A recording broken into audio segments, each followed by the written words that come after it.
A Rogue by Compulsion. An Affair of the Secret Service. By Victor Bridges. With frontispiece by John H. Castle. 1915. Illustration. A curtain at the end of the room was drawn slowly aside, and there, standing in the gap, I saw the slim figure of a girl. Chapter 10. Drawn by John H. Castle. To that best of friends Hughes Massey. Chapter 1. A Bolt for Freedom 2. A Bicycle and Some Overalls 3. A Dubious Refuge 4. Echoes of a Famous Case v. An Offer Without an Alternative 6. The Face of a Stranger 7. A Kiss and a Confession 8. R.T. Hahn, Sir George Frinton, PC 9. The Man with the Scar X. Mademoiselle Vivian, Palmist 11. Bridging 3 Years of Separation 12. A Scribbled Warning 13. Regarding Mr. Bruce Latimer. 14. A Summons from Dr. McMurtry. 15. A Human Catch 16. Confronting the Intruder 17. The Workshop on the Marshes 18. A New Clue to an Old Crime 19. Launching a New Invention XX. Approaching a Solution 21. Sonia's Sudden Visit 22. The Police Take Action 23. In the Nick of Time 24. Exonerated 25. A Little Family Party. Chapter 1. A Bolt for Freedom. Most of the really important things in life, such as love and death, happen unexpectedly. I know that my escape from Dartmoor did. We had just left the quarries, 18 of us, all dressed in that depressing costume which King George provides for his less elusive subjects, and we were shambling sullenly back along the gloomy road which leads through the plantation to the prison. The time was about 4 o'clock on a dull March afternoon. In the roadway, on either side of us, tramped an armed warder, his carbine in his hand, his eyes traveling with dull suspicion up and down the gang. 15 yards away, parallel with our route, the somber figure of one of the civil guards kept pace with us through the trees. We were a cheery party. Suddenly, without any warning, one of the warders turned faint. He dropped his carbine, and putting his hand to his head, stumbled heavily against the low wall that separated us from the wood. The clatter of his weapon, falling in the road, naturally brought all eyes round in that direction, and seeing what had happened, the whole 18 of us instinctively halted. The gruff voice of the other warder broke out at once, above the shuffling of feet. "What are you stopping for? Get on there in front." From the corner of my eye I caught sight of the civil guard hurrying towards the prostrate figure by the wall, and then, just as the whole gang lurched forward again, the thing happened with beautiful abruptness. A broad, squat figure shot out suddenly from the head of the column, and literally hurling itself over the wall, landed with a crash amongst the thick undergrowth. There was a second shout from the warder, followed almost instantly by a hoarse command to halt, as the civil guard jerked his carbine to his shoulder. The fugitive paid about as much attention to the order as a tiger would to a dog whistle. He was off again in an instant, bent almost double, and bursting through the tangled bushes with amazing swiftness. Bang! The charge of buckshot whistled after him, spattering viciously through the twigs, and several of the bolder spirits in the gang at once raised a half-hearted cry of "Murder!" "Stop that!" bawled the warder angrily, and to enforce his words he quickened his steps so as to bring him in touch with the offenders. As he did so, I suddenly perceived with extraordinary clearness that I should never again get quite such a good chance to escape. The other men were momentarily between me and the warder, while the civil guard, his carbine empty, was plunging through the trees in pursuit of his wounded quarry. It was no time for hesitation, and in any case hesitation is not one of my besetting sins. I recollect taking one long, deep breath. Then the next thing I remember is catching my toe on the top of the wall and coming the most unholy perler in the very center of an exceptionally well-armored blackberry bush. This blunder probably saved my life. It certainly accounted for my escape. The warder, who evidently had more nerve than I gave him credit for, must have fired at me from where he was, right between the heads of the other convicts. It was only my abrupt disappearance from the top of the wall that saved me from being filled up with lead. As it was, the charge whistled over me just as I fell, and a devilish unpleasant noise it made too. I didn't wait for him to reload. I was out of that bush and off up the hill in rather less time than it takes to read these words. Where I was going I scarcely thought. My one idea was to put as big a distance as possible between myself and the carbine before its owner could ram home a second cartridge. As I ran, twisting in and out between the trees, and keeping my head as low as possible, I could hear behind me a hoarse uproar from my fellow convicts, who by this time were evidently getting out of hand. No sound could have pleased me better. The more boisterous the good fellows became, the less chance would the remaining warder have of worrying about me. As for the civil guard, well, it seemed probable that his time was already pretty fully engaged. My chief danger lay in the chance that there might be other warders in the immediate neighborhood. If so, they would doubtless have heard the firing and have come running up at the first alarm. I looked back over my shoulder as I reached the top of the plantation, which was about 100 yards from the road, but so far as I could see there was no one as yet on my track. My one chance lay in reaching the main wood that borders the Tavistock Road before the mounted guard could come up. Between this and the plantation stretched a long bare slope of hillside, perhaps 200 yards across, with scarcely enough cover on it to hide a rabbit. It was not exactly an inviting prospect, but still the place had to be crossed, and there was nothing to be gained by looking at it. So setting my teeth I jumped out from under the shelter of the trees, and started off as fast as I could pelt for the opposite side. I had got about halfway over when there came a sudden shout away to the right. Turning my head as I ran, I saw through the thin mist a figure in knickerbockers and a Norfolk jacket vaulting over the low gate that separated the moor from the road. I suppose he was a tourist, for he had a small knapsack fastened to his back and he was carrying a stick in his hand. "Tally-ho!" he yelled, brandishing the ladder, and then without hesitation he came charging across the open with the obvious intention of cutting me off from the wood. For the first time in 3 years I laughed. It was not a pretty laugh, and if my new friend had heard it, his ardor in the chase might perhaps have been a trifle cooled. As it was, he came on with undiminished zest, apparently quite confident in his ability to tackle me single-handed. We met about 10 yards this side of the nearest trees. He rushed in on me with another whoop, and I saw then that he was a big, powerful, red-faced fellow of a rather coarse sporting type, the kind of brute I've always had a peculiar dislike for. "Down you go!" he shouted, and suiting the action to the word, he swung back his stick and lashed out savagely at my head. I didn't go down. Instead of that I stepped swiftly in, and striking up his arm with my left hand, I let him have my right bang on the point of the chin. Worlds of concentrated bitterness were behind it, and he went over backwards as if he had been struck by a coal hammer. It did me a lot of good, that punch. It seemed to restore my self-respect in a way that nothing else could have done. "You must have been a convict yourself," shouted at and ordered about like a dog for 3 weary years, to appreciate the full pleasure of being able once more to punch a man in the jaw. At the moment, however, I had no time to analyze my feelings. Almost before the red-faced gentleman's shoulders had struck the ground I had reached the railing which bounded the wood, and putting one hand on the top bar had vaulted over into its inviting gloom. Then, just for an instant, I stopped, and like Lot's wife, cast one hasty glance behind me. Except for the motionless form of my late adversary, who appeared to be studying the sky, the stretch of moor that I had just crossed was still comfortingly empty. So far no pursuing warder had even emerged from the plantation. With a sigh of relief I turned round again and plunged forward into the thickest part of the tangled brake ahead. It would have been difficult to find a better temporary hiding place than the one I had reached. Thick with trees and undergrowth, which sprouted up from between enormous fissures and piles of granite rock, it stretched away for the best part of a mile and a half parallel with the main road. I knew that even in daylight the warders would find it no easy matter to track me down. At this time in the afternoon, with dusk coming rapidly on, the task would be an almost impossible one. Besides, it was starting to rain.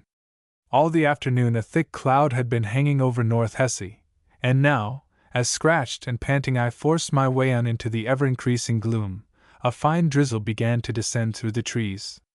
I knew what that meant. In half an hour everything would probably be blotted out in a wet grey mist, and except for posting guards all round the wood, my pursuers would be compelled to abandon the search until next morning. It was the first time that I had ever felt an affection for the Dartmoor climate. Guessing rather than judging my way, I stumbled steadily forward until I reached what I imagined must be about the center of the wood. By this time I was wet through to the skin. The thin party-colored slop that I was wearing was quite useless for keeping out the rain, a remark that applied with almost equal force to my prison-made breeches and gaiters. Apart from the discomfort, however, I was not much disturbed. I have never been an easy victim to chills, and 3 years in Princetown had done nothing to soften a naturally tough constitution. Still, there was no sense in getting more soaked than was necessary, so I began to hunt around for some sort of temporary shelter. I found it at last in the shape of a huge block of granite, half hidden by the brambles and stunted trees which had grown up round it.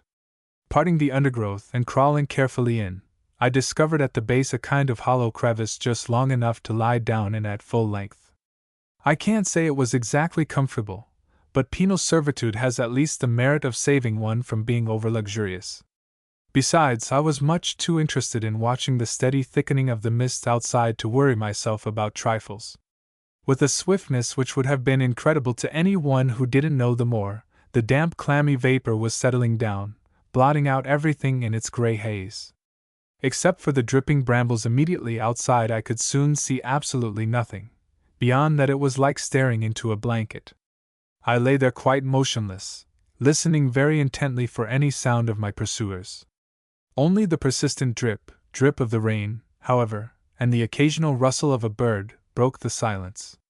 If there were any warders about, they were evidently still some way from my hiding place, but the odds were that they had postponed searching the wood until the fog lifted. For the first time since my leap from the wall, I found myself with sufficient leisure to review the situation. It struck me that only a very hardened optimist could describe it as hopeful. I had made my bolt almost instinctively, without stopping to think what chances I had of getting away. That these were meager in the extreme was now becoming painfully clear to me. Even if I managed to slip out of my present hiding place into the still larger woods of the Walkham Valley, the odds were all in favor of my ultimate capture.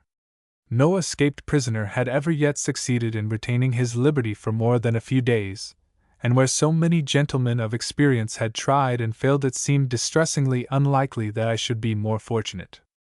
I began to wonder what had happened to Cairns, the man whose dash from the ranks had been responsible for my own effort. I knew him to be one of the most resourceful blackguards in the prison, and provided the civil guard's first shot had failed to stop him, it was quite likely that he too had evaded capture. I hoped so with all my heart. It would distract quite a lot of attention from my own humble affairs. If he was still at liberty, I couldn't help feeling enviously how much better his chances of escape were than mine. In order to get away from the moor, it was plainly necessary to possess oneself of both food and clothes, and I could think of no other way of doing so except stealing them from some lonely farm. At anything of this sort, I was likely to prove a sorry bungler compared with such an artist as Cairns. He was one of the most accomplished cracksmen in England, and feats which seemed impossible to me would probably be the merest child's play to him. Still, it was no good worrying over what couldn't be helped. My first job was to get safely into the Walkham woods. After that, it would be quite time enough to think about turning burglar. I sat up and looked out into the mist. Things were as bad as ever, and quite suddenly it struck me with considerable force that by lying low in this fashion I was making a most unholy idiot of myself. Here I was growing cold and stiff, and wasting what was probably the best chance I should ever have of reaching Walkhampton. In fact, I was playing right into the hands of the warders. With an impatient exclamation, I jumped to my feet. The only question was, could I find my way out of the wood, and if I did, how on earth was I to strike the right line over North Hesse? It was quite on the cards I might wander back into Princetown under the happy impression that I was going in exactly the opposite direction. For a moment I hesitated, then I made up my mind to risk it. After all, the fog was as bad for the warders as it was for me, and even if I failed to reach the Walkham Valley, I should probably find some other equally good shelter before it lifted. In either case, I should have the big advantage of having changed my hiding place. Buttoning up my slop, I advanced carefully through the dripping brambles. One could see rather less than nothing, but so far as I could remember, the main Tavistock road was on my right-hand side. This would leave North Hesse away to the left, so turning in that direction I set my teeth and took my first step forward into the darkness. I don't suppose you have ever tried walking through a wood in a fog, but you can take my word for it that a less enjoyable form of exercise doesn't exist. I have often wondered since how on earth I managed to escape a sprained ankle or a broken neck, for carefully as I groped my way forward it was quite impossible to avoid all the numerous crevices and overhanging boughs which beset my path. I must have blundered into about 14 holes and knocked my head against at least an equal number of branches, before the trees at last began to thin and the darkness lightened sufficiently to let me see where I was placing my feet. I knew that by this time I must be getting precious near the boundary of the wood, outside which the warders were now doubtless posted at frequent intervals. So I stopped where I was and sat down quietly on a rock for a few minutes to recover my breath, for I had been pretty badly shaken and winded by my numerous tumbles. As soon as I felt better I got up again, and taking very particular care where I was treading, advanced on tiptoe with a delicacy that a gag might have envied. I had taken about a dozen steps when all of a sudden the railings loomed up in front of me through the mist. I put my hand on the top bar, and then paused for a moment listening breathlessly for any sound of danger. Except for the faint patter of the rain, however, everything was as silent as the dead. Very carefully I raised myself on the bottom rail, lifted my legs over, one after the other, and then dropped lightly down onto the grass beyond. As I did so a man rose up suddenly from the ground like a black shadow, and hurling himself on me before I could move, clutched me round the waist. "God, yer!" he roared. Then at the top of his voice, "Here he is! Help! Help!" Chapter 2: A Bicycle and Some Overalls. I was taken so utterly by surprise that nothing except sheer strength saved me from going over. As it was I staggered back a couple of paces, fetching up against the railings with a bang that nearly knocked the breath out of me. By a stroke of luck I must have crushed my opponent's hand against one of the bars, for with a cry of pain he momentarily slackened his grip. That was all I wanted. Wrenching my left arm free, I brought up my elbow under his chin with a wicked jolt, and then, before he could recover, I smashed home a short right arm punch that must have landed somewhere in the neighborhood of his third waistcoat button. Anyhow, it did the business all right. With a quaint noise like the gurgle of a half-empty bath, he promptly released me from his embrace, and sank down onto the grass almost as swiftly and silently as he had arisen. I doubt if a more perfectly timed blow has ever been delivered, but unfortunately I had no chance of studying its effects. Through the fog I could hear the sound of footsteps, quick heavy footsteps hurrying towards me from either direction. For 1 second I thought of scrambling back over the railings and taking to the wood again. Then suddenly a kind of mischievous exhilaration at the danger gripped hold of me, and jumping over the prostrate figure on the ground I bolted forwards into the mist. The warders, who must have been quite close, evidently heard me, for from both sides came hoarse shouts of, "There he goes! Look out there!" and other well-meant pieces of advice. It was a funny sort of sensation dodging through the fog, feeling that at any moment one might blunder up against the muzzle of a loaded carbine. The only guide I had as to my direction was the slope of the ground.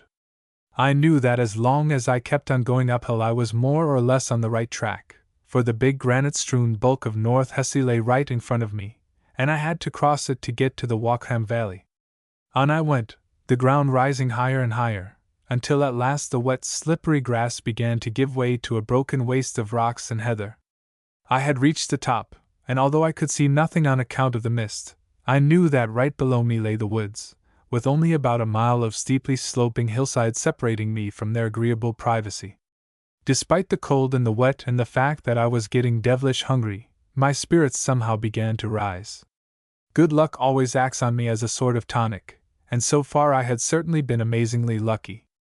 I felt that if only the rain would clear up now and give me a chance of getting dry, fate would have treated me as handsomely as an escaped murderer had any right to expect. Making my way carefully across the plateau, for the ground was stiff with small holes and gullies and I had no wish to sprain my ankle, I began the descent of the opposite side. The mist here was a good deal thinner, but night was coming on so rapidly that as far as seeing where I was going was concerned I was very little better off than I had been on the top of the hill. Below me, away to the right, a blurred glimmer of light just made itself visible. This I took to be Merivali village, on the Tavistock road, and not being anxious to trespass upon its simple hospitality, I sheered off slightly in the opposite direction. At last, after about 20 minutes scrambling, I began to hear a faint trickle of running water, and a few more steps brought me to the bank of the Walkham. I stood there for a little while in the darkness, feeling a kind of tired elation at my achievement. My chances of escape might still be pretty thin, but I had at least reached a temporary shelter. For 5 miles away to my left stretched the pleasantly fertile valley, and until I chose to come out of it all the warders on Dartmoor might hunt themselves black in the face without finding me. I can't say exactly how much farther I tramped that evening. When one is stumbling along at night through an exceedingly ill-kept wood in a state of hunger, dampness, and exhaustion, one's judgment of distance is apt to lose some of its finer accuracy. I imagine, however, that I must have covered at least 3 more miles before my desire to lie down and sleep became too poignant to be any longer resisted. I hunted about in the darkness until I discovered a small patch of fairly dry grass which had been more or less protected from the rain by an overhanging rock. I might perhaps have done better, but I was too tired to bother. I just dropped peacefully down where I stood, and in spite of my bruises and my soaked clothes I don't think I had been 2 minutes on the ground before I was fast asleep. Tommy Morrison always used to say that only unintelligent people woke up feeling really well. If he was right, I must have been in a singularly brilliant mood when I again opened my eyes. It was still fairly dark, with the raw, sour darkness of an early March morning, and all round me the invisible drip of the trees was as persistent as ever. Very slowly and shakily I scrambled to my feet. My head ached savagely, I was chilled to the core, and every part of my body felt as if it had been trampled on by a powerful and rather ill-tempered mule. I was hungry too, Lord, how hungry I was! Breakfast in the prison is not exactly an appetizing meal, but at that moment the memory of its thin gruel and greasy cocoa and bread seemed to me beautiful beyond words. I looked round rather forlornly. As an unpromising field for foraging in, a Dartmoor wood on a dark March morning takes a lot of beating. It is true that there was plenty of water, the whole ground and air reeked with it, but water, even in unlimited quantities, is a poor basis for prolonged exertion. There was nothing else to be got, however, so I had to make the best of it. I lay down full length beside a small spring which gurgled along the ground at my feet, and with the aid of my hands lapped up about 1.5 pints. When I had finished, apart from the ache in my limbs, I felt distinctly better. The question was what to do next. Hungry or not, it would be madness to leave the shelter of the woods until evening, for not only would the warders be all over the place, but by this time everyone who lived in the neighborhood would have been warned of my escape. My best chance seemed to lie in stopping where I was as long as daylight lasted, and then staking everything on a successful burglary. It was not a cheerful prospect, and before the morning was much older it seemed less cheerful still. If you can imagine what it feels like to spend hour after hour crouching in the heart of a wood in a pitiless drizzle of rain, you will be able to get some idea of what I went through. If I had only had a pipe and some bocce, things would have been more tolerable. As it was, there was nothing to do but to sit and shiver and grind my teeth and think about George. I thought quite a lot about George. I seemed to see his face as he read the news of my escape, and I could picture the feverish way in which he would turn to each edition of the paper to find out whether I had been recaptured. Then I began to imagine our meeting, and George's expression when he realized who it was. The idea was so pleasing that it almost made me forget my present misery. It must have been about midday when I decided on a move. In a way, I suppose it was a rash thing to do, but I had got so cursedly cramped and cold again that I felt if I didn't take some exercise I should never last out the day. Even as it was, my legs had lost practically all feeling, and for the first few steps I took I was staggering about like a drunkard. Keeping to the thickest part of the wood, I made my way slowly forward, my idea being to reach the top of the valley and then lie low again until nightfall. My progress was not exactly rapid, for after creeping a yard or 2 at a time I would crouch down and listen carefully for any sounds of danger.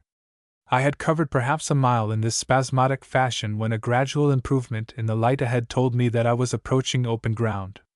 A few steps farther, and through a gap in the trees a red roof suddenly came into view, with a couple of chimney pots smoking away cheerfully in the rain. It gave me a bit of a start, for I had not expected to run into civilization quite so soon as this. I stopped where I was and did a little bit of rapid thinking. Where there's a house, there must necessarily be some way of getting at it, and the only way I could think of in this case was a private drive up the hill into the main Devonport road. If there was such a drive, the house was no doubt a private residence, and a fairly large one at that. With infinite precaution, I began to creep forward again. Between the trunks of the trees I could catch glimpses of a stout wood paling about 6 feet high, which apparently ran the whole length of the grounds, separating them from the wood. On the other side of this fence I could hear, as I drew nearer, a kind of splashing noise, and every now and then the sound of somebody moving about and whistling. The last few yards consisted of a strip of open grass marked by deep cart ruts. Across this I crawled on my hands and knees, and getting right up against the fence began very carefully to search around for a peephole. At last I found a tiny gap between two of the boards. It was the merest chink, but by gluing my eye to it I was just able to see through. I was looking into a square gravel-covered yard, in the center of which a man in blue overalls was cleaning the mud off a small motor car. He was evidently the owner, for he was a prosperous, genial-looking person of the retired major type, and he was lightening his somewhat damp task by puffing away steadily at a pipe. I watched him with a kind of bitter jealousy. I had no idea who he was, but for the moment I hated him fiercely. Why should he be able to potter around in that comfortable, self-satisfied fashion, while I, Neil Linden, starved, soaked, and hunted like a wild beast, was crouching desperately outside his palings? It was a natural enough emotion, but I was in too critical a position to waste time in asking myself questions. I realized that if burglary had to be done, here was the right spot. By going farther I should only be running myself into unnecessary risk, and probably without finding a house any more suitable to my purpose. I squinted sideways through the hole, trying to master the geography of the place. On the left was a high bank of laurels, and just at the corner I could see the curve of the drive, turning away up the hill. On the other side of the yard was a small garage, built against the wall, while directly facing me was the back of the house. I was just digesting these details, when a sudden sigh from the gentleman in the yard attracted my attention. He had apparently had enough of cleaning the car, for laying down the cloth he had been using, he stepped back and began to contemplate his handiwork. It was not much to boast about, but it seemed to be good enough for him. At all events he came forward again, and taking off the brake, proceeded very slowly to push the car back towards the garage. At the entrance he stopped for a moment, and going inside brought out a bicycle which he leaned against the wall. Then he laboriously shoved the car into its appointed place, put back the bicycle, and standing in the doorway started to take off his overalls. I need hardly say I watched him with absorbed interest. The sight of the bicycle had sent a little thrill of excitement tingling down my back, for it opened up possibilities in the way of escape that 5 minutes before had seemed wildly out of reach. If I could only steal the machine and the overalls as well, I should at least stand a good chance of getting clear away from the moor before I was starved or captured. In addition to that, I should be richer by a costume which would completely cover up the tasteful but rather pronounced pattern of my clothes. My heart beat faster with excitement as with my eye pressed tight to the peephole I followed every movement of my unconscious quarry. Whistling cheerfully to himself, he stripped off the dark blue cotton trousers and oil-stained jacket that he was wearing and hung them on a nail just inside the door. Then he gave a last look round, presumably to satisfy himself that everything was in order, and shutting the door with a bang, turned the key in the lock. I naturally thought he was going to stuff that desirable object into his pocket, but as it happened he did nothing of the kind. With a throb of half-incredulous delight I saw that he was standing on tiptoe, inserting it into some small hiding place just under the edge of the iron roof. I didn't wait for further information. At any moment someone might have come blundering round the corner of the paling, and I felt that I had tempted fate quite enough already. So, abandoning my peephole, I turned round, and with infinite care crawled back across the grass into the shelter of the trees. Once there, however, I rolled over on the ground and metaphorically hugged myself.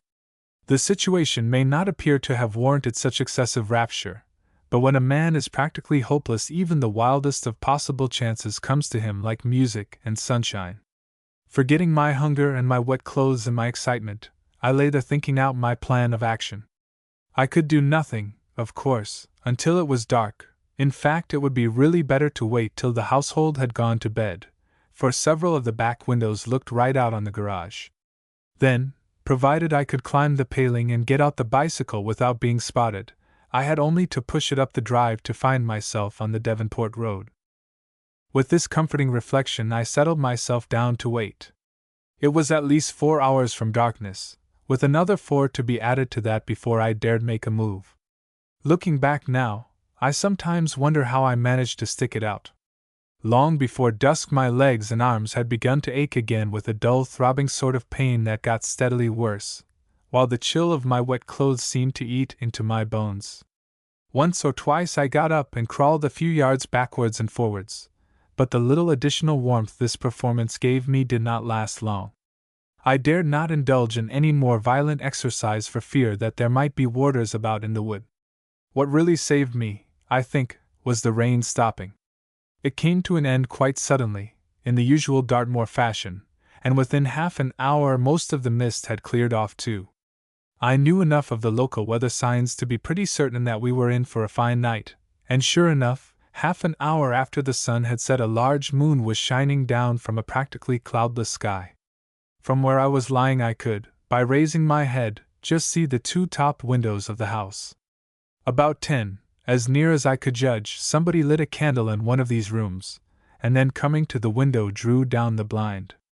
I waited patiently till I saw this dull glimmer of light disappear, then, with a not unpleasant throb of excitement, I crawled out from my hiding place and recrossed the grass to my former point of observation. Very gingerly I lifted myself up and peered over the top of the paling. The yard was in shadow, and so far as I could see the back door and all the various outbuildings were locked up for the night. Under ordinary circumstances I could have cleared that blessed paling in about 30 seconds, but in my present state of exhaustion it proved to be no easy matter. However, with a mighty effort I at last succeeded in getting my right elbow on the top, and from that point I managed to scramble up and hoist myself over. Then, keeping a watchful eye on the windows, I advanced towards the garage. I found the key first shot. It was resting on a little ledge under the roof, and a thrill of joy went through me as my fingers closed over it. I pushed it into the keyhole, and very carefully I turned the lock. It was quite dark inside, but I could just see the outline of the overalls hanging on the nail. I unhooked them, and placing the coat on the ground I drew on the oily trousers over my convict breeches and stockings. I could tell by the feel that they covered me up completely. As I picked up the coat something rattled in one of the side pockets. I put my hand in and pulled out a box of wax matches, which despite the dampness of the garment still seemed dry enough to strike. For a moment I hesitated, wondering whether I dared to light one. It was dangerous, especially if there happened to be a window looking out towards the house, but on the other hand I badly wanted a little illumination to see what I was doing. I decided to risk it, and closing the door, struck one against the wall. It flared up, and shading it with my hand I cast a hasty glance round the garage. The bicycle was leaning against a shelf just beyond me, and on a nail above it I saw an old disreputable-looking cap. I pounced on it joyfully, for it was the one thing I needed to complete my disguise. Then, wheeling the bicycle past the car, I blew out the match and reopened the door. Stepping as noiselessly as possible on the gravel, I pushed the bike across the yard.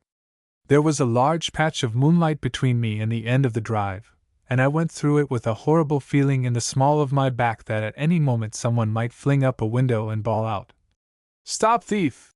Nothing of the kind occurred, however, and with a vast sense of thankfulness I gained the shelter of the laurels. The only thing that worried me was the thought that there might be a lodge at the top. If so, I was by no means out of the wood. Even the most guileless of lodgekeepers would be bound to think it rather curious that I should be creeping out at this time of night accompanied by his master's bicycle. Keeping one hand against the bushes to guide me, and pushing the machine with the other, I groped my way slowly up the winding path. As I came cautiously round the last corner, I saw with a sigh of relief that my fears were groundless. A few yards ahead of me in the moonlight was a plain white gate, and beyond that the road.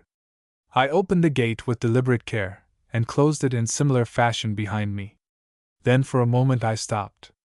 I was badly out of breath, partly from weakness and partly from excitement, so laying the machine against the bank I leaned back beside it. Everything was quite still. On each side of me the broad, white, moonlit roadway stretched away into the night, flanked by a row of telegraph poles which stood out like gaunt sentries. It was curious to think that they had probably put in a busy day's work, carrying messages about me. There was a lamp on the front bracket, and as soon as I felt a little better I took out my matches and proceeded to light it. Then, wheeling my bike out into the roadway, I turned in the direction of Devonport and mounted. I felt a bit shaky at first, for, apart from the fact that I was worn out and pretty near starving, I had not been on a machine for over 3 years. However, after wobbling wildly from side to side, I managed to get the thing going, and pedaled off down the center of the road as steadily as my half-numbed senses would allow. For perhaps a quarter of a mile the ground kept fairly level, then, breasting a slight rise, I found myself at the top of a hill. I shoved on the brake and went slowly round the first corner, where I got an unexpected surprise. From this point the road ran straight away down through a small village, across a bridge over the river, and up a short, steep slope on the farther side. I took in the situation at a glance, and releasing my brake, I let the old bike have her head. It certainly wouldn't suit me to have to dismount in the village and walk up the opposite slope, and I was much too exhausted to do anything else unless I could take it in a rush. Down I went, the machine flying noiselessly along and gathering pace every yard. I had nearly reached the bottom and was just getting ready to pedal, when all of a sudden, I caught sight of something that almost paralyzed me. Right ahead, in the center of the village square, stood a prison warder. His back was towards me and I could see the moonlight gleaming on the barrel of his carbine. Chapter 3: A Dubious Refuge. I was going so fast that everything seemed to happen simultaneously. I had one blurred vision of him spinning round and yelling to me to stop. Then the next moment I had flashed past him and was racing across the bridge. Whether he recognized me for certain I can't say. I think not, or he would probably have fired sooner than he did. As it was, my rush had carried me 3/4 of the way up the opposite hill before he could make up his mind to risk a shot. Bang went his carbine, and at the same instant, with a second loud report, the tire of my back wheel abruptly collapsed. It was a good shot if he had aimed for it, and what's more it came unpleasantly near doing the trick. The old bike swerved violently, but with a wild wrench I just succeeded in righting her. For a second I heard him shouting and running behind me, and then, working like a maniac, I bumped up the rest of the slope, and disappeared over the protecting dip at the top. Of my progress for the next mile or so I have only the most confused recollection. It was like one of those ghastly things that occasionally happen to one in a nightmare. I just remember pedaling blindly along, with the back wheel grinding and jolting beneath me and the moonlit road rising and falling ahead. It must have been more instinct than anything else that kept me going, for I was in the last stages of hunger and weariness, and most of the time I scarcely knew what I was doing. At last, after wobbling feebly up a long slope, I found I had reached the extreme edge of the moor. Right below me the road dropped down for several hundred feet into a broad level expanse of fields and woods. 6 or 7 miles away the lights of Plymouth and Devonport threw up a yellow glare into the sky, and beyond that again I could just see the glint of the moonlight shining on the sea. It was no good stopping, for I knew that in an hour or so the mounted warders would be again on my track. So clapping on both brakes, I started off down the long descent, being careful not to let the machine get away with me as it had done on the previous hill. At the bottom, which I somehow reached in safety, I found a signpost with 2 hands, one marked Plymouth and the other Devonport. I took the latter road, why I can hardly say, and summoning up my almost spent energies I pedaled off shakily between its high hedges. How I got as far as I did remains a mystery to me to this day. I fell off twice from sheer weakness, but on each occasion I managed to drag myself back into the saddle again, and it was not until my third tumble that I decided I could go no farther. I was in a dark stretch of road bounded on each side by thick plantations.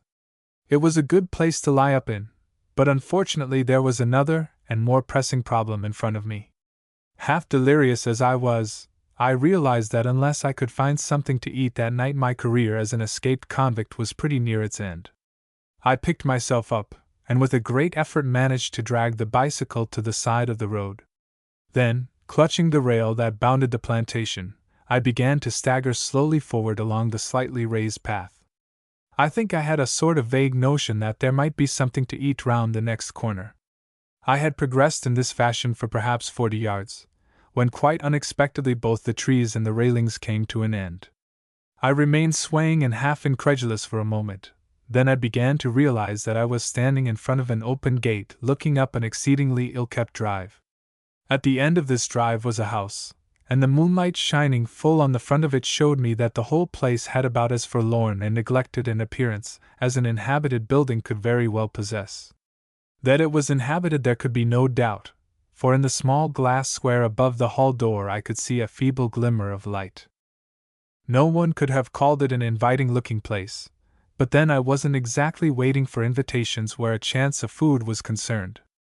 I just slipped in at the gate, and keeping well in the shadow of the bushes that bounded the drive, I crept slowly and unsteadily forward until I reached a point opposite the front door. I crouched there for a moment, peering up at the house. Except for that flickering gas jet, there was no sign of life anywhere. All the windows were shuttered or else in complete darkness. At first I had a wild idea of ringing the bell and pretending to be a starving tramp.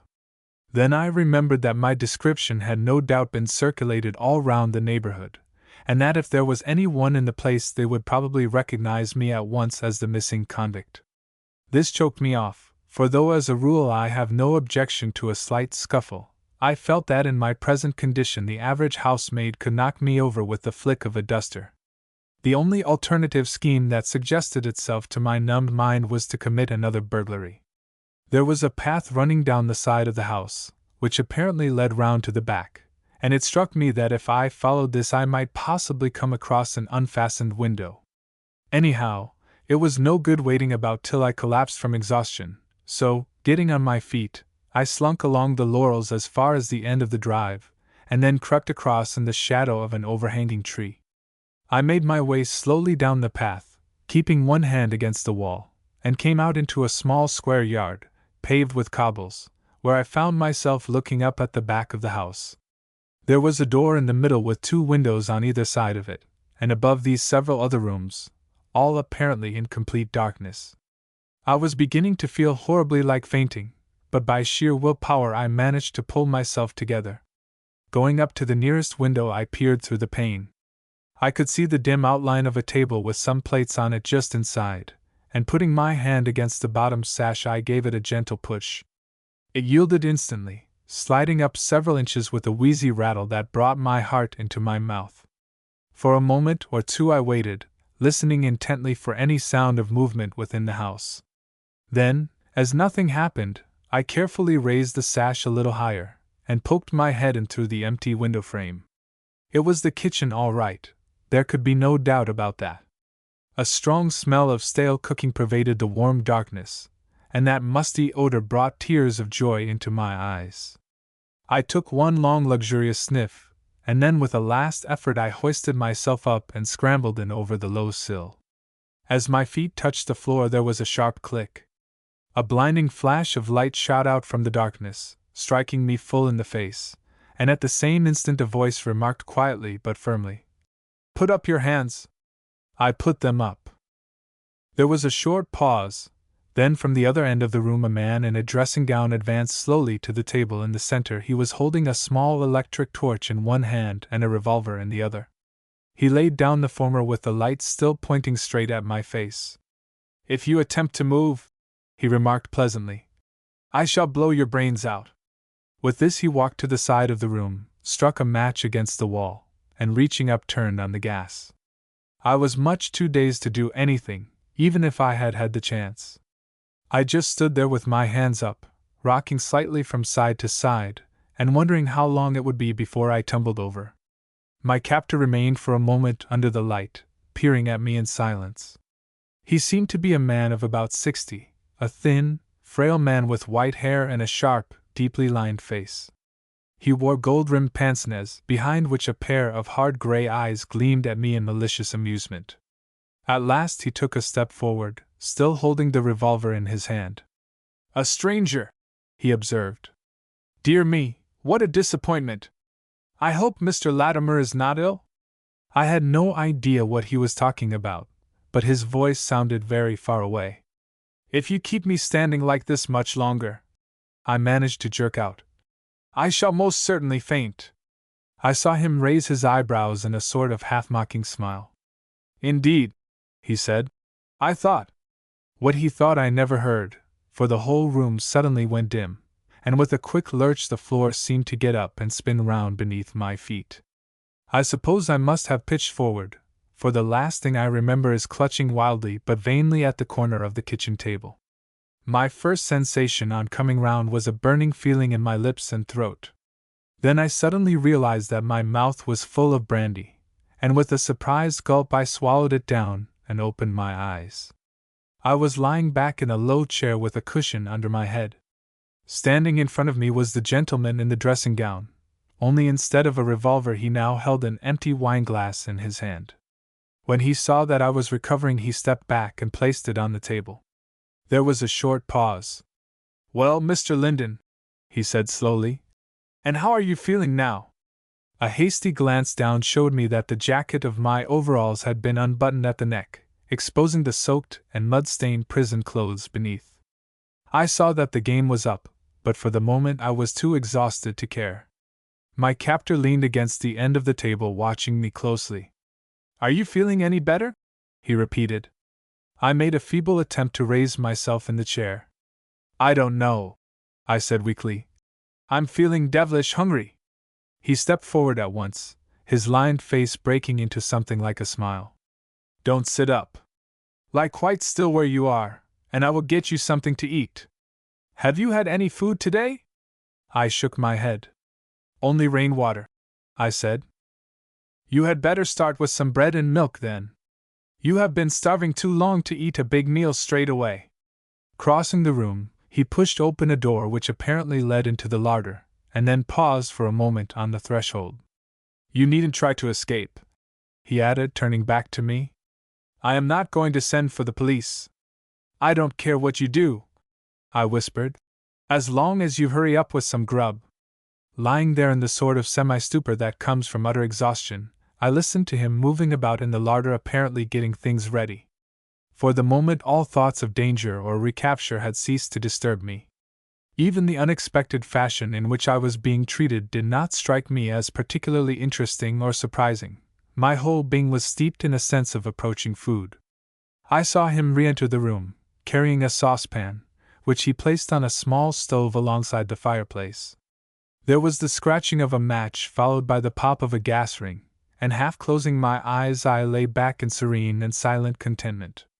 I was aroused by the chink of a spoon, and the splash of something liquid being poured out. Then I saw my host coming towards me, carrying a large steaming china bowl in his hand. "Here you are," he said. "Do you think you can manage to feed yourself?" I didn't trouble to answer. I just seized the cup and spoon, and the next moment I was wolfing down a huge mouthful of warm bread and milk that seemed to me the most perfect thing I had ever tasted. It was followed rapidly by another and another, all equally beautiful. My host stood by watching me with a sort of half-amused interest. "I shouldn't eat it quite so fast," he observed. "It will do you more good if you take it slowly." The first few spoonfuls had already partly deadened my worst pangs, so following his advice I slackened down the pace to a somewhat more normal level. Even then I emptied the bowl in what I think must have been a record time, and with a deep sigh I handed it to him to replenish. I was feeling better, distinctly better.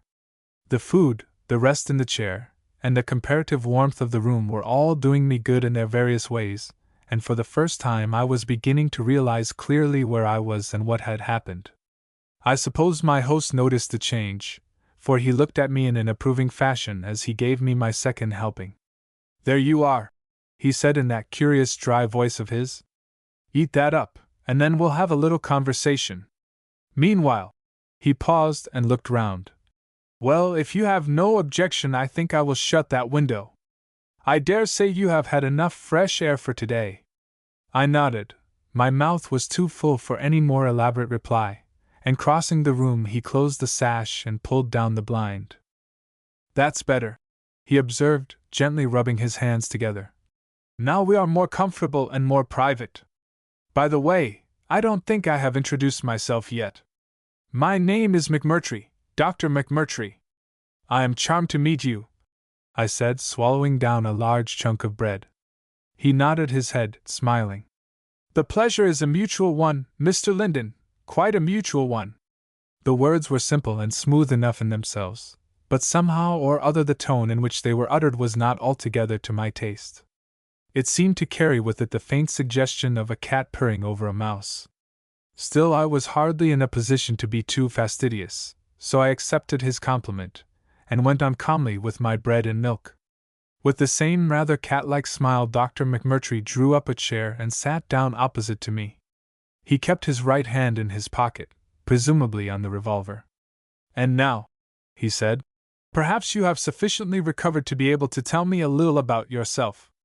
At present my knowledge of your adventures is confined to the account of your escape in this morning's Daily Mail." I slowly finished the last spoonful of my second helping, and placed the cup beside me on the floor. It was a clumsy device to gain time, for now that the full consciousness of my surroundings had returned to me, I was beginning to think that Dr. McMurtry's methods of receiving an escaped convict were, to say the least, a trifle unusual. Was his apparent friendliness merely a blind, or did it hide some still deeper purpose, of which at present I knew nothing? He must have guessed my thoughts, for leaning back in his chair he remarked half mockingly, "Come, Mr. Linden, it doesn't pay to be too suspicious. If it will relieve your mind, I can assure you I have no immediate intention of turning policeman, even for the magnificent sum of, how much is it, £5, I believe?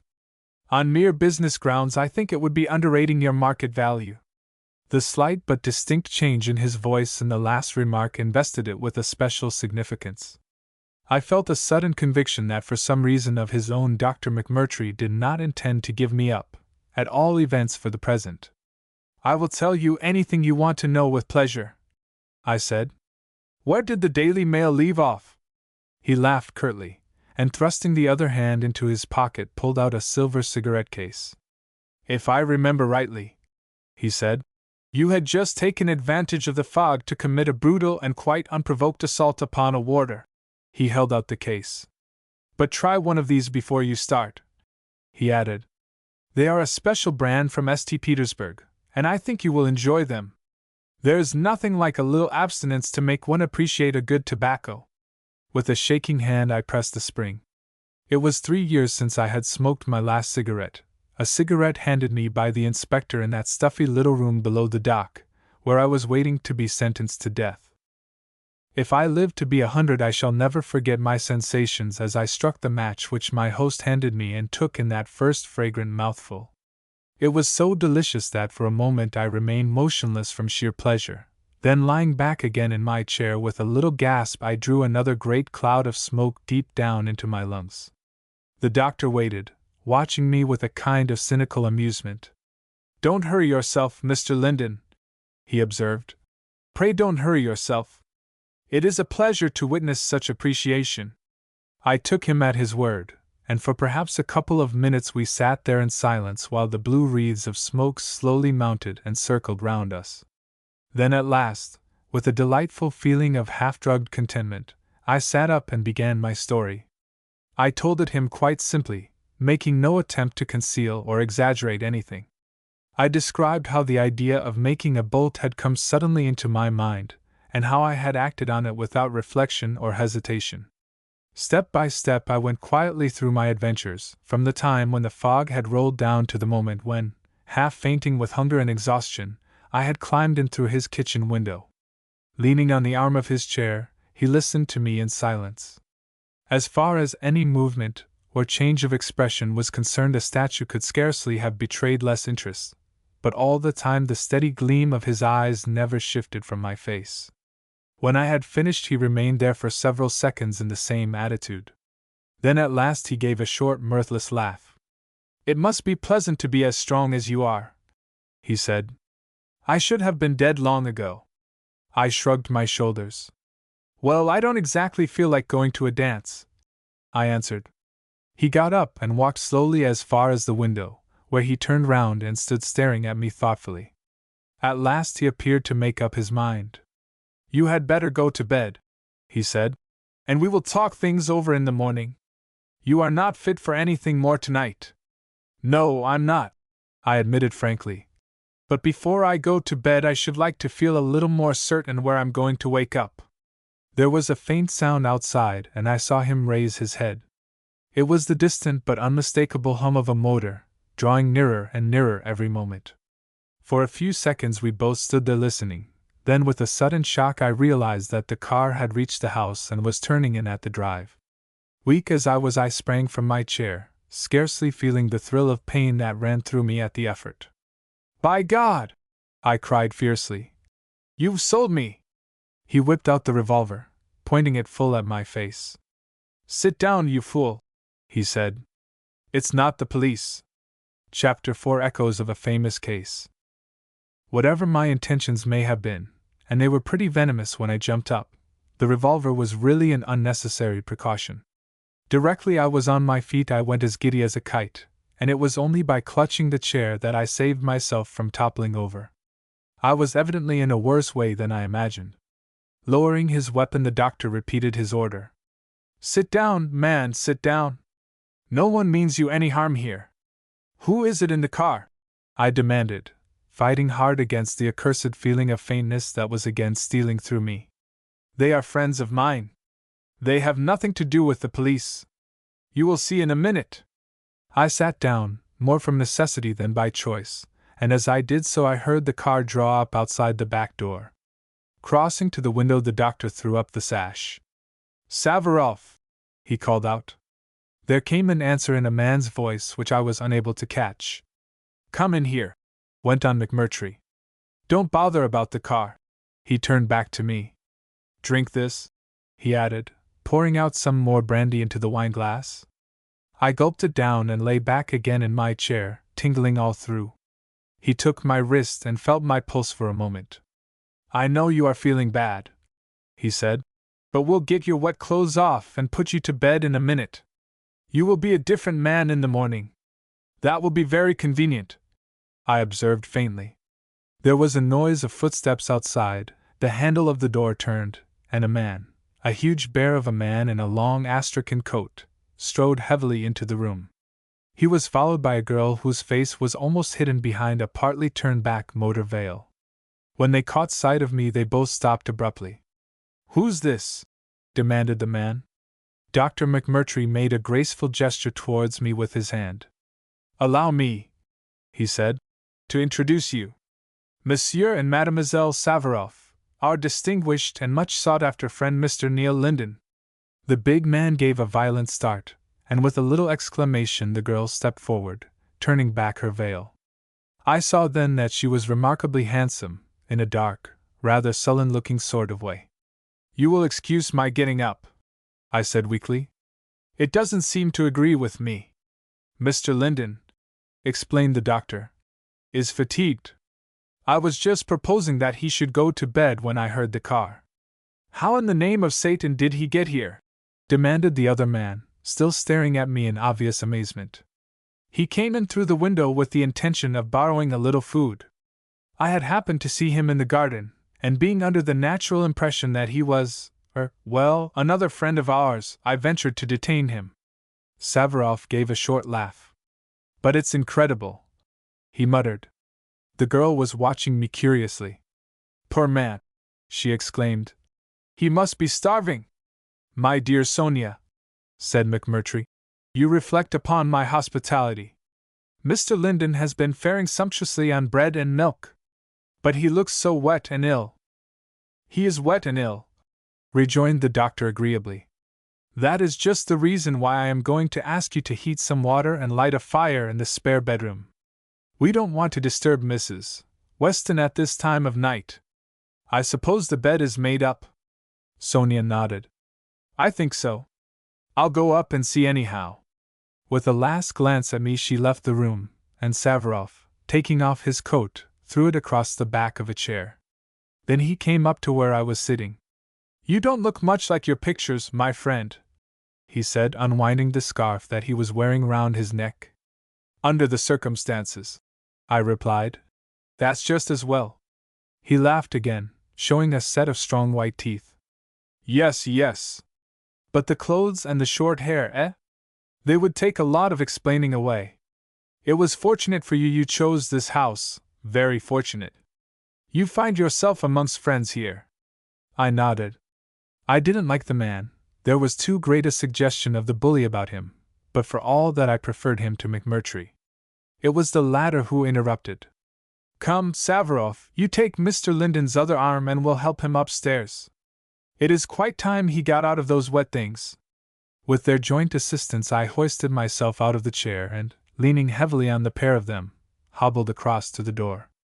Every step I took sent a thrill of pain through me, for I was as stiff and sore as though I had been beaten all over with a walking stick.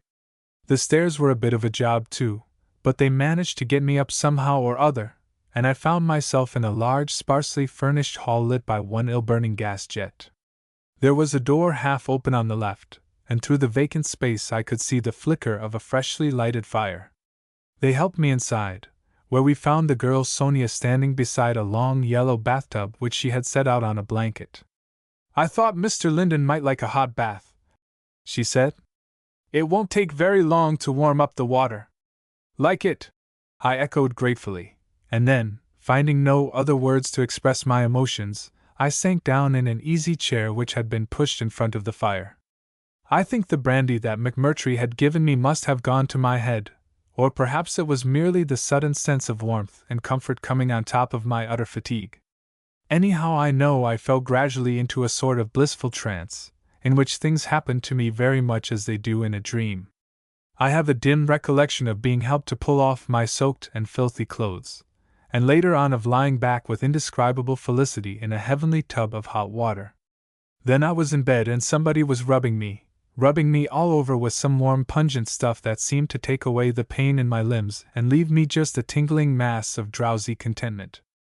After that I suppose I fell asleep. I based this last idea upon the fact that the next thing I remember is hearing someone say in a rather subdued voice, "Don't wake him up. Let him sleep as long as he likes, it's the best thing for him." Whereupon, as was only natural, I promptly opened my eyes. Dr. McMurtry and the dark girl were standing by my bedside, looking down at me. I blinked at them for a moment, wondering in my half-awake state where the devil I had got to. Then suddenly it all came back to me. "Well," said the doctor smoothly, "and how is the patient today?" I stretched myself with some care. I was still pretty stiff, and my throat felt as if someone had been scraping it with sandpaper, but all the same I knew that I was better, much better. "I don't think there's any serious damage," I said hoarsely. "How long have I been asleep?" He looked at his watch. "As far as I remember, you went to sleep in your bath soon after midnight. It's now 4 o'clock in the afternoon." I started up in bed. 4 o'clock! I exclaimed. "Good Lord! I must get up, He laid his hand on my shoulder. "Don't be foolish, my friend," he said. "You will get up when you are fit to get up. At the present moment you are going to have something to eat." He turned to the girl. "What are you thinking of giving him?" he asked. "There are plenty of eggs," she said. "And there's some of that fish we had for breakfast," she answered curtly, almost rudely, looking at me while she spoke. Her manner gave me the impression that for some reason or other she and McMurtry were not exactly on the best of terms. If that was so, he himself betrayed no sign of it. "Either will do excellently," he said in his usual suave way. "Or perhaps our young friend could manage both. I believe the Dartmoor air is most stimulating." "I shall be vastly grateful for anything," I said, addressing the girl. Whatever is the least trouble to cook. She nodded and left the room without further remark, McMurtry looking after her with what seemed like a faint gleam of malicious amusement. I have brought you yesterday's Daily Mail, he said. I thought it would amuse you to read the description of your escape. It is quite entertaining, and besides that there is a masterly little summary of your distinguished career prior to its unfortunate interruption. He laid the paper on the bed. First of all, though, he added, I will just look you over. I couldn't find much the matter with you last night, but we may as well make certain. He made a short examination of my throat, and then, after feeling my pulse, tapped me vigorously all over the chest. Well, he said finally, you have been through enough to kill 2 ordinary men, but except for giving you a slight cold in the head, it seems to have done you good. I sat up in bed. Dr. McMurtry, I said bluntly, what does all this mean? Who are you, and why are you hiding me from the police? He looked down on me, with that curious, baffling smile of his. A natural and healthy curiosity, Mr. Linden, he said drily. I hope to satisfy it after you have had something to eat. Till then, he shrugged his shoulders. Well, I think you will find the Daily Mail excellent company. He left the room, closing the door behind him, and for a moment I lay there with an uncomfortable sense of being tangled up in some exceedingly mysterious adventure. Even such unusual people as Dr. McMurtry and his friends do not as a rule take in and shelter escaped convicts purely out of kindness of heart. There must be a strong motive for them to run such a risk in my case, but what that motive could possibly be was a matter which left me utterly puzzled. So far as I could remember, I had never seen any of the 3 before in my life. I glanced round the room. It was a big, airy apartment, with ugly, old-fashioned furniture, and 2 windows, both of which looked out in the same direction. The pictures on the wall included an oleographed portrait of the late King Edward in the costume of an admiral, a large engraving of Mr. Landseer's inevitable stag, and several colored and illuminated texts. One of the latter struck me as being topical if a little inaccurate. It ran as follows: The wicked flee when no man pursueth. Over the mantelpiece was a mirror in a mahogany frame. I gazed at it idly for a second, and then a sudden impulse seized me to get up and see what I looked like. I turned back the clothes and crawled out of bed. I felt shaky when I stood up, but my legs seemed to bear me all right, and very carefully I made my way across to the fireplace. The first glance I took in the mirror gave me a shock that nearly knocked me over. A cropped head and 3 days' growth of beard will make an extraordinary difference in anyone, but I would never have believed they could have transformed me into quite such an unholy-looking ruffian as the one I saw staring back at me out of the glass. If I had ever been conceited about my personal appearance, that moment would have cured me for good. Satisfied with a fairly brief inspection, I returned to the bed, and arranging the pillows so as to fit the small of my back, picked up the Daily Mail. I happened to open it at the center page, and the big heavily leaded headlines caught my eyes straight away. Escape of Neil Linden, famous prisoner breaks out of Dartmoor, sensational case recalled. With a pleasant feeling of anticipation I settled down to read. From our own correspondent. Princetown. Neil Linden, perhaps the most famous convict at present serving his sentence, succeeded yesterday in escaping from Princetown. At the moment of writing he is still at large. He formed one of a band of prisoners who were returning from the quarries late in the afternoon. As the men reached the road which leads through the plantation to the main gate of the prison, one of the warders in charge was overcome by an attack of faintness. In the ensuing confusion, a convict of the name of Cairns, who was walking at the head of the gang, made a sudden bolt for freedom. He was immediately challenged and fired at by the civil guard. The shot took partial effect, but failed for the moment to stop the runaway, who succeeded in scrambling off into the wood. He was pursued by the civil guard, and it was at that moment that Linden, who was in the rear of the gang, also made a dash for liberty. He seems to have jumped the low wall which bounds the plantation, and although fired at in turn by another of the warders, apparently escaped injury. Running up the hill through the trees, he reached the open slope of moor on the farther side which divides the plantation from the main wood. While he was crossing this he was seen from the roadway by that well-known horse dealer and pigeon shot, Mr. Alfred Smith of Shepherd's Bush, who happened to be on a walking tour in the district. Mr. Smith, with characteristic sportsmanship, made a plucky attempt to stop him, but Linden, who had picked up a heavy stick in the plantation, dealt him a terrific blow on the head that temporarily stunned him. He then jumped the railings and took refuge in the wood. The pursuing warders came up a few minutes later, but by this time a heavy mist was beginning to settle down over the moor, rendering the prospect of a successful search more than doubtful. The warders therefore surrounded the wood with the idea of preventing Linden's escape. Taking advantage of the fog, however, the latter succeeded in slipping out on the opposite side. He was heard climbing the railings by Assistant Warder Conway, who immediately gave the alarm and closed with the fugitive. The other warders came running up, but just before they could reach the scene of the struggle, Linden managed to free himself by means of a brutal kick, and darting into the fog disappeared from sight. It is thought that he has made his way over North Hesse and is lying up in the Walkham woods. In any case, it is practically certain that he will not be at liberty much longer. It is impossible for him to get food except by stealing it from a cottage or farm, and directly he shows himself he is bound to be recaptured. Considerable excitement prevails in the district, where all the inhabitants are keenly on the alert. The Marks murder echoes of a famous case. The escape of Neil Linden recalls one of the most famous crimes of modern days. On the 3rd of October 4 years ago, as most of our readers will remember, a gentleman named Mr. Seaton Marks was found brutally murdered in his luxurious flat on the Chelsea Embankment. It was thought at first that the crime was the work of burglars, for Mr. Marks's rooms contained many art treasures of considerable value.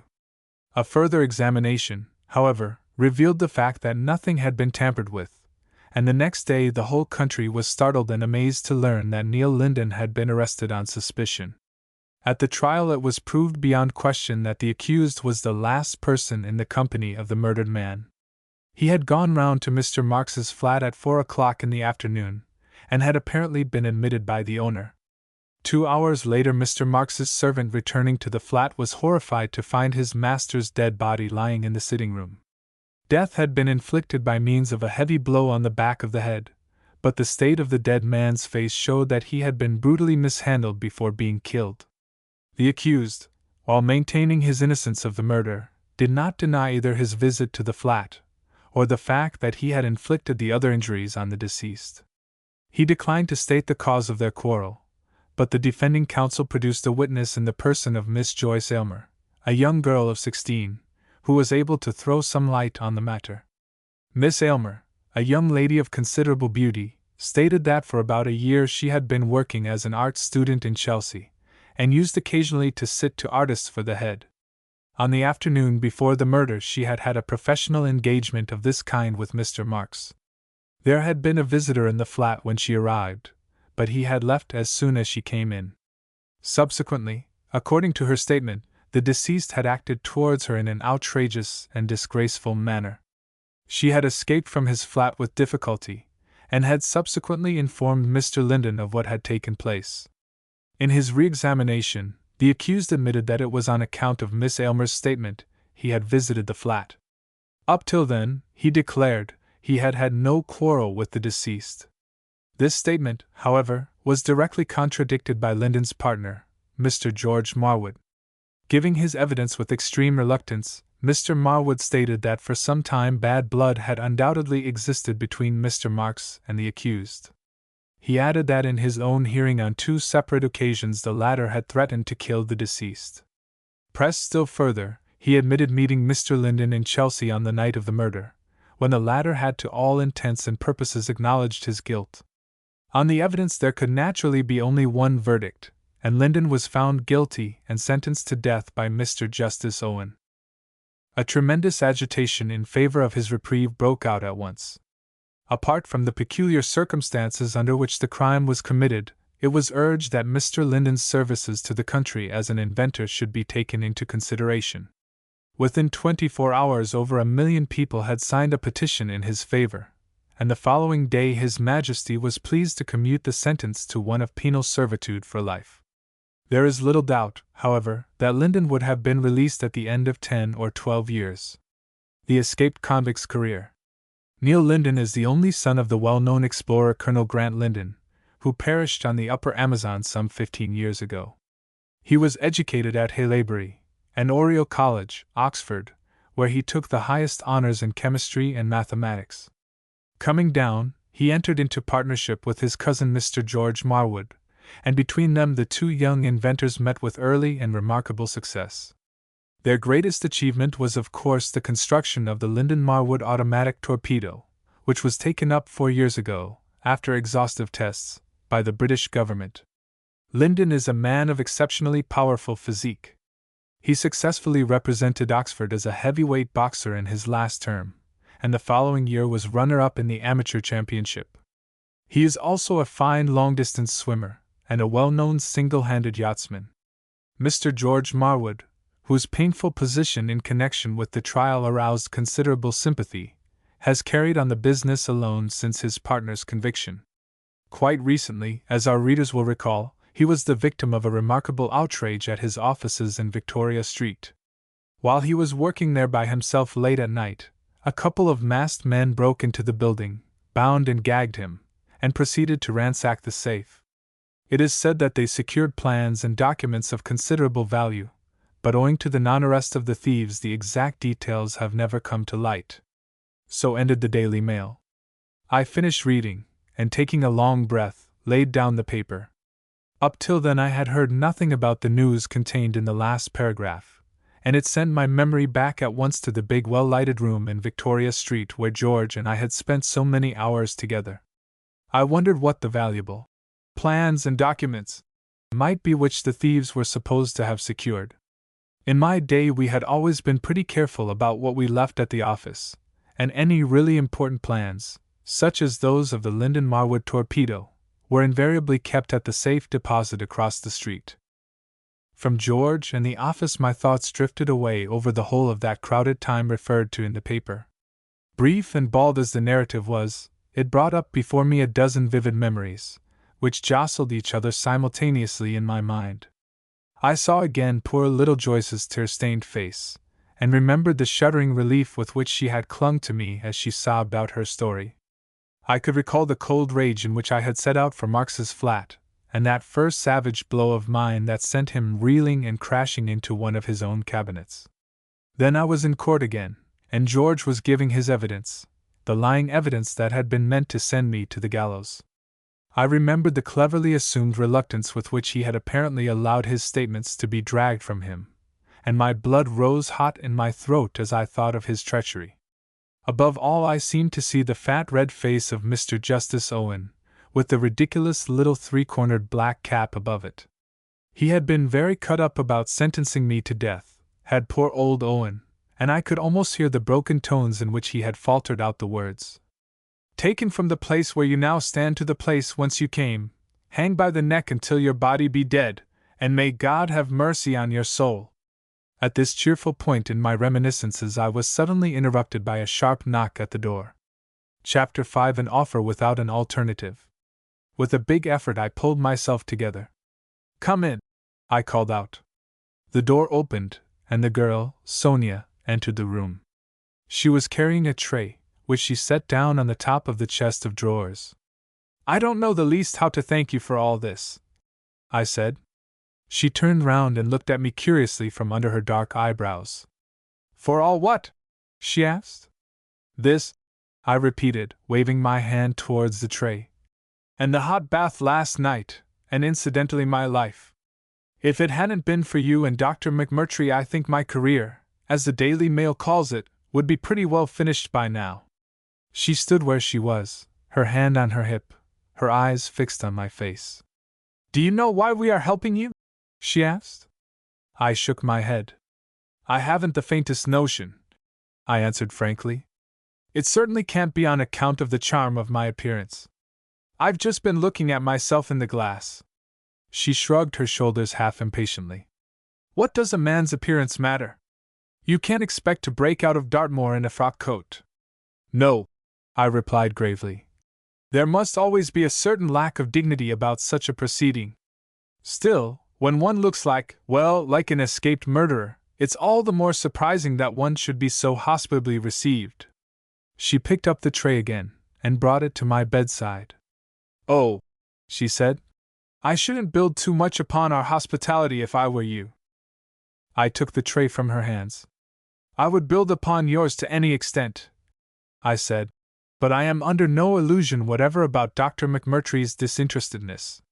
He and your father — it is your father, isn't it? — are coming up to explain matters as soon as I have had something to eat." She stood silent for a moment, her brows knitted in a frown. "They mean you no harm," she said at last, "as long as you will do what they want." Then she paused. "Did you murder that man Marks?" she asked abruptly. I swallowed down my first mouthful of fish. "No," I said. "I only knocked him about a bit. He wasn't worth murdering." She stared at me as if she was trying to read my thoughts. "Is that true?" she said. "Well," I replied, "he was alive enough when I left him, judging from his language." "Then why did your partner, Mr. Marwood, why did he say that you had done it?"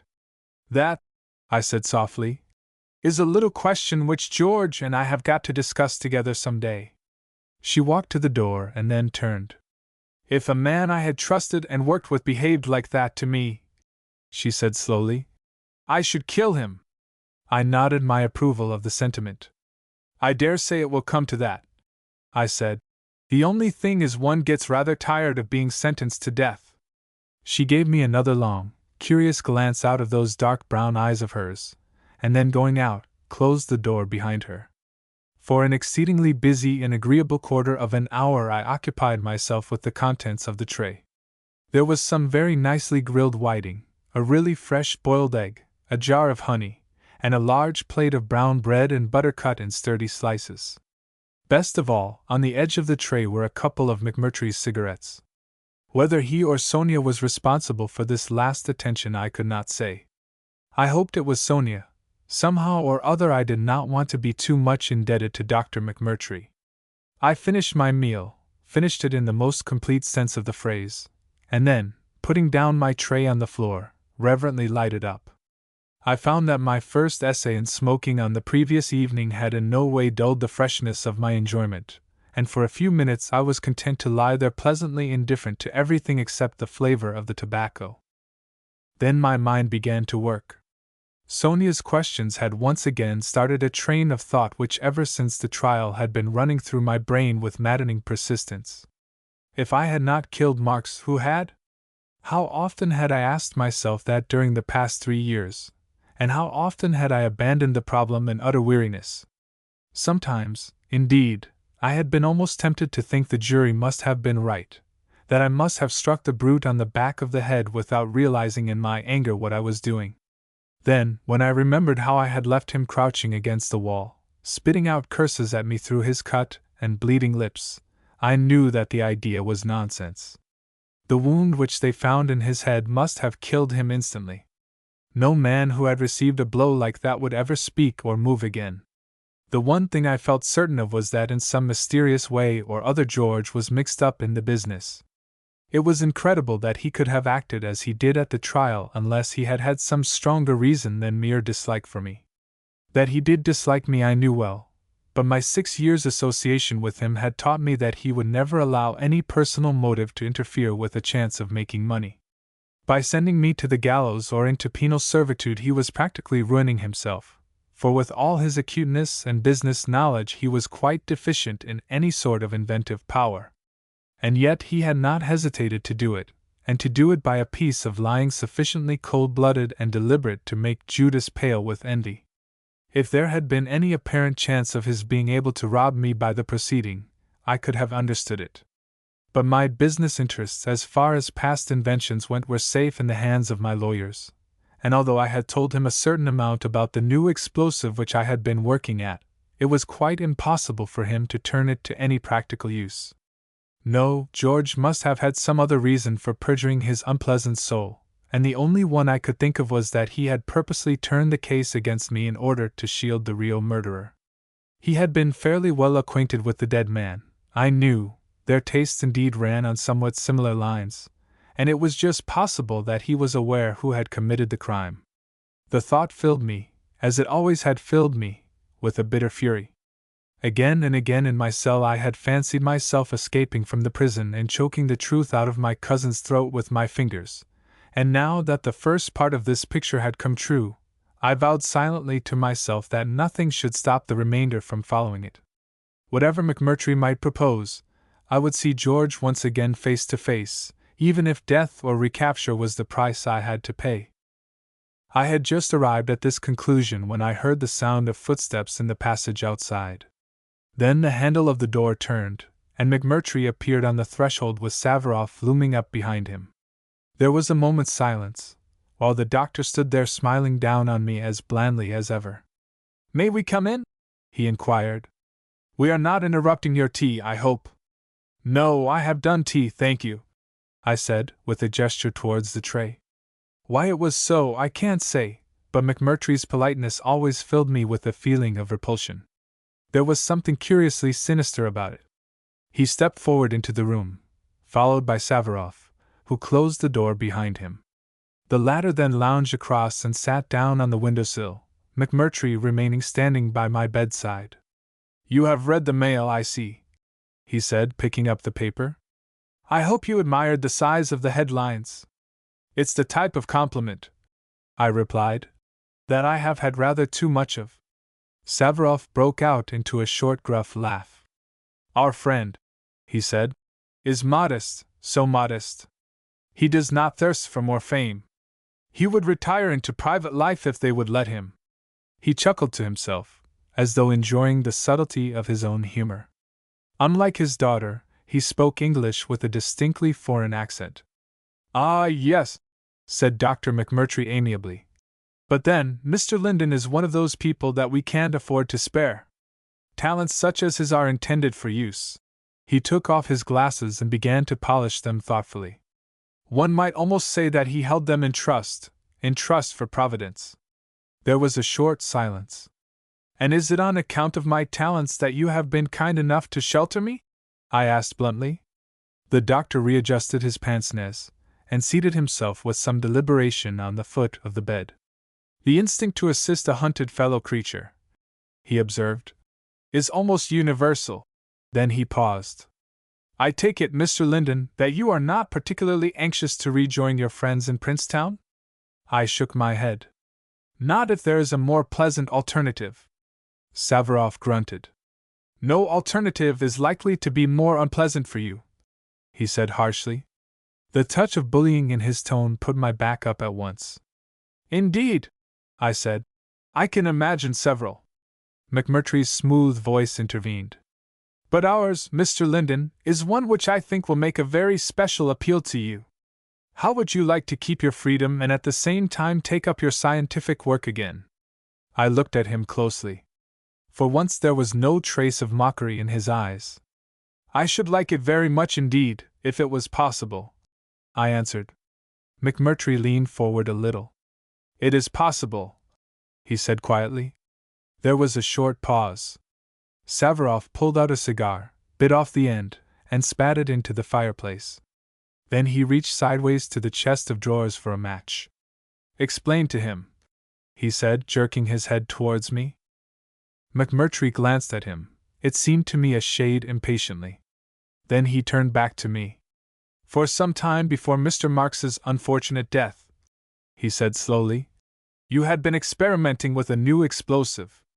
I nodded my head. I had no idea how he had got his information, for as far as I was aware George was the only person who had any knowledge of my secret. "And I believe you were just on the point of success when you were arrested?" "Theoretically I was," I said. "These matters don't always work out quite so well when you put them to a practical test. Still, you yourself were quite satisfied with the prospects?" I nodded again. "And unless I am wrong, this new explosive will be immensely more powerful than anything now in use?" "Immensely," I repeated. "In fact, there would be no practical comparison between them. Can you give me any idea as to its strength?" I hesitated. "According to my calculations," I said slowly, "it ought to prove at least 20 times as powerful as guncotton." Savarov uttered a hoarse exclamation and sat upright in his seat. "Are you speaking the truth?" he asked roughly. I stared him full in the face, and then without answering turned back to McMurtry. The latter made a gesture with his hand. "Leave the matter to me, Savarov," he said sharply. "I understand Mr. Linden better than you do." Then addressing me, "Supposing you had all the things that you required, how long would it take you to manufacture some of this powder, or whatever it is?" "It's difficult to say," I answered. "Perhaps a week, perhaps a couple of months. I could make the actual stuff at once provided I had the materials, but it's a question of doing it in such a way that one can handle it safely for practical purposes. I was experimenting on that very point at the time of my arrest." McMurtry nodded his head slowly. "You have been candid with us," he said, "and now I will be equally candid with you.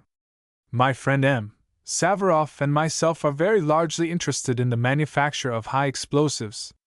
The appearance of an invention like yours on the market would be a very serious matter indeed for us. On the other hand, if we had control of it, we should, I imagine, be in a position to dictate our own terms." "You certainly would," I said. "There is no question about that. My explosive would be no more expensive to manufacture than cordite. So you see, when some exceedingly convenient chance brought you in through our kitchen window, it naturally occurred to me to invite you to stay and discuss the matter. You happen to be in a position in which you could be useful to us, and I think that we, on the other hand, might be of some assistance to you." He leant back and watched me with that cold smile of his. "What do you say, Mr. Linden?" he added. I did some rapid but necessary thinking. It was quite true that the new explosive would knock the bottom out of the present methods of manufacture, and McMurtry's interests in the matter might well be large enough to make him run the risk of helping me. There seemed no reason to doubt that he was speaking the truth, and yet, somehow or other, I mistrusted him from my soul. "How did you know about my experiments?" I asked quietly. He shrugged his shoulders. "There are such things as trade secrets. It is necessary for a businessman to keep in touch with anything that may threaten his interests." I hesitated a second. "What is it that you propose, exactly?" I inquired.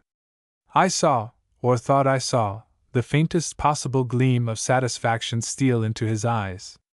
"I propose that you should finish your experiments as soon as possible, make some of this explosive, and hand the actual stuff and the full secret of its manufacture over to us.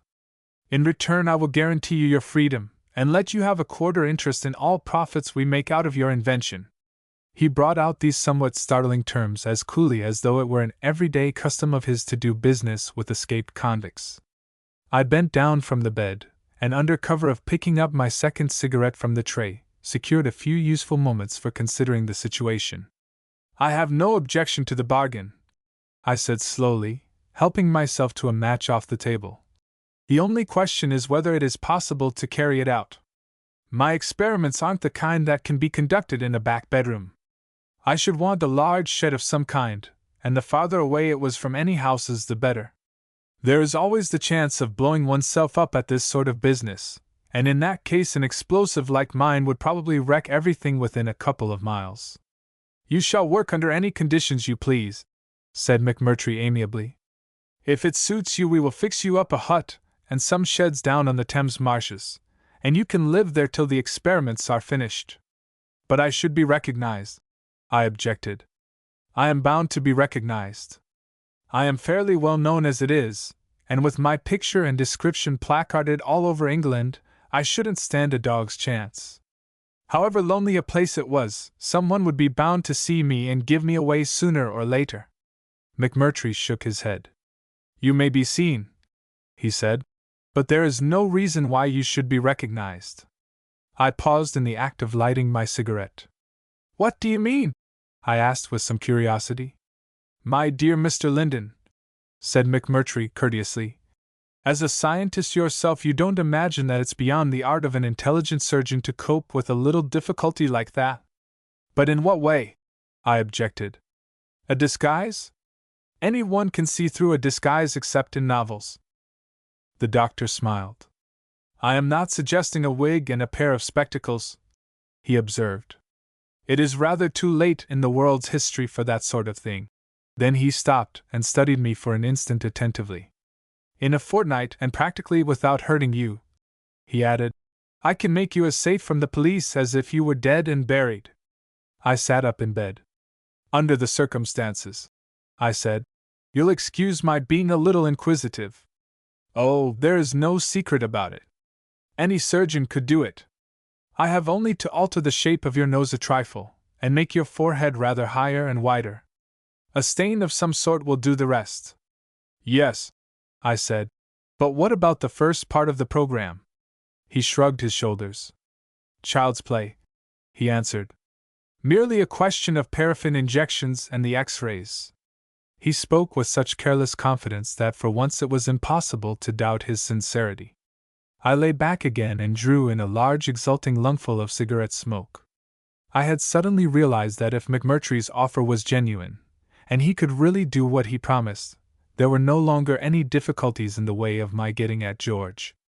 The idea of meeting him, and perhaps even speaking to him, without his being able to recognize me filled me with a wicked satisfaction that no words can do justice to. I don't think I betrayed my emotion, however, for McMurtry's keen eyes were on me, and I was not in the least anxious to take him into my confidence. I blew out the smoke in a gray cloud, and then, raising myself on my elbow, carefully flicked the ash off my cigarette. "How am I to know that you will keep your promise?" I asked. Savarov made an angry movement, but before he could speak, McMurtry had broken in. "You forget what an embarrassing position we shall be putting ourselves in, Mr. Linden," he said with perfect good temper. "Shielding a runaway convict is an indictable offense, to say nothing of altering his appearance. As for the money," he made a little gesture of contempt. "Well, do you think it would pay us to cheat you? There is always the chance that a gentleman who can invent things like this explosive and the Linden Marwood torpedo may have other equally satisfactory notions." "Very well," I said quietly.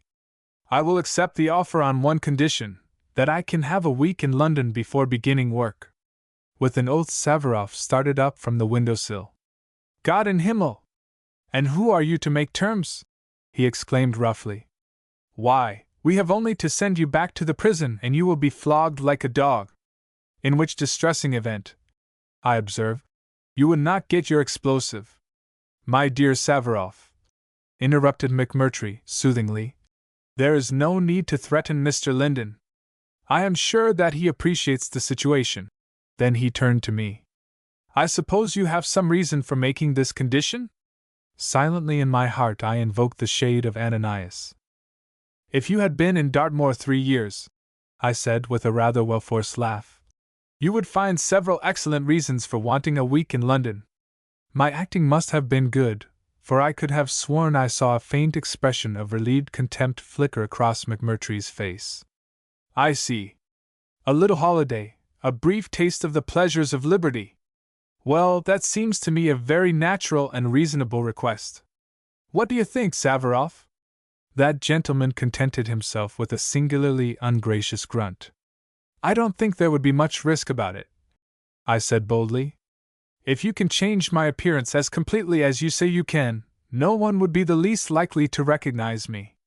After 3 years of that dog's life up there, I can't settle down in a hut on the Thames marshes without having a few days' fun first. I should be very careful what I did naturally. I have had quite enough of the prison to appreciate being outside." McMurtry nodded. "Very well," he said slowly. "I see no objection to your having your few days' fun in London if you want them. It would be safer perhaps to get you away from this house as soon as possible. I should think 3 weeks would be quite enough for our purposes here, and I dare say it will take us a month to fix up a satisfactory place for you to work in." Then he paused. "Of course, if you go to town," he added, "you will have to stay at some address we shall arrange for, and you will have to be ready to start work directly we tell you to." "Naturally," I said. "I only want—" I was saved from finishing my falsehood by a sudden sound from outside, the sound of a swing gate banging against its post. For a moment I had a horrible feeling that it might be the police. Savarov jumped up and looked out of the window. Then with a little guttural exclamation he turned back to McMurtry. "Hoffman!" he muttered, apparently in some surprise. Who Mr. Hoffman might be I had not the faintest notion, but the mention of the name brought the doctor to his feet at once. I think he was rather annoyed with Savarov for being unnecessarily communicative. When he spoke, however, it was with his usual perfect composure. "Well, we will leave you at peace now, Mr. Linden. I should try to go to sleep again for a little while if I were you. I will come up later and see whether you would like some supper." He stopped and looked round the room. "Is there anything else you want that you haven't got? If you could advance me a box of cigarettes," I said. "It shall be the first charge on the new explosive." He nodded, smiling. "I will send Sonia up with it," he answered. Then, following Savarov, he went out into the passage, carefully closing the door after him. Left alone, I lay back on the pillow in a frame of mind which I believe novelists describe as chaotic. I had expected something rather unusual from my interview with McMurtry, but these proposals of his could hardly be classed under such a mild heading as that. For sheer unexpectedness, they about took the biscuit. I had read in books of a man's appearance being altered so completely that even his best friends failed to recognize him, but it had never occurred to me that such a thing could be done in real life, let alone in the simple fashion outlined by the doctor. Of course, if he was speaking the truth, there seemed no reason why his plan, fantastic as it might sound, should not turn out perfectly successful. A private hut on the Thames marshes was about the last place in which you would look for an escaped Dartmoor convict, especially when he had vanished into thin air within a few miles of Devonport. What worried me most in the matter was my apparent good luck in having fallen on my feet in this amazing fashion. There is a limit to one's belief in coincidences, and the extraordinary combination of chances suggested by McMurtry's smooth explanations was just a little too stiff for me to swallow. I felt sure that he was lying in some important particulars, but precisely which they were I was unable to guess for certain. That he wanted the secret of the new explosive, and wanted it badly, there could be no doubt, but neither he nor Savarov in the least suggested to me a successful manufacturer of cordite, or anything else. They seemed to me to belong to a much more interesting if less conventional type, and I couldn't help wondering what on earth such a curious trio as they and Sonia could be doing tucked away in an ill-furnished, deserted-looking country house in a corner of South Devon. However, it was no good worrying, for as far as I was concerned it was painfully clear that there was no alternative. If I declined their offer and refused to let McMurtry carve my face about, they had only to turn me out, and in a few hours I should probably be back in my cell with the cheerful prospect of chains, a flogging, and 6 months' semi-starvation in front of me. Anything was better than that, even the wildest of plunges in the dark. Indeed, I am not at all sure that the mystery that surrounded McMurtry's offer did not lend it a certain charm in my eyes. My life had been so infernally dull for the last 3 years that the prospect of a little excitement, even of an unpleasant kind, was by no means wholly disagreeable. At least I had my week's fun in London to look forward to, and the thought of that alone would have been quite enough to make me go through with anything. I had lied to McMurtry about my object, but the falsehood, such as it was, did not sit very heavily on my conscience. The precise meaning of fun is purely a matter of opinion, and I was as much entitled to my definition as he was to his. After all, if a convicted murderer can't be a little careless about the exact truth, who the devil can? Chapter 6: The Face of a Stranger. McMurtry had left me under the impression that he meant to start work on my face the next day, but as it turned out the impression was a mistaken one. Both the paraffin wax and the X-ray outfit had to be procured from London, and according to Sonia it was to see about these that her father went off to town early the following morning. She told me this when she brought me up my breakfast, just after I had heard the car drive away from the house. "Well, I suppose I had better get up too," I said. "I can't stop in bed and be waited on by you." "You've got to," she replied curtly. "Unless you would rather I sent up Mrs. Weston." "Who's Mrs. Weston?" I inquired. Sonia placed the tray on my bed. "She's our housekeeper. She's deaf and dumb." "There are worse things," I observed, "in a housekeeper." Then I sat up and pulled my breakfast towards me. "Of course I would much rather you looked after me. I was only thinking of the trouble I'm giving you." "Oh, it's not much trouble," she said, then after a little pause she added, in a rather curious voice. Anyway, I shouldn't mind if it was. But I am feeling perfectly fit this morning, I persisted. I might just as well get up if your father would lend me some kit. I don't think I could squeeze into McMurtry's. She shook her head. The doctor says you are to stop where you are. He is coming up to see you. Then she hesitated. One of the prison warders called here last night to warn us that you were probably hiding in the neighborhood. That was kind, I said, if a little belated. Had they found the bicycle? No, she answered, and they are not likely to. My father went out and brought it in the night you arrived. It's buried in the back garden. There was another short silence, and then she seated herself on the foot of the bed. Tell me, she said, this girl, Joyce Aylmer, do you love her? The question came out so unexpectedly that it took me by utter surprise. I stopped in the middle of conveying a piece of bacon to my mouth and laid it down again on the plate. Why, Joyce is only a child, I said. At least she was when I went to prison. We were all in love with her in a sort of way. Her father had been an artist in Chelsea before he died, and we looked on her as a kind of general trust. She used to run in and out of the various studios just as she pleased. That was the reason I was so furious with Marx. It was impossible to believe that a man who wasn't an absolute fiend could. I pulled up short in some slight embarrassment. But she is not a child now, remarked Sonia calmly. According to the papers, she must be 19. Yes, I said. I suppose people grow older even when I'm in prison. And she loves you, she must love you.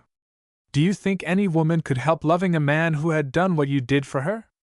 Oh, I expect she has forgotten all about me long ago, I said with a sudden bitterness.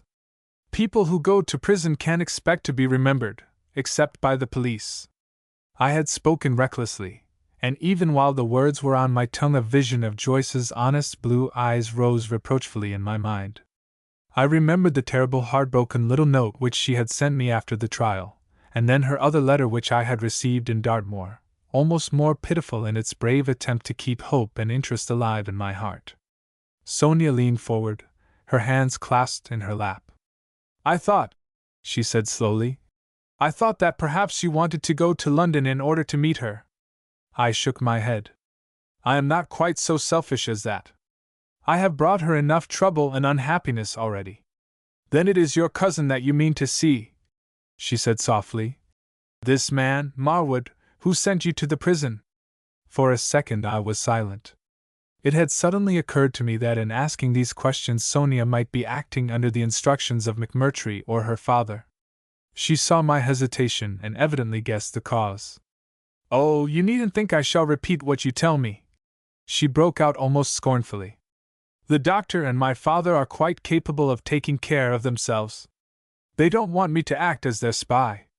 There was a genuine ring of dislike in her voice as she mentioned their names which made me believe that she was speaking the truth. Well, I said frankly, I was thinking of looking up George just to see how he has been getting on in my absence. But apart from that I have every intention of playing straight with McMurtry. It seems to me to be my only chance. A bell tinkled faintly somewhere away in the house, and Sonia got up off the bed. It is your only chance, she said quietly, but it may be a better one than you imagine.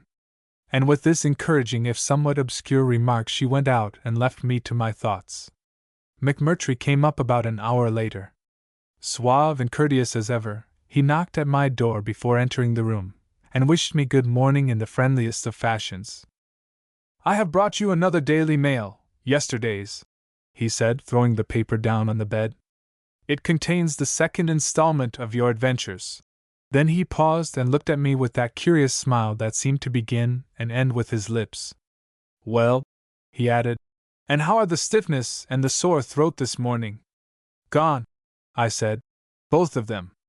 I have no excuse for stopping in bed except lack of clothes. He nodded and sat down on the windowsill. I dare say we can find a way out of that difficulty. My friend Savarov would, I am sure, be delighted to lend you some garments to go on with. You seem to be much of a size. Well, I should be delighted to accept them, I said. Even the joy of being in a real bed again begins to wear off after 2 days. I am afraid you can't expect very much liberty while you are our guest," he said, leaning back against the window. "It would be too dangerous for you to go outside the house, even at night time. I expect Sonia told you about our visitor yesterday." "Yes," I said. "I should like to have heard the interview. It was quite interesting. From what he told me, I should say that few prisoners have been more missed than you are. It appears that there are over 70 warders hunting about the neighborhood, to say nothing of volunteers. I seem to be giving a lot of trouble," I said sadly. The doctor shrugged his shoulders. "Not to us. I am only sorry that we can't offer you a more entertaining visit." He opened his case and helped himself to a cigarette. "On the whole, however, I dare say you won't find the time drag so very much. There will be the business of altering your appearance. I hope to start on that the day after tomorrow, and then I want you to make me out a full list of everything you will need in connection with your experiments. It would be best perhaps to have a drawing of the actual shed, just as you would like it fitted up. You might start on this right away." "Certainly," I said. "I shall be glad to have something to do. And I don't suppose you will mind much if we can't arrange anything very luxurious for you in the way of living accommodation. We shall have to choose as lonely a place as possible, and it will probably involve your feeding chiefly on tinned food, and roughing it a bit generally. It won't be for very long." "I shan't mind in the least," I said. "Anything will be comfortable after Princetown.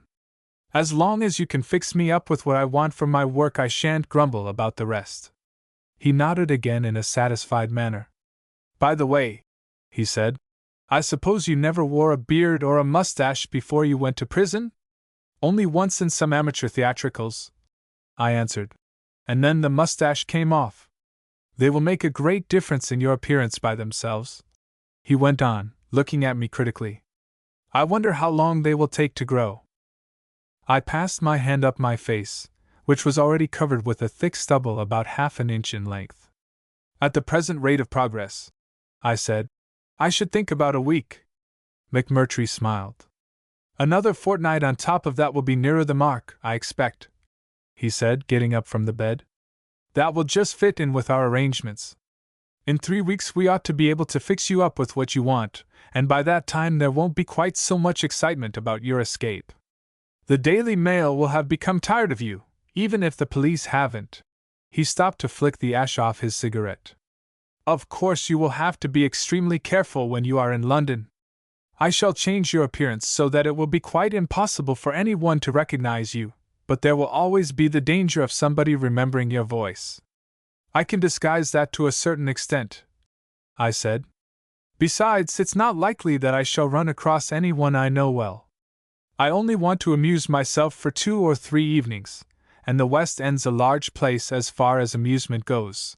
Then I paused. "If you really thought it was too risky," I added carelessly, "I would give up the idea." It was a bold stroke, but it met with the success that it deserved. Any lingering doubts McMurtry may have had about my intentions were apparently dispersed. "I think you will work all the better for a short holiday," he said, "and I am sure you are sensible enough to keep out of any trouble."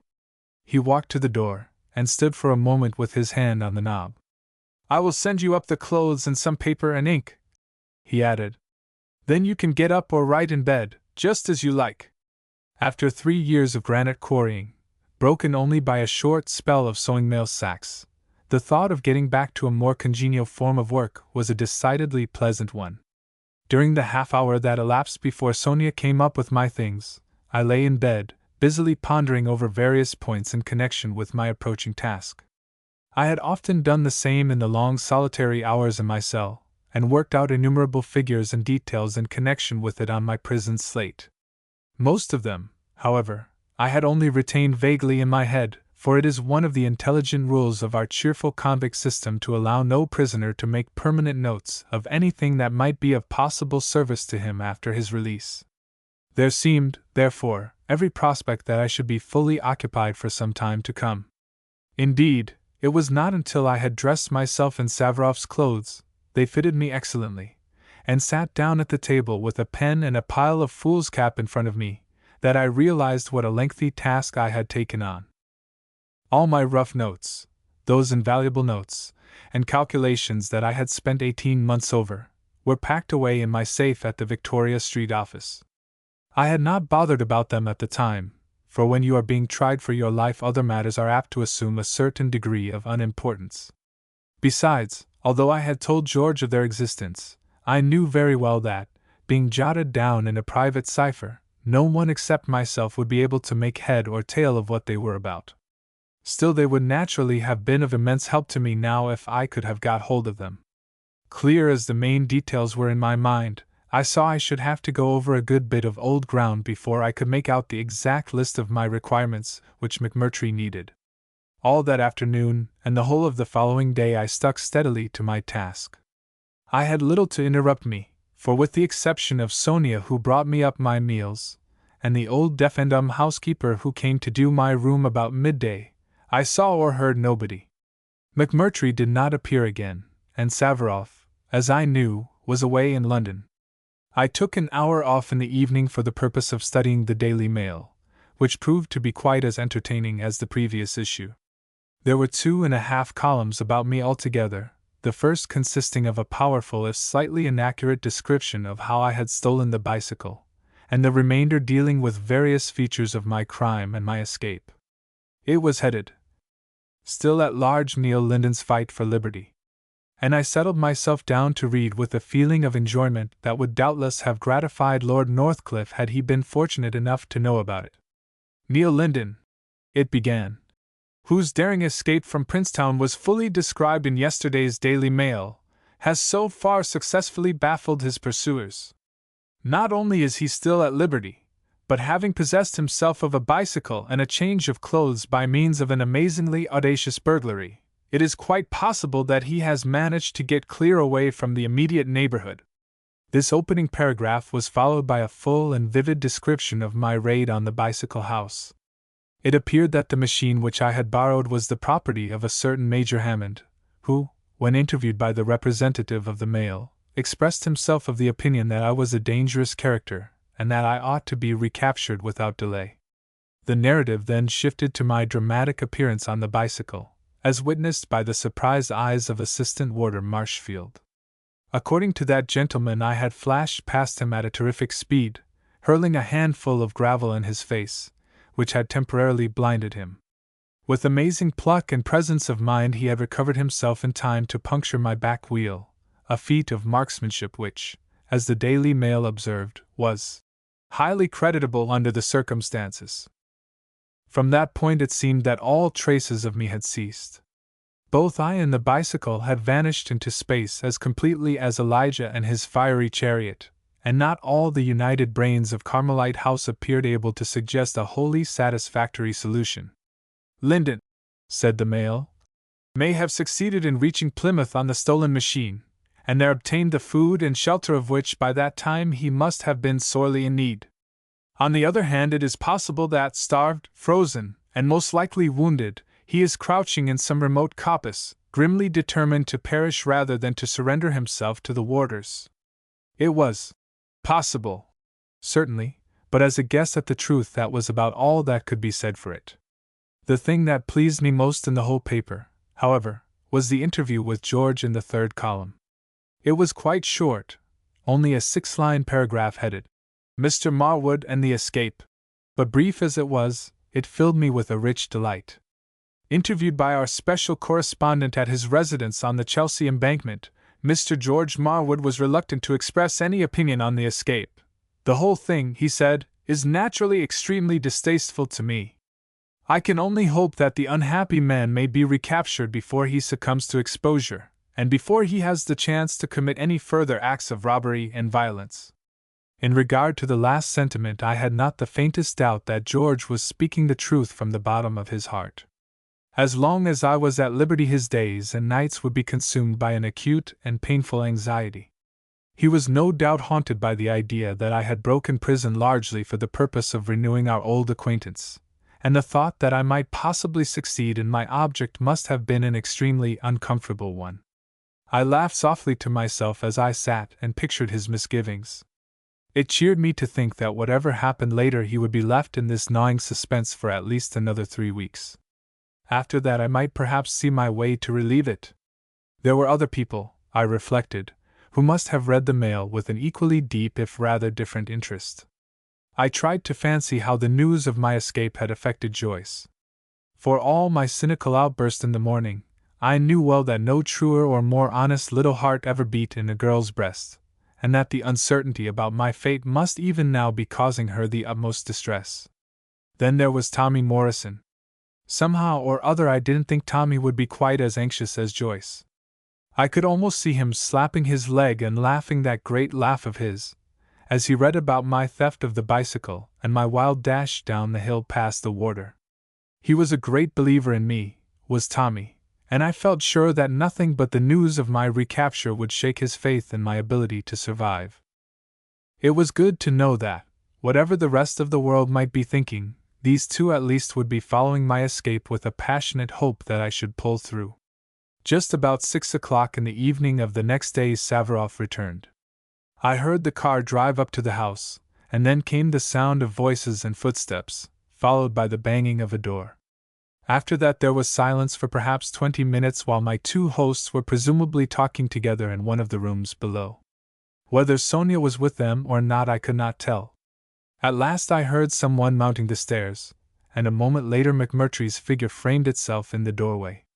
"I'm afraid I am interrupting your work," he said, standing on the threshold and looking down at the sheets of foolscap which littered the table in front of me. "Not a bit," I returned cheerfully. "I've just finished." And I began to gather up the fruits of my 2 days' toil into something like order. He shut the door and came across to where I was sitting. "Do you mean you have made out the full list of what you want?" he asked, picking up one of the sheets and running his eye rapidly over the notes and calculations. "I have done it all in the rough," I replied, "except the drawing of the shed. That will only take an hour or so." "Excellent!" he exclaimed. "I can see there won't be much time wasted when we once get to work." Then he laid down the paper. "Tomorrow morning I propose trying the first of our little operations. Savarov has brought me the things I needed, and I think we can finish the whole business in a couple of days." "What part of me are you going to start on?" I inquired with some interest. "I think I shall alter the shape of your nose first," he said. "It's practically a painless operation, just one injection of hot paraffin wax under the skin. After that you have only to keep quiet for a couple of hours so that the wax can set in the right shape." "What about the X-ray treatment?" I asked. He shrugged his shoulders. "That's perfectly simple too. Merely a matter of covering up everything except the part that we want exposed. One uses a specially prepared sort of lead sheeting. There is absolutely no danger or difficulty about it." I thought at first that he might be purposely minimizing both operations in order to put me at my ease, but as it turned out he was telling me nothing except the literal truth. At 10:30 the next morning he came up to my room with Sonia in attendance, the latter carrying a Primus stove and a small black bag. At his own suggestion I had stayed in bed, and from between the sheets I viewed their entrance not without a certain whimsical feeling of regret. When one has had a nose of a particular shape for the best part of 30 years it is rather a wrench to feel that one is abandoning it for a stranger. I passed my fingers down it almost affectionately. McMurtry, who appeared to be in the best of spirits, wished me good morning in that silkily polite manner of his which I was getting to dislike more and more. Sonia said nothing. She simply put the things down on the table by my bedside, and then stood there with the air of sullen hostility which she seemed generally to wear in McMurtry's presence. "I feel rather like a gladiator," I said. "Morituri te salutant." McMurtry, who had taken a shallow blue saucepan out of the bag and was filling it with hot water, looked up with a smile. "It will be all over in a minute," he said reassuringly. "The only trouble is keeping the wax liquid while one is actually injecting it. One has to stand it in boiling water until the last second." He put the saucepan on the stove, and then produced out of the bag a little china clay cup, which he stood in the water. Into this he dropped a small lump of transparent wax. We waited for a minute until the latter melted, McMurtry filling up the time by carefully sponging the bridge of my nose with some liquid antiseptic. Then, picking up what seemed like an ordinary hypodermic syringe, he warmed it carefully by holding it close to the primus. "Now," he said, "all you have to do is to keep perfectly still. You will just feel the prick of the needle and the smart of the hot wax, but it won't really hurt. If you move, you will probably spoil the operation." "Go ahead," I answered encouragingly. He dipped the syringe in the cup, and then with a quick movement of his hand brought it across my face. I felt a sharp stab, followed instantly by a stinging sensation all along the bridge of the nose. McMurtry dropped the syringe at once, and taking the skin between his fingers began to pinch and mold it with swift, deft touches into the required shape.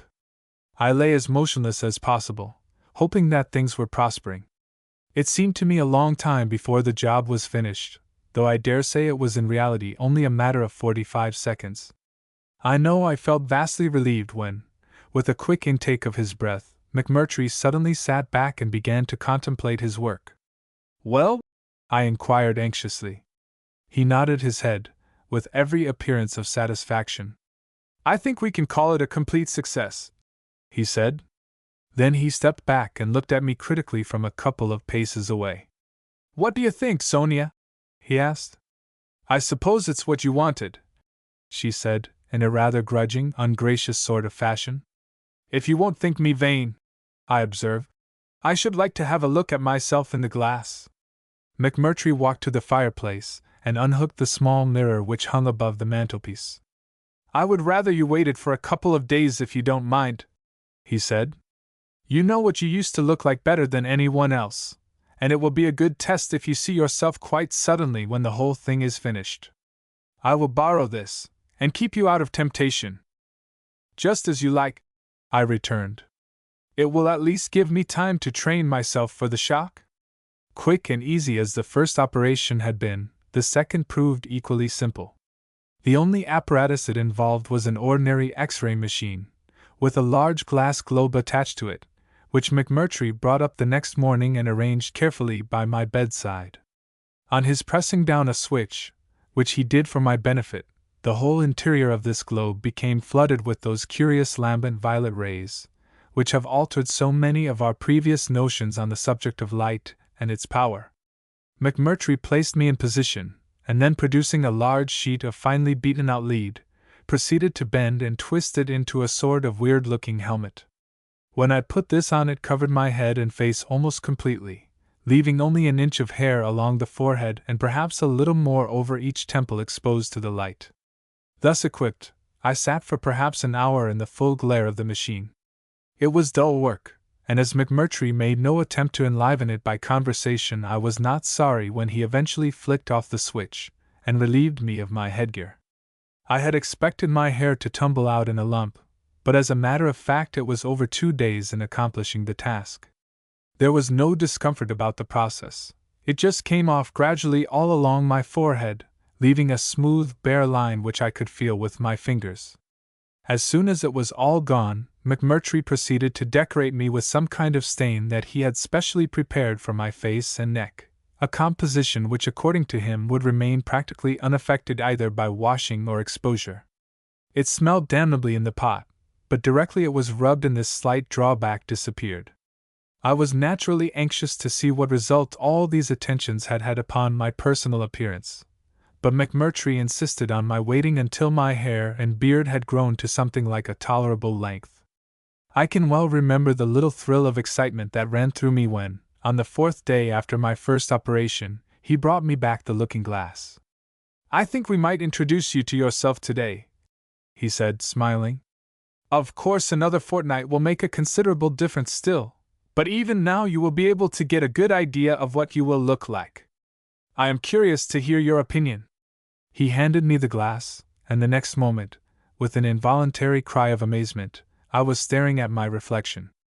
Instead of my usual features, I saw a rough-looking, bearded man of about 45, with an aquiline nose, a high forehead, and a dark sunburned skin. It was the face of a complete stranger, at the best that of a hard-bitten war correspondent or explorer, at the worst, well, I don't know what it mightn't have been at the worst. I stared and stared in a kind of incredulous fascination, until McMurtry's voice abruptly recalled me to my surroundings.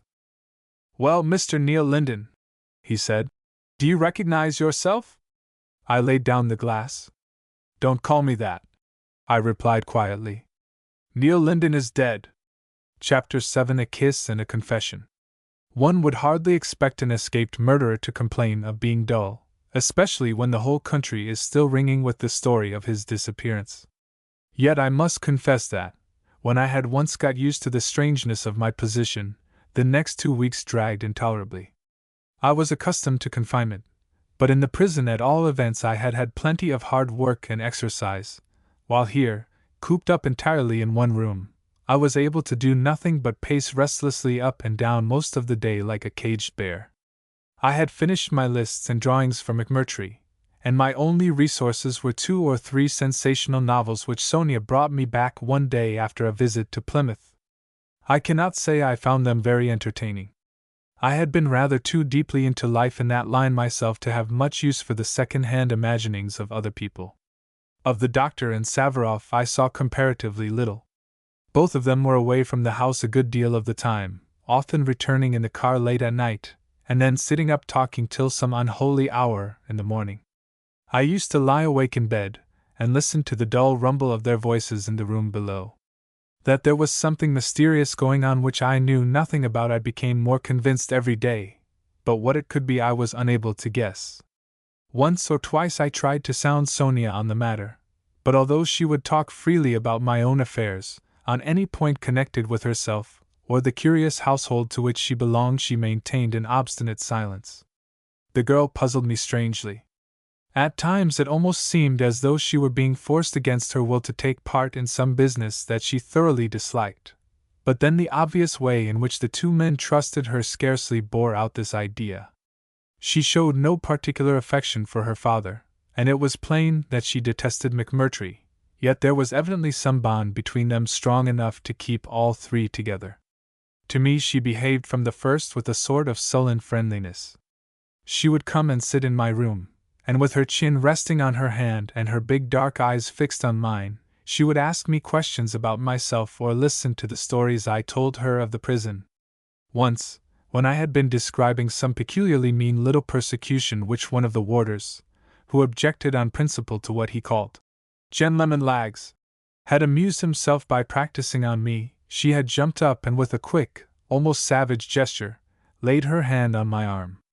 "Never mind," she said. "It's over now, and you shall make them pay for what they have done to you. We can promise you that at least." And she laughed with a curious bitterness I failed to understand.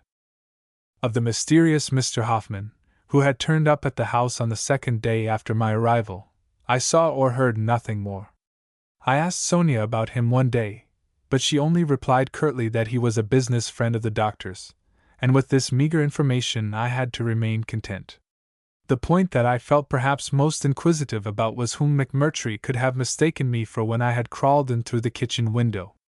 I had a distinct recollection of his having mentioned some name just before I had collapsed, but it had gone out of my head and for the life of me I couldn't recall it. You know the maddening way a name will hang about the tip of one's tongue, just avoiding every effort at recapture. Apart from my talks with Sonia, my chief entertainment was reading the Daily Mail. Not a day passed but someone seemed to discover a fresh clue to my hiding place. I was seen and recognized at Manchester, Yarmouth, London, and Edinburgh, while one gentleman wrote to inform the editor he had trustworthy information I was actually in St. Petersburg, having been engaged by the Russian government to effect certain improvements in their torpedo service. All this was quite pleasing, for, in addition to showing me that the police were still utterly at sea as to my whereabouts, I knew that each fresh report would help to keep George in an acute state of nervous tension. Just as my imprisonment was becoming almost unbearably irksome, the end arrived with an unexpected abruptness.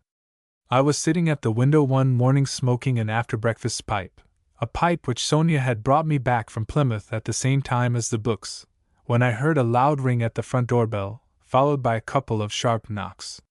Despite my 3 years' absence from worldly affairs, I recognized the unmistakable touch of a telegraph boy. Since it was hardly likely that the wire was for me, I continued to smoke with undisturbed serenity. Perhaps 10 minutes passed, and I was just wondering whether the message had anything to do with the arrangements which McMurtry was making on my behalf, when a door slammed and I heard someone coming up the stairs. I knew from the sound that it was the doctor himself. He entered the room, and looked round with his usual suave smile.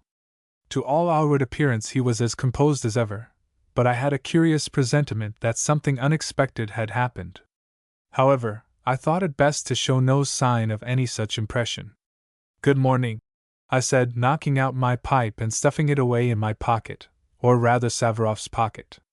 "A grand day, isn't it?" "Beautiful," he answered genially. "Quite beautiful."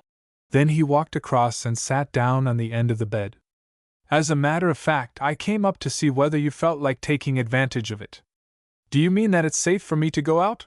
I asked with some eagerness. He shrugged his shoulders. "It's as safe as it ever will be, but I meant rather more than that." There was a pause. "Yes?" I said encouragingly.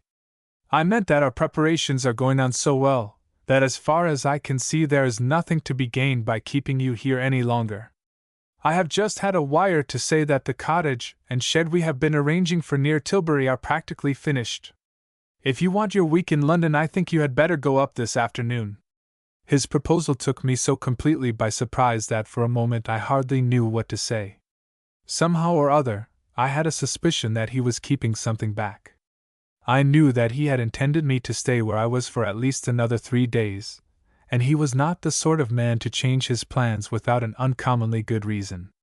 Still, the last thing I wanted was to let him think that I in any way doubted his good faith, so pulling myself together, I forced a really creditable laugh.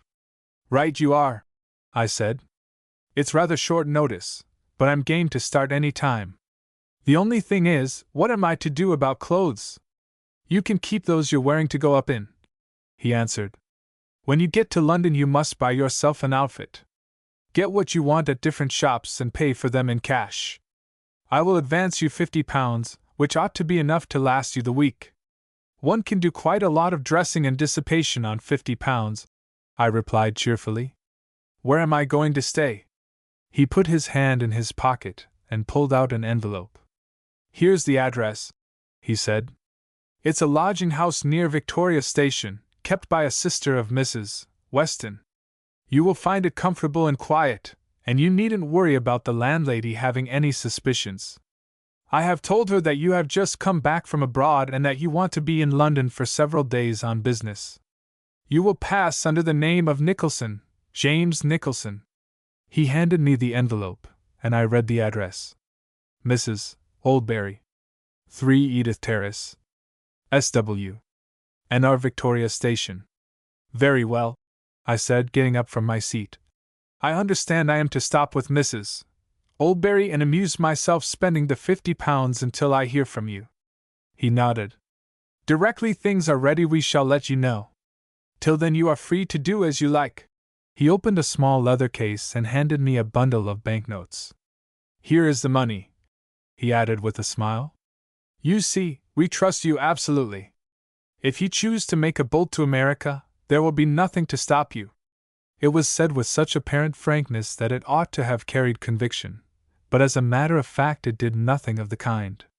I felt certain that it would not be McMurtry's fault if he failed to keep himself informed about my movements while I was in London. Too much trustfulness in human nature did not seem likely to be one of his besetting weaknesses. However, I pocketed the notes, cheerfully enough. Indeed, the mere touch of them in my hand gave me a pleasant feeling of confidence.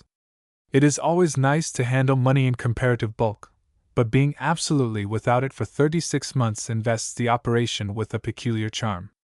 "You had better be ready to start from here about 1:30, said McMurtry. "Savaroff will take you into Plymouth in the car, and there is a fast train up at 2:05. It gets you into London just before 7. "Good," I said. "That will give me time to buy what I want when I arrive. It would spoil my dinner if I had to shop afterwards." McMurtry, who had crossed to the door, looked back at me with a sort of half-envious, half-contemptuous smile. "You are a curious fellow, Lyndon," he said. "At times you might be a boy of 20. Well, I am only 29, I protested. And one can't always remember that one's an escaped murderer. I was sitting on the windowsill when I made the last remark, but as soon as he had gone I jumped to my feet and began to pace restlessly up and down the room. Now that the moment of my release was really at hand, a fierce excitement had gripped hold of me. Although I had had plenty of time to get used to my new position, the amazing possibilities of it had never seemed to come fully home to me till that minute. I suddenly realized that I was stepping into an experience such as probably no other human being had ever tasted. I was like a man coming back from the dead, safe against recognition, and with all the record of my past life scarred and burnt into my memory. I walked to the glass and once again stared long and closely at my reflection. There could be no question about the completeness of my disguise. Between Neil Linden as the world had known him, and the grim, bearded, sunburned face that looked back at me out of the mirror, there was a difference sufficiently remarkable to worry the recording angel. People's wits may be sharpened both by fear and affection, but I felt that unless I betrayed myself deliberately, not even those who knew me best, such as George or Tommy, would have the remotest suspicion of my real identity. Anyhow, I intended to put my opinion to the test before very many hours had passed. I was pondering over this agreeable prospect, and still inspecting myself in the glass, when I heard a soft knock at the door. I opened it, and found Sonia standing outside. She was holding a bag in her hand, a good-sized Gladstone that had evidently seen some hard work in its time, and she came into the room and shut the door behind her before speaking. "Well," she said in her curious, half-sullen way, "are you pleased you are going to London?" "Why, yes," I said. "I'm pleased enough." As a matter of fact, the word pleased seemed rather too simple to sum up my emotions altogether adequately. She placed the bag on the floor and sat down on the bed. Then, leaning her face against the bottom rail, she stared up at me for a moment without speaking. "What did the doctor tell you?" she asked at last. "He told me I could go up to London by the 2:05, I said. "Is that all?" "Dr. McMurtry," I reminded her, "is never recklessly communicative." Then I paused. "Still, I should like to know the reason for the change of program," I added. She raised her head and glanced half nervously, half defiantly at the door. "We are going to give up this house tomorrow, that's the reason," she said, speaking low and rather quickly. "Our work here is finished, and it will be best for us to leave as soon as possible." "I wish," I said regretfully, "that I inspired just a little more confidence." Sonia hesitated. Then she sat up, and with a characteristic gesture of hers pushed back her hair from her forehead. "Come here," she said slowly. "Come quite close to me." I walked towards her, wondering at the sudden change in her voice. As I approached, she straightened her arms out each side of her, and half closing her eyes, raised her face to mine. "Kiss me," she said, almost in a whisper. "Kiss my lips." I could hardly have declined such an invitation even if I had wished to, but as a matter of fact I felt no such prompting. It was over 3 years since I had kissed anybody, and with her eyes half closed, and her breast softly rising and falling, Sonia looked decidedly attractive. I bent down till my mouth was almost touching hers. Then with a little sigh she put her arms round my neck, and slowly and deliberately our lips met. It was at this exceedingly inopportune moment that Savarov's guttural voice came grating up the stairs from the hall below. "Sonia!" he shouted. "Sonia! Where are you? I want you." She quietly disengaged her arms, and drawing back, paused for a moment with her hands on my shoulders. "Now you understand," she said, looking straight into my eyes. "They are nothing to me, my father and the doctor. I hate them both. It is you I am thinking of, you only." She leaned forward and swiftly, almost fiercely again kissed my mouth. "When the time comes," she whispered. "Sonia! Sonia!" Once more Savarov's voice rose impatiently from the hall. In a moment Sonia had crossed the room. I had one rapid vision of her looking back at me, her lips parted, her dark eyes shining passionately, and then the door closed, and I was alone. I sat down on the bed and took a long breath. There was a time when an unexpected incident of this sort would merely have left me in a state of comfortable optimism, but a prolonged residence in Dartmoor had evidently shaken my nerve. I soon collected myself, however, and lighting a cigarette with some care, got up and walked to the open window. If Sonia was really in love with me, and there seemed to be rather sound evidence that she was, I had apparently succeeded in making a highly useful ally. This may appear to have been rather a cold-blooded way of regarding the matter, but to tell the truth, the whole thing had taken me so utterly by surprise that I could scarcely realize as yet that I had been personally concerned in it. I had kissed her certainly; under the circumstances I could hardly have done otherwise. But of any deliberate attempt to make her fond of me I was beautifully and entirely innocent. It had never struck me that an escaped murderer with an artificial and rather forbidding countenance was in danger of inspiring affection, especially in a girl whose manner had always been slightly suggestive of a merely sullen tolerance.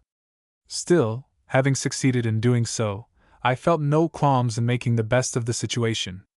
I needed friends rather badly, especially friends who had an intimate working acquaintance with the eminent firm of Messrs. McMurtry and Saveroff. If the not wholly disagreeable task of returning Sonia's proffered affection was all that was necessary, I felt that it would be flying in the face of Providence to decline such an opportunity. I was not the least in love with her, except by a very generous interpretation of the word, but I did not think that this unfortunate fact would seriously disturb my conscience. A life sentence for what you haven't done is apt to rob one's sense of honor of some of its more delicate points. With a pleasant feeling that things were working for the best, I got up again, and hoisting the Gladstone bag onto the bed began to collect the books, the toothbrush, and the few other articles which made up my present earthly possessions. Chapter 8. Artihan, Sir George Frinton, P.C. That journey of mine to London stands out in my memory with extraordinary vividness. I don't think I shall ever forget the smallest and most unimportant detail of it.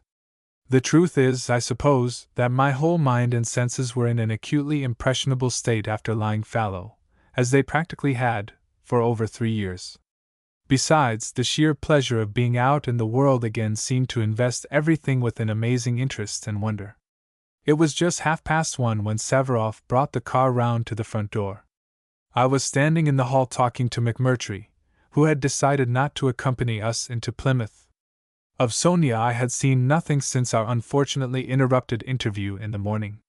"Well," said the doctor, as with the grinding of brakes the car pulled up outside, "we can look on this as the real beginning of our little enterprise." I picked up my Gladstone. "Let's hope," I said, "that the end will be equally satisfactory." McMurtry nodded. "I fancy," he said, "that we need have no apprehensions. Providence is with us, Mr. Linden, Providence or some equally effective power." There was a note of irony in his voice which left one in no doubt as to his own private opinion of our guiding agency. I stepped out into the drive carrying my bag. Saveroff, who was sitting in the driving seat of the car, turned half round towards me. "Put it on the floor at the back under the rug," he said. "You will sit in front with me." He spoke in his usual surly fashion, but by this time I had become accustomed to it. So, contenting myself with a genial observation to the effect that I should be charmed, I tucked the bag away out of sight and clambered up beside him into the left-hand seat. McMurtry stood in the doorway, that mirthless smile of his fixed upon his lips. "Goodbye," I said. "We shall meet at Tilbury, I suppose, if not before?" He nodded. "At Tilbury, certainly. Au revoir, Mr. Nicholson." And with this last reminder of my future identity echoing in my ears, we slid off down the drive. All the way into Plymouth Saveroff maintained a grumpy silence. He was naturally a taciturn sort of person, and I think, besides that, he had taken a strong dislike to me from the night we had first seen each other. If this were so, I had certainly not done much to modify it. I felt that the man was naturally a bully, and it always pleases and amuses me to be disliked by bullies. Indeed, if I had had no other reason for responding to Sonia's proffered affection, I should have done so just because Saveroff was her father. My companion's sulks, however, in no way interfered with my enjoyment of the drive. It was a perfect day on which to regain one's liberty. The sun shone down from a blue sky flecked here and there with fleecy white clouds, and on each side of the road the hedges and trees were just beginning to break into an almost shrill green. The very air seemed to be filled with a delicious sense of freedom and adventure. As we got nearer to Plymouth, I found a fresh source of interest and pleasure in the people that we passed walking along the road or driving in traps and cars. After my long surfeit of warders and convicts, the mere sight of ordinarily dressed human beings laughing and talking filled me with the most intense satisfaction. On several occasions I had a feeling that I should like to jump out of the car and join some group of cheerful-looking strangers who turned to watch us flash past. This feeling became doubly intense when we actually entered Plymouth, where the streets seemed to be almost inconveniently crowded with an extraordinary number of attractive-looking girls. I was afforded no opportunity, however, for indulging in any such pleasant interlude. We drove straight through the town at a rapid pace, avoiding the main thoroughfares as much as possible, and not slackening until we pulled up outside Mill Bay Station. We left the car in charge of a tired-looking loafer who was standing in the gutter, and taking out my bag, I followed Savarov into the booking office. "You had better wait there," he muttered, pointing to the corner. "I will get the ticket." I followed his suggestion, and while he took his place in the small queue in front of the window, I amused myself watching my fellow passengers hurrying up and down the platform. They looked peaceful enough, but I couldn't help picturing what a splendid disturbance there would be if it suddenly came out that Neil Linden was somewhere on the premises. The last time I had been in this station was on my way up to Princetown 2.5 years before. At last Savarov emerged from the throng with my ticket in his hand. "I have taken you a first class," he said rather grudgingly. "You will probably have the carriage to yourself. It is better so." I nodded. "I shouldn't like to infect any of these good people with homicidal mania," I said cheerfully. He looked at me rather suspiciously. I think he always had a sort of vague feeling that I was laughing at him, and then without further remark led the way out onto the platform. McMurtry had given me a sovereign and some loose silver for immediate expenses, and I stopped at the bookstall to buy myself some papers. I selected a Mail, a Sportsman, Punch, and the Saturday Review. I lingered over the business because it seemed to annoy Savarov. Indeed, it was not until he had twice jogged my elbow that I made my final selection. Then, grasping my bag, I marched up the platform behind him, coming to a halt outside an empty first-class carriage. "This will do," he said, and finding no sound reason for contradicting him, I stepped in and put my bag upon the rack. "Goodbye, Savarov," I said cheerfully. "I shall have the pleasure of seeing you two at Tilbury, I suppose?" He closed the door and thrust his head in through the open window. "You will," he said in his guttural voice. "And let me give you a little word of advice, my friend. We have treated you well, but if you think you can in any way break your agreement with us, you make a very bad mistake." I took out my cigarette case. "My dear Savarov," I said coldly, "why on earth should I want to break my agreement with you? It is the only possible chance I have of a new start." He looked at me closely, and then nodded his head. "It is well. So long as you remember we are not people to be played with, no harm will come to you." He let this off with such a dramatic air that I very nearly burst out laughing. "I shan't forget it," I said gravely. "I've got a very good memory." There was a shrill whistle from the engine, followed by a warning shout of, "Stand back there, please, stand back, sir!" I had a last glimpse of Savarov's unpleasant face, as he hurriedly withdrew his head, and then with a slight jerk the train began to move slowly out of the station. I didn't open my papers at once.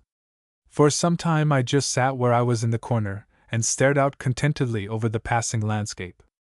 There is nothing like prison to broaden one's ideas about pleasure. Up till the time of my trial I had never looked on a railway journey as a particularly fascinating experience. Now it seemed to me to be simply chock full of delightful sensations. The very names of the stations, Totnes, Newton Abbot, Teignmouth, filled me with a sort of curious pleasure. They were part of the world that I had once belonged to, the gay, free, jolly world of work and laughter that I had thought lost to me forever. I felt so absurdly contented that for a little while I almost forgot about George. The only stop we made was at Exeter. There were not many people on the platform, and I had just decided that I was not going to be disturbed, when suddenly a fussy-looking little old gentleman emerged from the booking office, followed by a porter carrying his bag. They came straight for my carriage. The old gentleman reached it first, and puckering up his face, peered in at me through the window. Apparently the inspection was a success. "This will do," he observed. "Leave my bag on the seat, and go and see that my portmanteau is safely in the van. Then if you come back here I will give you threepence for your trouble." Dazzled by the prospect, the porter hurried off on his errand, and with a little grunt the old gentleman began to hoist himself in through the door. I put out my hand to assist him. "Thank you, sir, thank you," he remarked breathlessly. "I am extremely obliged to you, sir." Then, gathering up his bag, he shuffled along the carriage, and settled himself down in the opposite corner. I was quite pleased with the prospect of a fellow passenger, unexciting as this particular one promised to be. I have either read or heard it stated that when people first come out of prison they feel so shy and so lost that their chief object is to avoid any sort of society at all. I can only say that in my case this was certainly not true.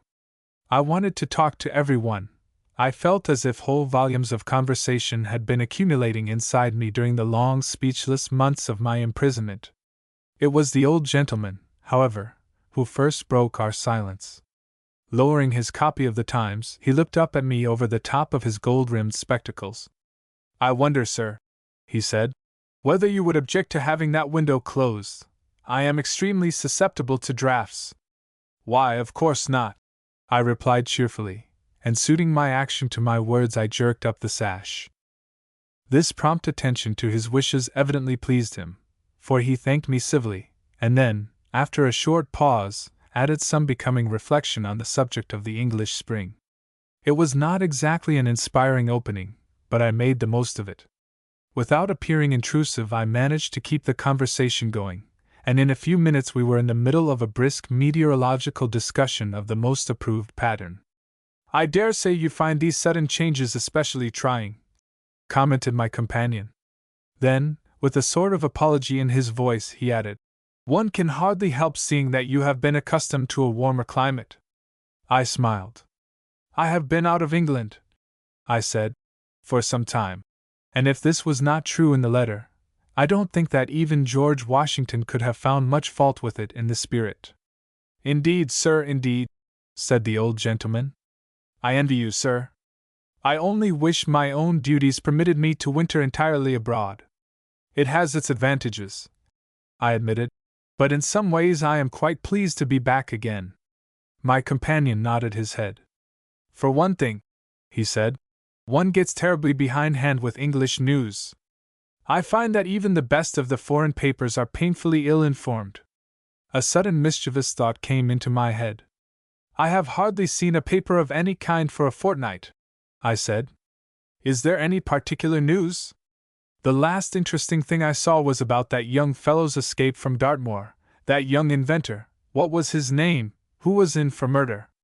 The old gentleman looked up sharply. "Ah, Linden," he said. "Neil Linden, you mean? He is still at large." "From what I read of the case," I went on carelessly, "it seems rather difficult to help sympathizing with him, to a certain extent. The man he murdered doesn't appear to have been any great loss to the community." My companion opened his mouth as if to speak, and then hesitated. "Well, as a matter of fact, I am scarcely in a position to discuss the subject," he said courteously. "Perhaps, sir, you are unaware who I am?" He asked the question with a slight touch of self-conscious dignity, which showed me that in his own opinion at all events he was a person of considerable importance. I looked at him again more carefully. There seemed to be something familiar about his face, but beyond that I was utterly at sea. "The fact is, I have been so much abroad," I began apologetically. He cut me short by producing a little silver case from his pocket and handing me one of his cards. "Permit me, sir," he said indulgently. I took it and read the following inscription: R.T. Hahn, Sir George Frinton, P.C. The Reform Club. I remembered him at once. He was a fairly well-known politician, an old-fashioned member of the Liberal Party, with whose name I had been more or less acquainted all my life. I had never actually met him in the old days, but I had seen one or two photographs and caricatures of him, and this no doubt explained my vague recollection of his features. For just a moment I remained silent, struggling against a strong impulse to laugh. There was something delightfully humorous in the thought of my sitting in a first-class carriage exchanging cheerful confidences with a distinguished politician, while Scotland Yard and the Home Office were racking their brains over my disappearance. It seemed such a pity I couldn't hand him back a card of my own just for the fun of watching his face while he read it. Mr. Neil Linden, late of His Majesty's Prison, Princetown. Collecting myself with an effort, I covered my apparent confusion with a slight bow. "It was very stupid of me not to have recognized you from your pictures," I said. This compliment evidently pleased the old boy, for he beamed at me in the most gracious fashion. "You see now, sir," he said, "why it would be quite impossible for me to discuss the matter in question." I bowed again. I didn't see in the least, but he spoke as if the point was so obvious that I thought it better to let the subject drop. I could only imagine that he must be holding some official position, the importance of which he probably overrated. We drifted off into the discussion of one or two other topics, settling down eventually to our respective newspapers. I can't say I followed mine with any keen attention. My brain was too much occupied with my own affairs to allow me to take in very much of what I read. I just noticed that we were engaged in a rather heated discussion with Germany over the future of Servia, and that a well-meaning but short-sighted anarchist had made an unsuccessful effort to shoot the president of the American Steel Trust. Of my own affairs I could find no mention, beyond a brief statement to the effect that I was still at liberty. There was not even the usual letter from somebody claiming to have discovered my hiding place, and for the first time since my escape I began to feel a little neglected. It was evident that as a news topic I was losing something of my first freshness. The last bit of the journey from Maidenhead onward seemed to take us an unconscionably long time. A kind of fierce restlessness had begun to get hold of me as we drew nearer to London, and I watched the fields and houses flying past with an impatience I could hardly control.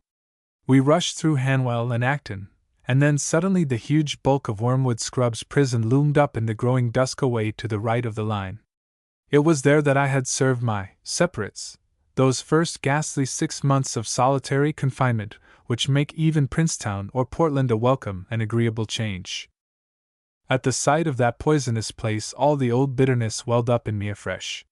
For a moment even my freedom seemed to have lost its sweetness, and I sat there with my hands clenched and black resentment in my heart, staring out of those grim, unlovely walls.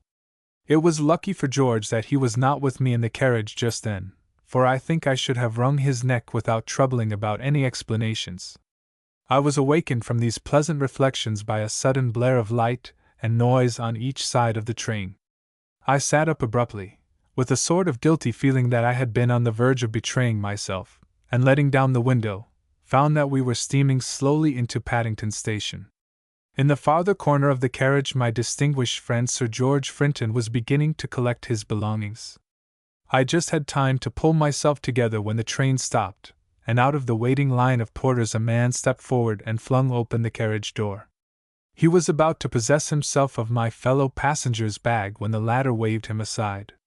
"You can attend to this gentleman," he said. "My own servant is somewhere on the platform."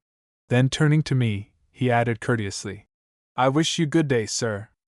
I am pleased to have made your acquaintance. I trust that we shall have the mutual pleasure of meeting again." I shook hands with him gravely. "I hope we shall," I replied. "It will be a distinction that I shall vastly appreciate."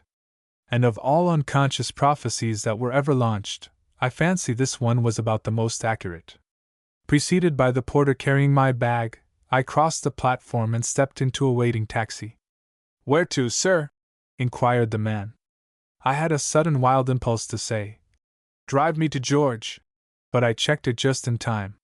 "You had better drive me slowly along Oxford Street," I said. "I want to stop at 1 or 2 shops." The man started the engine and, climbing back into his seat, set off with a jerk up the slope. I lay back in the corner and took in a long, deep, exulting breath. I was in London at last, and if those words don't convey to you the kind of savage satisfaction that filled my soul, you must be as deficient in imagination as a prison governor. Chapter 9: The Man with the Scar. My shopping took me quite a little while. There were a lot of things I wanted to get, and I saw no reason for hurrying, especially as McMurtry was paying for the taxi. I stopped at Selfridge's and laid in a small but nicely chosen supply of shirts, socks, collars, and other undergarments, and then, drifting slowly on, picked up at intervals some cigars, a couple of pairs of boots, and a presentable Homburg hat. The question of a suit of clothes was the only problem that offered any real difficulties. Apart from the fact that Savaroff's suit was by no means in its first youth, I had a strong objection to wearing his infernal things a moment longer than I could help. I was determined to have a decently cut suit as soon as possible, but I knew that it would be a week at least before any West End tailor would finish the job. In the meantime, I wanted something to go on with, and in my extremity I suddenly remembered a place in Wardour Street where 4 or 5 years before I had once hired a costume for a Covent Garden ball. I told the man to drive me there, and much to my relief found the shop still in existence. There was no difficulty about getting what I wanted. The proprietor had a large selection of what he called West End misfits, amongst which were several tweeds and blue serge suits big enough even for my somewhat unreasonable proportions. I chose the 2 that fitted me best, and then bought a second-hand suitcase to pack them away in. I had spent about £15, which seemed to me as much as a £50 capitalist had any right to squander on necessities. I therefore returned to the taxi and, arranging my parcels on the front seat, instructed the man to drive me down to the address that McMurtry had given me. Pimlico was a part of London that I had not patronized extensively in the days of my freedom, and I was rather in the dark about the precise situation of Edith Terrace. The taximan, however, seemed to suffer under no such handicap. He drove me straight to Victoria, and then, taking the road to the left of the station, turned off into a neighborhood of dreary-looking streets and squares, all bearing a dismal aspect of having seen better days. Edith Terrace was, if anything, slightly more depressing than the rest. It consisted of a double row of gaunt, untidy houses, from which most of the original stucco had long since peeled away. Quiet enough it certainly was, for along its whole length we passed only one man, who was standing under a street lamp, lighting a cigarette. He looked up as we went by, and for just one instant I had a clear view of his face. Except for a scar on the cheek, he was curiously like one of the warders at Princetown, and for that reason I suppose this otherwise trifling incident fixed itself in my mind. It is funny on what queer chances one's fate sometimes hangs.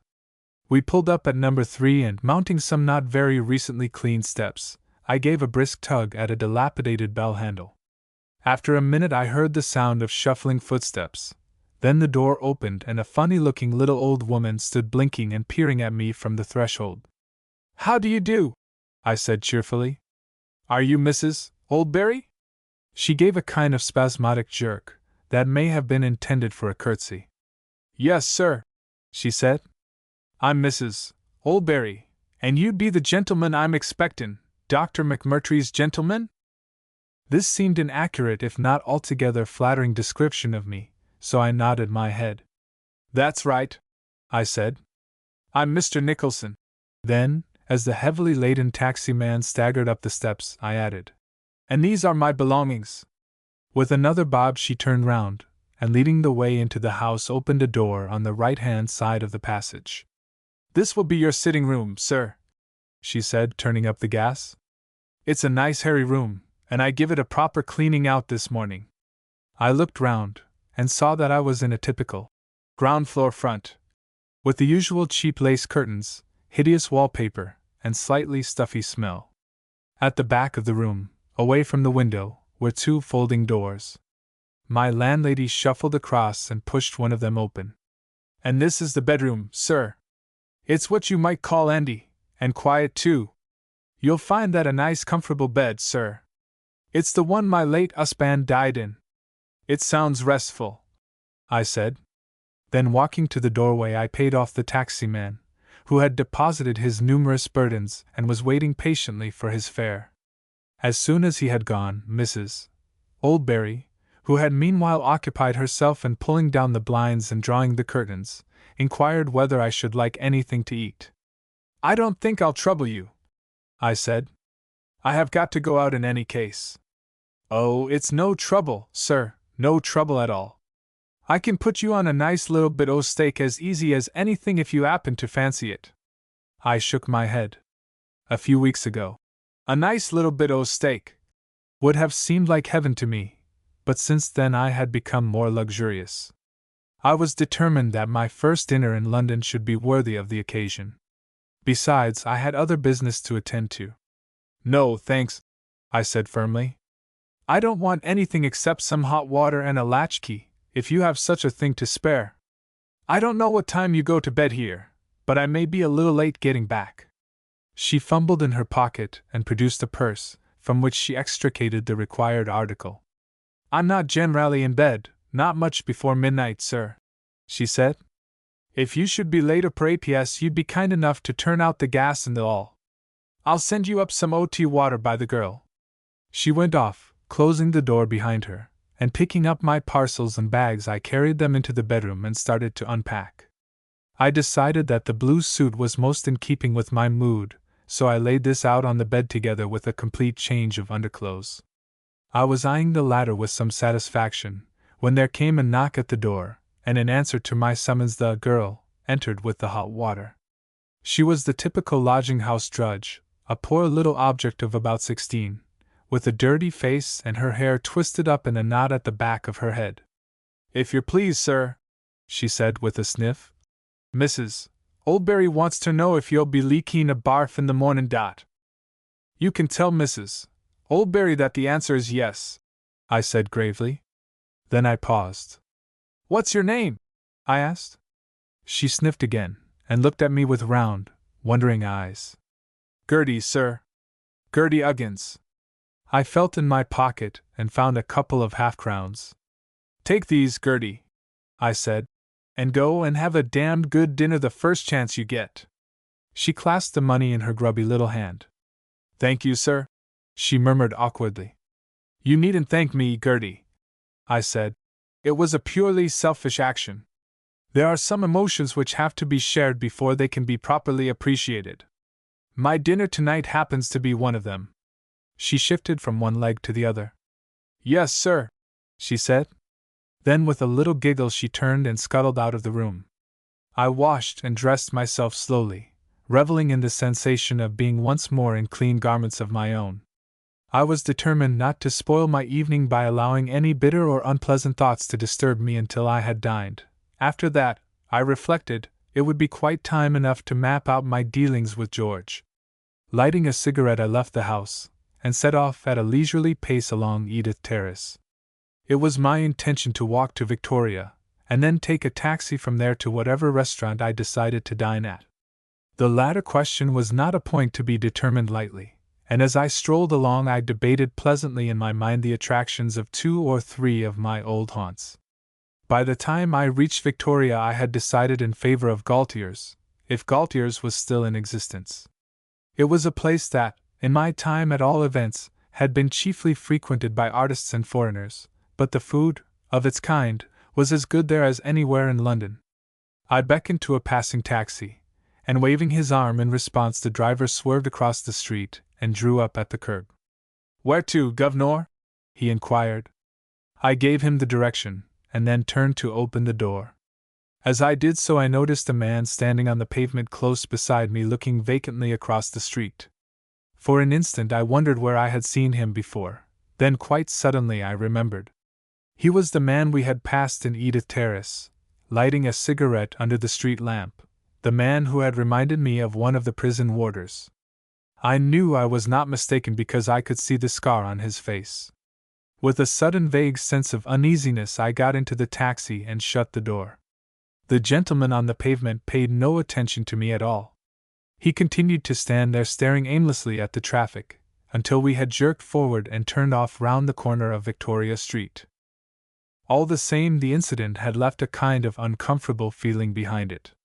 I suppose an escaped convict is naturally inclined to be suspicious, and somehow or other I couldn't shake off the impression that I was being watched and followed. If so, I had not much doubt whom I was indebted to for the honor.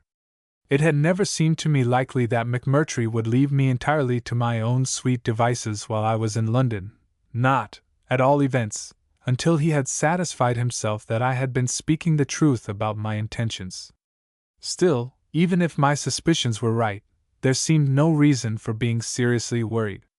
The gentleman on the pavement might have overheard me give the address to the driver, but that after all was exactly what I should have liked him to hear. Dinner at Gaultier's sounded a most natural preliminary to an evening's dissipation, and unless I was being actually followed to the restaurant I had nothing to fear. It was quite possible that my friend with the scar was only anxious to discover whether I was really setting out for the West End. All the same, I determined to be devilish careful about my future movements. If McMurtry wanted a report he should have it, but I would take particular pains to see that it contained nothing which would in any way disturb his belief in me. We pulled up at Gaultier's, and I saw with a sort of sentimental pleasure that, outside at all events, it had not altered in the least during my 3 years' exile. There was the same discreet-looking little window, the same big electric light over the door, and unless I was much mistaken, the same uniformed porter standing on the mat. When I entered I found M. Gaultier himself, as fat and bland as ever, presiding over the scene. He came forward, bowing low after his usual custom, and motioned me towards a vacant table in the corner. I felt an absurd inclination to slap him on the back and ask him how he had been getting on in my absence. It seemed highly improbable that he would remember my voice, but, as I had no intention of running any unnecessary risks, I was careful to alter it a little when I spoke to him. "Good evening," I began. "Are you M. Gaultier?" He bowed and beamed. "Well, M. Gaultier," I said, "I want a good dinner, a quite exceptionally good dinner. I have been waiting for it for some time." He regarded me keenly, with a mixture of sympathy and professional interest. "Monsieur is hungry?" he inquired. "Monsieur," I replied, "is both hungry and greedy. You have full scope for your art." He straightened himself, and for an inspired moment gazed at the ceiling. Then he slapped his forehead. "Monsieur," he said, "with your permission I go to consult the chef." "Go," I replied, "and heaven attend your counsel." He hurried off, and I beckoned to the head waiter. "Fetch me," I said, "a Virginian cigarette and a sherry and bitters." A true gourmet would probably shudder at such a first course, but it must be remembered that for 3 years my taste had had no opportunity of becoming overtrained. Besides, in matters of this sort I always act on the principle that it's better to enjoy oneself than to be artistically correct. Lying back in my chair I looked out over the little restaurant with a sensation of beautiful complacency. The soft rose-shaded lamps threw a warm glamour over everything, and through the delicate blue spirals of my cigarette I could just see the laughing face of a charmingly pretty girl who was dining with an elderly man at the opposite table. I glanced at the clock on the mantelpiece. It was close on 8, the hour when the cell lights at Princetown are turned out, and another dragging night of horror and darkness begins. Slowly and luxuriously I sipped my sherry and bitters. I was aroused from my reverie by the approach of M. Gaultier, who carried a menu in his hand. He handed me the card with another bow, and then stepped back as though to watch the result. This was the dinner: clear soup, grilled salmon, lamb, new potatoes, woodcock, pechi melba, marrow on toast. I read it through, enjoying each separate word, and then, with a faint sigh, handed it back to him. "Heaven," I said, "was undoubtedly at the conference." M. Gaultier picked up a wine list from the table. "And what will monsieur drink?" he inquired reverently. "Monsieur," I replied, "has perfect faith in your judgment. He will drink everything you choose to give him." Half an hour later I again lay back in my chair, and lapped in a superb contentment gently murmured to myself those 2 delightful lines of Sidney Smith's. "Serenely calm, the epicure may say, fate cannot harm me, I have dined today." I sipped my Turkish coffee, lighted the fragrant cabana which M. Gaultier had selected for me, and debated cheerfully with myself what I should do next. I had had so many unpleasant evenings since my trial that I was determined that this one at all events should be a complete success. My first impulse, of course, was to visit George. There was something very engaging in the thought of being ushered into his presence by a respectable butler, and making my excuses for having called at such an unreasonable hour. I pictured to myself how he would look as I gradually dropped my assumed voice, and very slowly the almost incredible truth began to dawn on him. So charming was the idea that it was only with some reluctance I was able to abandon it. I didn't want to waste George. He had to last me at least 3 days, and I felt that if I went down there now, warmed and exhilarated with wine and food, I should be almost certain to give myself away. I had no intention of doing that until the last possible moment. I still had a sort of faint irrational hope that by watching George without betraying my identity, I might discover something which would throw a little light on his behavior to me. But if I didn't go to Cheyne Walk, what was I to do? I put the question to myself as I slowly lifted the glass of old brandy which the waiter had set down in front of me, and before the fine spirit touched my lips the answer had flashed into my mind. I would go and see Tommy. It was the perfect solution of the difficulty, and as I put down the glass again I laughed softly in sheer happiness. The prospect of interviewing Tommy without his recognizing me was only a degree less attractive than the thought of a similar experience with George. I knew that the mere sight of his velvet coat and his dear old burly carcass would fill me with the most delightful emotions which now, amongst all my one-time friends, he and perhaps poor little Joyce would alone have the power to provoke. The others seemed to me as dead as the past to which they belong. One thing I was determined on, and that was that I wouldn't give away my secret. It would be difficult not to, for there were naturally 100 things I wanted to say to Tommy, but, however much I might be tempted, I was resolved to play the game. It was not the thought of my promise to McMurtry that sat very easily on my conscience, but the possibility of getting Tommy himself into trouble. I knew that for me he would run any risk in the world with the utmost cheerfulness, but I had no intention of letting him do it. He had done more than enough for me at the time of the trial. I called for the waiter and paid my bill. It seemed absurdly cheap for such a delightful evening, and I said as much to M. Gaultier, who insisted on accompanying me to the door. He received the remark with a protesting gesture of his hands. "Most people," he said, "feed. Monsieur eats. To such we do not wish to overcharge. It is a pleasure to provide a dinner which is appreciated."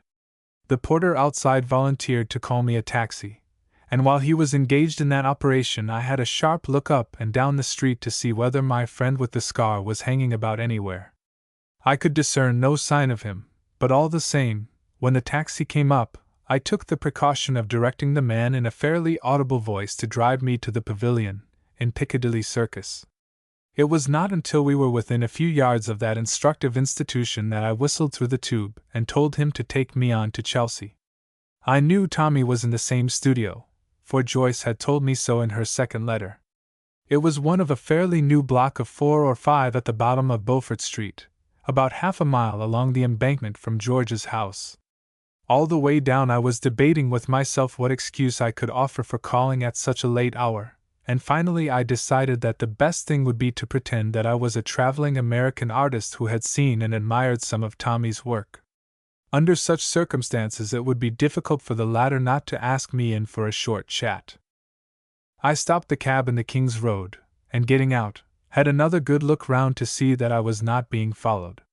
Satisfied on this point, I lighted a second cigar and started off down Beaufort Street. The stretch of embankment at the bottom seemed to have altered very little since I had last seen it. 1 or 2 of the older houses had been done up, but Florence Court, the block of studios in which Tommy lived, was exactly as I remembered it. The front door was open, after the usual casual fashion that prevails in Chelsea, and I walked into the square stone hall, which was lighted by a flickering gas jet. There was a board on the right, containing the addresses of the various tenants. Opposite number 3 I saw the name of Mr. T.G. Morrison, and with a slight quickening of the pulse I advanced along the corridor to Tommy's door. As I reached it I saw that there was a card tied to the knocker. I knew that this was a favorite trick of Tommy's when he was away, and with a sharp sense of disappointment I bent down to read what was written on it. With some difficulty, for the light was damnable, I made out the following words, roughly scribbled in pencil. Out of town. Please leave any telegrams or urgent letters at number 4. TM. I dropped the card and stood wondering what to do. If Tommy had some pal living next door, as seemed probable from his notice, the latter would most likely know what time he was expected to return. For a moment I hesitated, then retracing my steps, I walked back into the hall and glanced at the board to see who might be the tenant of number 4. To my surprise I found it was a woman, Miss Vivian. At first I thought I must be wrong, for women had always been the one agreeable feature of life for which Tommy had no manner of use. There it was, however, as plain as a pikestaff, and with a feeling of lively interest I turned back towards the flat. Whoever Miss Vivian might be, I was determined to have a look at her. I felt that the girl whom Tommy would leave in charge of his more important correspondence must be distinctly worth looking at. I rang the bell, and after a short wait the door was opened by a little maid about the size and age of Gertie Uggins, dressed in a cap and a print frock. "Is Miss Vivian in?" I asked boldly.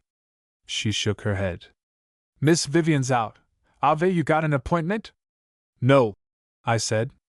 "I only want to know where Mr. Morrison is, and when he's coming back. There's a notice on his door asking that any letters or telegrams should be left here, so I thought Miss Vivian might know." She looked me up and down, with a faint air of suspicion. "He's away in his boat," she said shortly. "You won't be back not till Thursday." So Tommy still kept up his sailing. This at least was news, and news which had a rather special interest for me. I wondered whether the boat was the same little 7-tonner, the Betty, in which we had spent so many cheerful hours together off the Crouch and the Blackwater. "Thanks," I said, and then after a moment's pause I added, "I suppose if I addressed a letter here it would be forwarded?" "I suppose so," she admitted a little grudgingly. There seemed to be nothing more to say, so bidding the damsel good night, I walked off down the passage and out on to the embankment. If I had drawn a blank as far as seeing Tommy was concerned, my evening had not been altogether fruitless. I felt vastly curious as to who Miss Vivian might be. Somehow or other I couldn't picture Tommy with a woman in his life. In the old days, partly from shyness and partly, I think, because they honestly bored him, he had always avoided girls with a determination that at times bordered on rudeness. And yet, unless all the signs were misleading, it was evident that he and his next-door neighbor were on fairly intimate terms. The most probable explanation seemed to me that she was some elderly lady artist who darned his socks for him, and shed tears in secret over the state of his wardrobe. There was a magnificent uncouthness about Tommy which would appeal irresistibly to a certain type of motherly woman. I strolled up the embankment in the direction of Chelsea Bridge, smiling to myself over the idea. Whether it was right or not, it presented such a pleasing picture that I had walked several hundred yards before I quite woke up to my surroundings. Then with a sudden start I realized that I was quite close to George's house. It was a big red brick affair, standing back from the embankment facing the river. As I came opposite I could see that there was a light on the first floor, in the room which I knew George used as a study. I stopped for a minute, leaning back against the low wall and staring up at the window. I wondered what my cousin was doing. Perhaps he was sitting there, looking through the evening paper in the vain hope of finding news of my capture. I could almost see the lines on his forehead and the nervous, jerky way in which he would be biting his fingers, a trick of his that had always annoyed me intensely. He would bite harder than ever if he only knew that I was standing outside in the darkness not more than 20 yards away from him. I waited for a little while in the hope that he might come to the window, but this luxury was denied me. "Good night, George," I said softly. "We'll meet in the morning." And then, with a last affectionate look at the lighted blind, I continued my way along the embankment. I was not sure which turning I ought to take for Edith Terrace, but an obliging policeman who was on duty outside the Tate Gallery put me on the right track. There was something delicately pleasing to my sense of humor in appealing to a constable, and altogether it was in a most contented frame of mind that I inserted my latchkey into Mrs. Oldbury's door and let myself into the house. My first day's holiday seemed to me to have been quite a success. Chapter 10 Mademoiselle Vivienne, Palmist. I woke next morning at 7, or perhaps I should say I was awakened by Gertie Uggins, who, to judge from the noise, was apparently engaged in wrecking the sitting room. I looked at my watch, and then helloed to her through the door. The tumult ceased, and a head, elaborately festooned with crow papers, was inserted into the room. "You want your barf?" it asked. "I do, Gertrude," I said. "And after that I want my breakfast. I have a lot to do today." The head withdrew itself, tittering, and a moment later I heard a shrill voice calling down the kitchen stairs. "Ground floor wants his OT water quick." Within about 5 minutes the ground floor's wish was gratified, Mrs. Oldbury herself arriving with a large steaming can which she placed inside a hip bath. She asked me in a mournful voice whether I thought I could eat some eggs and bacon, and having received a favorable reply left me to my toilet. It was about 7:15 when I sat down to breakfast. Considering that for 3 years I had been obliged to rise at painfully unseasonable hours, this may appear to have been unnecessarily energetic, but as a matter of fact I was not acting without good reasons. To start with, it was my purpose to spend a pleasant morning with George. I wanted to be outside his house so that I could see his face when he came out. I felt sure that as long as I was at liberty he would be looking worried and depressed, and I had no wish to postpone my enjoyment of such a congenial spectacle. Then, provided that I could restrain myself from breaking his head, I intended to follow him to Victoria Street, or wherever else he happened to go. Beyond this I had no plan at the moment, but at the back of my mind there was a curious irrational feeling that sooner or later I should stumble across some explanation of the mystery of Mark's death. I knew that as a rule George didn't start for business until 9:30 or 10. I was anxious to get out of the house as soon as possible, however, just in case I was correct in my idea that the gentleman with the scar was keeping a kindly eye on my movements. In that case I thought that by departing before 8:30 I should be almost certain to forestall him. If, as I believed, he was under the impression that I had been indulging in a night's dissipation, it was unlikely that he would credit me with sufficient energy to get up before 10 or 11. As to waiting for George, well, I had no objection to that. It was a nice sunny morning, and I could buy a paper and sit on one of the embankment seats. This, indeed, was exactly what I did. I slipped out of the house as unobtrusively as possible, and stopping at a little newspaper and tobacco shop round the first corner, invested in a Telegraph and a Sportsman. Then, after making sure that I was not being followed, I set off for the embankment. Some of the seats were already occupied by gentlemen and ladies who had apparently been using them in preference to an hotel, but as luck would have it the one opposite George's house was empty. I seated myself in the corner, and after cutting and lighting a cigar with the care that such an excellent brand deserved, I prepared to beguile my wait by reading the D.T. Nothing particularly thrilling seemed to have been happening in the world, but I can't say I felt any sense of disappointment. Just at present my own life afforded me all the excitement my system needed. The only important item of news that I could find was a rather offensive speech by the German Chancellor with reference to the dispute with England.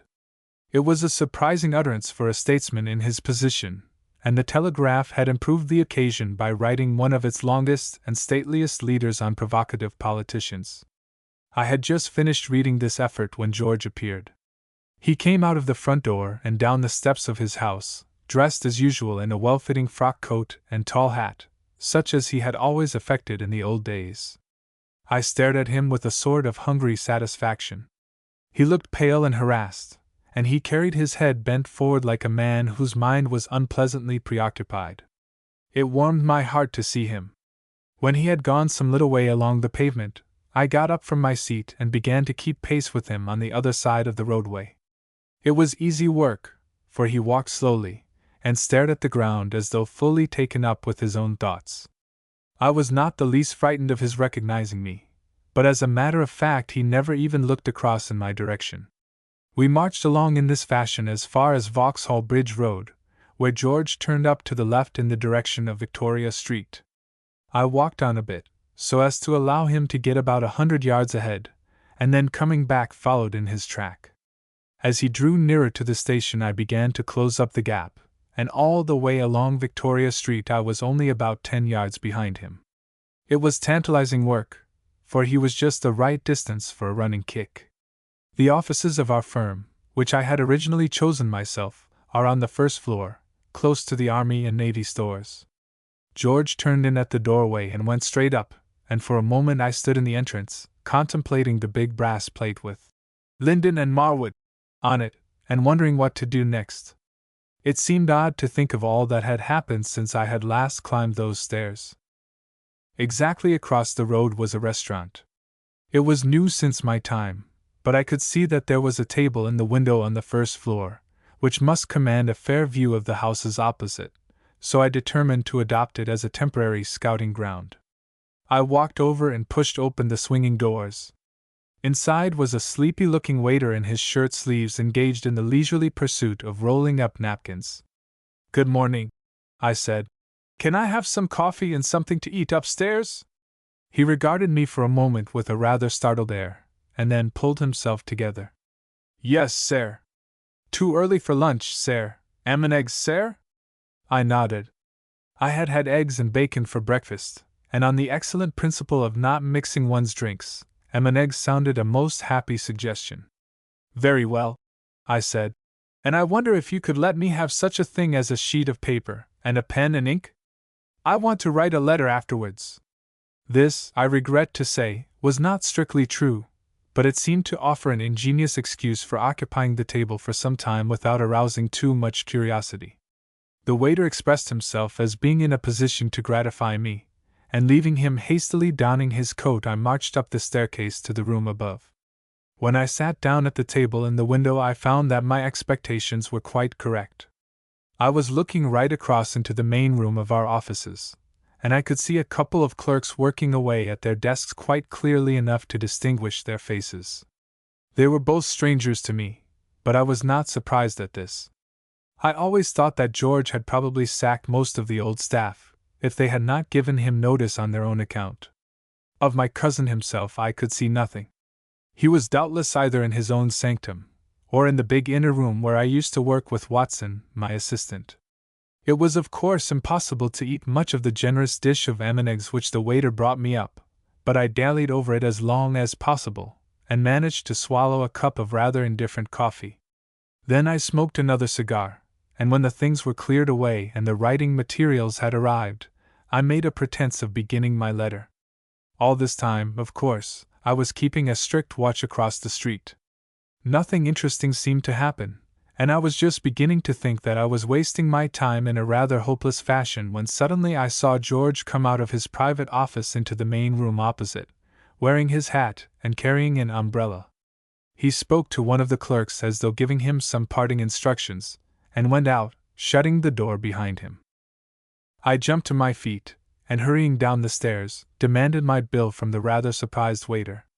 Considering that I had been sitting upstairs for over an hour and a half, I suppose my haste did appear a trifle unreasonable.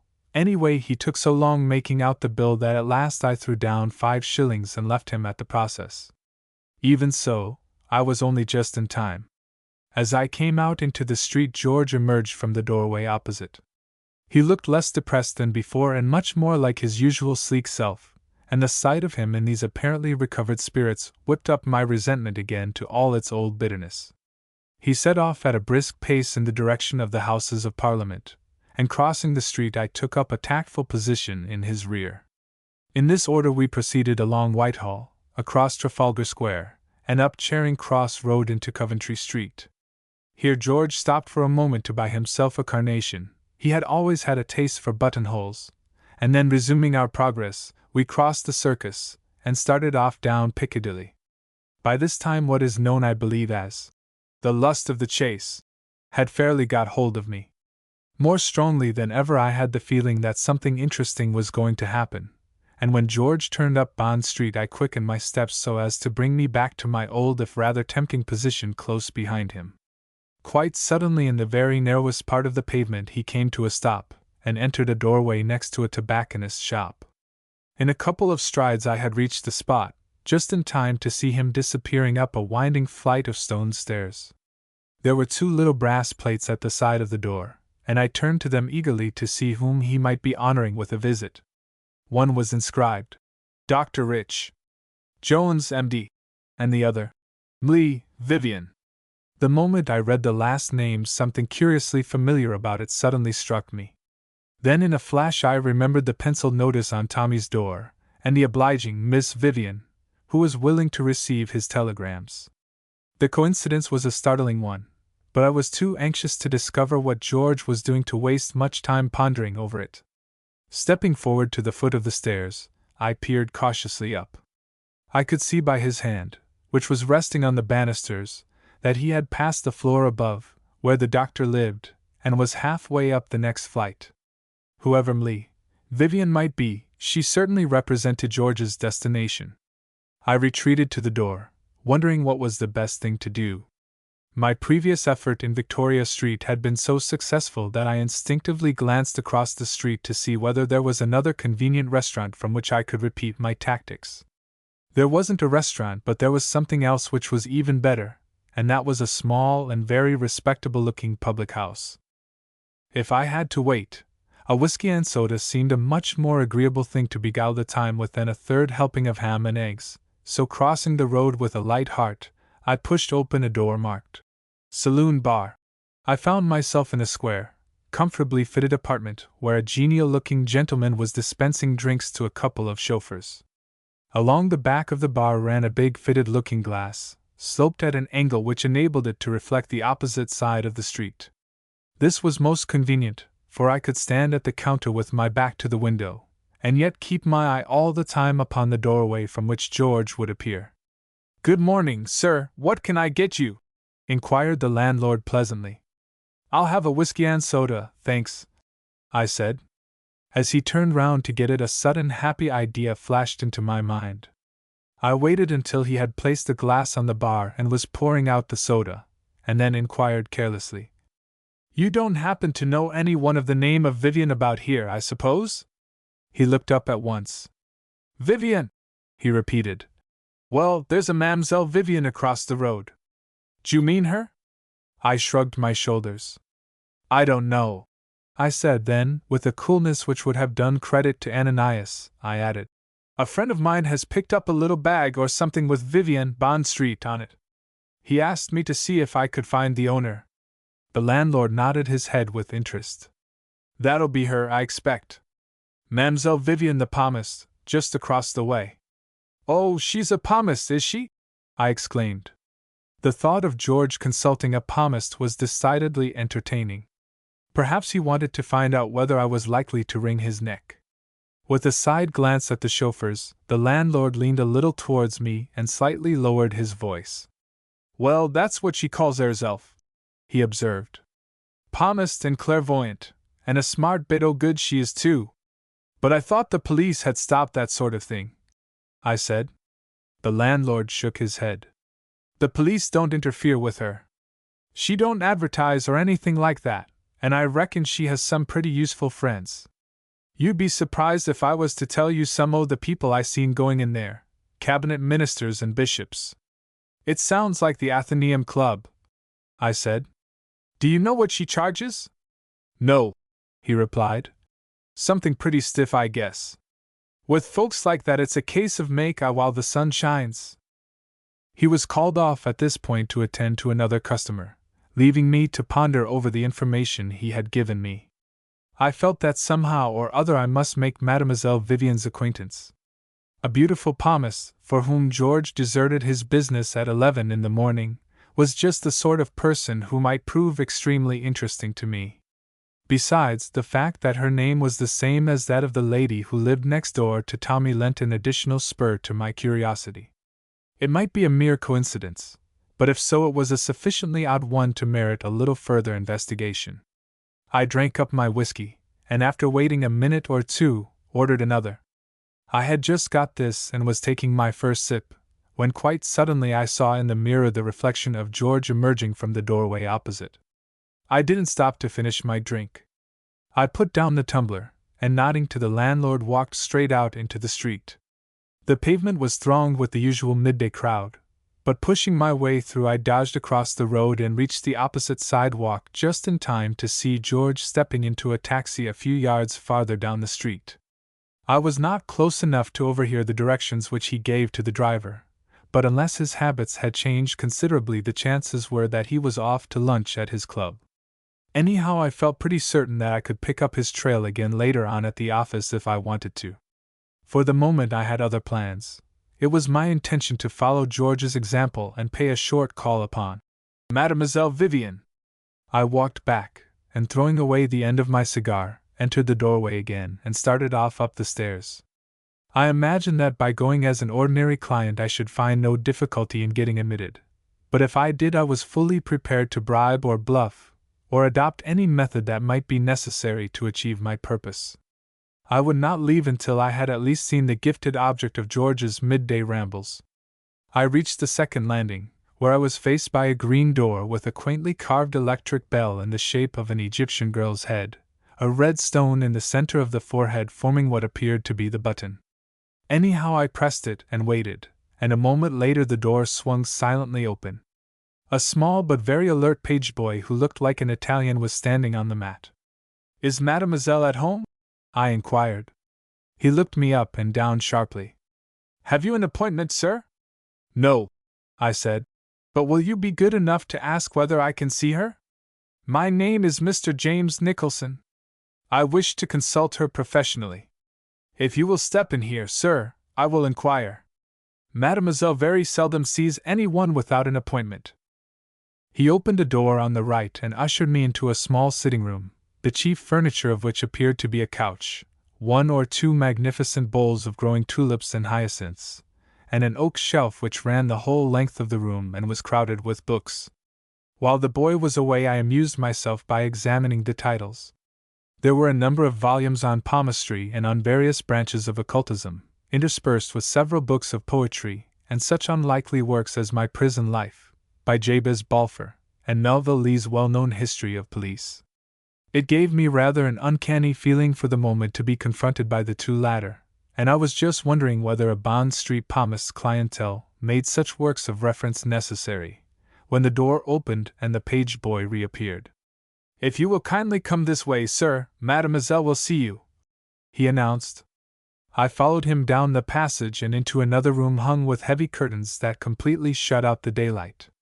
A small rose-colored lamp burning away steadily in the corner threw a warm glow over everything, and lit up the low table of green stone in the center, on which rested a large crystal ball in a metal frame. Except for two curiously carved chairs, there was no other furniture in the room. Closing the door noiselessly behind him, the boy went out again. I stood there for a little while looking about me, then pulling up a chair I was just sitting down when a slight sound attracted my attention. A moment later a curtain at the end of the room was drawn slowly aside, and there, standing in the gap, I saw the slim figure of a girl, dressed in a kind of long dark Eastern tunic. I jumped to my feet, and as I did so an exclamation of amazement broke involuntarily from my lips. For an instant I remained quite still, clutching the back of the chair and staring like a man in a trance. Unless I was mad, the girl in front of me was Joyce. Chapter 11: Bridging 3 Years of Separation. It was the unexpectedness of the thing that threw me off my guard. With a savage effort I recovered myself almost at once, but it was too late to be of any use. At the sound of my voice all the color had left Joyce's face. Her hands went up to her breast, and with a low cry she stepped forward and then stood there white and swaying, gazing at me with wide-open, half-incredulous eyes. "My God!" she whispered. "It's you, Neil!" I think she would have fallen, but I came to her side, and putting my arm round her shoulders gently forced her into one of the chairs. Then I knelt in front of her and took her hands in mine. I saw it was no good trying to deceive her. "I didn't know," I said simply. "I followed George here." "What have they done to you?" she moaned. "What have they done to you, my Neil? And your hands, oh, your poor dear hands!" She burst out crying, and bending down pressed her face against my fingers. "Don't, Joyce," I said a little roughly. "For God's sake, don't do that." Half unconsciously I pulled away my hands, which 3 years in Dartmoor had certainly done nothing to improve. My abrupt action seemed to bring Joyce to herself. She left off sobbing, and with a sudden hurried glance round the room jumped up from her chair. "I must speak to Jack, now at once," she whispered. "He mustn't let anyone else into the flat." She stopped for a moment to dry her eyes, which were still wet with tears, and then walking quickly to the door disappeared into the passage. She was only gone for a few seconds. I just had time to get to my feet when she came back into the room, and shutting the door behind her, turned the key in the lock. Then with a little gasp she leaned against the wall. For the first time I realized what an amazingly beautiful girl she had grown into. "Neil," she said, stretching out her hands. "Is it really you?" I came across, and taking her in my arms very gently kissed her forehead. "My little Joyce," I said. "My dear, brave little Joyce." She buried her face in my coat, and I felt her hand moving up and down my sleeve. "Oh," she sobbed, "if I had only known where to find you before! Ever since you escaped I have been hoping and longing that you would come to me." Then she half pushed me back, and gazed up into my face with her blue, tear-stained eyes. "Where have you been? What have they done to you? Oh, tell me, Neil. It's breaking my heart to see you so different." For a moment I hesitated. I would have given much if I could have undone the work of the last few minutes, for even to be revenged on George I would not willingly have brought my wretched troubles and dangers into Joyce's life. Now that I had done so, however, there seemed to be no other course except to tell her the truth. It was impossible to leave her in her present agony of bewilderment and doubt.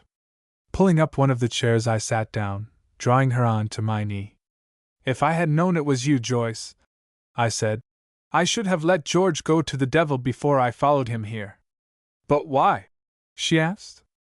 "Where should you go to if you didn't come to me?" "Oh, my poor Joyce," I said bitterly. "Haven't I brought enough troubles and horrors into your life already?"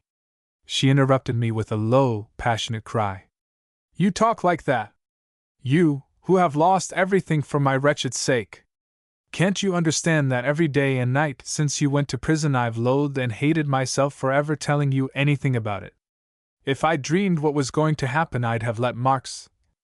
I stopped her by crushing her in my arms, and for a little while she remained there sobbing bitterly, her cheek resting on my shoulder.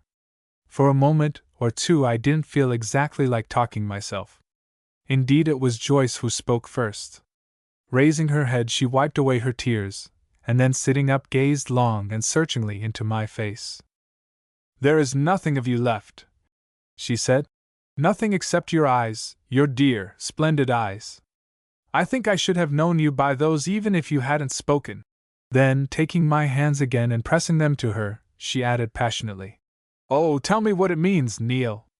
Tell me everything that's happened to you from the moment you got away." "Very well," I said recklessly.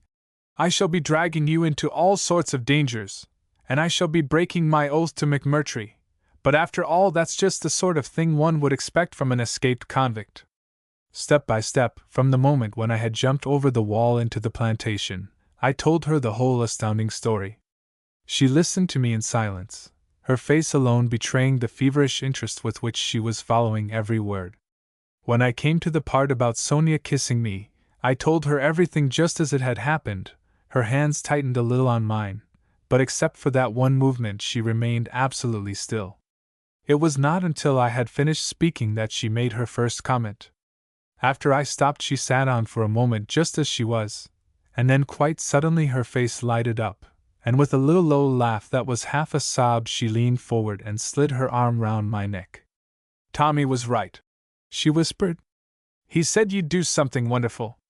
I knew it too, but oh, Neil dear, I've suffered tortures wondering where you were and what had happened." Then, sitting up again and pushing back her hair, she began to ask me questions. "These people, Dr. McMurtry and the others, do you believe their story?" "No," I said bluntly. "I am quite certain they were lying to me." "Why should they have helped you, then?" "I haven't the remotest idea," I admitted. "I am only quite sure that neither McMurtry nor Savarov are what they pretend to be. Besides, you remember the hints that Sonia gave me." Ah, Sonia! Joyce looked down and played with one of the buttons of my coat. Is she very pretty? She asked. She seems likely to be very useful, I said. Then, stroking Joyce's soft curly hair, which had become all tousled against my shoulder, I added, but I'm answering questions when all the time I'm dying to ask them. There are 100 things you've got to tell me. What are you doing here? Why do you call yourself Miss Vivian? Are you really living next door to Tommy? And George, how on earth do you come to be mixed up with George? I'll tell you everything, she said. Only I must know all about you first. Why were you following George? You don't mean to let him know who you are? Oh, Neil, promise me that you won't do that. Joyce, I said slowly, I want to find out who killed Seton Marks. I don't suppose there is the least chance of my doing so, and if I can, I most certainly mean to wring George's neck. That was chiefly what I broke out of prison for. Yes, she said feverishly, but there is a chance. You'll understand when I've explained. She put her hands to her forehead. Oh, I hardly know where to begin. Begin anywhere, I said. Tell me why you're pretending to be a palmist. She got up from my knee and, walking slowly to the table, seated herself on the end. I wanted money, she said, and I wanted to meet 1 or 2 people who might be useful about you. But I left £800 for you with Tommy, I exclaimed. You got that? She nodded. It's in the bank now. I have been keeping it in case anything happened. You don't suppose I was going to spend it? How could I have helped you then even when I got the chance? But, my dear Joyce, I protested, the money was for you. And you couldn't have helped me with it in any case. I had plenty more waiting for me when my sentence was out. When your sentence was out, repeated Joyce fiercely. Do you think I was going to let you stop in prison till then? She checked herself with an effort. I had better tell you everything from the beginning, she said. I couldn't write any more to you, because I was only allowed to send the 2 letters, and I knew both of them would be read by somebody. She paused a moment. I went away after the trial. I was very ill, and Tommy took me to a little place called Louis down in Cornwall. We stayed there nearly 6 months. When I came back, I took the flat next to him and called myself Miss Vivian. I had made up my mind then what I was going to do. You see, there were only 2 possible ways in which I could help you. One was to find out who killed Marks, and the other was to get you out of prison, anyhow. Of course, after the trial, it seemed madness to think about the first, but then I just had 3 things to go on. I knew that you were innocent, I knew that for some reason of his own George had lied about you, and I knew that there had been someone else in the flat the day of the murder. The man who was with Marks when you arrived, I said. But you saw him go away, and there was nothing to connect him with the murder, except the fact that he didn't turn up at the trial.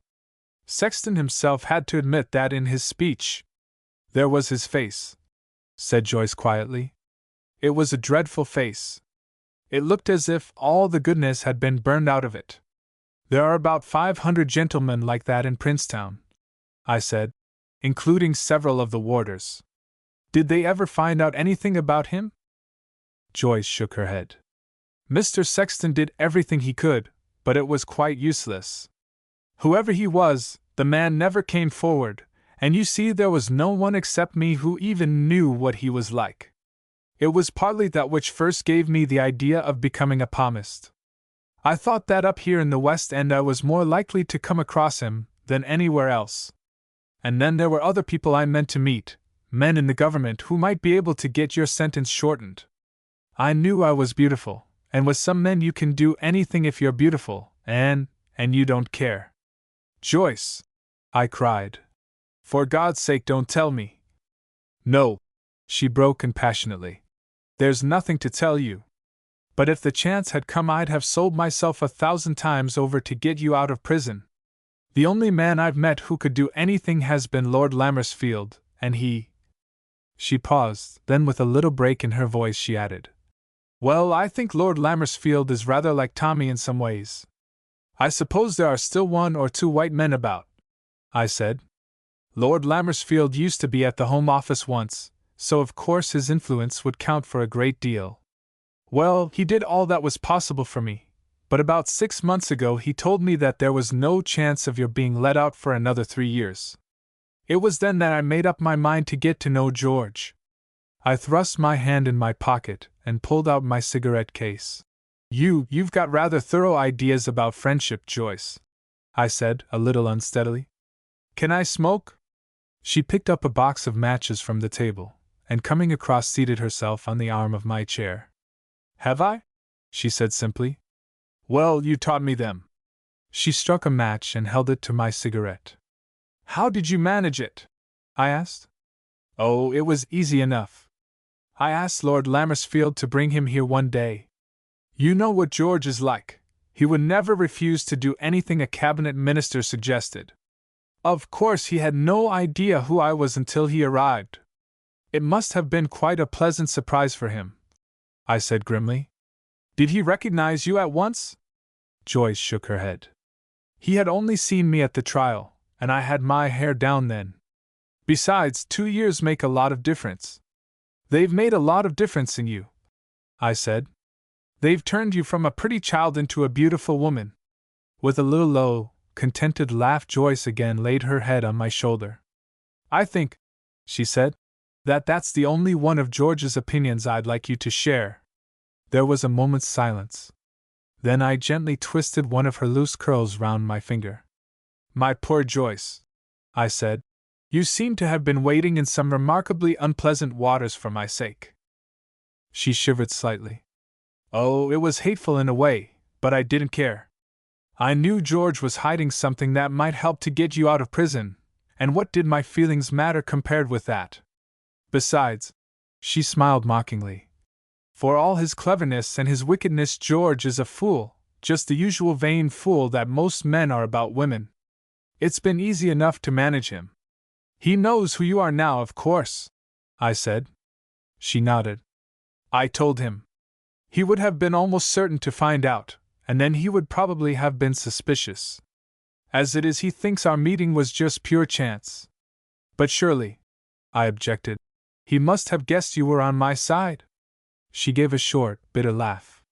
Yes, she said, he guessed that all right. It's what he calls a sacred bond between us.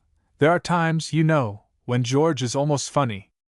There are times, I said, when he must make Judas Iscariot feel sick. I sometimes wonder why I haven't killed him. She went on slowly. I think I should have if he had ever tried to kiss me. As it is, she laughed again in the same way. As it is, we are becoming great friends. He is taking me out to dinner at the Savoy tonight. But if he doesn't try to make love to you, I began. Oh, she said, with a little shrug of her shoulders. That's coming. At present he imagines that he is being clever and diplomatic. Also there's a business side to the matter. Yes, I said, there would be with George. He's horribly frightened of you. Of course he tries to hide it from me, but I can see that ever since you escaped from prison he has been living in a state of absolute terror. His one idea at present is a frantic hope that you will be recaptured. That's partly where I come in. You, I repeated. Yes. He thinks that sooner or later, when you want help, you will probably write and tell me where you are. And then you are to pass the good news on to him? She nodded. He says that if I let him know at once, he will arrange to get you safely out of the country. I lay back in the chair and laughed out loud. Joyce, who was still sitting on the arm, looked down happily into my face. Oh, she said, I love to hear you laugh again. Then, slipping her hand into mine, she went on. I suppose he means to arrange it so that it will look as if you had been caught by accident while he was trying to help you. I expect so, I said. I should be out of the way again then, and you would be so overcome by gratitude. Oh yes, there's quite a Georgian touch about it. The sharp tinkle of an electric bell broke in on our conversation. Joyce jumped up from the chair, and for a moment both remained listening while Jack answered the door. I know who it is, whispered Joyce. It's old Lady Mortimer. She had an appointment for 1 o'clock. But what have you arranged to do? I asked. There's no reason you should put all your people off. I can go away for the time, or stop in another room, or something. No, no, it's all right, whispered Joyce. I'll tell you in a minute.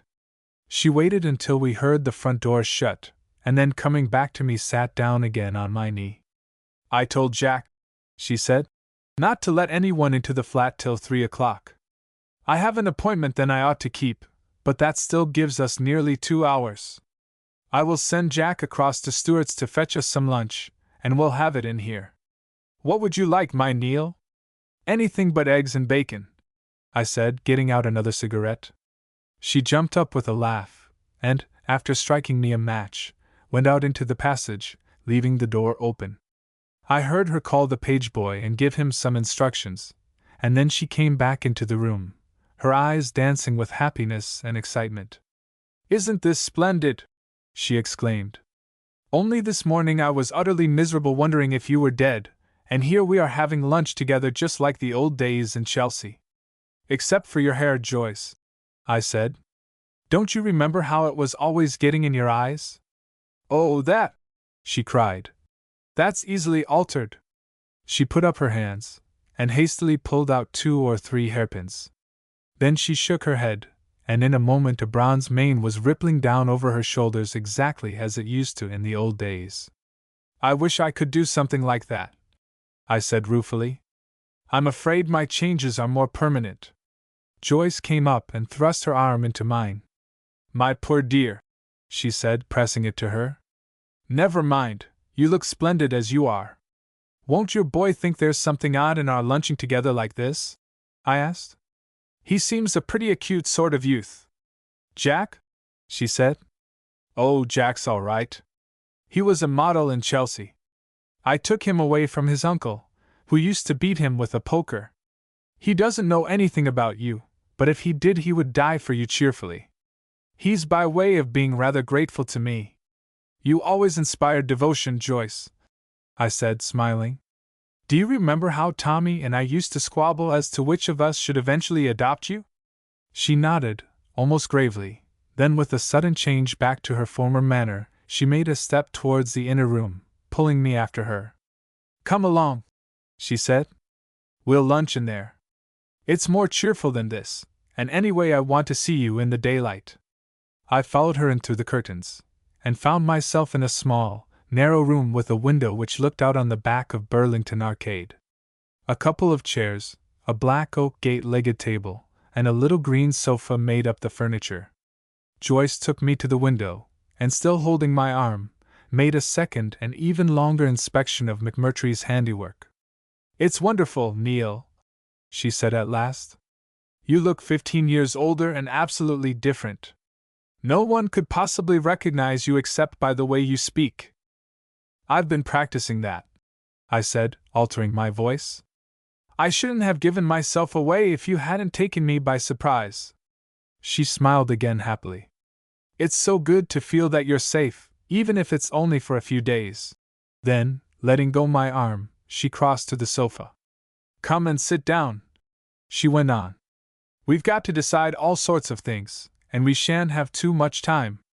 I've told you my plans, Joyce, I said, such as they are. I mean to go through with this business of McMurtry's, though I'm sure there's something crooked at the bottom of it. As for the rest, I shrugged my shoulders and sat down on the sofa beside her. Well, I've got the sort of hand one has to play alone. Joyce looked at me quietly and steadily. Neil, she said, do you remember that you once called me the most pig-headed infant in Chelsea? Did I? I said. That was rather rude. It was rather right, she answered calmly. And I haven't changed, Neil. If you think Tommy and I are going to let you play this hand alone, as you call it, you are utterly and absolutely wrong. Do you know what the penalties are for helping an escaped convict? I asked. She laughed contemptuously. Listen, Neil. For 3 years Tommy and I have had no other idea except to get you out of prison. Is it likely we should leave you now? But what can you do, Joyce? I objected. You'll only be running yourselves into danger, and… Oh, Neil dear, she interrupted. It's no good arguing about it. We mean to help you, and you'll have to let us. But suppose I refuse? I said. Then as soon as Tommy comes back tomorrow I shall tell him everything that you've told me. I know your address at Pimlico, and I know just about where your hut will be down the Thames. If you think Tommy will rest for a minute till he's found you, you must have forgotten a lot about him in the last 3 years. She spoke with a kind of indignant energy, and there was an obstinate look in her blue eyes, which showed me plainly that it would be waste of time trying to reason with her. I reflected quickly. Perhaps after all it would be best for me to see Tommy myself. He at least would appreciate the danger of dragging Joyce into the business, and between us we might be able to persuade her that I was right.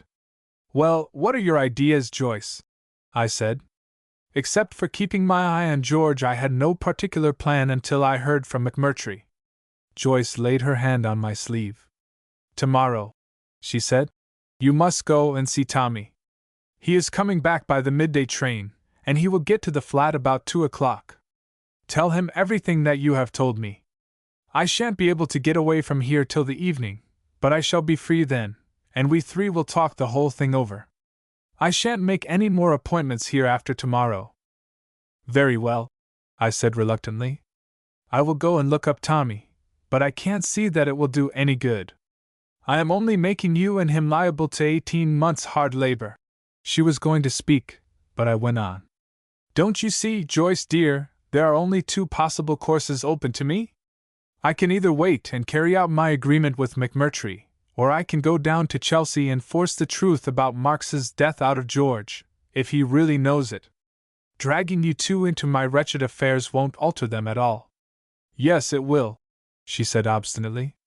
There are lots of ways in which we can help you. Suppose these people turn out wrong, for instance. They might even mean to give you up to the police as soon as they've got your secret. And then there's George. If he does know anything about the murder, I'm the only person who is the least likely to find it out. Why? A discreet knock at the outer door interrupted her, and she got up from the sofa. That's Jack with the lunch, she said. Come along, Neil dear. We won't argue about it any more now. Let's forget everything for an hour, just be happy together as if we were back in Chelsea. She held out her hands to me, her lips smiling, her blue eyes just on the verge of tears.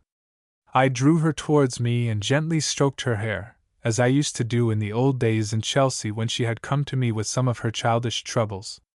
I felt an utter brute to think that I could ever have doubted her loyalty, even for an instant.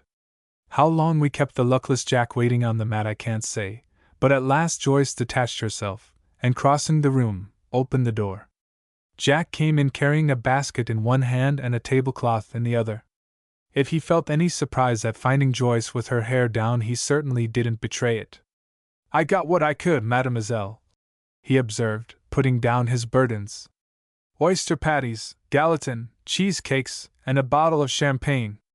I hope that will please mademoiselle? It sounds distinctly pleasing, Jack, said Joyce gravely. But then you always do just what I want.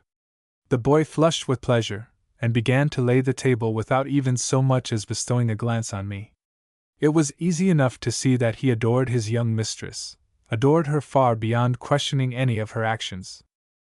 All through lunch, and an excellent lunch it was too, Joyce and I were ridiculously happy. Somehow or other we seemed to drop straight back into our former jolly relations, and for the time I almost forgot that they had ever been interrupted. In spite of all she had been through since, Joyce, at the bottom of her heart, was just the same as she had been in the old days, impulsive, joyous, and utterly unaffected. All her bitterness and sadness seemed to slip away with her grown-up manner, and catching her infectious happiness, I too laughed and joked and talked as cheerfully and unconcernedly as though we were in truth back in Chelsea with no hideous shadow hanging over our lives. I even found myself telling her stories about the prison, and making fun of one of the chaplain's sermons on the beauties of justice. At the time I remembered it had filled me with nothing but a morose fury. It was the little clock on the mantelpiece striking 2:45 which brought us back to the realities of the present. I must go, Joyce, I said reluctantly, or I shall be running into some of your duchesses. She nodded. And I've got to do my hair by 3, and turn myself back from Joyce into Mademoiselle Vivian, if I can. Oh, Neil, It's a funny, mad world, isn't it? She lifted up my hand and moved it softly backwards and forwards against her lips. Then, suddenly jumping up, she went into the next room, and came back with my hat and stick. Here are your dear things, she said, and I shall see you tomorrow evening at Tommy's. I shan't leave him a note, somebody might open it, I shall just let you go and find him yourself. Oh, I should love to be there when he realizes who it is. I know just what he'll do, I said. He'll stare at me for a minute, then he'll say quite quietly, well, I'm damned, and go and pour himself out a whiskey. She laughed gaily. Yes, yes, she said. That's exactly what will happen. Then with a little change in her voice she added, and you will be careful, won't you, Neil? I know you're quite safe. No one can possibly recognize you, but I'm frightened all the same, horribly frightened. Isn't it silly of me? I kissed her tenderly. My Joyce, I said, I think you have got the bravest heart in the whole world. And with this true if rather inadequate remark I left her. I had plenty to think about during my walk back to Victoria. Exactly what result the sharing of my secret with Tommy and Joyce would have, it was difficult to forecast, but it opened up a disquieting field of possibilities. Rather than get either of them into trouble, I would cheerfully have thrown myself in front of the next motor bus. But if such an extreme course could be avoided, I certainly had no wish to end my life in that or any other abrupt fashion until I had had the satisfaction of a few minutes' quiet conversation with George.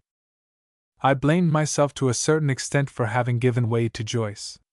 Still, I knew her well enough to be sure that if I had persisted in my refusal she would have stuck to her intention of trying to help me against my will.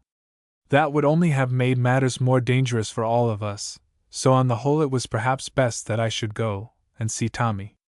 I had not the faintest doubt he would be anxious enough to help me himself if I would let him, but he would at least see the necessity for keeping Joyce out of the affair. We ought to be able to manage her between us, though when I remembered the obstinate look in her eyes I realized that it wouldn't be exactly a simple matter. I stopped at a bookshop just outside Victoria, which I had noticed on the previous evening. I wanted to order a copy of a book dealing with a certain branch of high explosives that I had forgotten to ask McMurtry for, and when I had done that I took the opportunity of buying a couple of novels by Wells which had been published since I went to prison. Wells was a luxury which the prison library didn't run to. With these tucked under my arm, and still pondering over the unexpected results of my chase after George, I continued my walk to Edith Terrace. As I reached the house and thrust my key into the lock, the door suddenly opened from the inside, and I found myself confronted by the apparently rather embarrassed figure of Miss Gertie Uggins.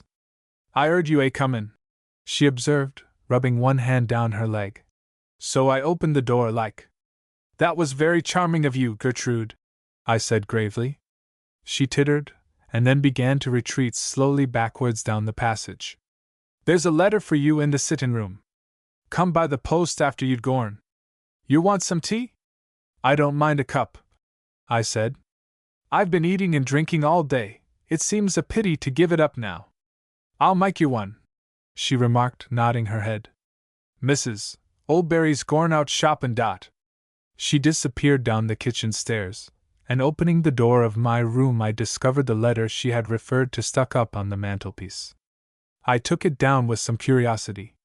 It was addressed to James Nicholson, Esq., and stamped with the Strand postmark. I did not recognize the writing, but common sense told me that it could only be from McMurtry or one of his crowd. When I opened the envelope I found that it contained a half-sheet of notepaper, with the following words written in a sloping, foreign-looking hand. You will receive either a message or a visitor at 5 o'clock tomorrow afternoon. Kindly make it convenient to be at home at that hour. That was all. There was no signature and no address, and it struck me that as an example of polite letter writing it certainly left something to be desired. Still, the message was clear enough, which was the chief point, so, folding it up, I thrust it back into the envelope and put it away in my pocket. After all, one can't expect a really graceful literary style from a high-explosives syndicate. I wondered whether the note meant that the preparations which were being made for me at Tilbury were finally completed. McMurtry had promised me a week in town, and so far I had only had 2 days, Still, I was hardly in a position to kick if he asked me to go down earlier. Anyhow, I should know the next day, so there seemed no use in worrying myself about it unnecessarily. It was my intention to spend a quiet interval reading one of my books, before going out somewhere to get some dinner. In pursuance of this plan, I exchanged my boots for a pair of slippers and settled myself down comfortably in the only easy chair in the room. In about 10 minutes' time, faithful to her word, Gertie Uggins brought me up an excellent cup of tea, and stimulated by this and the combined intelligence and amorousness of Mr. Wells's hero, I succeeded in passing 2 or 3 very agreeable hours. At 7 o'clock I roused myself rather reluctantly, put on my boots again, and indulged in the luxury of a wash and a clean collar. Then, after ringing the bell and informing Mrs. Oldbury that I should be out to dinner, I left the house with the pleasantly vague intention of wandering up west until I found some really attractive restaurant. It was a beautiful evening, more like June than the end of April, and with a cigarette alight, I strolled slowly along Victoria Street, my mind busy over the various problems with which Providence had seen fit to surround me. I had got nearly as far as the stores, when a sudden impulse took me to cross over and walk past our offices. A taxi was coming up the road, so I waited for a moment on the pavement until it had passed. The back part of the vehicle was open, and as it came opposite to me, the light from one of the big electric standards fell clear on the face of the man inside. He was sitting bolt upright, looking straight out ahead, but in spite of his opera hat and his evening dress I recognized him at once. It was the man with the scar, the man I had imagined to be tracking me on the previous evening. Chapter 12. A scribbled warning. I have never been slow to act in moments of sudden emergency, and in rather less than a second I had made up my mind. The mere idea of stalking one's own shadow was a distinctly attractive one. Surrounded as I was by a baffling sense of mystery and danger, I jumped at the chance with an almost reckless enthusiasm. Coming up behind was another taxi, an empty one, the driver leaning back in his seat puffing lazily at a pipe. I stepped out into the road and signaled to him to pull up. "Follow that taxi in front," I said quickly. "If you keep it in sight till it stops, I'll give you 5 shillings for yourself." All the languor disappeared from the driver's face. Hastily knocking out his pipe, he stuffed it into his pocket, and the next moment we were bowling up Victoria Street hard on the track of our quarry.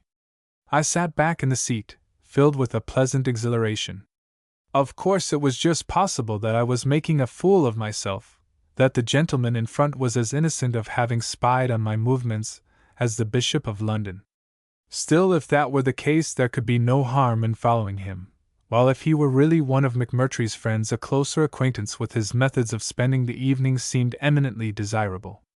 Halfway along Whitehall, my driver quickened his pace until we were only a few yards behind the other taxi. I was just going to caution him not to get too near, when I realized that unless we hung on as close as possible we should probably lose it in the traffic at the corner of the Strand. The soundness of this reasoning was apparent a moment later, when we only just succeeded in following it across the square before a policeman's hand peremptorily barred the way. Past the Garrick Theatre, across Long Acre, and up Charing Cross Road the chase continued with unabated vigor. At the Palace the other driver turned off sharp to the left, and running a little way along Old Compton Street came to a halt outside Pirelli's, the well-known restaurant. As he began to slow down I picked up the speaking tube and instructed my man to go straight past on the other side of the street, an order which he promptly obeyed without changing his pace. I didn't make the mistake of looking round. I just sat still in my seat until we had covered another 30 yards or so, and then gave the signal to stop. The driver, who seemed to have entered thoroughly into the spirit of the affair, at once clambered out of his seat and came round as though to open the door. "Gent standin' on the pavement payin' his fare, sir," he observed in a hoarse whisper. "Thought you might like to know before you gets out." "Thanks," I said. "I'll take the chance of lighting a cigarette." I was about to suit the action to the word, when with a sudden exclamation the man again interrupted me. "There's another gent just come up in a taxi, sir, proper toff too from his looks. He's shakin' hands with our bloke." "Is he an old man?" I asked quickly. "An old man with glasses?" "You don't look very old, but he's got a glass right enough, leastways one o' them bowwinder things in his eye." He paused. They've gone inside now, governor. They won't spot ye if you want to op it. He opened the door, and stepping out onto the pavement, I handed him half a sovereign, which I was holding in readiness. He touched his cap.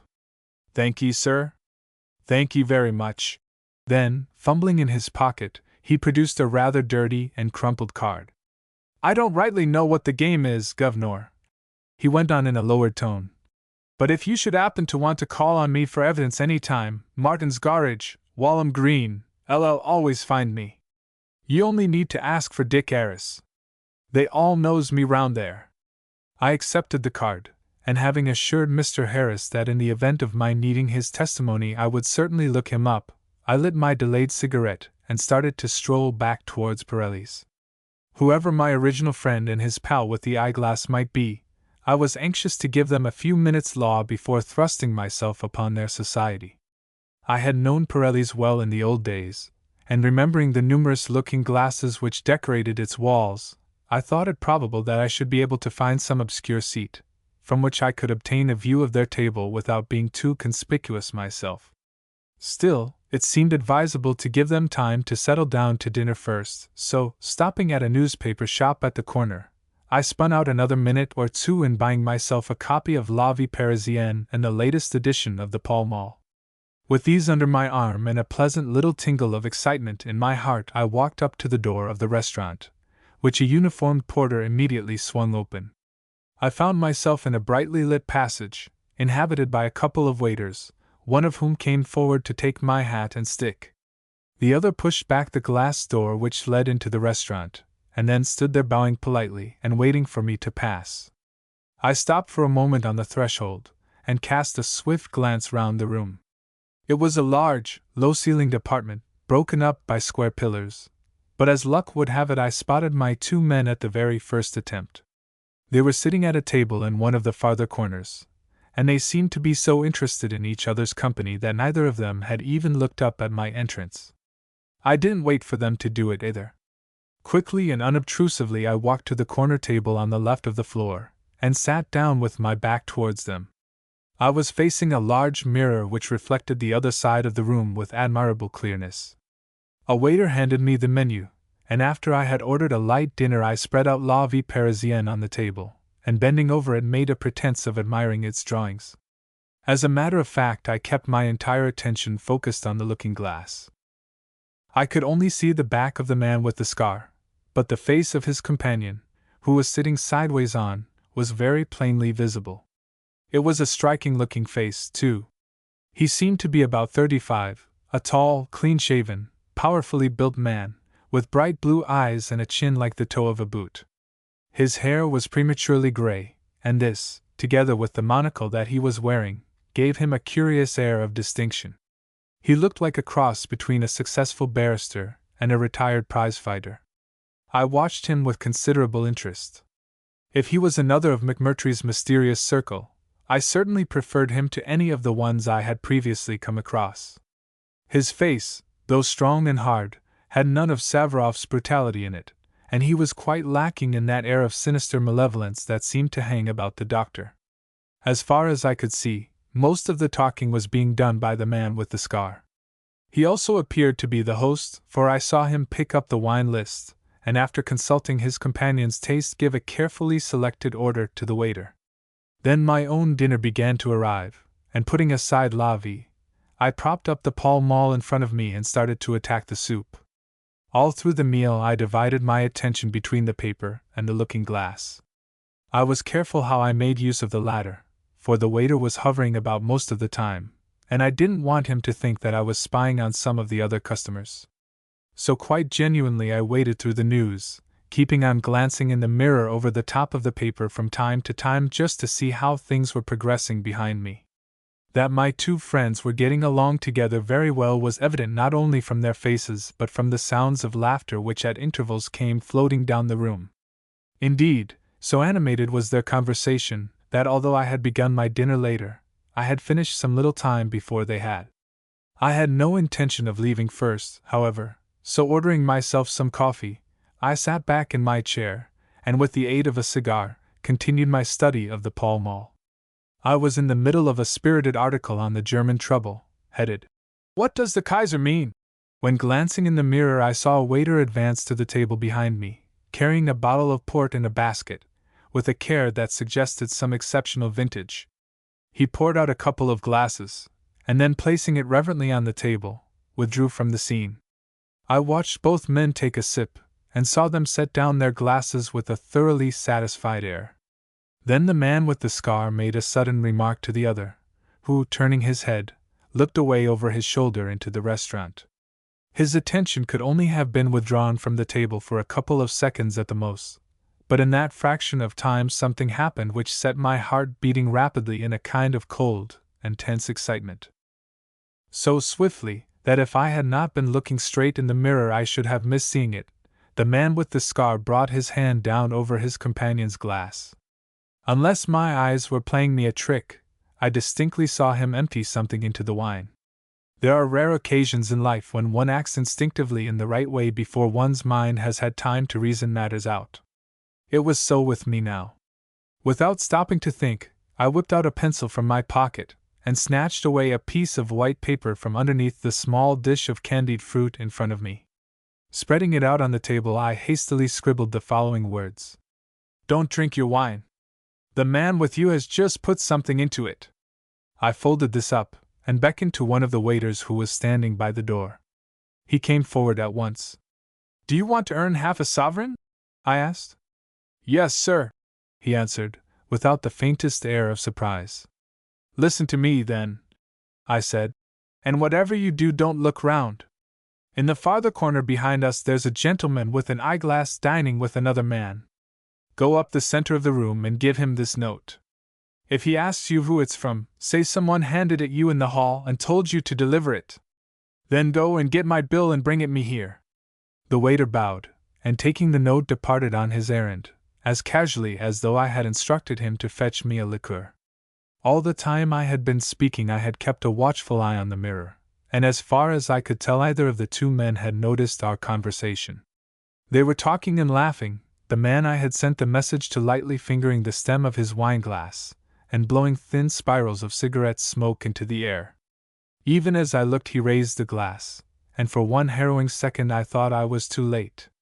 Then, like a messenger from the gods, the waiter suddenly appeared from behind one of the pillars and handed him my note on a small silver tray. He took it casually with his left hand, at the same time setting down his wineglass on the table. I saw him make an excuse to his host, and then open it and read it. I don't know exactly what I had expected him to do next, but the result was certainly surprising. Instead of showing any amazement, or even questioning the waiter, he made some laughing remark to his companion, and putting his hand in his pocket pulled out a small leather case from which he extracted a card. Bending over the table he wrote 2 or 3 words in pencil, and handed it to the waiter. As he did so the edge of his sleeve just caught the wineglass. I saw the other man start up and stretch out his hand, but he was too late to save it. Over it went, breaking into pieces against one of the plates, and spilling the wine all across the tablecloth. It was done so neatly that I could almost have sworn it was an accident. Indeed, the exclamation of annoyance with which the culprit greeted his handiwork sounded so perfectly genuine that if I hadn't known what was in the note I should have been completely deceived. I saw the waiter step forward and dab hurriedly at the stain with a napkin, while the author of the damage, coolly pulling up another glass, helped himself to a fresh supply from the bottle. A more beautifully carried out little bit of acting it has never been my good luck to witness. If the man with the scar suspected anything, which I don't think he did, he was at least intelligent enough to keep the fact to himself. He laughed heartily over the contretemps, and taking out his cigar case offered his companion a choice of the contents. I saw the latter shake his head, raising his half-finished cigarette as much as to indicate his preference for that branch of smoking. It struck me, however, that his refusal was possibly dictated by other motives. Full of curiosity as I was, I thought it better at this point not to tempt fate any further. At any moment the man with the scar might look round, and although I was some distance away, it was quite likely that if he did he would recognize my reflection in the mirror. I was doubly anxious now to avoid any such mischance, so, picking up La Vie, I opened its immoral but conveniently spacious pages, and from behind their shelter waited for my bill. It was not long in coming. Impassive as ever, the waiter reappeared with his little silver tray, which this time contained a white slip folded across in the usual fashion. As I took it up, I felt something inside, and opening it, I discovered a small visiting card with the following inscription: Mr. Bruce Latimer, 145, Jermyn Street, W. Scribbled across the top in pencil were the following words: Thanks. I shall be still more grateful if you will look me up at the above address. Quickly and unobtrusively I tucked it away in my waistcoat pocket, and glancing at the total of the bill, which came to about 15 shillings, put down a couple of my few remaining sovereigns. It pays to be a little extravagant when you have been well served. A swift inspection of the mirror showed me that neither of the occupants of the end table was looking in my direction, so taking my chance I rose quickly to my feet and stepped forward behind the shelter of the nearest pillar. Here I was met by another waiter who handed me my hat and stick, while his impassive colleague, pocketing the £2, advanced to the door and opened it before me with a polite bow. I felt rather like the hero of a melodrama making his exit after the big scene. Once in the street, the full realization of what I had just been through came to me with a sort of curious shock. It seemed an almost incredible thing that a man should make an attempt to drug or poison another in a public restaurant, but, unless I was going off my head, that was what had actually occurred. Of course, I might possibly have been mistaken in what I saw in the glass, but the readiness with which Mr. Latimer, somehow the name seemed vaguely familiar to me, had accepted my hint rather knocked that theory on the head.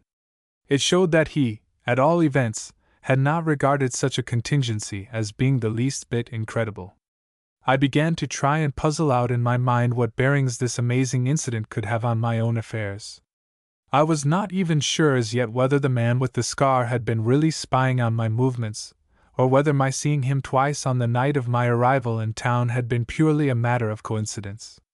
If he was a friend of McMurtry's, it seemed to stand to reason that Mr. Bruce Latimer was not. Even in such a weird sort of syndicate as I had apparently stumbled against, it was hardly probable that the directors would attempt to poison each other in West End restaurants. The question was, should I accept the invitation penciled across the card? I was anxious enough in all conscience to find out something definite about McMurtry and his friends, but I certainly had no wish to mix myself up with any mysterious business in which I was not quite sure that they were concerned. For the time being, my own affairs provided me with all the interest and excitement that I needed. Besides, even if the man with the scar was one of the gang, and had really tried to poison or drug his companion, I was scarcely in a position to offer the latter my assistance. Apart altogether from the fact that I had given my promise to the doctor, it was obviously impossible for me to explain to a complete stranger how I came to be mixed up with the matter. An escaped convict, however excellent his intentions may be, is bound to be rather handicapped in his choice of action. With my mind busy over these problems, I pursued my way home, only stopping at a small pub opposite Victoria to buy myself a siphon of soda and a bottle of drinkable whiskey. With these under my arm, it's extraordinary how penal servitude relieves one of any false pride, I continued my journey, reaching the house just as Big Ben was booming out the stroke of 9:30. It seemed a bit early to turn in, but I had had such a varied and emotional day that the prospect of a good night's rest rather appealed to me. So, after mixing myself a stiff peg, I undressed and got into bed, soothing my harassed mind with another chapter or two of H.G. Wells before attempting to go to sleep. So successful was this prescription that when I did drop off, it was into a deep, dreamless slumber which was only broken by the appearance of Gertie Uggins with a cup of tea at 8 o'clock the next morning. Soundly and long as I had slept, I didn't hurry about getting up. According to Joyce, Tommy would not be back until somewhere about 2, and I had had so many grisly mornings of turning out at 5 o'clock after a night of sleepless horror that the mere fact of being able to lie in bed between clean sheets was still something of a novelty and a pleasure. Lie in bed I accordingly did, and in the process of consuming several cigarettes, continued to ponder over the extraordinary events of the previous evening. When I did roll out, it was to enjoy another nice hot bath and an excellent breakfast. After that I occupied myself for some time by running over the various notes and calculations which I had made while I was with McMurtry, just in case I found it necessary to start the practical side of my work earlier than I expected. Everything seemed right, and savagely anxious as I was to stay in town till I could find some clue to the mystery of George's treachery, I felt also an intense eagerness to get to grips with my new invention. I was positively hungry for a little work. The utter idleness, from any intelligent point of view, of my 3 years in prison, had been almost the hardest part of it to bear. At about 1:45 I left the house, and making my way down onto the embankment set off for Chelsea. It was a delightful day, warm and sunny as July, and this, combined with the fact that I was on my way to see Tommy, lifted me into a most cheerful frame of mind. Indeed, I actually caught myself whistling, a habit which I don't think I had indulged in since my eventful visit to Mr. Marks. I looked up at George's house as I passed, but except for a black cat sunning herself on the top of the gatepost, there was no sign of life about the place. My thoughts went back to Joyce, and I wondered how the dinner party at the Savoy had gone off. I could almost see George sitting at one side of the table with that insufferable air of gallantry and self-satisfaction that he always assumed in the presence of a pretty girl. Poor, brave little Joyce! If the pluck and loyalty of one's friends counted for anything, I was certainly as well off as any one in London. As I drew near Florence Mansions, I felt a sort of absurd inclination to chuckle out loud. Much as I disliked the thought of dragging Tommy into my tangled affairs, the prospect of springing such a gorgeous surprise on him filled me with a mischievous delight. Up till now, except for my arrest and sentence, I had never seen anything upset his superb self-possession in the slightest degree. A glance at the board in the hall as I turned in showed me that he had arrived. I marched along the passage till I came to his flat, and lifting the knocker gave a couple of sharp raps. There was a short pause, then I heard the sound of footsteps, and a moment later Tommy himself opened the door. He was wearing the same dressing gown that I remembered 3 years ago, and at the sight of his untidy hair and his dear old badly shaved face I as nearly as possible gave the show away. Pulling myself together with an effort, however, I made him a polite bow. "Mr. Morrison?" I inquired in my best assumed voice. "That's me, all right," said Tommy. "My name's Nicholson," I said. "I am an artist. I was asked to look you up by a friend of yours, Delacour of Paris." I had mentioned a man for whose work I knew Tommy entertained a profound respect. "Oh, come in," he cried, swinging open the door and gripping my hand. "Come in, old chap, delighted to see you. The place is in a hell of a mess, but you won't mind that. I've only just got back from sailing."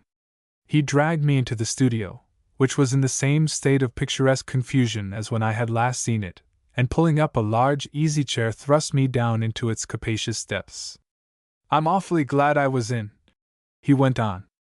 "I wouldn't have missed you for the world. How's old Delacour? I haven't seen him for ages.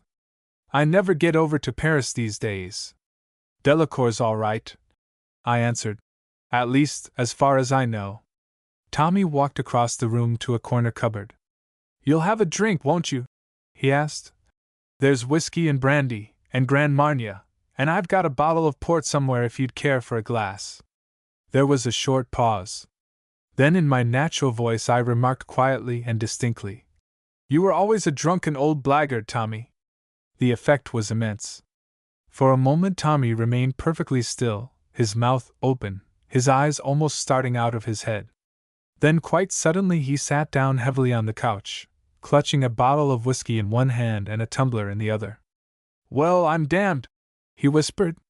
"Never mind, Tommy," I said cheerfully. "You'll be in the very best society." Chapter 13 Regarding Mr. Bruce Latimer. For perhaps a second Tommy remained motionless. Then sitting up he removed the cork, and poured himself out about a quarter of a tumbler of neat spirit. He drained this off at a gulp, and put down both the glass and the bottle. "God deliver us," he observed. "Is it really you?" I nodded. "What's left of me, Tommy?" He jumped to his feet, and the next moment he was crushing my hands with a grip that would have broken some people's fingers. "You old ruffian!" he muttered. "I always said you'd do something like this. Lord alive, it's good to see you, though." Then, pulling me up out of the chair, he caught me by the shoulders and stared incredulously into my face. "But what the devil's happened?" What have you done to yourself? I know what I'm going to do to myself, I replied. I am going to get outside some of that drink you were talking about, if there's any left. With something between a laugh and a choke, he let me go, and crossing to the couch picked up the whiskey and splashed out a generous tot into the glass. Here you are, and I'm hanged if I don't have another one myself. I believe I could drink the whole bottle without turning a hair. I'm quite sure you could, Tommy, I said, unless you've deteriorated. We raised our tumblers and clinked them together with a force that cracked mine from the rim to the bottom. I drained off the contents, however, before they could escape, and flung the broken glass into the fireplace. It would have been blasphemous to drink out of it again in any case, I said. With a big, happy laugh, Tommy followed my example. Then he came up again and caught me by the arm, as though to make sure that I was still there. Neil, old son, he said, I'm so glad to see you that I shall start wrecking the blessed studio in a minute. For God's sake, tell me what it all means. Sit down, then, I said. Sit down and give me a chance. It's a hell of a yarn, Tommy. He laughed again, and letting go my arm threw himself back into the easy chair. It would be, he said. I always have a feeling that I can talk better when I am on my feet, and so, while Tommy sat there puffing out great clouds of smoke from a huge cherrywood pipe, I paced slowly up and down the room giving him my story. Like Joyce, he listened to me without saying a word or interrupting me in any way. I told him everything that had happened from the moment when I had escaped from prison to the time when I had given my promise that I would come and look him up. I couldn't help it, Tommy, I finished. I didn't want to drag you in, but you know what Joyce is when she has once made up her mind about anything. I thought the only way was to come and see you. Between us. I got no further, for with a sudden exclamation, it sounded more like a growl than anything else, Tommy had risen from his chair. And do you mean to tell me that, if it hadn't been for Joyce, you wouldn't have come? By gad, Neil, if I wasn't so glad to see you, I'd. Words failed him, and gripping hold of my hands again he wrung them with a force that made me wince. Then, suddenly dropping them, he started to stride about the room. Lord, what a yarn! He exclaimed. What a hell of a yarn! Well, I told you it was, I said, nursing my crushed fingers. I knew something had happened. I knew at least that you weren't going to be taken alive, but this. He stopped short in front of me and once more gazed incredulously into my face. I wouldn't know you from the angel Gabriel, he added. Except that he's clean-shaven, I said. Then I paused. Look here, Tommy, I went on seriously. What are we going to do about Joyce? I'm all right, you see. There's nothing to prevent me clearing out of the country directly I've finished with McMurtry. If I choose to go and break George's neck, that's my own business. I am not going to have you and Joyce mixed up in the affair. Tommy sat down on the edge of the table. My dear chap, he said slowly, do you understand anything about Joyce at all? Do you realize that ever since the trial she has had only one idea in her mind, to get you out of prison? She has lived for nothing else the last 3 years.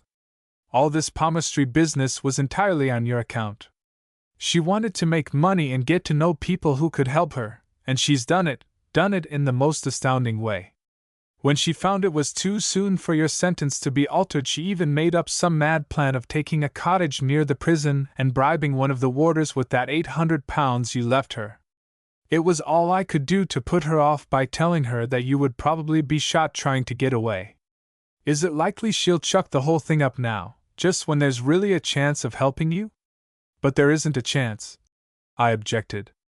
If we couldn't find out the truth at the trial, it's not likely we shall now, unless I choke it out of George. Besides, it's quite possible that even he doesn't know who really killed Marks. He may only have lied about me for some reason of his own. Tommy nodded impatiently. That's likely enough, but it's all my eye to say we can help you. There are 100 ways in which you'll want friends. To start with, all this business of McMurtry's, or whatever his name is, sounds devilish queer to me. I don't believe his yarn any more than you do. There's something shady about it, you can be certain. When are you supposed to start work? I looked at the clock. I shall know in about an hour, I said.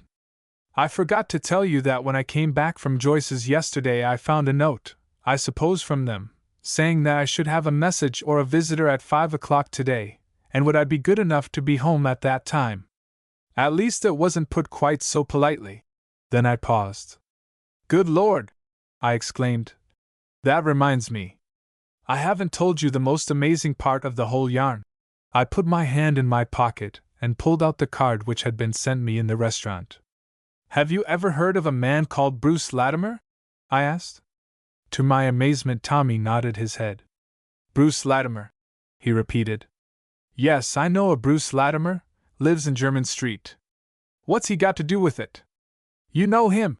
I almost shouted. Yes, slightly. He belongs to the Athenians.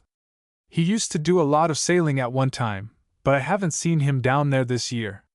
Who is he? What is he? I demanded eagerly.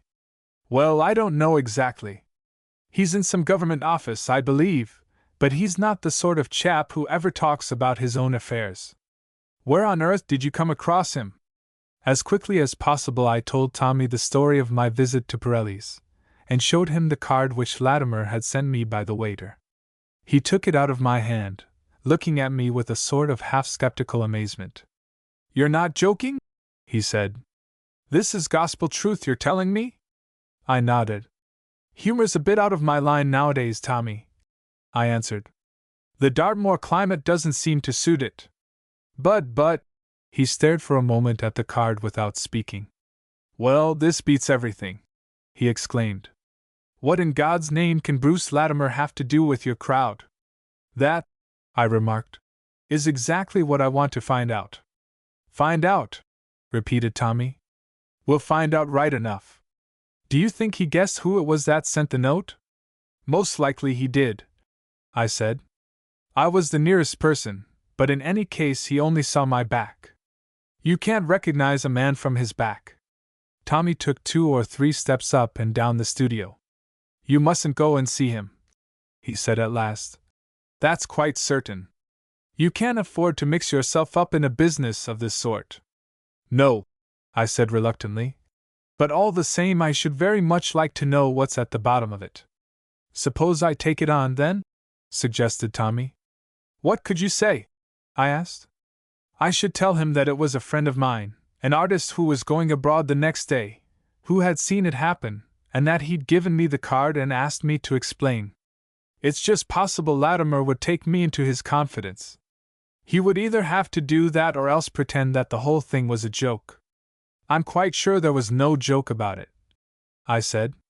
Whether the chap with the scar belongs to McMurtry's crowd or not, I'm as certain as I am that I'm standing here that he drugged that wine. He may not have meant to murder Latimer, but it looks uncommon fishy. It looks even fishier than you think, answered Tommy.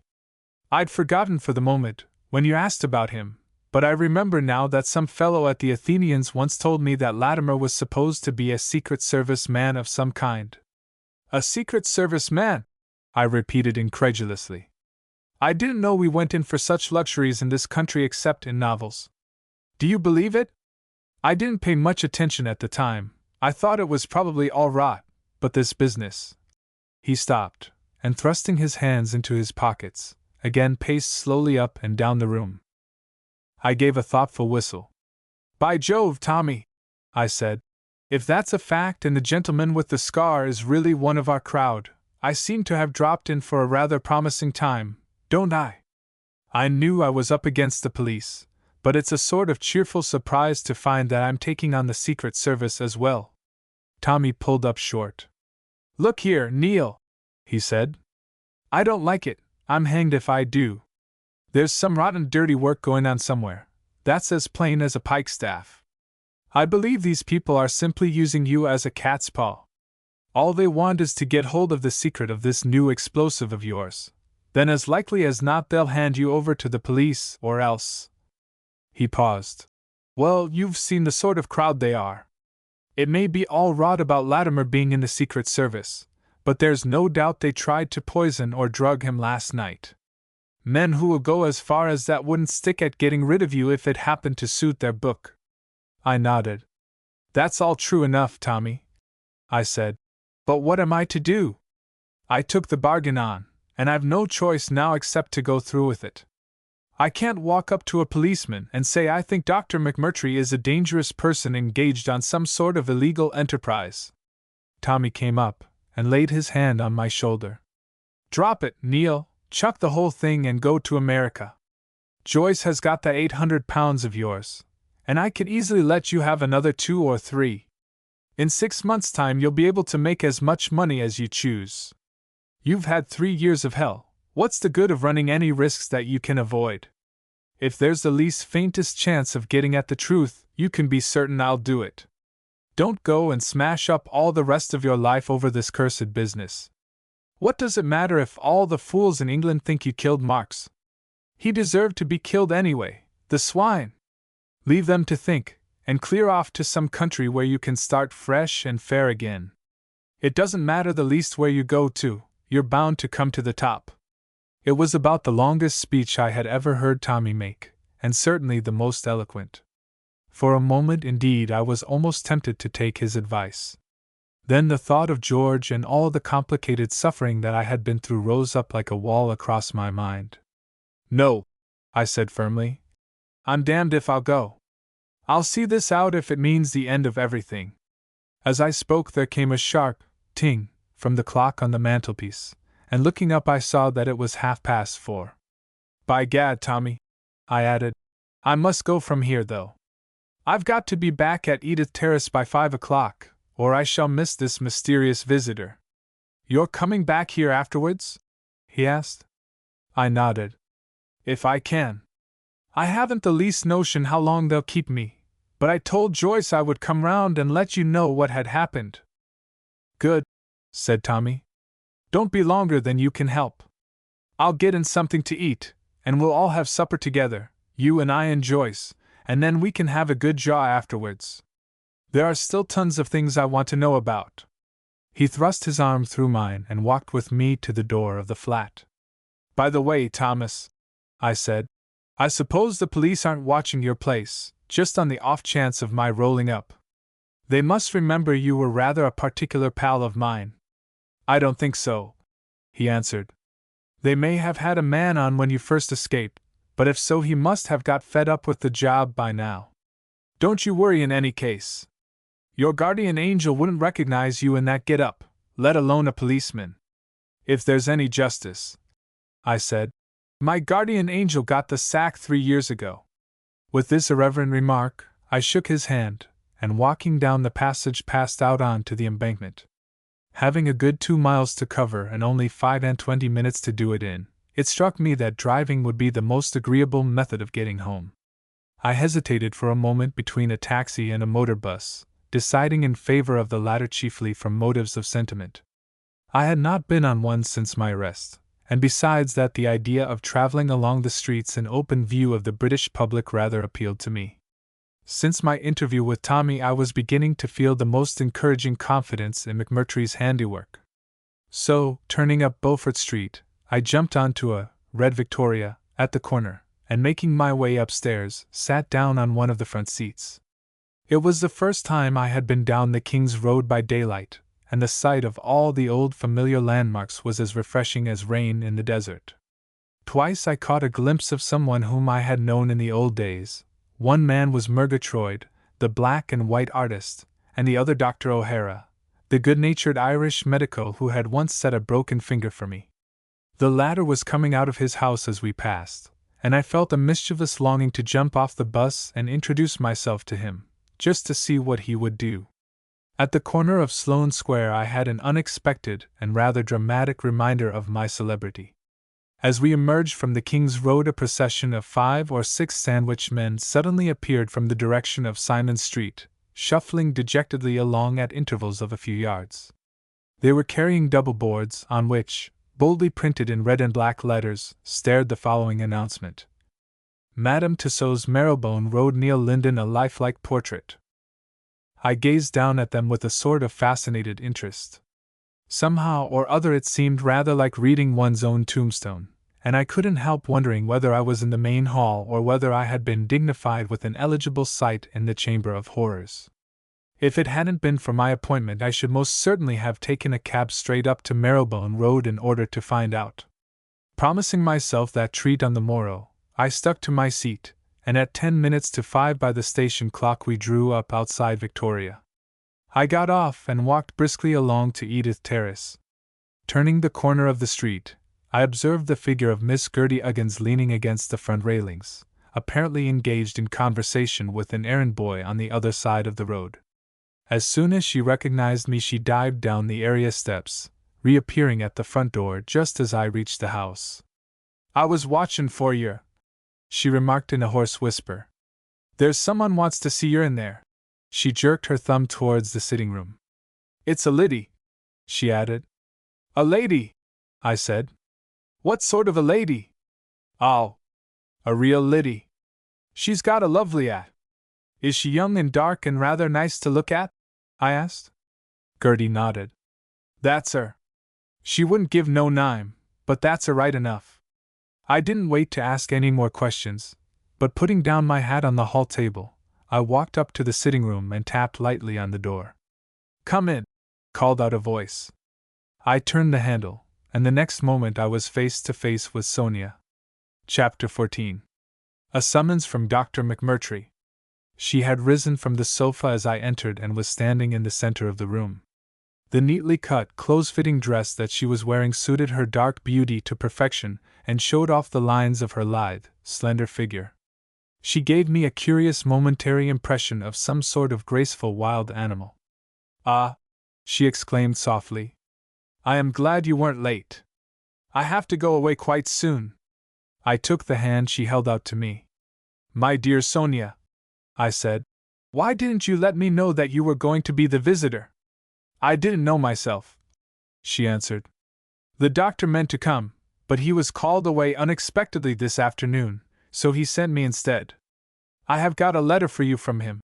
She let go my fingers gently, and picking up her bag which was lying on the table, opened it and took out an envelope. "Shall I read it now?" I asked. She nodded. I slid up the flap and pulled out a folded sheet of foolscap from inside. It was in McMurtry's handwriting, but there was no date and no address. "Dear Mr. Nicholson, all the necessary arrangements have now been made with regard to your workshop at Tilbury. It is situated on the marshes close to the river, 3 miles east of the town and a mile to the west of Cunnock Creek. You can reach it either by the main road which runs half a mile inland, or by walking along the saltings under the seawall. You cannot mistake the place, as it is an absolutely isolated building, consisting of a small cabin or hut, with a large shed attached for your work. It is not luxurious, but we have at least fitted up the interior of your living room as comfortably as possible, and you will find in the shed everything that you specified in your list as being necessary for your experiments. I should be glad if you would arrange to go down there and start work the day after tomorrow. There is a train from Fenchurch Street to Tilbury at 11:45 in the morning, and if you will catch that, I will see that there is a trap to meet you at the station and drive you out along the road as near to the place as it is possible to get. This hardly gives you the full week in London which you wished for, but circumstances have arisen that make it of great importance to us to be able to place your invention on the market as quickly as possible. From your own point of view, the sooner the work is done, the sooner you will be in possession of funds, and so able to make any use of your liberty you choose. Sonia has the keys of the building, and will give them you with this letter. While you are working at the hut, it will be better, I think, if you stay entirely on the premises. I believe you will find everything you want in the way of food and cooking materials, and you will, of course, take down your own personal belongings with you. In the event of anything you really need having been forgotten, you can always walk into Tilbury, but I should strongly advise you not to do so, except in a case of absolute necessity. Apart from any danger of your being recognized, we are extremely anxious that no one connected with the powder trade should have the least idea that experiments are being conducted with regard to a new explosive. A large part of the immediate value of your invention will consist in its coming on the market as an absolute surprise. I have been unexpectedly called away for a few days, but directly I return I shall come down to Tilbury and see you. Should you wish to communicate with me in the interval, you can do so by writing or wiring to me at the Hotel Russell, London, W.C.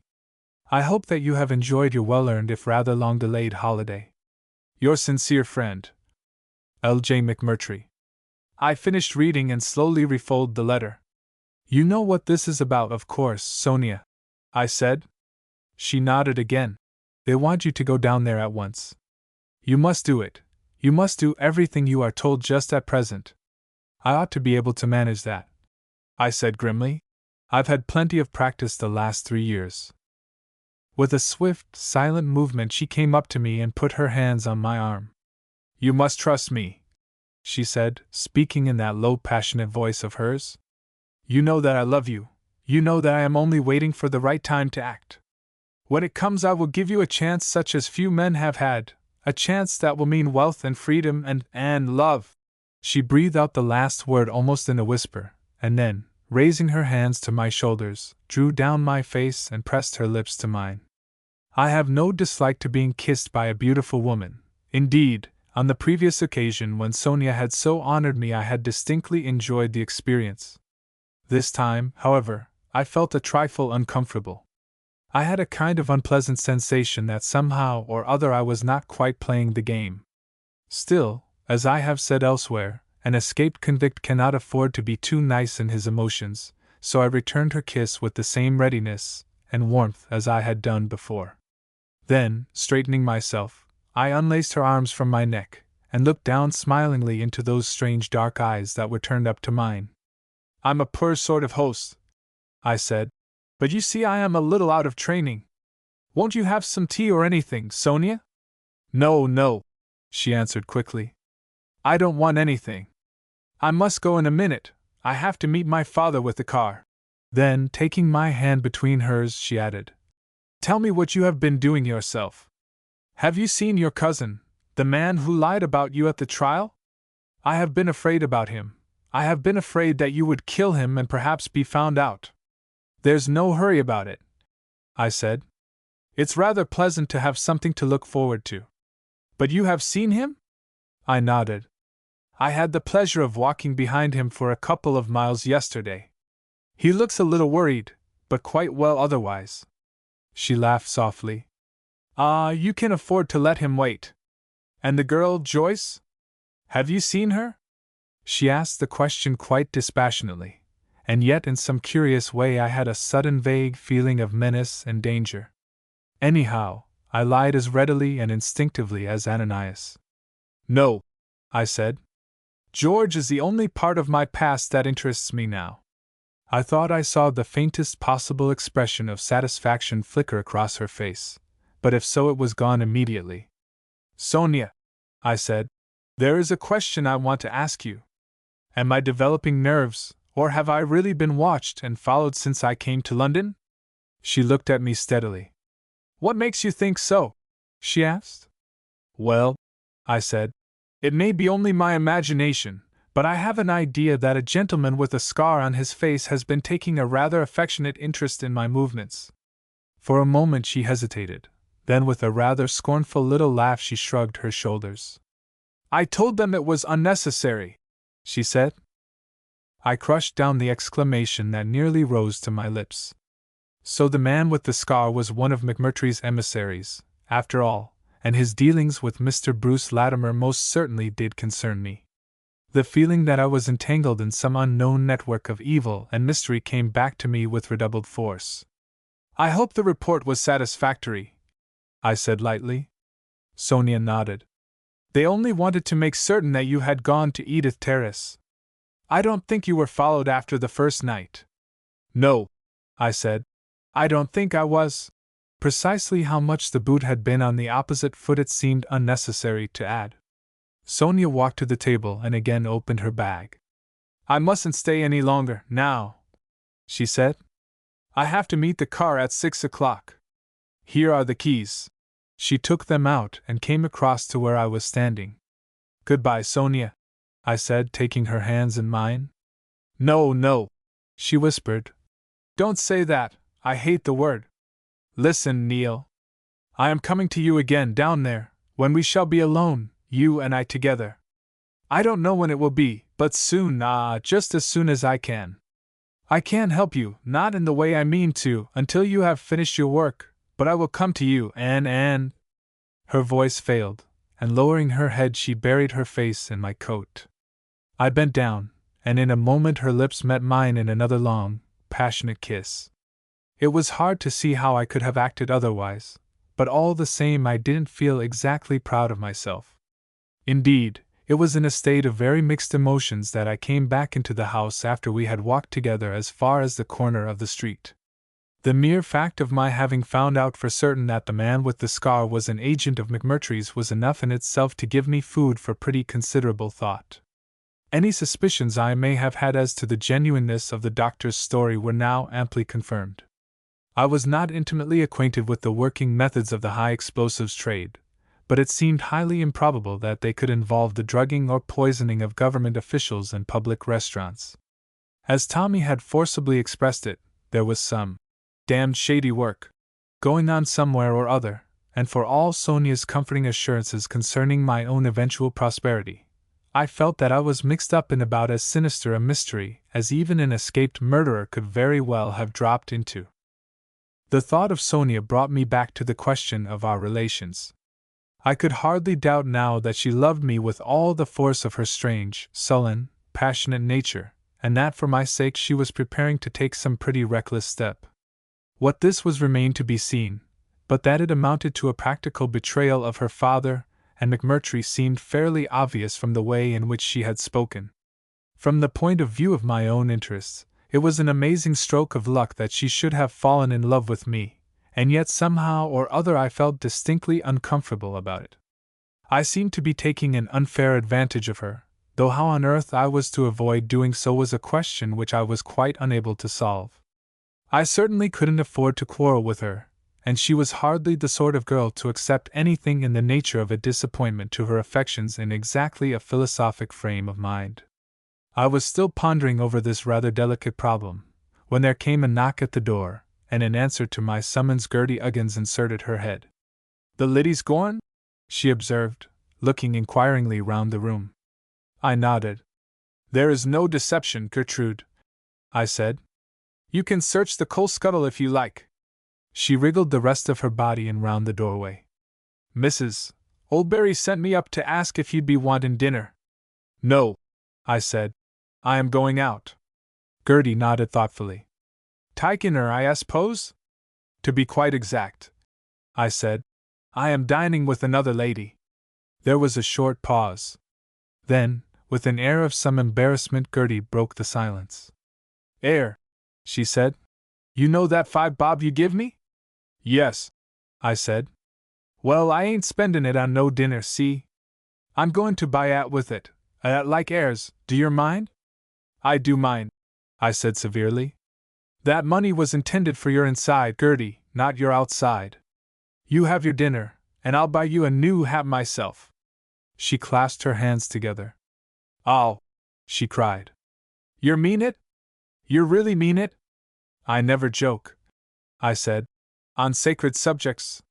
Then to my dismay she suddenly began to cry. "You ain't Alf. Alf been good to me," she jerked out. "No one ain't never been good to me like you. I'd do anything for you." "In that case," I said, "you may give me my hat, and cheer up." She obeyed both commands, and then, still sniffing, valiantly marched to the front door and opened it for me to go out. "Good night, sir," she said. "Good night, Gertrude," I replied, and leaving her standing on the step I set off down the street. Whatever else prison might have done for me, it certainly seemed to have given me a capacity for making friends. I reached Florence Court at about 6:45, keeping a sharp lookout along the embankment as I approached for any sign of a loitering detective. Except for one aged gentleman, however, who seemed to be wholly occupied in spitting in the Thames, the stretch in front of the studios was absolutely deserted. Glancing at the board in the hall as I entered, I saw that Mr. Morrison and Miss Vivian were both in, a statement which in Tommy's case was confirmed a moment later by his swift appearance at the door in answer to my knock. "Mr. Morrison, I believe?" I said. He seized me by the arm and dragged me inside. "This is fine. I never thought you'd be back as quick as this." Are things all right? I should hardly go as far as that, I said. But we seem to be getting along quite nicely. He nodded. Good. I just want a wash, and then we'll go right into Joyce's place. We are going to have supper there, and you can tell us all about it while we're feeding. He splashed out some water into a basin in the corner of the studio, and made his ablutions with a swiftness that reminded me of some of my own toilets in the gray twilight of a Dartmoor dawn. Tommy was never a man who wasted much trouble over the accessories of life. Come along, he said, flinging down the towel on the sofa. Joyce will be dying to hear what's happened. I turned towards the hall, but he suddenly put his hand on my shoulder and pulled me back. Not that way. We've a private road now, runs along the back of the studios. He crossed the room and opened a door which led out into a narrow stone passage roofed in by glass. I followed him along this till we came to another door, on which Tommy tapped twice with his knuckles. In a moment we heard a key turn and Joyce was standing on the threshold. When she saw who it was, she gave a little cry of welcome and held out both her hands. But how nice! She exclaimed. I never thought you'd be here so soon. We had each taken a hand, and talking and laughing at the same time, she pulled us in after her and shut the door. At last! She cried softly. At last! And for a second or two we all three stood there just gripping each other's hands and not saying a word. It certainly was rather a good feeling. Tommy was the first to break the silence. Damn it, he said huskily. If Neil didn't look so exactly like a brigand chief, I believe I should blubber. Joyce, how do you feel? I feel all right, said Joyce. And he doesn't look a bit like a brigand chief. He looks splendid. She stood back and surveyed me with a sort of tender proprietorship. I suppose we shall get used to it, remarked Tommy. It nearly gave me heart disease to begin with. Then, going and locking the side door, he added cheerfully, I vote we have supper at once. I've had nothing except whiskey since I came off the boat. Well, there's heaps to eat, said Joyce. I've been out marketing in the King's Road. What have you got? Demanded Tommy hungrily. Joyce ticked them off with her fingers. There's a cold chicken and salad, some stuffed olives. Those are for you, Neil, you always used to like them, a piece of Stilton cheese and a couple of bottles of champagne. They're all in the kitchen, so come along both of you and help me get them. Where's the faithful Clara? Asked Tommy. I've sent her out for the evening. I didn't want anyone to be here except just us three. We all trooped into Joyce's tiny kitchen and proceeded to carry back our supper into the studio, where we set it out on the table in the center. We were so ridiculously happy that for some little time our conversation was inclined to be a trifle incoherent. Indeed, it was not until we had settled down round the table and Tommy had knocked the head off the first bottle of champagne with the back of his knife that we in any way got back to our real environment. It was Joyce who brought about the change. I keep on feeling I shall wake up in a minute, she said, and find out that it's all a dream. Put it off as long as possible, said Tommy gravely. It would be rotten for Neil to find himself back in Dartmoor before he'd finished his champagne. I don't know when I shall get any more as it is, I said. I've got to start work the day after tomorrow. There was a short pause. Joyce pushed away her plate and leaned forward, her eyes fixed on mine, while Tommy stretched out his arm and filled up my glass. Go on, he said. What's happened? In as few words as possible I told them about my interview with Sonia, and showed them the letter which she had brought me from McMurtry. They both read it, Joyce first and then Tommy, the latter tossing it back with a grunt that was more eloquent than any possible comment. It's too polite, he said. It's too damn polite altogether. You can see they're up to some mischief. I am afraid they are, Tommy, I said, and it strikes me that it must be fairly useful mischief if we're right about Mr. Bruce Latimer. By the way, does Joyce know? Tommy nodded. She's right up to date. I've told her everything.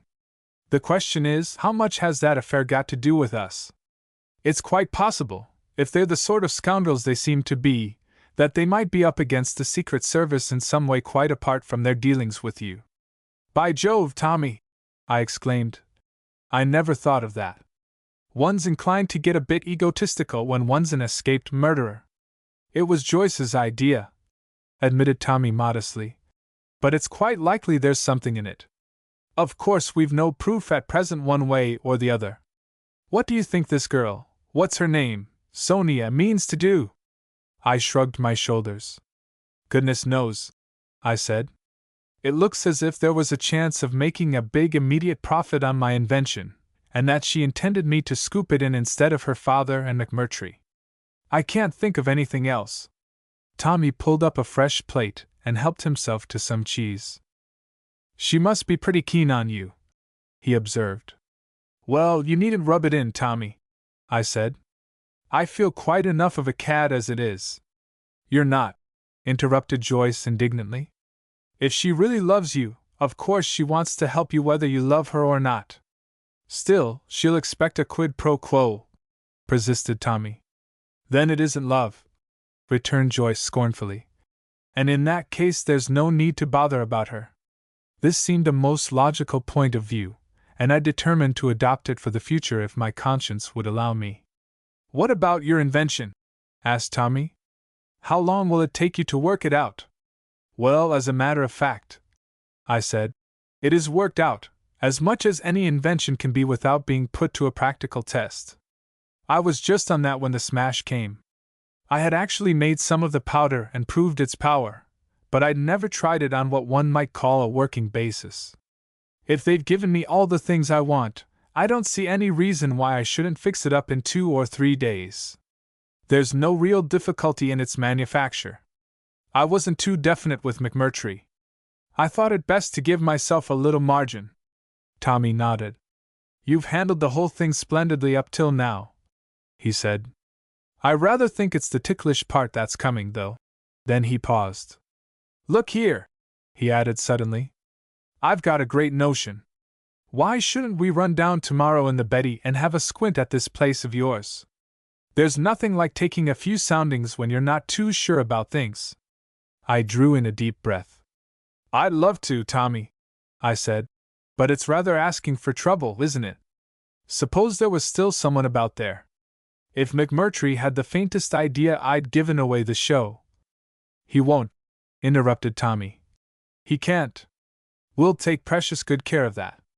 Listen here, I've got the whole thing mapped out in my mind. The Betty's at Lee, where I laid her up yesterday. I had a 7-horsepower Kelvin engine put in her last year, so we can get up, whatever the wind is. I know the tide will be about right.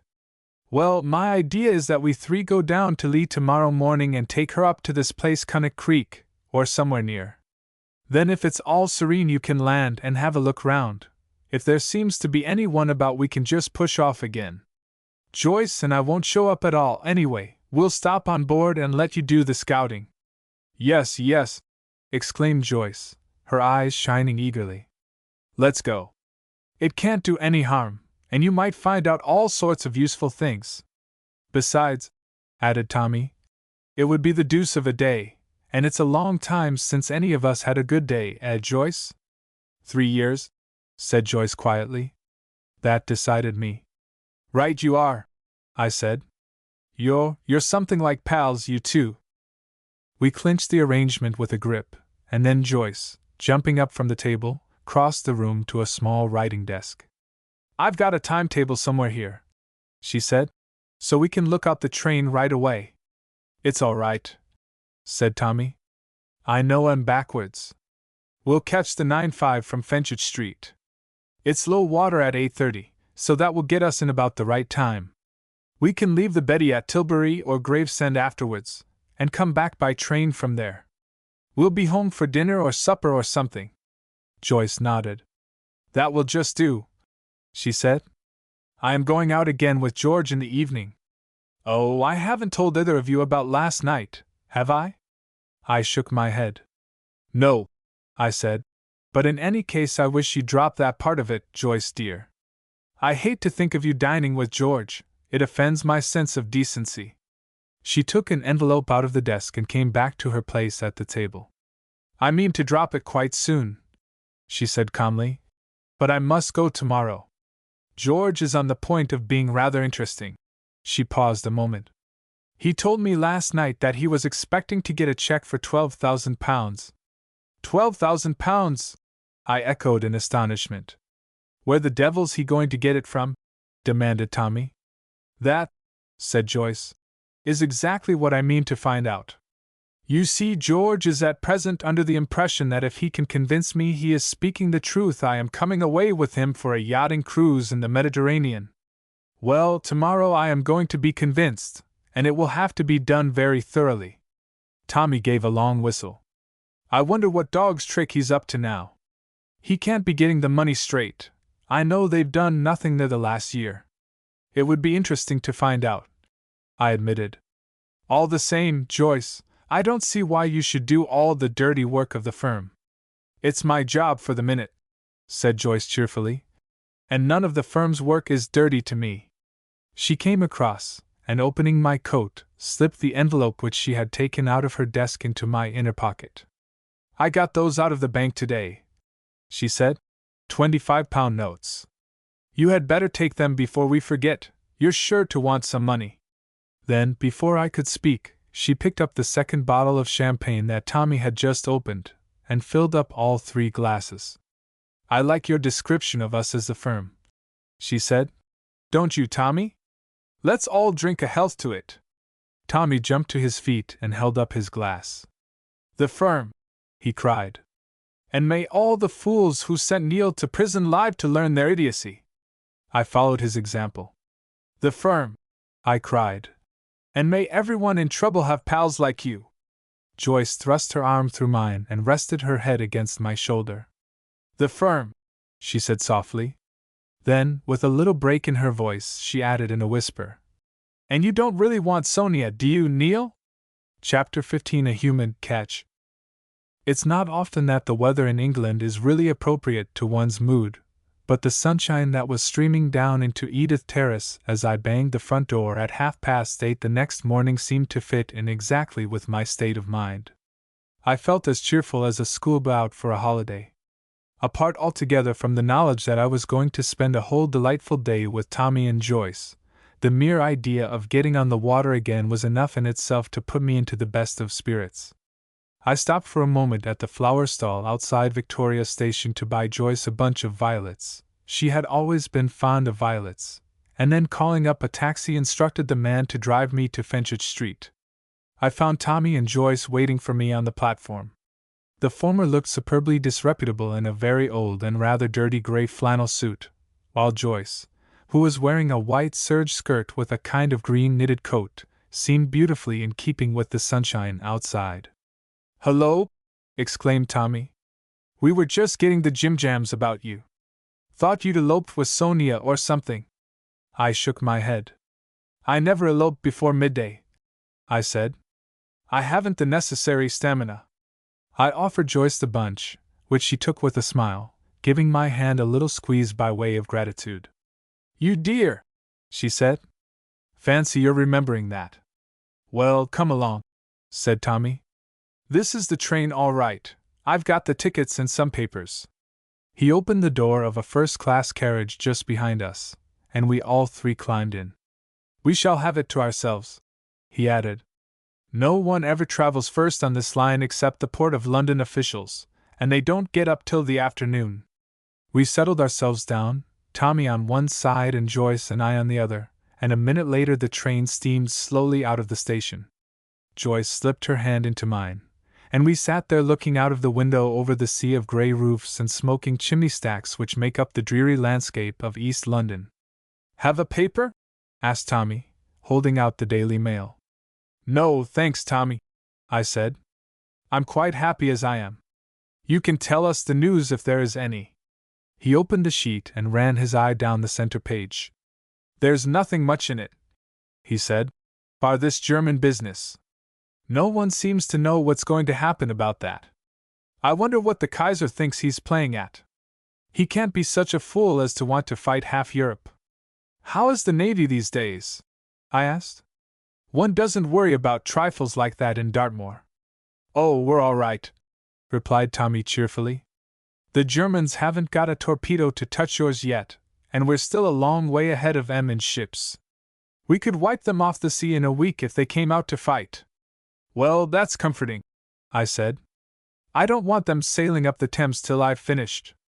I've no use for a stray shell in my line of business. I tell you what I'm going to do, Neil, said Tommy. I was thinking it over in bed last night after you'd gone. If there is any possible sort of anchorage for a boat in this Cunnock Creek, I shall leave the Betty there. It's only a mile from your place, and then either Joyce or I can come down and see you without running the risk of being spotted by your charming pals. Besides, at a pinch it might be precious handy for you. If things got too hot on shore, you could always slip away by water.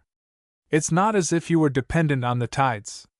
Now I've had this little engine put in her, she'll paddle off any old time, provided you can get the blessed thing to start. You're a brick, Tommy, I said gratefully. There's nothing I'd like better. But as for you and Joyce coming down— Of course we shall come down, interrupted Joyce. I shall come just as soon as I can. Who do you think is going to look after you and do your cooking? Good Lord, Joyce, I said. I'm in much too tight a corner to worry about luxuries. That's no reason why you should be uncomfortable, said Joyce calmly. I shan't come near you in the day, while you're working. I shall stay on the Betty and cook dinner for you in the evening, and then as soon as it's dark you can shut up the place and slip across to the creek. Oh, it will be great fun, won't it, Tommy? Tommy laughed. I think so, he said. But I suppose there are people in the world who might hold a different opinion. Then he turned to me. It's all right, Neil. We'll give you 2 or 3 clear days to see how the land lies and shove along with your work. Joyce has got to find out where George is getting that check from, and I mean to look up Latimer and sound him about his dinner at Pirelli's. You'll be quite glad to see either of us by that time. Glad? I echoed.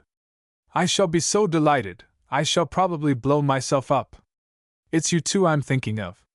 The more I see of this job, the more certain I am there's something queer about it, and if there's going to be any trouble down there, I don't want you and Joyce dragged into it. We shan't want much dragging, returned Tommy. As far as the firm's business goes, we're all 3 in the same boat. We settled that last night. So there's nothing more to be said, added Joyce complacently. I looked from one to the other. Then I laughed and shrugged my shoulders. No, I said. I suppose there isn't. Through the interminable slums of Plaistow and East Ham we drew out in the squalid region of Barking Creek, and I looked down on the mud and the dirty brown water with a curious feeling of satisfaction. It was like meeting an old friend again after a long separation. The lower Thames, with its wharves, its warehouses, and its never-ceasing traffic, had always had a strange fascination for me, and in the old days, when I wanted to come to town from Lee or Port Victoria, I had frequently sailed my little 6-tonner, the Penguin, right up as far as the Tower Bridge.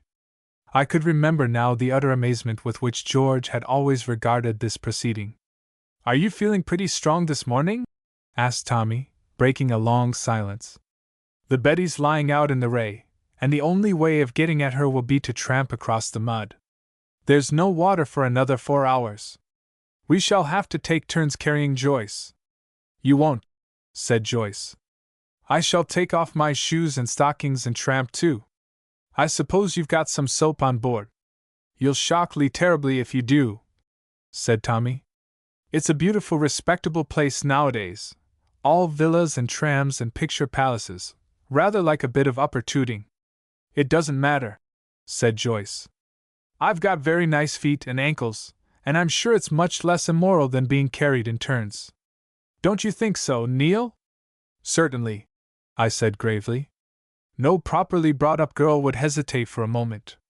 We argued over the matter at some length, Tommy maintaining that he was the only one of the 3 who knew anything about the minds of really respectable people, a contention which Joyce and I indignantly disputed. As far as I can remember, we were still discussing the point when the train ran into Lee Station and pulled up at the platform. Here you are, said Tommy, handing me a basket. You freeze onto this, it's our lunch. I want to get a couple more cans of paraffin before we go on board. There is some, but it's just as well to be on the safe side.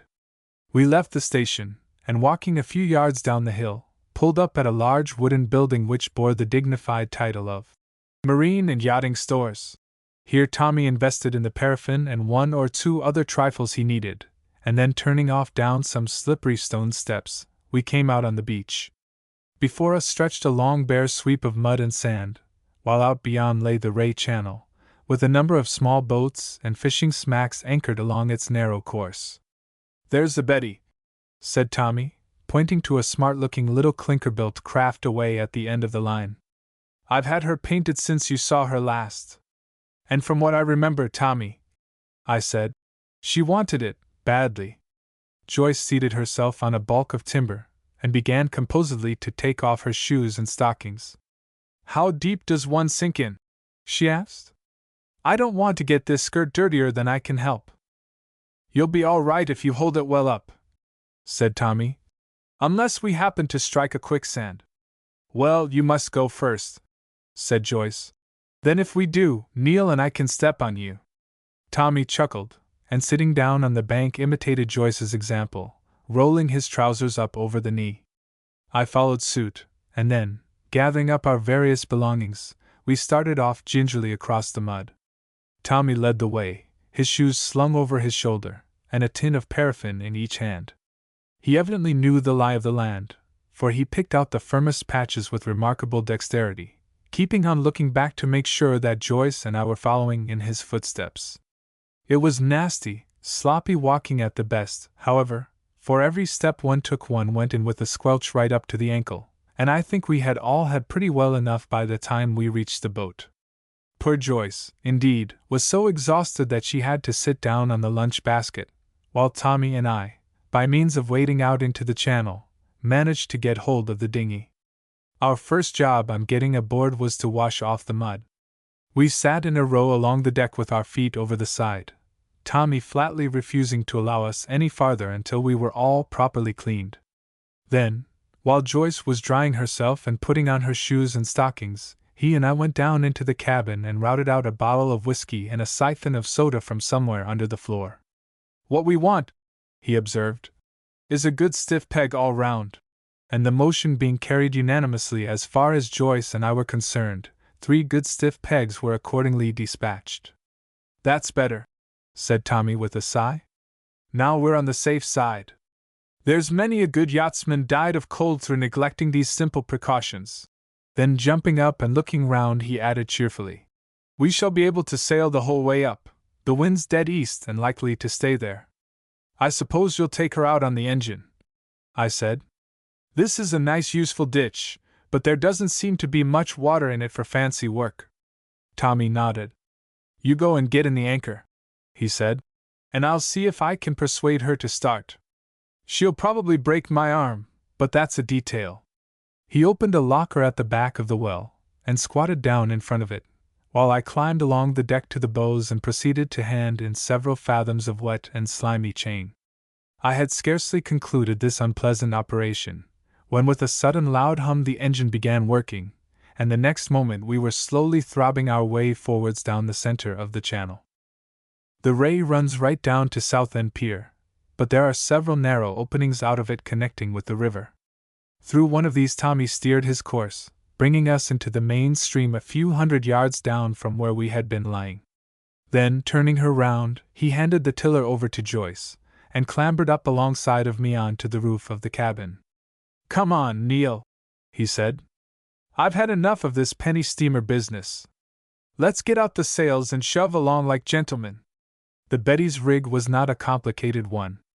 It consisted of a mainsail, a jib, and a spinnaker, and in a very few minutes we had set all 3 of them and were bowling merrily upstream with the dinghy bobbing and dipping behind us.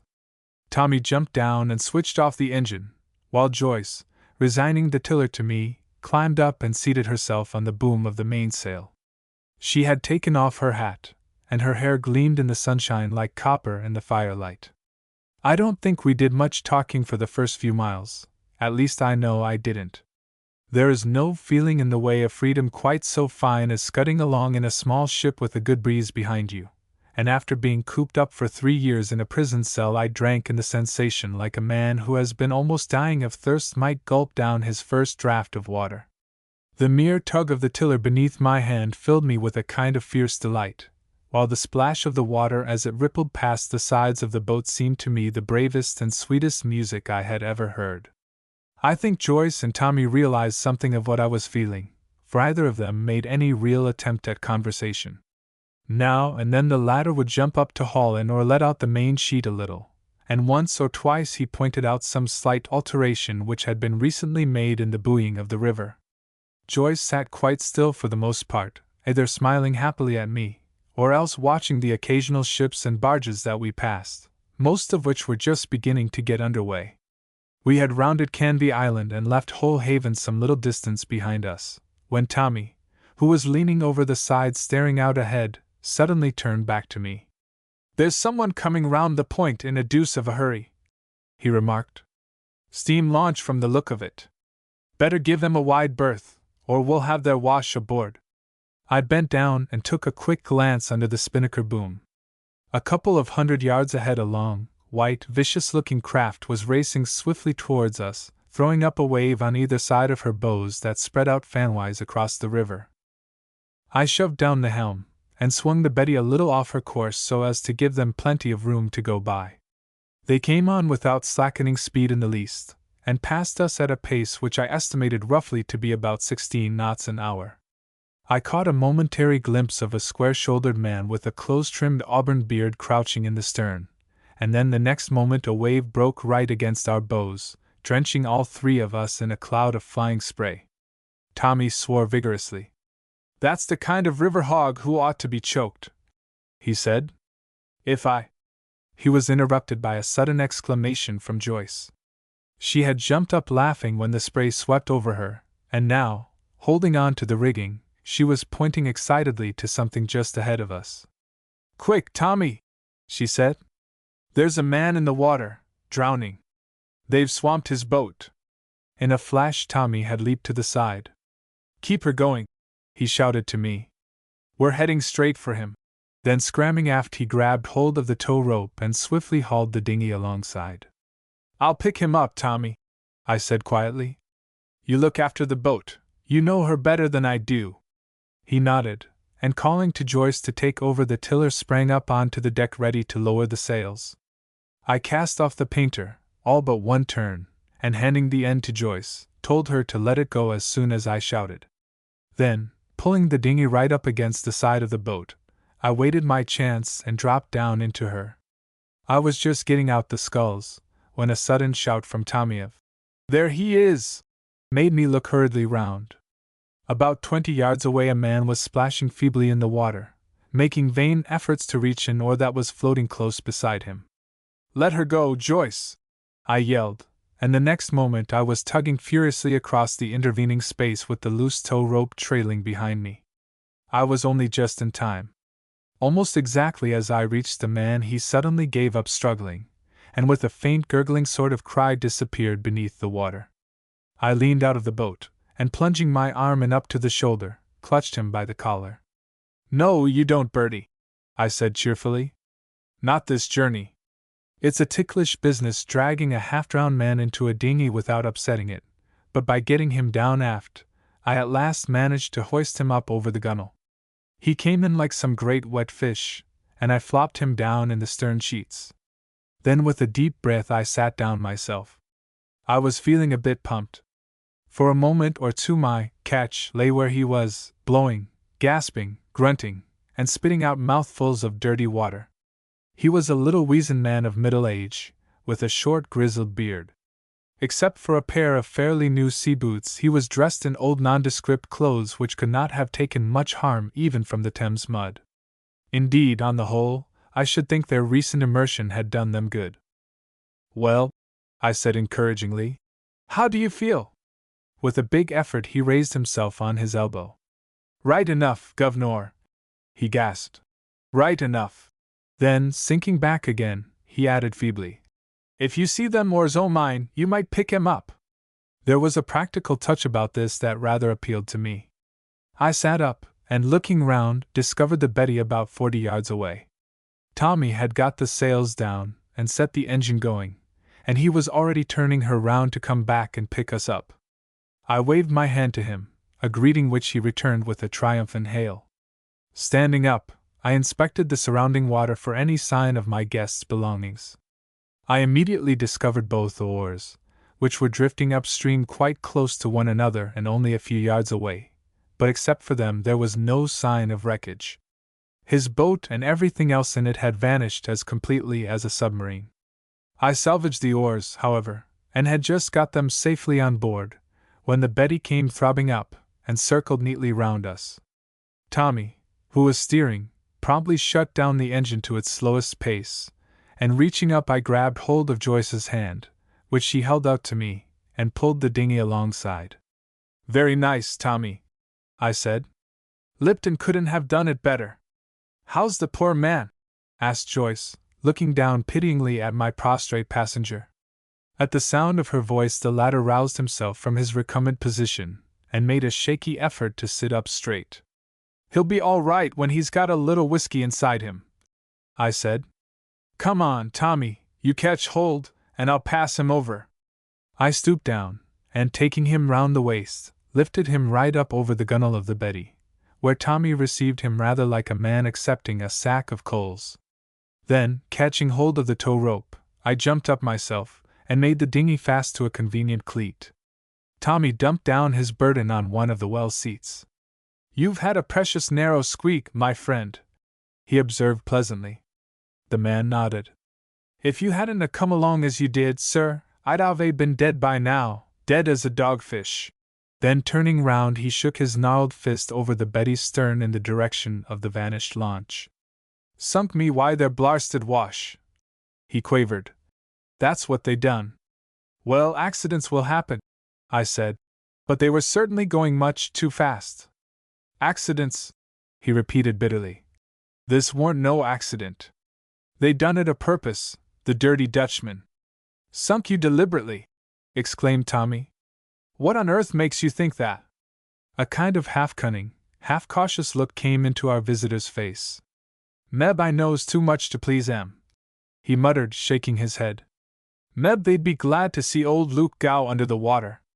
I thought for a moment that the shock of the accident had made him silly, but before I could speak Joyce came out of the cabin carrying half a tumbler of neat whiskey. "You get that down your neck," said Tommy, "and you'll feel like a 2-year-old. I don't know if whiskey is really the correct antidote for Thames water, but at all events our guest accepted the glass and shifted its contents without a quiver. As soon as he had finished Tommy took him by the arm and helped him to his feet. "Now come along into the cabin," he said, "and I'll see if I can fix you up with some dry kit." Then turning to me he added, "You might get the sails up again while we're dressing, Neil. It's a pity to waste any of this breeze." I nodded, and resigning the tiller to Joyce, climbed up onto the deck, and proceeded to reset both the mainsail and the spinnaker, which were lying in splendid confusion along the top of the cabin. I had just concluded this operation when Tommy and our visitor reappeared, the latter looking rather comic in a grey jersey, a pair of white flannel trousers, and an old dark blue cricketing blazer and cap. "I've been telling our friend Mr. Gow that he's got to sue these chaps," said Tommy. "He knows who they are. They're a couple of Germans who've got a bungalow on Sheppey, close to that little creek we used to put in at. You make 'em pay," continued Tommy. "They haven't a leg to stand on, rushing past like that. They as near as possible swamped us." Mr. Gow cast a critical eye round the Betty. "Aye. And you take a deal o' swam pin, mister. She's a fine manly little ship, and that's a fact." Then he paused. "It's hard on a man to lose his boat," he added quietly, "'specially when his livin' depends on her." "What do you do?" I asked. "What's your job?" Mr. Gow hesitated for a moment. "Well, in a manner o' speakin', I haven't got what you might call no reg'lar profession, sir. I just picks up what I can outer the river like. I rows folks out to their boats round Tilbury way, and at times I does a bit of eel fishing, or maybe in summer there's a job lookin' arter the yachts at Lee and Southend. It all comes the same to me, sir." "Do you know Cunnock Creek?" asked Tommy. "Cunnock Creek," repeated Mr. Gow. "Why, I should think I did, sir. My cottage don't lie more than a mile from Cunnock Creek. Is that where you're making for?" Tommy nodded. "We were thinking of putting in there," he said. "Is there enough water?" "Plenty o' water, sir, leastways there will be by the time we get up. It runs a bit dry at low tide, but there's always a matter o' 3 to 4 feet in the middle o' the channel." This was excellent news, for the Betty with her center board up only drew about 3 feet 6, so except at the very lowest point the creek would always be navigable. "Is it a safe place to leave a boat for the night with no one on board?" inquired Tommy. Mr. Gow shook his head. "I wouldn't go as far as that, sir. None o' the reg'lar boatmen or fishermen wouldn't touch her, but they're a thievin' lot o' rascals, some o' them Tilbury folk. If they happened to come across her, as like as not they'd strip her gear, to say nothin' of the fittings." Then he paused. "But if you was thinkin' o' layin' her up there for the night, I'd see no one got monkeyin' around with her. I'd sleep aboard myself." "Well, that's a bright notion," said Tommy, turning to me. "What do you think, Neil?" "I think it's quite sound," I answered. "Besides, he can help me look after her for the next 2 or 3 days. I shall be too busy to get over to the creek much myself." Then, putting my hand in my pocket, I pulled out Joyce's envelope and carefully extracted one of the 5-pound notes from inside. "Look here, Mr. Gow," I added, "we'll strike a bargain. If you'll stay with the Betty for a day or so, I'll give you this $5 to buy or hire another boat with until you can get your compensation out of our German friends. I shall be living close by, but I shan't have time to keep my eye on her properly." Mr. Gow accepted the proposal and the note with alacrity. "I'm sure I'm very much obliged to you, sir," he said gratefully. "I'll just run up to my cottage when we land to get some dry clothes, and then I'll come straight back and take her over. She won't come to no harm, not with Luke Gow on board, you can reckon on that, sir." He touched his cap, and climbing up out of the well, made his way forward, as though to signalize the fact that he was adopting the profession of our paid hand. "I'm so glad," said Joyce quietly. "I shan't feel half so nervous now I know you'll have someone with you." Tommy nodded. "It's a good egg," he observed. "I think old Whiskers is by way of being rather grateful." Then he paused. "But what swine those German beggars must be not to have stopped. They must have seen what had happened. I wonder what he meant by hinting that they'd done it purposely," I said. Tommy laughed. "I don't know. I asked him in the cabin, but he wouldn't say any more. I think he was only talking through his hat." "I'm not so sure," I said doubtfully. "He seemed to have some idea at the back of his mind. I shall sound him about it later on." With the wind holding good and a strong tide running, the Betty scudded along at such a satisfactory pace that by 12:30 we were already within sight of Gravesend Reach. There is no more desolate-looking bit of the river than the stretch which immediately precedes that crowded fairway. It is bounded on each side by a low sea-wall, behind which a dreary expanse of marsh and salting spreads away into the far distance. Here and there the level monotony is broken by a solitary hut or a disused fishing hulk, but except for the passing traffic and the cloud of gulls perpetually wheeling and screaming overhead there is little sign of life or movement. "You see them 2 or 3 stakes sticking up in the water?" remarked Mr. Gow suddenly, pointing away towards the right-hand bank. I nodded. "Well, you keep 'em in line with that little clump o' trees be'ind, and you'll just fetch the crick nicely." He and Tommy went forward to take in the spinnaker, while, following the marks he had indicated, I brought the Betty round towards her destination. Approaching the shore I saw that the entrance to the creek was a narrow channel between 2 mudflats, both of which were presumably covered at high tide. I called to Joyce to wind up the centerboard to its fullest extent, and then, steering very carefully, edged my way in along this drain, while Mr. Gow leaned over to leeward diligently heaving the lead. "Plenty o' water," he kept on calling out encouragingly. "Keep her goin', sir, keep her goin'. Inside that beacon, now up with her a bit. That's good." He discarded the lead and hurried to the anchor. I swung her round head to wind, Tommy let down the mainsail, and the next moment we brought up with a grace and neatness that would almost have satisfied a Solent skipper. We were in the very center of a little muddy creek with high banks on either side of it. There was no other boat within sight. Indeed, although we were within 3 miles of Tilbury, Anything more desolate than our surroundings it would be difficult to imagine. Mr. Gow assisted us to furl the sails and put things straight generally, and then coming aft addressed himself to me. "I don't know what time you gentlemen might be thinking o' leaving, but if you could put me ashore now I could be back inside of the hour." "Right you are," I said. "I'll do that straight away." We both got into the dinghy, and in a few strokes I pulled him to the bank, where he stepped out onto the mud. Then he straightened himself and touched his cap. "I haven't never thanked you properly yet, sir, for what you done," he observed. "You saved my life, and Luke Gow ain't the sort o' man to forget a thing like that." I backed the boat off into the stream. "Well, if you'll save our property from the Tilbury gentlemen," I said, "we'll call it quits." When I got back to the ship I found Tommy and Joyce making preparations for lunch. "We thought you'd like something before you pushed off," said Tommy. "One can scout better on a full tummy." "You needn't apologize for feeding me," I replied cheerfully. "I've a lot of lost time to make up in the eating line." It was a merry meal, that little banquet of ours in the Betty's cabin. The morning's sail had given us a first-rate appetite, and in spite of the somewhat unsettled state of our affairs we were all three in the best of spirits. Indeed, I think the unknown dangers that surrounded us acted as a sort of stimulant to our sense of pleasure. When you are sitting over a powder mine it is best to enjoy every pleasant moment as keenly as possible. You never know when you may get another. At last I decided that it was time for me to start. "I tell you what I think I'll do, Tommy," I said. "I'll see if there's any way along outside the seawall. I could get right up to the place then without being spotted, if there should happen to be anyone there." Tommy nodded. "That's the idea," he said. "And look here, I brought this along for you.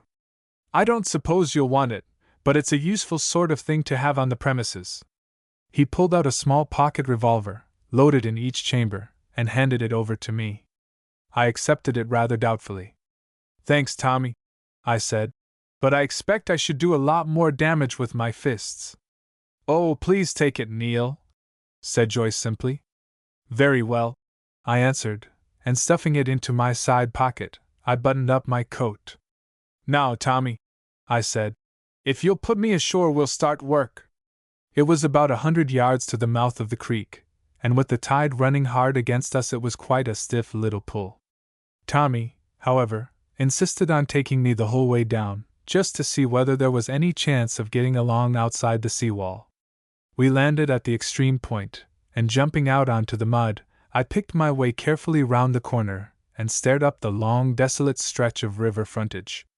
The tide was still some way out, and although the going was not exactly suited to patent leather boots, it was evidently quite possible for any one who was not too particular. I turned round and signaled to Tommy that I was all right. Then, keeping in as close as I could to the seawall, I set off on my journey. It was slow walking, for every now and then I had to climb up the slope to get out of the way of some hopelessly soft patch of mud. On one of these occasions, when I had covered about 3/4 of a mile, I peered cautiously over the top of the bank. Some little way ahead of me, right out in the middle of the marsh, I saw what I imagined to be my goal.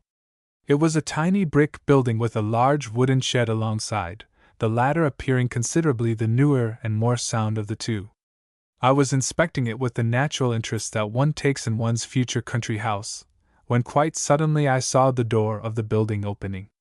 A moment later a man stepped out onto the grass, and looked quickly round as though to make certain that there was no one watching.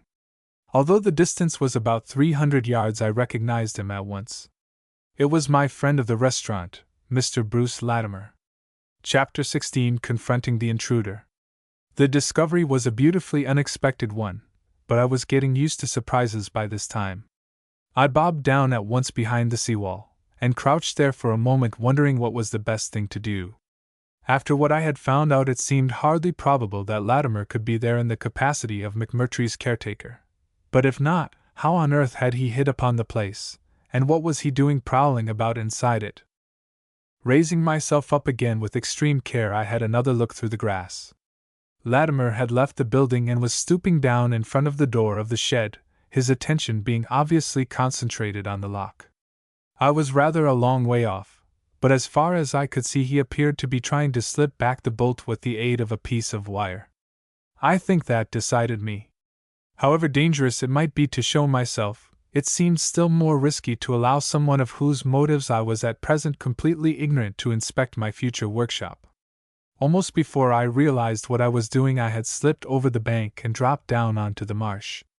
The slight noise I made must have reached Latimer's ears, for he wheeled round with amazing promptness. At the same instant his right hand traveled swiftly into the side pocket of his coat, a gesture which I found sufficiently illuminating in view of what I was carrying myself in a similar place. When he saw how far off I was, he seemed to hesitate for a moment. Then, pulling out a case, he coolly and deliberately lit himself a cigarette, and after taking a quick glance round, started to stroll slowly towards me. I noticed that he still kept his hand in his side pocket. My mind was working pretty rapidly as we approached each other. What would happen seemed to me to depend chiefly upon whether Latimer had seen me in the restaurant, and had guessed that it was I who had sent him the message. If not, it struck me that he must be wondering rather badly who I was and what connection I had with the hut. When we were still 20 yards apart, he pulled up and waited for me, smoking his cigarette with every appearance of tranquil enjoyment. "I beg your pardon, sir," he said in a pleasant, lazy voice, "but I wonder if you could tell me who this building belongs to?" I came to a halt right in front of him. "Well," I replied boldly, "until I saw you coming out of the door just now, I was under the impression that I was the legal tenant."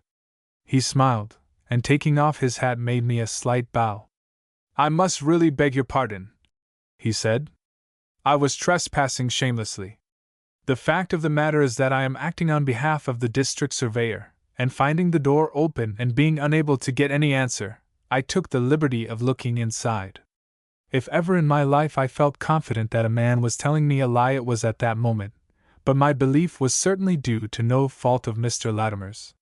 He spoke with a coolness and an apparent candor that would have done credit to a cabinet minister. "The district surveyor!" I repeated. "And what does that distinguished person want with me?" Mr. Latimer made a gesture towards the hut with his disengaged hand.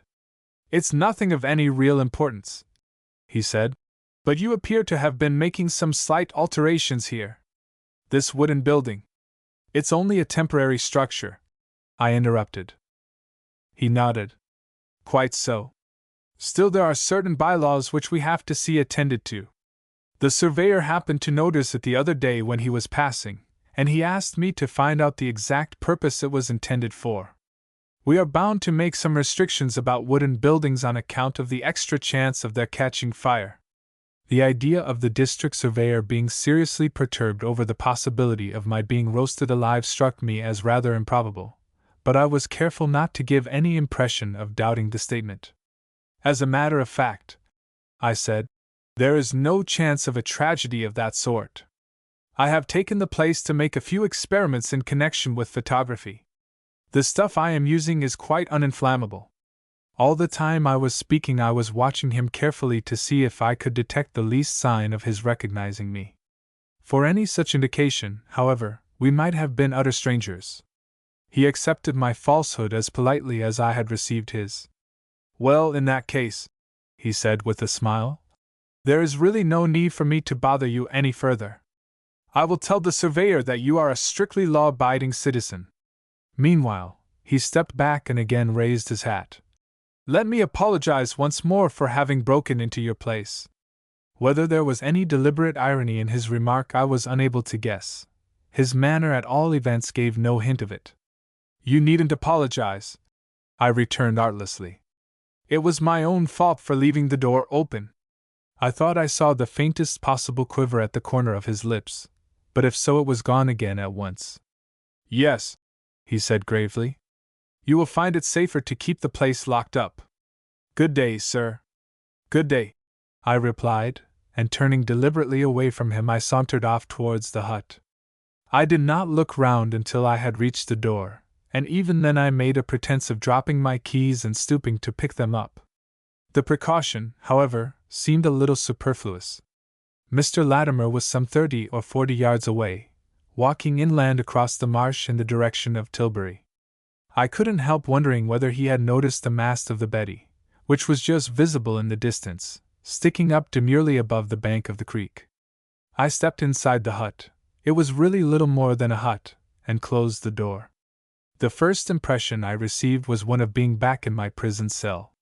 The only light in the place filtered in through a tiny and very dirty window, which looked out in the direction that Latimer had taken.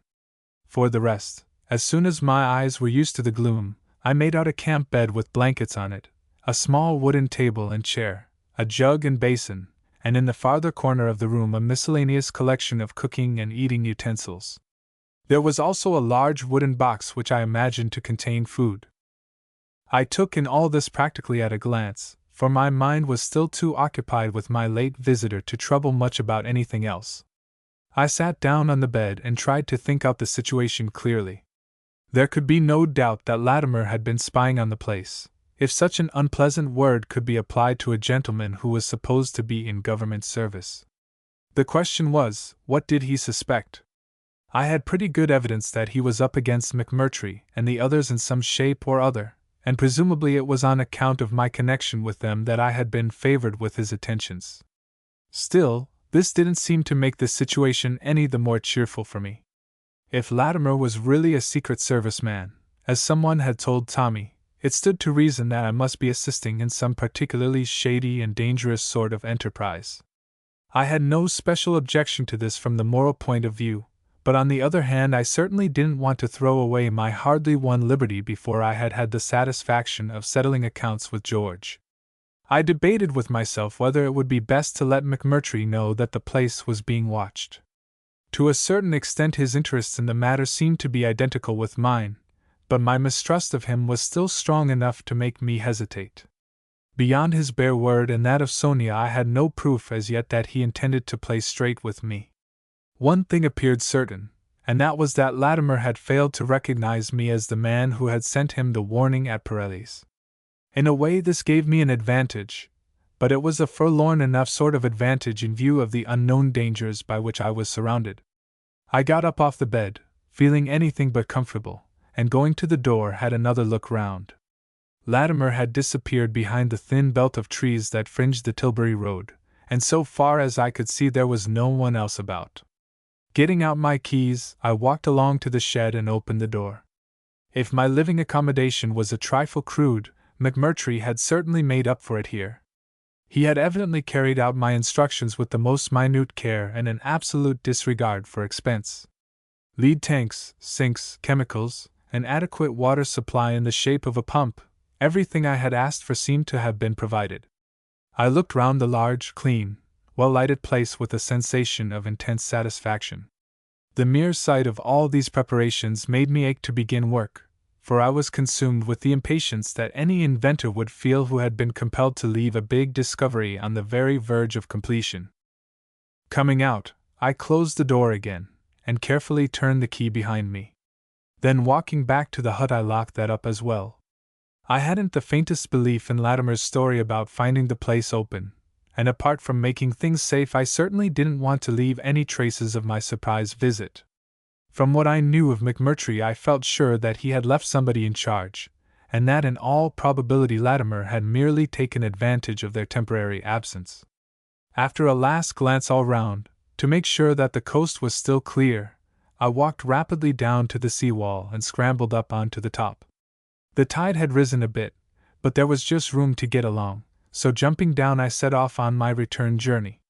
There was something very cheering and reassuring in the sight of the Betty riding easily at her anchor, as I made my way round the mouth of the creek. Tommy and Joyce were both on deck, the former in his shirt sleeves, swabbing down his new paint with a wet mop. Directly he saw me he abandoned the job to Joyce, and with a wave of his hand proceeded to get out the dinghy. A minute later he was pulling for the shore. "All serene?" he inquired calmly, as he ran the boat up to where I was standing. "Yes," I said. "We needn't hurry, there's no one chasing me."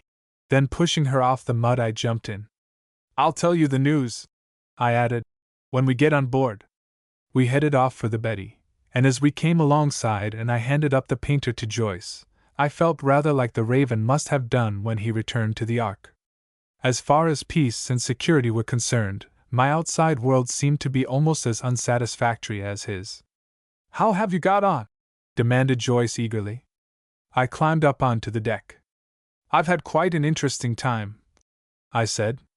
Then I paused and looked round the boat. "Is Mr. Gow back?" I inquired. Tommy shook his head. "Not yet. I expect he's bluing some of that fiver in anticipation." "Come and sit down, then," I said, "and I'll tell you all about it." They both seated themselves beside me on the edge of the well, and in as few words as possible I let them have the full story of my adventures. At the first mention of Latimer's name, Tommy indulged in a low whistle, but except for that non-committal comment they listened to me in silence. Joyce was the first to speak when I had finished. "It's hateful, isn't it?" she said. "I feel as if we were fighting in the dark." "That's just what we are doing," answered Tommy. "But we're letting in a bit of light by degrees, though." Then he turned to me. "McMurtry's got some game on, evidently, and this chap Latimer's dropped on it. That was why they tried to put him out of the way."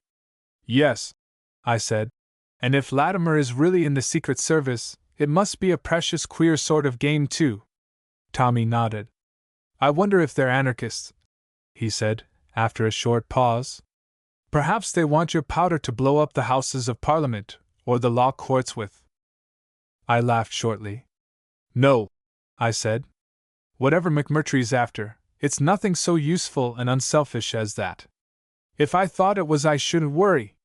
"Well, there's only one thing to do," observed Tommy after a pause, "and that's to go and look up Latimer, as I suggested." "You're sure he didn't recognize you?" I shrugged my shoulders.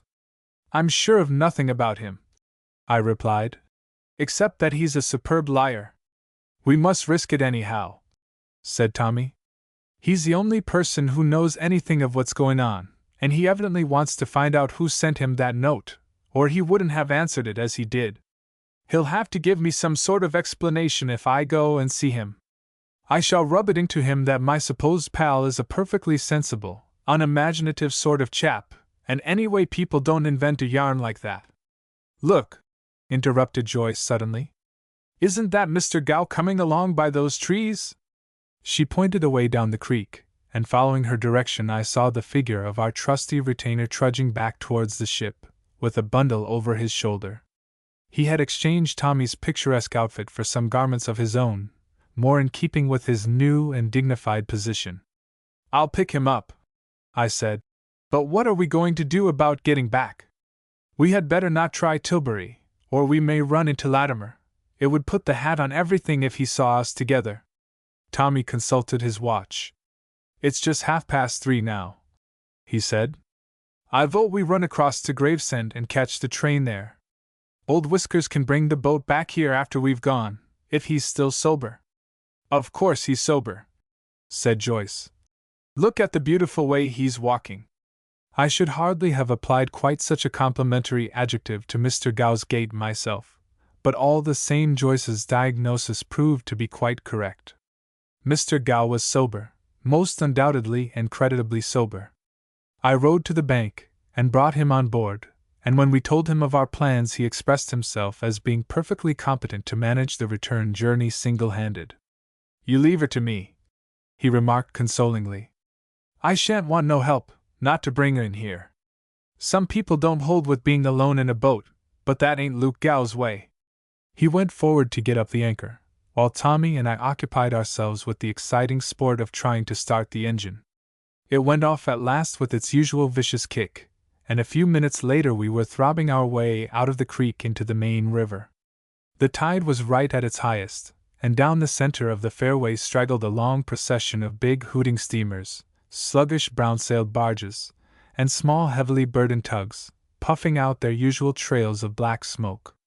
One felt rather like a terrier trying to cross Piccadilly, but by waiting for our chance we dodged through without disaster, and pulled up in a comparatively tranquil spot off the Gravesend landing stage. Tommy signaled to one of the boatmen who were hanging about the steps waiting for stray passengers. "This chap will take us off," he said, turning to Mr. Gow. "You push straight back while the engine's running. She usually stops when we've got about as far as this. And I'll come over to the creek sometime tomorrow. I added, though in my present circumstances a confident prophecy of any kind seemed a trifle rash. We went ashore and stood for a moment on the stage watching the Betty thread her course back through the traffic. Mr. Gow seemed to handle her with perfect confidence, and relieved on this point we turned round and set off for the station. We found ourselves in Luck's Way. An unusually obliging train was due to start in 10 minutes' time, and as before we managed to secure an empty compartment. "I tell you what I want you to do when we get back to town, Joyce," I said. "I want you to help me buy a hat." "What's the matter with the one you're wearing?" demanded Tommy. "It just suits your savage style of beauty." "Oh, this new one isn't for me," I explained. "It's for a lady friend, as we say." "I didn't know you had any," said Joyce. "Except me and Sonia." I smiled arrogantly. "You underrate my attractions," I replied. "Haven't I told you about Miss Gertie Uggins?" Then I proceeded to sketch in Gertrude as well as I could, finishing up with the story of her spirited determination to spend the 5 shillings I had given her on a really fashionable headdress. Tommy slapped his leg and chuckled. "I believe any woman would starve herself to death for something new to wear," he remarked. "Of course she would," said Joyce with spirit. "Any decent woman." Then she turned to me. "I think it's sweet, Neil. I shall give her a new hat myself, just because she loves you." Tommy laughed again. "You'll find that an expensive hobby to keep up, Joyce," he said. "You'll have to start a bonnet shop." All the way back to town we talked and joked in much the same strain, as cheerfully as though none of us had a care in the world. If there had been a stranger in the carriage listening to us, he would, I think, have found it impossible to believe that I was Neil Linden, the much-wanted convict, and that Tommy and Joyce were engaged in the criminal pursuit of helping me avoid the police. No doubt, as I said before, the very danger and excitement of our position accounted to some extent for our high spirits, but in my case they were due even more to a natural reaction from the misery of the last 3 years. Ever since I had met Tommy and Joyce again, I seemed to have been shedding flakes off the crust of bitterness and hatred which had built itself up round my soul. Even my feelings towards George were slowly becoming less murderous. I was still as determined as ever to get at the truth of his amazing treachery if I could, but the savage loathing that I had previously cherished for him was gradually giving place to a more healthy sensation of contempt. I felt now that, whatever his motives may have been, there would be far more satisfaction in kicking him than in killing him. Besides, the former process was one that under favorable circumstances could be repeated indefinitely.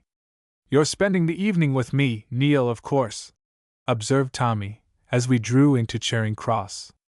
I nodded. "We'll take a taxi and buy the hat somewhere, and then drop Joyce at Chelsea. After that I am open to any dissipation. Only keep away from the Savoy," said Joyce. "I am making my great surrender there, and it would hamper me to have you and Tommy about." We promised to respect her privacy, and then, getting out of the train, which had drawn up in the station, we hailed a taxi and climbed quickly into it. Charing Cross is the last place to dawdle, and if you have any objection to being recognized. "Shall we be able to write to you?" asked Joyce. "I shall want to tell you about George, and Tommy will want to let you know how he gets on with Latimer. Of course I'm coming down to the boat in a day or 2, but all sorts of things may happen before then." I thought rapidly for a moment. "Write to me at the Tilbury Post Office," I said. "Only don't make a mistake and address the letter to Neil Linden. Too much excitement isn't good for a government official." Tommy laughed. "It's just the sort of damned silly thing I should probably have done," he said. "Can't you imagine the postmaster's face when he read the envelope? I should like to paint it as a Christmas supplement to the graphic." "Where did you tell the man to stop, Joyce?" I asked. "Holland's," said Joyce. "I am going to buy Gertie a really splendid hat, something with birds and flowers on it. I am sure I know just what she'll think beautiful. I suppose I had better tell them to send it round to you at Edith Terrace. You won't want to carry it about London." "Not unless Tommy likes to wear it," I said. "I think I'm disguised enough as it is." We pulled up outside Mr. Holland's imposing shop front, and Joyce, who was sitting next the door, got up from her seat. Then she leaned forward and kissed me. "Goodbye, Neil," she said. "I shall come down on Tuesday and go straight to the Betty, unless I hear anything special from you before then." She paused. "And oh, dear Neil," she added, "you will be careful, won't you? If anything was to happen now, I believe I should kill George and jump into the Thames." "In that case," I said, "I shall be discretion itself. I couldn't allow George anything like so charming an end, it would be quite wasted on him." Joyce smiled happily and, opening the door, jumped out onto the pavement. "You keep the taxi on," she said. "I shall take a bus home. I can't be hurried over buying a hat, even if it's for Gertie. Where shall I tell the man to go to?" "Better say the studio," answered Tommy. "We both want a wash and a drink before we start dissipating." For an escaped murderer and his guilty accessory, I am afraid that our dissipation proved to be rather a colorless affair.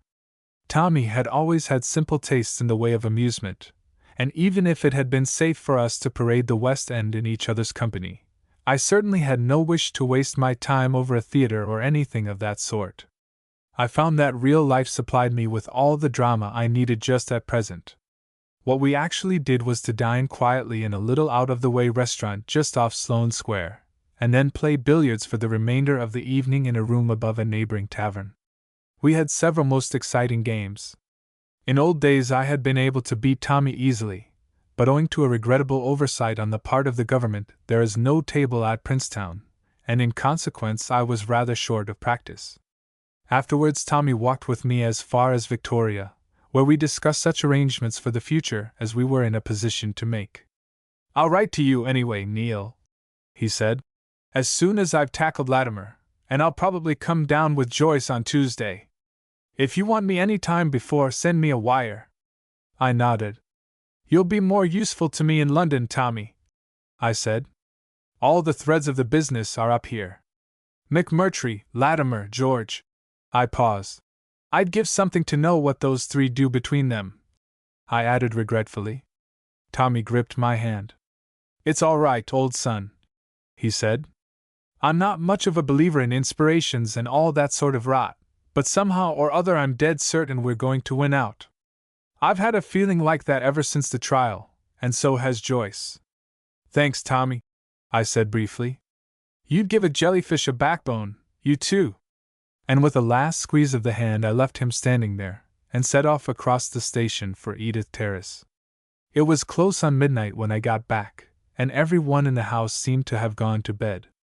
The light had been put out in the hall, but the door of my sitting room was partly open, and a small jet of gas was flickering away over the fireplace. I turned this up and, looking round, discovered a large box with Holland's label on it, a note, and a half-sheet of paper, all decorating the table in the center of the room. I examined the half-sheet of paper first. It contained several dirty thumb marks and the following message, roughly scrawled in pencil. "Sir, the lady with the hat come for you about 4 o'clock. I told her as you was out, and she wrote this letter Gertie." Hastily picking up the envelope, I slit open the flap, and pulled out the letter from inside. It covered 2 sides, and was written in Sonia's curious, sloping, foreign-looking hand. "I have to go away with my father until the end of next week. By that time, if you have succeeded with your invention, there will be nothing to stop our plans. I would have explained everything to you today if you had been here. As it is, on no account give your secret to anyone until I have seen you. I shall come down to Tilbury either on Friday or Saturday, and within a few hours we can be utterly beyond the reach of any further danger or difficulties. Until then, my lover, Sonia."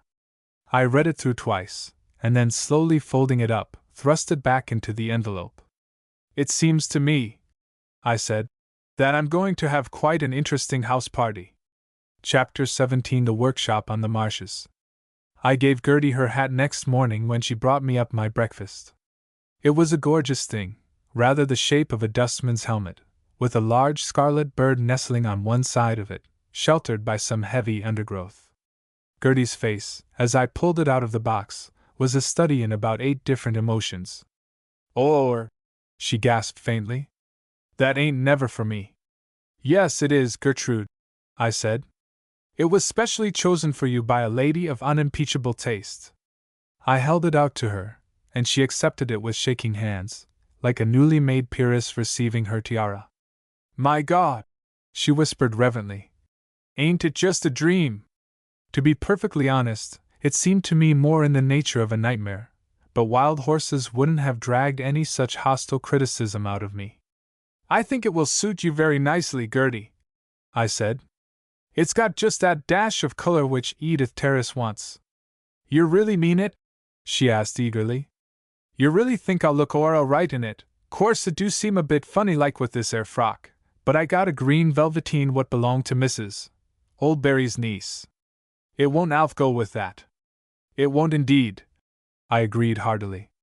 Then, looking up from my eggs and bacon, I added, By the way, Gertie, I've never thanked you for your letter. I had no idea you could write so well. Go on, said Gertie doubtfully. You're getting at me now. No, I'm not, I answered. It was a very nice letter. It said just what you wanted to say and nothing more. That's the whole art of good letter writing. Then a sudden idea struck me. Look here, Gertie, I went on. Will you undertake a little job for me if I explain it to you? She nodded. Oh, rather. I'd do anything for you. Well, it's something I may want you to do for me after I've left. Her face fell. You ain't going away from air, not for good? Not entirely for good, I said. I hope to do a certain amount of harm to at least one person before I come back. I paused. It's just possible, I continued, that after I've gone somebody may come to the house and ask questions about me, how I spent my time while I was here, and that sort of thing. If they should happen to ask you, I want you to tell them that I used to stay in bed most of the day and go to the theater in the evening. Do you mind telling a lie for me?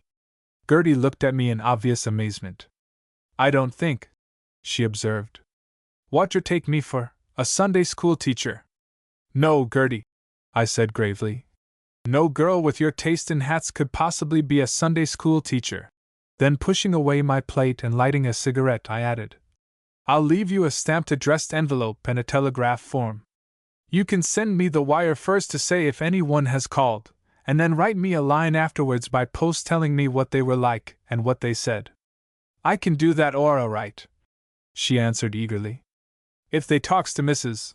Oldbury, I'll listen at the keyhole. I nodded. It's a practice that the best moralists condemn, I said. But after all, the recording angel does it. Then getting up from the table, I added, You might tell Mrs. Oldbury I should like to see her.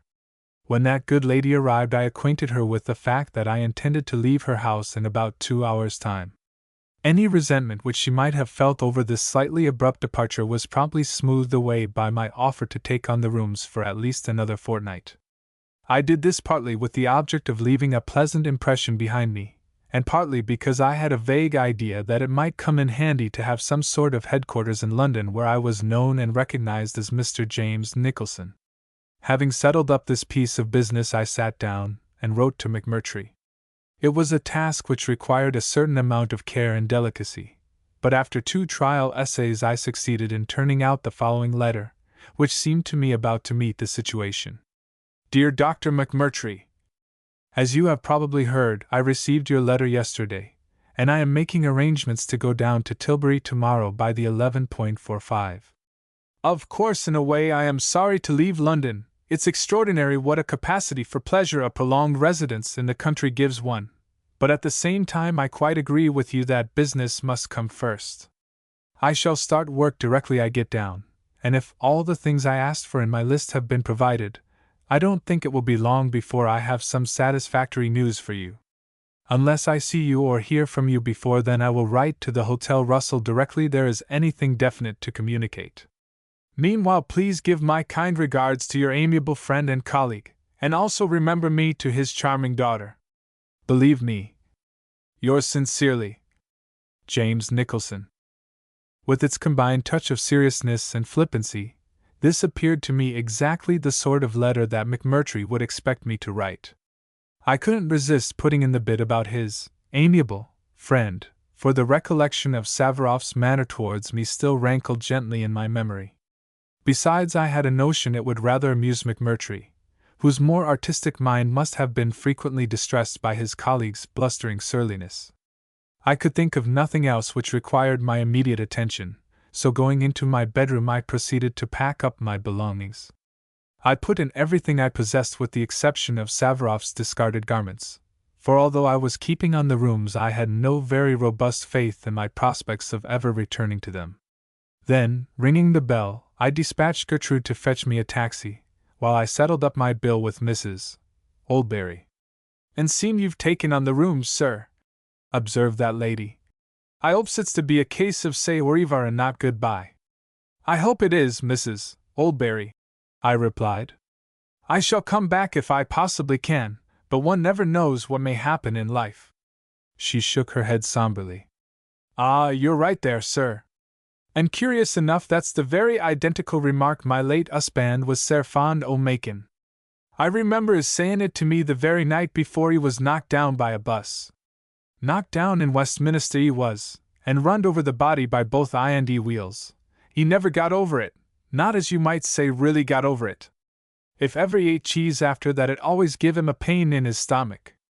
An apropos remark about "come will come wo" flashed into my mind, but before I could frame it in properly sympathetic language, a taxi drew up at the door with Gertie Uggins installed in state alongside the driver. Both she and Mrs. Oldbury stood on the step, and waved farewell to me as I drove down the street. I was quite sorry to leave them. I felt that they both liked me in their respective ways, and my present list of amiably disposed acquaintances was so small that I objected to curtailing it by the most humble member. All the way to Tilbury I occupied myself with the hackneyed but engrossing pursuit of pondering over my affairs. Apart from my own private interest in the matter, which after all was a fairly poignant one, the mysterious adventure in which I was involved filled me with a profound curiosity. Latimer's dramatic re-entry onto the scene had thrown an even more sinister complexion over the whole business than it boasted before, and, like a man struggling with a jigsaw problem, I tried vainly to fit together the various pieces into some sort of possible solution. I was still engaged in this interesting occupation when the train ran into Tilbury Station. Without waiting for a porter I collected my various belongings, and stepped out onto the platform. McMurtry had told me in his letter that he would arrange for someone to meet me, and looking round I caught sight of a burly red-faced gentleman in a tight jacket and a battered straw hat, sullenly eyeing the various passengers who had alighted. I walked straight up to him. "Are you waiting for me, Mr. James Nicholson?" I asked. He looked me up and down in a kind of familiar fashion that distinctly failed to appeal to me. "That's right," he said. Then, as a sort of afterthought, he added, "I got a trap outside." "Have you?" I said. "I've got a couple of bags inside, so you'd better come and catch hold of one of them."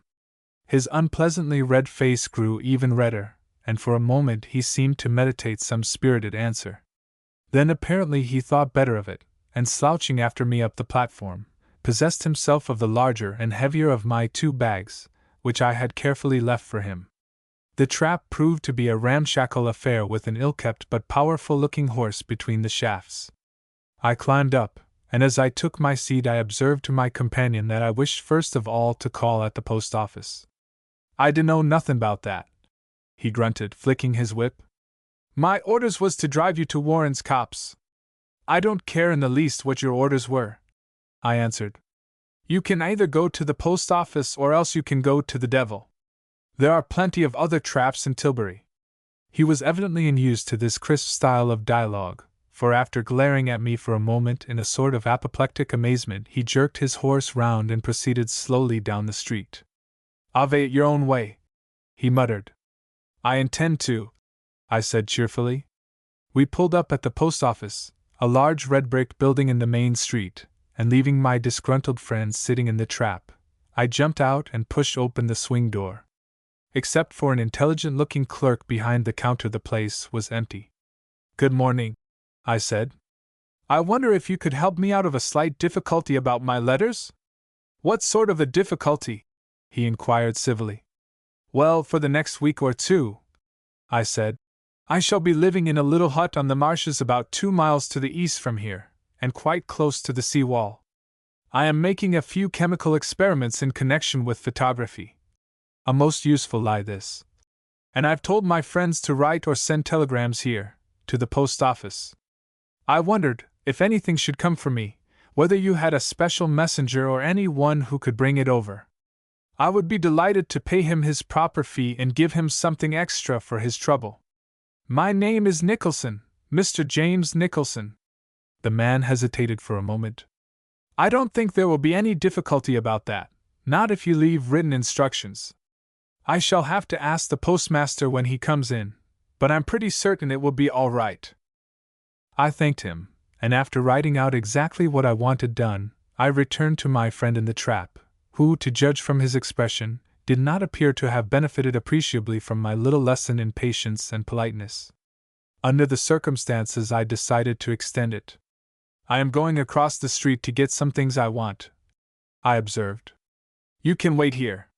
He made an unpleasant sound in his throat, which I think he intended for an ironical laugh. What you want's a bus, he remarked. A bus and a bell and a ruddy conductor. I came quite close and looked up into his face, smiling. What you want, I said quietly, is a damned good thrashing, and if I have any more of your insolence I'll pull you down out of the trap and give you one. I think something in my voice must have told him I was speaking the literal truth, for although his mouth opened convulsively it closed again without any audible response. I strolled serenely across the road to where I saw an off-license. I had acted in an indiscreet fashion, but whatever happened I was determined to put up with no further rudeness from anybody. I had had all the discourtesy I required during my 3 years in Princetown. My purchases at the off-license consisted of 3 bottles of whiskey and 2 more of some rather obscure brand of champagne. It was possible, of course, that McMurtry's ideas of catering included such luxuries, but there seemed no reason for running any unnecessary risk. As a prospective host, it was clearly my duty to take every reasonable precaution. Armed with my spoils, I returned to the trap, and stored them away carefully beneath the seat. Then I climbed up alongside the driver. Now you can go to Warren's Copse, I said, and without making any reply the tomato-faced gentleman jerked round his horse's head, and back we went up the street. I can't say it was exactly an hilarious drive. I felt cheerful enough myself, but my companion maintained a depressed and lowering silence, broken only by an occasional inward grunt, or a muttered curse at the horse. It struck me as curious and not a little sinister that McMurtry should be employing such an uncouth ruffian, but I supposed that he had some sound reason for his choice. I couldn't imagine McMurtry doing anything without a fairly sound reason. Within about 10 minutes of leaving the town, we came out onto the main road that bounded the landward side of the marshes. I caught sight of my future home, looking very small and desolate against a long stretch of seawall, and far in the distance I could just discern the mast of the Betty still tapering up above the bank of the creek. It was comforting to know that so far at all events Mr. Gow had neither sunk her nor pawned her. Warren's Copse proved to be the small clump of trees that I had noticed on the previous day, and my driver pulled up there and jerked the butt of his whip in the direction of the hut. "There we are," he said. "We can't get no nearer than this." There was a good distance to walk across the marsh, and for a moment I wondered whether to insist upon his getting out and carrying one of my bags. I decided, however, that I had had quite enough of the surly brute's company, so jumping down, I took out my belongings, and told him that he was at liberty to depart. He drove off without a word, but he had not gone more than about 30 yards when he suddenly turned in his seat and called out a parting observation. "I ain't afraid o' you, you ulkin bully!" he shouted. "And don't you think it neither." Then, whipping up the horse, he broke into a smart canter, and disappeared round a bend in the road. When I had done laughing, I shoved a bottle into each side pocket, and stowed away the other 3 in the emptier of my 2 bags. The latter were no light weight to lug along, and by the time I had covered the half-mile of marsh that separated me from the hut I had come to the conclusion that the profession of a railway porter was one that I should never adopt as a private hobby. As soon as I unlocked the door, I saw that I had not been far wrong in my guess about a caretaker on the previous afternoon.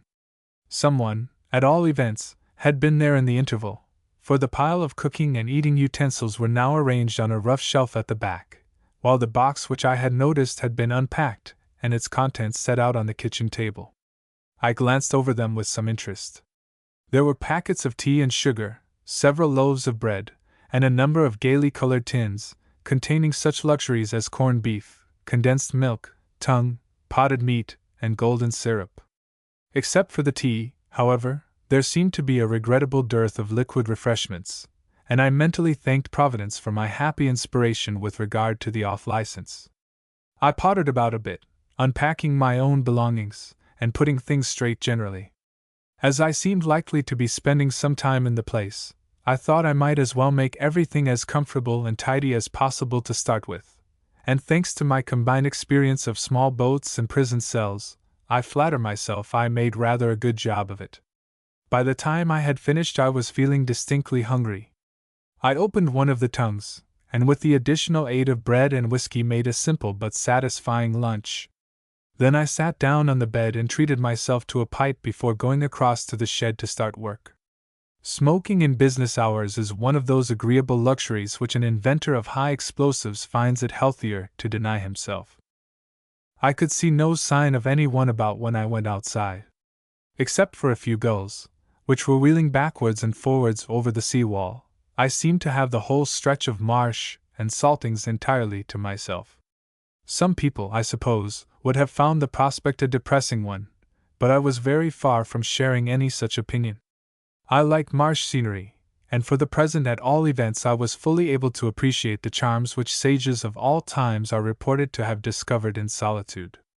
I shall never forget the feeling of satisfaction with which I closed the door of the shed behind me and looked round its clean, well-lighted interior. A careful examination soon showed me that McMurtry's share in the work had been done as thoroughly and conscientiously as I had imagined from my brief inspection on the previous day. Everything I had asked for was lying there in readiness, and much as I disliked and mistrusted the doctor, it was not without a genuine sensation of gratitude that I hung up my coat and proceeded to set to work. Briefly speaking, my new discovery was an improvement on the famous sea powder invented by Lamarder. It was derived from the aromatic series of nitrates, which that great scientist always insisted to be the correct basis for stable and powerful explosives, but it owed its enormously increased force to a fresh constituent, the introduction of which was entirely my own idea. I had been working at it for about 9 months before my arrest, and after several disappointing failures I had just succeeded in achieving what I believed to be my object, when my experiments had been so unkindly interrupted. Still, all that remained now was comparatively clear sailing. I had merely to follow out my former process, and I had taken care to order the various ingredients in as fully prepared a state as possible for immediate use. I had also taken care to include 1 or 2 other articles, which as a matter of fact had nothing on earth to do with the business in hand. It was just as well, I felt, to obscure matters a trifle, in case any inquiring mind might attempt to investigate my secret. For hour after hour I worked on, sorting out my various chemicals, and preparing such methods of treatment as were necessary in each case. I was so interested in my task that I paid no attention at all to the time, until with something of a shock I suddenly realized that the light was beginning to fail. Looking at my watch I found that it was nearly 7:30. There was still a certain amount to do before I could knock off, so, stopping for a moment to mix myself a well-earned whiskey and water, I switched on the 2 electric headlights which McMurtry had provided as a means of illumination. With the aid of these I continued my labors for perhaps another hour and a half, at the end of which time I began to feel that a little rest and refreshment would be an agreeable variation in the program. After making sure that everything was safe, I turned out the lights, and locking up the door, walked back to the hut. I was just entering, when it suddenly struck me that instead of dining in solitary state off tongue and bread, I might just as well stroll over to the Betty and take my evening repast in the engaging company of Mr. Gow. No sooner had this excellent idea entered my head than I decided to put it into practice. The moon was out, and there appeared to be enough light to see my way by the old route along the river shore, so, walking down to the seawall, I climbed over, and set off in the direction of the creek. It was tricky sort of work, with fine possibilities of spraining one's ankle about it, but by dint of going delicately, like a gag, I managed to reach the end of my journey without disaster. As I rounded the bend, I saw the Betty lying out in midstream, bathed in a most becoming flood of moonlight. A closer observation showed me the head and shoulders of Mr. Gao protruding from the FOCS hatch. He responded to my hail by scrambling up on deck and lowering himself into the dinghy, which with a few vigorous jerks he brought to the shore. "I've come to have supper with you, Mr. Gao," I observed. "Have you got anything to eat?" He touched his cap and nodded. "I says to myself it must be you, sir, directly I heard you comin' round the crick. There ain't much comp New York 'bout here at night time. Nor in the daytime either," I added, pushing the boat off from the bank. "And that's a fact, sir," he remarked, settling down to the oars. "There was one gent round here this morning askin his way, but except for him we been remarkable quiet." "What sort of a gent?" I demanded with interest. "Smallish, 'e was, sir, and very civil spoken. Wanted to get to Tilbury." "Did he ask who the boat belonged to, by any chance?" Mr. Gao reflected for a moment. "Now you come to mention it, sir, I believe he did. Not as I should have told him anything, even if I'd known. I don't hold with answering questions." "You're quite right, Mr. Gao," I observed, catching hold of the stern of the Betty. "It's a habit that gets people into a lot of trouble, especially in the law courts." We clambered on board, and while my companion made the dinghy fast, I went down into the cabin and proceeded to rout out the lockers in search of provisions. I discovered a slab of pressed beef and some rather stale bread and cheese, which I set out on the table, wondering to myself, as I did so, whether the inquisitive stranger of the morning was in any way connected with my affairs. It couldn't have been Latimer, for that gentleman was very far from being smallish, a remark which applied equally well to our mutual friend with the scar. I was still pondering over the question when I heard Mr. Gao drop down into the FOCS and summoned him through the connecting door to come and join the feast. He accepted my invitation with some embarrassment, as became a paid hand, but a bottle of base soon put him at his ease. We began by discussing various nautical topics, such as the relative merits of a centerboard or a keel for small boats, and whether whiskey or beer was really the better drink when one was tired and wet through. It was not until we had finished our meal and were sitting outside enjoying our pipes that I broached the question that was at the back of my mind. "Look here, Gao," I said abruptly. "Were you speaking seriously when you suggested that launch ran you down on purpose?" His face darkened, and then a curious look of slow cunning stole into it. "Meb they did, and meb they didn't," he answered. "Anyway, I reckon they wouldn't have been altogether sorry to see me at the bottom o' the river." "But why?" I persisted. "What on earth have you been doing to them?" Mr. Gao was silent for a moment. "'Tis like this, sir," he said at last. "Bein' about the river all times o' the day and night, I see things as other people misses, things as p'raps it ain't too healthy to see." "Well, what have you seen our pals doing?" I inquired. "I don't say I seen 'em doin' nothin' against the law, so to speak." He looked round cautiously. "All the same, sir," he added, lowering his voice, "it's my belief as they ain't livin' up there on Sheppey for no good purpose. Artists they calls themselves, but to my way o' thinking they're a sight more interested in forts and ships and such like than they are in pictures and paintin' dot." I looked at him steadily for a moment. There was no doubt that the man was in earnest. "You think they're spies?" I said quietly. He nodded his head. "That's it, sir. Spies, that's what they are, a couple o' dirty Dutch spies, damn 'em." "Why don't you tell the police or the naval people?" I asked. He laughed grimly. "They'd pay a lot of heed to the likes o' me, wouldn't they? You can lay them two fellers have got it all squared up fine and proper.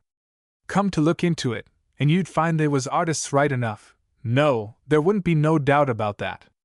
As like as not I'd get 2 years' art for perjurin' and blackmail." To a certain extent I was in a position to sympathize with this point of view. "Well, we must keep an eye on them ourselves," I said. "That's all. We can't have German spies running up and down the Thames as if they owned the blessed place." I got up and knocked out my pipe. The first thing to do, I added, is to summons them for sinking your boat. If they are spies, they'll pay up without a murmur, especially if they really tried to do it on purpose. Mr. Gow nodded his head again, with a kind of vicious obstinacy. They done it a purpose all right, he repeated. They seen me watching of 'em, and they knows that dead men tell no tales. There scarcely seemed to me to be enough evidence for the certainty with which he cherished this opinion, but the mere possibility of its being a fact was sufficiently disturbing. Goodness knows, I didn't want to mix myself up in any further troubles, and yet, if these men were really German spies, and in addition to that sufficiently desperate to attempt a cold-blooded murder in order to cover up their traces, I had apparently let myself in for it with a vengeance. Of course, if I liked, I could abandon Mr. Gow to pursue his claim without any assistance, but that was a solution which somehow or other failed to appeal to me. In a sense he had become my retainer, and we Lindens are not given to deserting our retainers under any circumstances. At least, I shouldn't exactly have liked to face my father in another world with this particular weakness against my record. Altogether it was in a far from serene state of mind that I climbed down into the dinghy, and allowed Mr. Gow to row me back to the bank. "Will you be over tomorrow, sir?" he asked, as he stood up in the boat ready to push off. "I don't think so. I shall be rather busy the next 2 or 3 days. Then I paused a moment. "Keep your eyes open generally, Mr. Gow," I added. "And if any more gentlemen who have lost their way to Tilbury come and ask you the name of the Betty's owner, tell them she belongs to the Bishop of London." He touched his cap quite gravely. "Yes, sir," he said. "Good night, sir." "Good night, Mr. Gow," I replied, and scrambling up the bank, I set off on my return journey. Chapter 18: A New Clue to an Old Crime. It was exactly 10:30 on Tuesday morning when I sat down on the rough wooden bench in my workshop with a little gasp of relief and exhaustion. Before me, on the lead slab, was a small pile of dark brown powder, which an innocent stranger would in all probability have taken for finely ground coffee. It was not coffee, however. It was the fruit of 4 days and nights of about the most unremitting toil that any human being has ever accomplished. Unless I was wrong, utterly and hopelessly wrong, I had enough of the new explosive in front of me to blow this particular bit of marsh and salting into the middle of next week. I leaned forward, and picking up a fistful, allowed it to trickle slowly through my fingers. The stuff was quite safe to handle. That was one of its beauties. I could have put a lighted match to it or thrown it on the fire without the faintest risk, the only possible method of releasing its appalling power being the explosion of a few grains of gunpowder or dynamite in its immediate vicinity. I had no intention of allowing that interesting event to occur until I had made certain necessary preparations.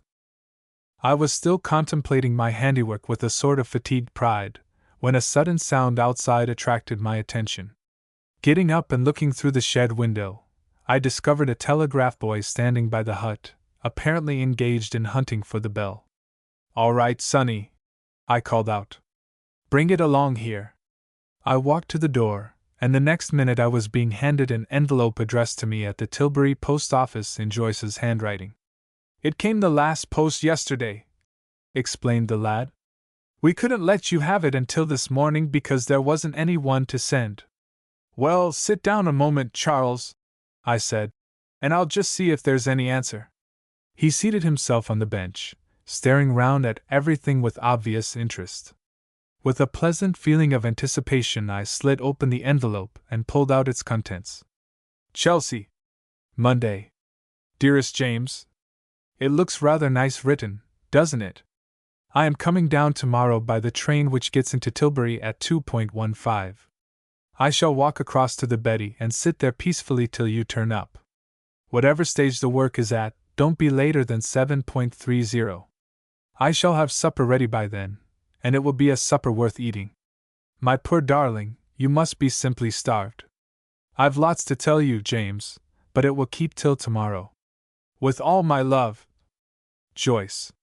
I read this through. It was so like Joyce I could almost fancy I heard her speaking, and then I turned to the telegraph boy, who was still occupied in taking stock of his surroundings. "There's no answer, thank you, Charles," I said. "How much do I owe you?" He pulled himself together abruptly. "It will be 2 shillings, the post office fee, sir." "Well, there it is," I said, "and there's another shilling for yourself." He jumped up and pocketed the coins with an expression of gratitude. Then he paused irresolutely. "Beg pardon, sir," he observed, "but ain't you a gentleman who makes things?" I laughed. "We most of us do that, Charles," I said, "if they're only mistakes." He looked round the shed with an expression of slight awe. "Can you make fireworks?" he asked. I glanced instinctively at the little heap of powder. "Of a kind," I admitted modestly. "Why?" He gave an envious sigh.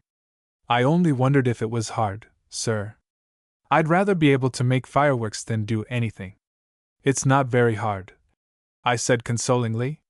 "You go on bringing my letters and telegrams for me like a good boy directly they arrive, and before I leave here I'll show you how to do it.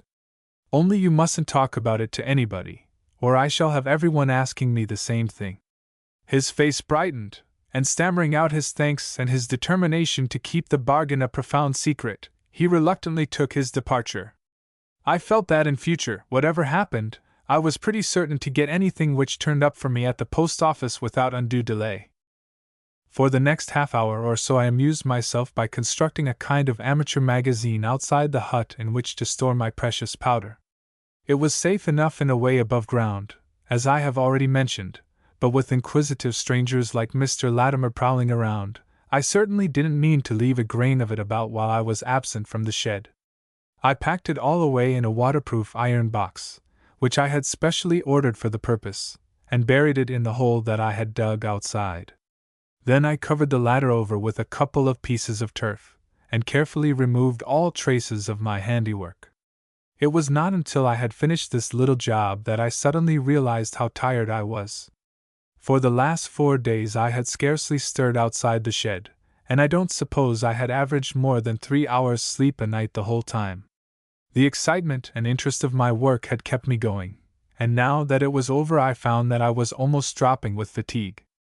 I locked up the place, and walking across to the hut, opened myself one of the bottles of champagne which I had so thoughtfully purchased at the off-license. It was not exactly a vintage wine, but I was in no mood to be overcritical, and I drank off a couple of glasses with the utmost appreciation. Then I lay down on the bed, and in less than 5 minutes I was sleeping like a log. I woke up at exactly 4:30.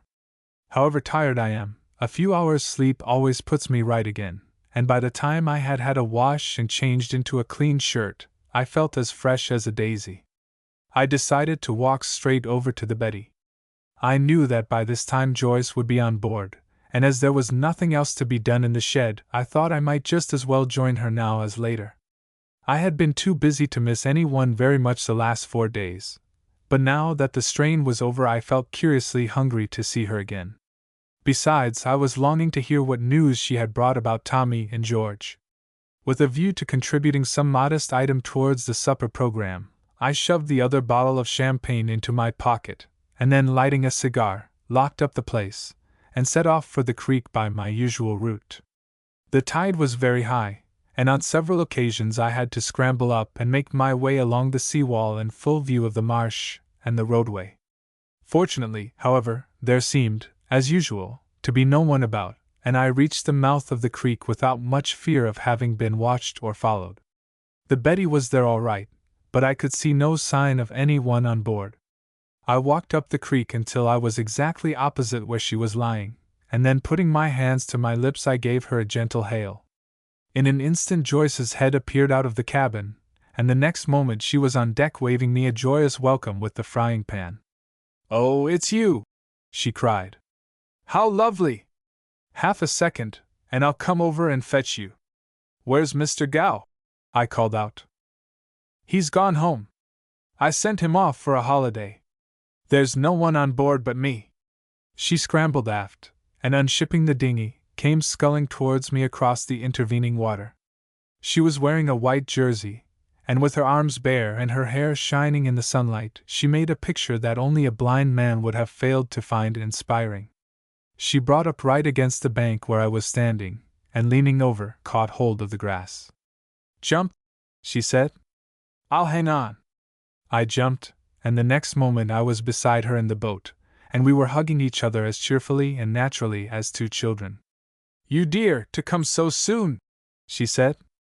"I wasn't expecting you for ages." I kissed her again, and then, picking up the oars, pushed off from the bank.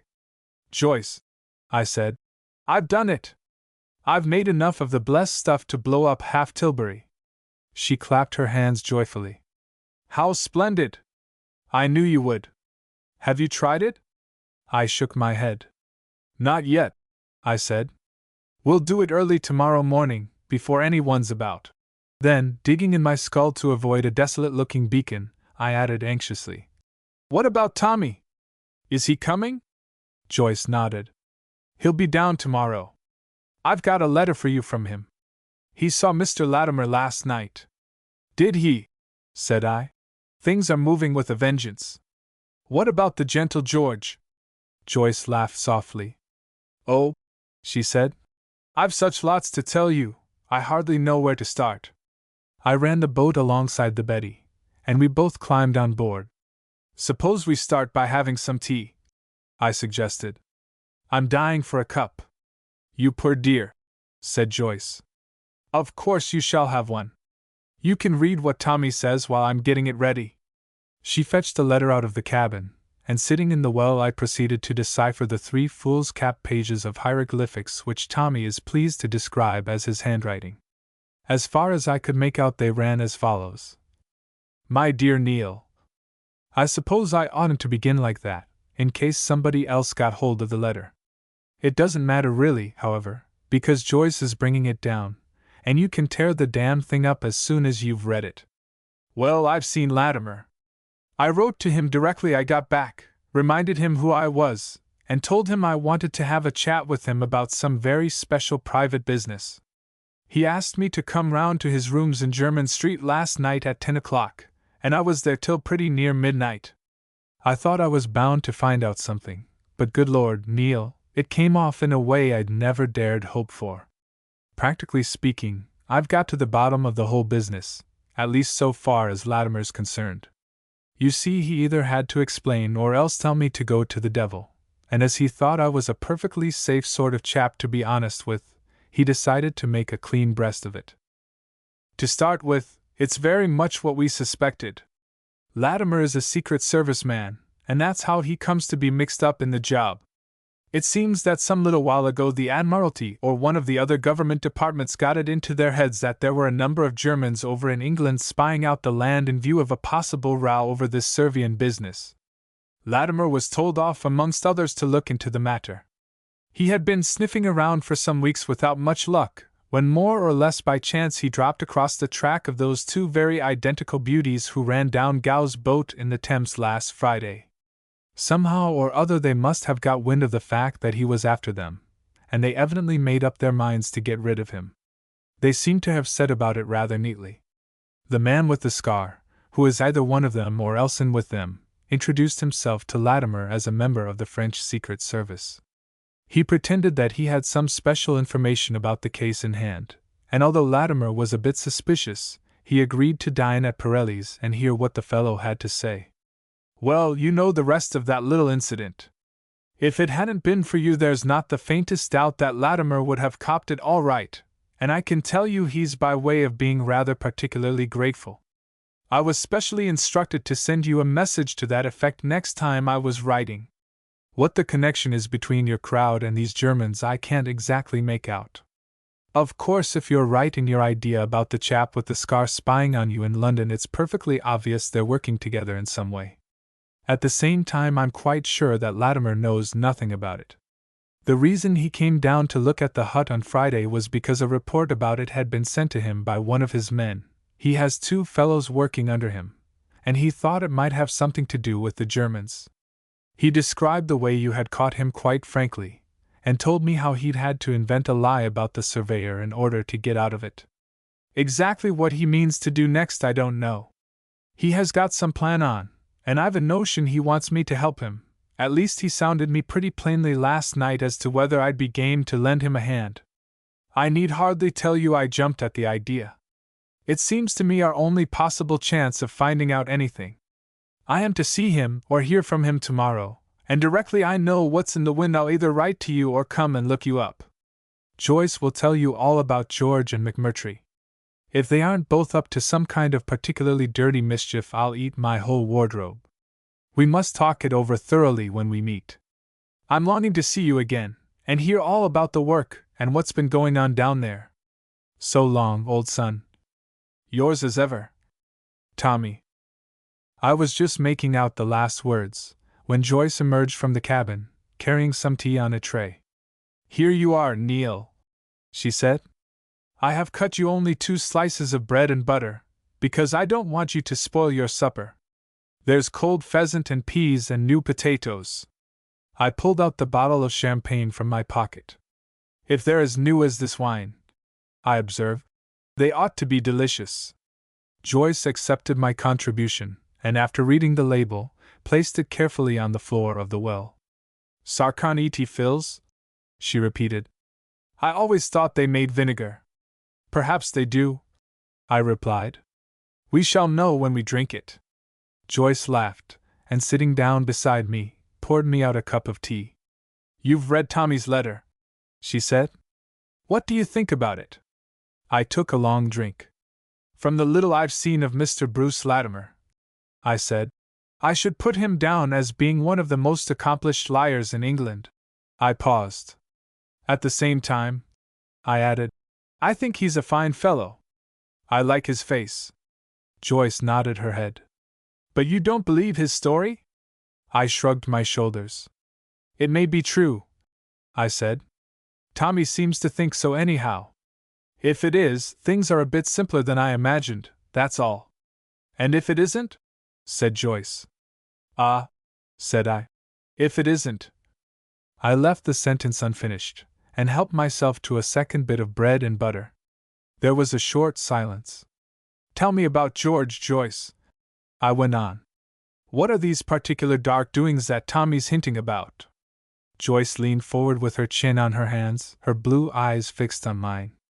Neil, she said slowly, I've found out something at last, something I thought I was never going to. I know who the man was in Marx's rooms on the day that he was murdered. I was so surprised that I gulped down a mouthful of nearly boiling tea. I wish you'd break these things more gently, Joyce, I said. Who was it? It was Dr. McMurtry. I put down the teacup and stared at her in the blankiest amazement. Dr. McMurtry, I repeated incredulously. She nodded. Listen, and I'll tell you exactly how it all happened. I dined with George, as you know, at the Savoy on Friday, and we went into the whole business of my going away with him. He has got that £12,000, Neil, there's no doubt about it. He showed me the entry in his passbook and the acknowledgement from the bank, and he even offered to write me a check for a couple of hundred right away, to buy clothes with for the trip. From what I remember of George, I said, he must be desperately in love with you. Joyce gave a little shiver of disgust. Of course I let him think I was giving way. I wanted to find out where the money had come from, but try as I would, I couldn't get him to tell me. That makes me feel so certain there's something wrong about it. In the end, I arranged to dine with him again tomorrow night, when I said I'd give him my final answer. On Saturday morning, however, I changed my mind, and wrote him a note to say I'd come Thursday instead. I didn't mean to time myself to be back tomorrow, in case you wanted me here. She paused. I had to go up Victoria Street, so I thought I'd leave the letter at his office. I just got there, and I was standing outside the door opening my bag, when a man came down the steps. I looked up as he passed, and oh Neil, it was all I could do to stop myself from screaming. I knew him at once. I knew his cold, wicked face just as well as if it had been only 3 days instead of 3 years. It was the man I'd seen in Marx's rooms on the afternoon of the murder. She stopped again, and took a deep breath. I was horribly excited, and yet at the same time I felt quite cool. I let him get about 10 yards away down the street, and then I started off after him. He walked as far as the stores. Then he called an empty taxi that was coming past, and I heard him tell the driver to go to the Hotel Russell. I thought about how you'd followed the man with the scar, and I made up my mind I'd do the same thing. I had to wait for several seconds before another taxi came by, but directly it did I jumped in and told the man to drive me to the corner of Russell Square. I got there just as the other taxi was drawing up in front of the hotel. A porter came forward and opened the door, and I saw the man get out and go up the steps. I waited for one moment, and then I walked along to the entrance myself. The porter was still standing there, so I went straight up to him and asked him quite simply what the name of the gentleman was who had just gone inside. He sort of hesitated, and then he said to me, "That gentleman, miss? That's Dr. McMurtry." Once more she paused, and pushing away the tray, I lit myself a cigar. "It's lucky you've had some practice in surprises," I observed. Joyce nodded. Of course I was absolutely flabbergasted, but I don't think I showed anything. I sort of rummaged in my bag for a minute till I'd recovered. Then I gave the man half-a-crown and asked him if he knew how long Dr. McMurtry was staying. I think he was in doubt as to whether I was a female detective or a lady reporter. Anyhow, he took the money and said he was very sorry he didn't know, but that if I wanted an interview at any time he had no doubt it might be arranged. I thanked him, and said it didn't matter for the moment, and there I thought it best to leave things. You see, I knew that whether McMurtry stayed on at the Russell or not you were bound to see him again, and there was nothing to be gained by asking questions which the porter would probably repeat to him. It would only have helped to put him on his guard, wouldn't it? "My dear Joyce," I said, "I think you did splendidly. Sherlock Holmes couldn't have done better." I got up and walked to the end of the cockpit. "But good Lord," I added, "this does complicate matters. You're absolutely certain it was McMurtry you saw at Marks's flat?" "Absolutely," repeated Joyce with emphasis. "I should remember his face if I lived to be 100. I clenched my fists in a sudden spasm of anger. "There's some damned villainy underneath all this, Joyce," I said. "If McMurtry was there that afternoon, the odds are that he knows who committed the murder." "He did it himself," said Joyce calmly. "I'm as sure of it as I am that I'm sitting here." "But why?" I demanded. "Why? Who on earth was Marks? Nobody in Chelsea seemed to know anything about him, and nothing came out at the trial. Why should anyone have wanted to kill him except me?" Joyce shook her head. "I don't know," she said stubbornly, "but I'm quite certain it was McMurtry. I feel it inside me. And in any case," I continued, "what the devil is he doing messing about with George? I'm the only connecting link between them, and he can't possibly mean to betray me, at all events, until he's got the secret of the powder. He knows George would give me up tomorrow." Joyce made a gesture of perplexity. "I know," she said. "It's an absolute mystery to me, too. I've been puzzling and puzzling over it till my head aches, and I can't see any sort of explanation at all. The only thing that's quite plain," I said, "is the fact that McMurtry and Savarov have been lying to me from the start. They are no more powder merchants than you are.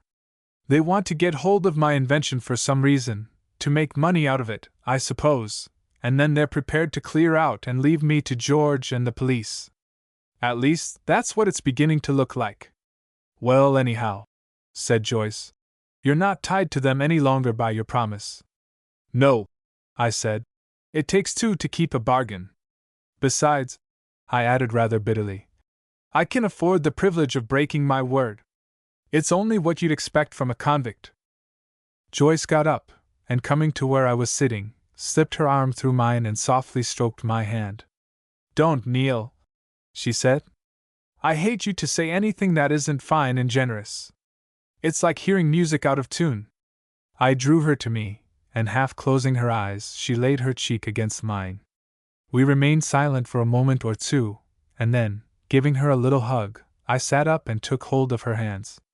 "Look here, Joyce," I said. "We won't just bother about anything for the rest of the day. We'll be cheerful and jolly and foolish, like we were on Friday. God knows how all this infernal tangle is going to pan out, but we may as well snatch one evening's happiness out of it while we've got the chance." Joyce kissed me, and then jumping lightly from the seat, pulled me up with her. "We will," she said. After all, we've got a boat and a lovely evening and a cold pheasant and a bottle of champagne. What more can anyone want? Well, I said, it may sound greedy, but as a matter of fact I want some of those peas and new potatoes you were talking about just now. She let go my hands, and opening one of the lockers, took out a large basin with a couple of bags in it. There you are, she laughed. You can skin them and shell them while I wash up the tea things and lay the table. It's a man's duty to do the dangerous work. Joyce had always had the gift of scattering a kind of infectious gaiety around her, and that night she seemed to be in her most bewitching and delightful mood. I think she made up her mind to try and wipe out from my memory for the time being all thoughts of the somewhat harassed state of existence in which it had pleased Providence to land me. If so, she succeeded admirably. We cooked the supper between us. I boiled the peas and potatoes, and then, when we had done the first course, Joyce got up and made a brilliantly successful French omelette out of some fresh eggs which she had brought down for that inspired purpose. It was very charming in the little low-ceilinged cabin, with the lamp swinging overhead and no sound outside but the soft lapping of the tide upon the sides of the boat. We lay and talked for some time after we had finished, while I smoked a cigar, and Joyce, stretched out luxuriously on the other bunk, indulged in a couple of cigarettes. We won't wash up, I said. I'll just shove everything through into the FOCSLO, and we'll leave them there for Mr. Gao. A certain amount of exercise will be good for him after his holiday. Do, said Joyce sleepily. And then come and sit over here, Neil. I want to stroke your hair. I cleared away the things, and shutting up the table, which worked on a hinge, spread out my own cushions on the floor alongside of Joyce's bunk. The latter was just low enough to let me rest my head comfortably on her shoulder. How long we lay like that I really don't know. My whole body and mind were steeped in a strange, delightful sense of peace and contentment, and I began to realize, I think for the first time, how utterly necessary and dear to me Joyce had become. I slid my arm underneath her. She lay close up against me, her hair, which she had loosened from its fastenings, half covering us both in its soft beauty. The lamp flickered and died down, but we didn't trouble to relight it. Outside the night grew darker and darker, and through the open hatch we could just see a solitary star shining down on us from between two banks of cloud. Cool and sweet, a faint breeze drifted in from the silent marshes. Then, quite suddenly it seemed to me, a strange madness and music filled the night for both of us. I only knew that Joyce was in my arms and that we were kissing each other with fierce, unheeding passion. There were tears on her cheeks, little sweet, salt tears of love and happiness that felt all wet against my lips. It was only a moment, just one brief moment of unutterable beauty, and then I remembered. With a groan I half raised myself in the darkness. I must go, Joyce, I whispered. I can't stay here. I daren't. She slipped her soft bare arms round my neck, and drew my face down to hers. Don't go, she whispered back. Not if you don't want to. What does it matter? I am all yours, Neil, anyway. For a moment I felt her warm, fragrant breath upon my face, and her heart beating quickly against mine. Then, with an effort, a big effort, I tore myself away. Joyce, dear, I said, it would only make things worse. Oh, my dear sweet Joyce, I want you like the night wants the dawn, but we can't cheat life. Suppose we fail, suppose there's only death or prison in front of me. It will be hard enough now, but if… I broke off, and with a little sob Joyce sat up and felt for my hand. You're right, darling, she said. But oh, my dear, my dear! She lifted up my hand and passed it softly backwards and forwards across her eyes. Then, with a little laugh that had tears close behind it, she added, Do you know, my Neil, I'm conceited enough to think you're rather wonderful. I bent down and kissed her with infinite tenderness. I am, Joyce, I said. Exactly how wonderful you'll never know. Then I lifted her up in my arms, and we went out of the cabin into the cool darkness of the night. I'll row myself ashore, I said, and leave the dinghy on the beach. I shall be back about 4 o'clock, if that's not too early for you. We ought to get our explosion over before there's anyone about. Joyce nodded. I don't mind how early you come. The sooner the better. Try and get some sleep, I added. You'll be tired out tomorrow if you don't. I'll try, said Joyce simply. But I don't think I shall. I'm not even sure I want to. I kissed her once more, and slipping down into the dinghy, pulled off for the shore. Everything around was dark and silent, the faint splash of my oars alone breaking the utter stillness. Landing at my usual spot, more by luck than judgment, I tugged the boat up out of reach of the tide, and then, turning round, waved goodnight to the Betty. It was too dark to see anything, but I think Joyce sent me back my message. Chapter 19: Launching a New Invention. The eastern sky was just flushing into light when I got back to the creek at 4 o'clock. It was a beautiful morning, cool and still, with the sweet freshness of early dawn in the air, and the promise of a long, unclouded day of spring sunshine. I tugged the dinghy down to the water, and pushed off for the Betty, which looked strangely small and unreal lying there in the dim, mysterious twilight. The sound I made as I drew near must have reached Joyce's ears. She was up on deck in a moment, fully dressed, and with her hair twisted into a long bronze plait that hung down some way below her waist. She looked as fresh and fair as the dawn itself. Beautifully punctual, she called out over the side. I knew you would be, so I started getting breakfast. I caught hold of the gunwale and scrambled on board. It's like living at the Savoy, I said. Breakfast was a luxury that had never entered my head. Well, it's going to now, she returned. Unless you're in too great a hurry to start. It's already in the cabin. We can spare 10 minutes certainly, I said. Experiments should always be made on a full body. I tied up the dinghy and followed her inside, where the table was decorated with bread and butter and the remnants of the cold pheasant, while a kettle hissed away cheerfully on the primus. I don't believe you've been to bed at all, Joyce, I said. And yet you look as if you just slipped out of paradise by accident. She laughed, and putting her hand in my side pocket, took out my handkerchief to lift off the kettle with. I didn't want to sleep, she said. I was too happy and too miserable. It's the widest awake mixture I ever tried. Then, picking up the teapot, she added curiously, Where's the powder? I expected to see you arrive with a large keg over your shoulder. I sat down at the table and produced a couple of glass flasks, tightly corked. Here you are, I said. This is ordinary gunpowder, and this other one's my stuff. It looks harmless enough, doesn't it? Joyce took both flasks and examined them with interest. You've not brought very much of it, she said. I was hoping we were going to have a really big blow-up. It will be big enough, I returned consolingly. Unless I've made a mistake. Where are you going to do it? She asked. Somewhere at the back of Canvey Island, I said. There's no one to wake up there except the seagulls, and we can be out of sight round the corner before it explodes. I've got about 20 feet of fuse, which will give us at least a quarter of an hour to get away in. What fun! Exclaimed Joyce. I feel just like an anarchist or something, and it's lovely to know that one's launching a new invention. We ought to have kept that bottle of champagne to christen it with. Yes, I said regretfully. It was the real christening brand, too. There was a short silence. I've thought of a name for it, cried Joyce suddenly. The powder, I mean. We'll call it lindenite. It sounds like something that goes off with a bang, doesn't it? I laughed. It would probably suggest that to the prison authorities, I said. Anyhow, lindenite it shall be. We finished breakfast, and going up on deck I proceeded to haul in the anchor, while Joyce stowed away the crockery and provisions below. For once in a way the engine started without much difficulty, and as the tide was running out fast it didn't take us very long to reach the mouth of the creek. Once outside, I set a course downstream as close to the northern shore as I dared go.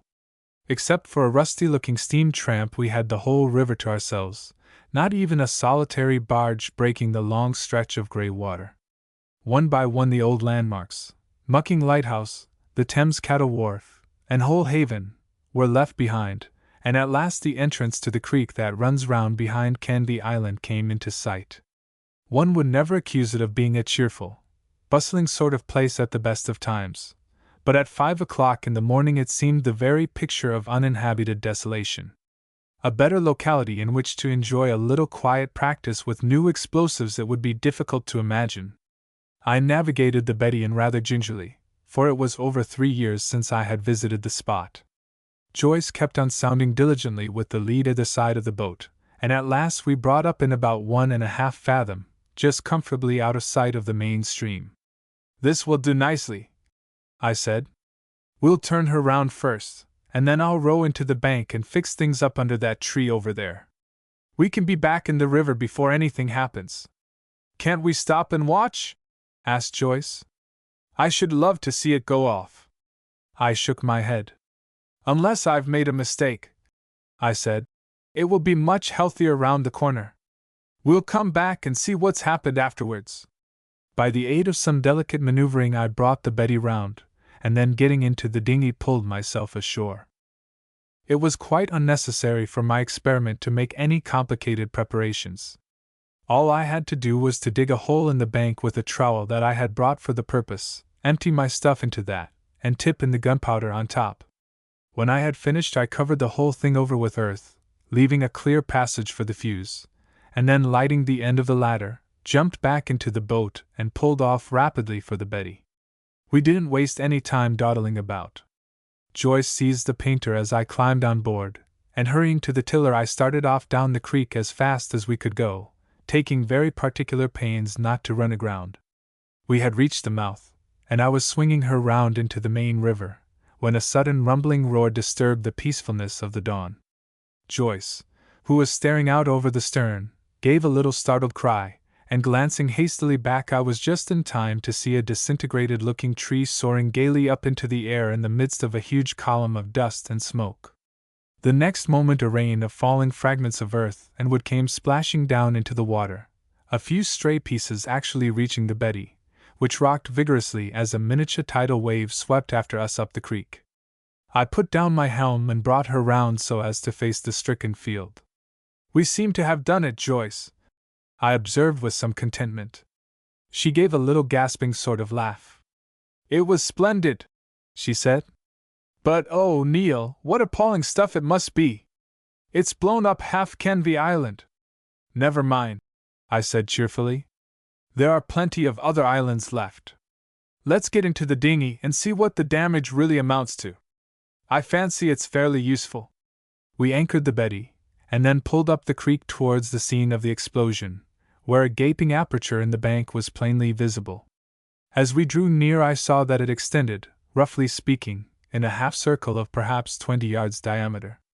The whole of this, which had previously been a solid bank of grass and earth, was now nothing but a muddy pool. Of the unfortunate tree which had marked the site there was not a vestige remaining. I regarded it all from the boat with the complacent pride of a successful inventor. "It's even better than I expected, Joyce," I said. "If one can do this with 3/4 pound, just fancy the effect of a couple of hundredweight. It would shift half London." Joyce nodded. "They'll be more anxious than ever to get hold of it, when they know," she said. "What are you going to do? Write and tell McMurtry that you've succeeded?" "I haven't quite decided," I answered. "I shall wait till tomorrow or the next day, anyhow. I want to hear what Sonia has got to say first." Then, backing away the boat, I added, "We'd better get out of this as soon as we can. It's just possible someone may have heard the explosion and come pushing along to find out what's the matter. People are so horribly inquisitive." Joyce laughed. "It would be rather awkward, wouldn't it? We couldn't very well say it was an earthquake. It looks too neat and tidy." Fortunately for us, if there was any one in the neighborhood who had heard the noise, they were either too lazy or too incurious to investigate the cause. We got back on board the Betty and took her out into the main stream without seeing a sign of any one except ourselves. The hull of the steam tramp was just visible in the far distance, but except for that the river was still pleasantly deserted. "What shall we do now, Joyce?" I asked. "It seems to me that this is an occasion which distinctly requires celebrating." Joyce thought for a moment. "Let's go for a long sail," she suggested, "and then put in at Southend and have asparagus for lunch." I looked at her with affectionate approval. You always have beautiful ideas, I said. Then a sudden inspiration seized me. I've got it, I cried. What do you say to running down to Sheppey and paying a call on our German pals? Joyce's blue eyes sparkled. It would be lovely, she said with a deep breath. But dare we risk it? There's no risk, I rejoined. When I said pay a call, I didn't mean it quite literally. My idea was to cruise along the coast and just find out exactly where their precious bungalow is, and what they do with that launch of theirs when they're not swamping inquisitive boatmen. It's the sort of information that might turn out useful. Joyce nodded. We'll go, she said briefly. What about the tide? Oh, the tide doesn't matter, I replied. It will be dead out by the time we get to Southend, but we only draw about 3'6", and we can cut across through the Jenkins Swatch. There's water enough off Sheppey to float a battleship. It was the work of a few minutes to pull in the anchor and haul up the sails, which filled immediately to a slight breeze that had just sprung up from the west. Leaving a still peaceful, if somewhat mutilated, Canby Island behind us, we started off down the river, gliding along with an agreeable smoothness that fitted in very nicely with my state of mind. Indeed, I don't think I had ever felt anything so nearly approaching complete serenity since my escape from Dartmoor. It is true that the tangle in which I was involved appeared more threatening and complicated than ever, but one gets so used to sitting on a powder mine that the situation was gradually ceasing to distress me. At all events, I had made my explosive, and that was one great step towards a solution of some sort. If McMurtry was prepared to play the game with me, I should in a few days be in what the newspapers call a position of comparative affluence, while if his intentions were less straightforward, I should at least have some definite idea as to where I was. Sonia's promised disclosures were a guarantee of that. But apart from these considerations, the mere fact of having Joyce sitting beside me in the boat while we bowled along cheerfully through the water was quite enough in itself to account for my newfound happiness. One realizes some things in life with curious abruptness, and I knew now how deeply and passionately I loved her. I suppose I had always done so really, but she had been little more than a child in the old Chelsea days, and the sort of brotherly tenderness and pride I had had for her must have blinded me to the truth. Anyhow, it was out now, out beyond any question of doubt or argument. She was as necessary and dear to me as the stars are to the night, and it seemed ridiculously impossible to contemplate any sort of existence without her. Not that I wasted much energy attempting the feat. The present was sufficiently charming to occupy my entire time. We passed Lee and Southend, the former with its fleet of fishing smacks and the latter with its long unlovely pier, and then nosed our way delicately into the Jenkins Swatch, that convenient ditch which runs right across the mouth of the Thames. The sun was now high in the sky, and one could see signs of activity on the various barges that were hanging about the neighborhood waiting for the tide. I pointed away past the Nore lightship towards a bit of rising ground on the low-lying Sheppey coast.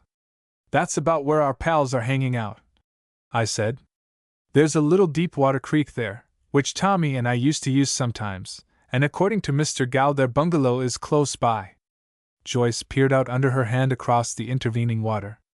It's a nice situation, she observed. For artists. I laughed. Yes, I said. They are so close to Sheerness and Shoeburyness, and other places of beauty. I expect they've done quite a lot of quiet sketching.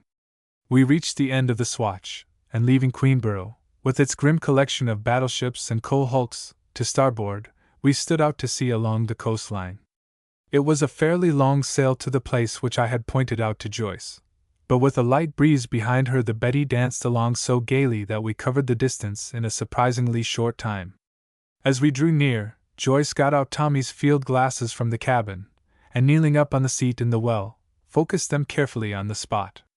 There's the entrance to the creek all right, she said, but I don't see any sign of a bungalow anywhere. She moved the glasses slowly from side to side. Oh, yes, she exclaimed suddenly. I've got it now, right up on the cliff there, away to the left. One can only just see the roof, though, and it seems some way from the creek. She resigned the glasses to me, and took over the tiller, while I had a turn at examining the coast. I soon made out the roof of the bungalow, which, as Joyce had said, was the only part visible. It stood in a very lonely position, high up on a piece of rising ground, and half hidden from the sea by what seemed like a thick privet hedge. To judge by the smoke which I could just discern rising from its solitary chimney, it looked as if the occupants were addicted to the excellent habit of early rising. There was no other sign of them to be seen, however, and if the launch was lying anywhere about, it was at all events invisible from the sea. I refreshed my memory with a long, careful scrutiny of the entrance to the creek, and then handing the glasses back to Joyce, I again assumed control of the boat. "Well," I observed, "we haven't wasted the morning. We know where their bungalow door is anyway." Joyce nodded. "It may come in very handy," she said, "in case you ever want to pay them a surprise call." Exactly how soon that contingency was going to occur we either of us guessed or imagined. We reached the Nora lightship, and waving a courteous greeting to a patient-looking gentleman who was spitting over the side, commenced our long beat back in the direction of Southend. It was slow work, for the tide was only just beginning to turn, and the wind, such as there was of it, was dead in our faces. However, I don't think either Joyce or I found the time hang heavily on our hands. If one can't be happy with the sun and the sea and the person one loves best in the world, it seems to me that one must be unreasonably difficult to please. We fetched up off Southend Pier at just about 11 o'clock. A hoarse-voiced person in a blue jersey, who was leaning over the end, pointed us out some moorings that we were at liberty to pick up, and then watched us critically while I stowed away the sails and locked up everything in the boat which it was possible to steal. I had been to Southend before in the old days. These simple precautions concluded, Joyce and I got in the dinghy and rowed to the steps. We were met by the gentleman in blue, who considerately offered to keep his eye on the boat for us while I and the lady enjoyed what he called a run round the town. I accepted his proposal, and having agreed with his statement that it was a nice morning for a sail, set off with Joyce along the mile of pier that separated us from the shore. I don't know that our adventures for the next 2 or 3 hours call for any detailed description.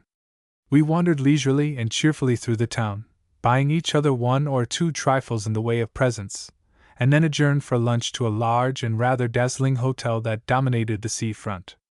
It was a new effort on the part of Southend since my time, but, as Joyce said, it looked the sort of place where one was likely to get asparagus. Its appearance did not belie it. At a corner table in the window, looking out over the sea, we disposed of what the waiter described as 2 double portions of that agreeable vegetable, together with an excellent steak and a bottle of sound if slightly too sweet Burgundy. Then over a couple of cigarettes we discussed our immediate plans. "I think I'd better catch the 3:30 back," said Joyce. "I've got 1 or 2 things I want to do before I meet George, and in any case you mustn't stay here too long or you'll miss the tide." "That doesn't really matter," I said. "Only I suppose I ought to get back just in case Tommy has turned up. I can't leave him sitting on a mud flat all night." Joyce laughed. "He'd probably be a little peevish in the morning. Men are so unreasonable." I leaned across the table and took her hand. "When are you coming down again?" I asked. "Tomorrow?" Joyce thought for a moment. "Tomorrow or the next day. It all depends if I see a chance of getting anything more out of George. I'll write to you or send you a wire, dear, anyhow." I nodded. "All right," I said. "And look here, Joyce, you may as well come straight to the hut next time. It's not the least likely there'll be anyone there except me, and if there was you could easily pretend you wanted to ask the way to Tilbury. You see, if Gal wasn't about, you would have to pull the dinghy all the way down the bank before you got on board the Betty, and that's a nice, muddy, shin-scraping sort of job at the best of times." "Very well," said Joyce. Then squeezing my hand a little tighter she added, "And my own Neil, you will be careful, won't you? I always seem to be asking you that, but oh my dear, if you knew how horribly frightened I am of anything happening to you. It will be worse than ever now, after last night. I don't seem to feel it when I'm actually with you. I suppose I'm too happy, But when I'm away from you, it's just like some ghastly, horrible sword hanging over our heads all the time. Neil, darling, as soon as you get this money from McMurtry, if you do get it, can't we just give up the whole thing and go away and be happy together? I lifted her hand and pressed the inside of it against my lips. Joyce, I said, think what it means. It's just funking life, just giving it up because the odds seem too heavy against us. I shouldn't have minded killing Marx in the least. I should be rather proud of it. If I had, we would go away together tomorrow, and I should never worry my head as to what anyone in the world was saying or thinking about me. I paused. But I didn't kill him, I added slowly.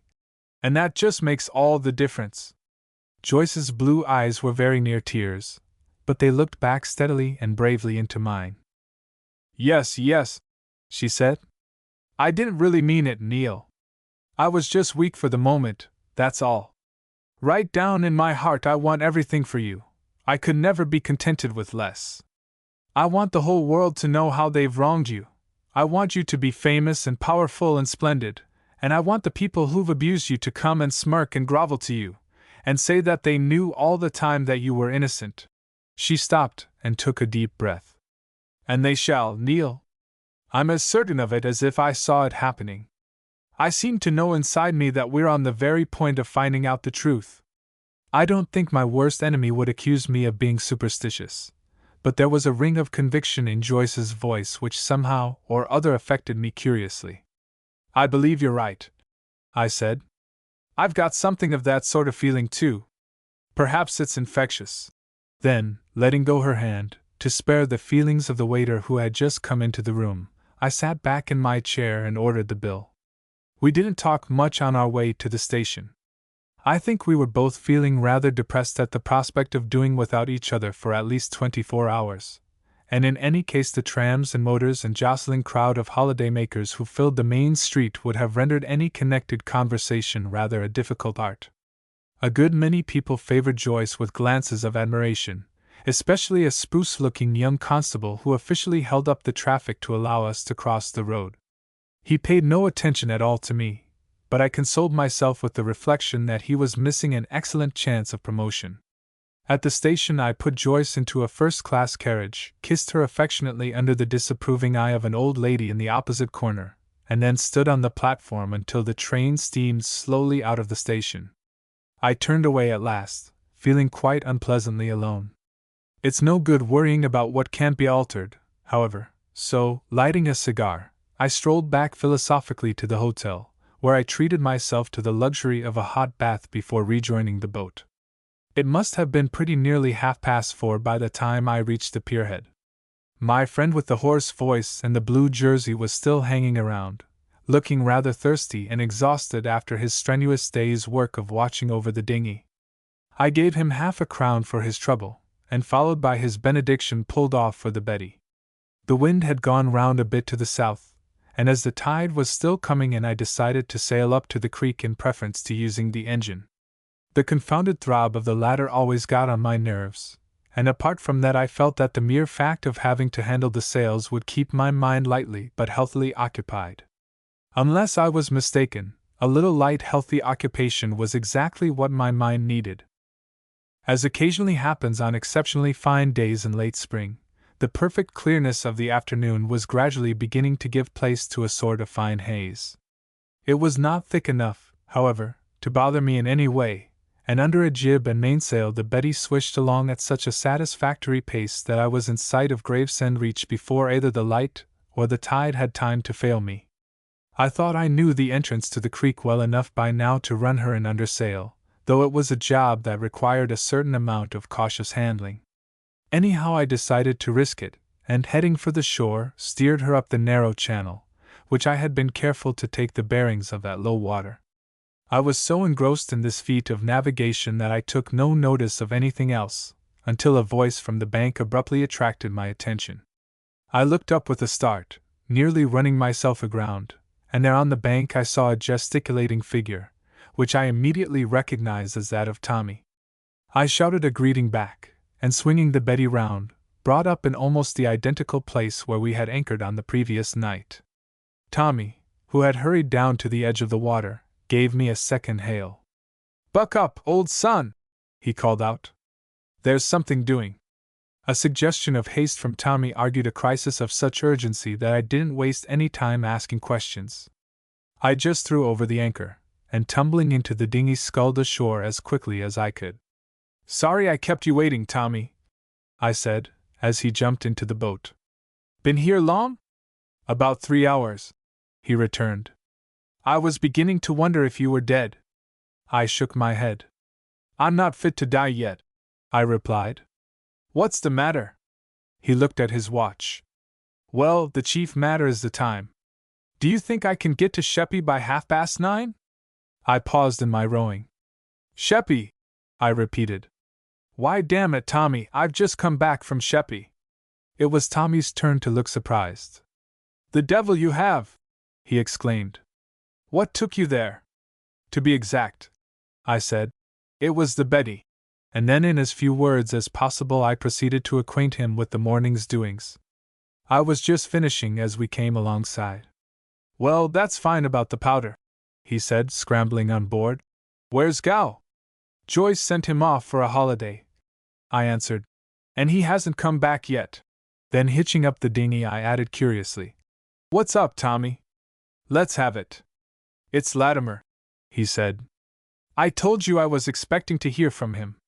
He sent me a message round early this morning, and I've promised him I'll be in the creek under the German's bungalow by 9:30. I must get there somehow." "Oh, we'll get there all right," I returned cheerfully. "What's the game?" "I think he's having a squint round," said Tommy. "Anyhow, I know he's there on his own and depending on me to pick him up." "But what made him ask you?" I demanded. "He knew I had a boat, and I fancy he's working this particular racket without any official help. As far as I can make out, he wants to be quite certain what these fellows are up to before he strikes. You don't get much sympathy in the Secret Service if you happen to make a mistake." "Well, it's no good wasting time talking," I said. "If we want to be there by 9:30, we must push off at once." "But what about you?" exclaimed Tommy. "You can't come. He's seen you, you know, at the hut." "What does it matter?" I objected. "If he didn't recognize me as the chap who sent him the note at Pirelli's, we can easily fake up some explanation. Tell him I'm a new member of the Athenians, and that you happened to run across me and brought me down to help work the boat. There's no reason one shouldn't be a yachtsman and a photographer too." I spoke lightly, but as a matter of fact I was some way from trusting Tommy's judgment implicitly with regard to Latimer's straightforwardness about the restaurant incident, and also about his visit to the hut. All the same, I was quite determined to go to Sheppey. Things had come to a point now when there was nothing to be gained by overcaution. Either Latimer had recognized me or else he hadn't. In the first event, he knew already that Tommy had been trying to deceive him, and that the mythical artist person was none other than myself. If that were so, I felt it was best to take the bull by the horns, and try to find out exactly what part he suspected me of playing. I had at least saved his life, and although we live in an ungrateful world, he seemed bound to be more or less prejudiced in my favor. Apart from these considerations, Tommy would certainly want some help in working the Betty. He knew his job well enough, but with the haze on the river and the twilight drawing in rapidly, the mouth of the Thames is no place for single-handed sailing, especially when you're in a hurry. Tommy evidently recognized this, for he raised no further objections. "Very well," he said, with a rather reckless laugh. "We're gambling a bit, but that's the fault of the cards. Up with the anchor, Neil, and let's get a move on her." I hauled in the chain, and then jumped up to attend to the sails, which I had just let down loosely on deck, in my hurry to put off in the dinghy. After a couple of unsuccessful efforts and 2 or 3 very successful oaths, Tommy persuaded the engine to start, and we throbbed off slowly down the creek, now quite a respectable estuary of tidal water. I sat back in the well with a laugh. "I never expected a second trip tonight," I said. "I'm beginning to feel rather like the captain of a penny steamer." Tommy, who was combining the important duties of steering and lighting a pipe, looked up from his labors. "The Lyndon Morrison line," he observed. "Tilbury to Sheppey twice daily. Passengers are requested not to speak to the man at the wheel. I think, Tommy, I said, that we must make an exception in the case of Mr. Latimer. Chapter 20 Approaching a Solution. A Chinese proverb informs us that there are 346 subjects for elegant conversation, but during the trip down I think that Tommy and I confined ourselves almost exclusively to two. One was Mr. Bruce Latimer, and the other was Joyce's amazing discovery about McMurtry and Marx. Concerning the latter, Tommy was just as astonished and baffled as I was.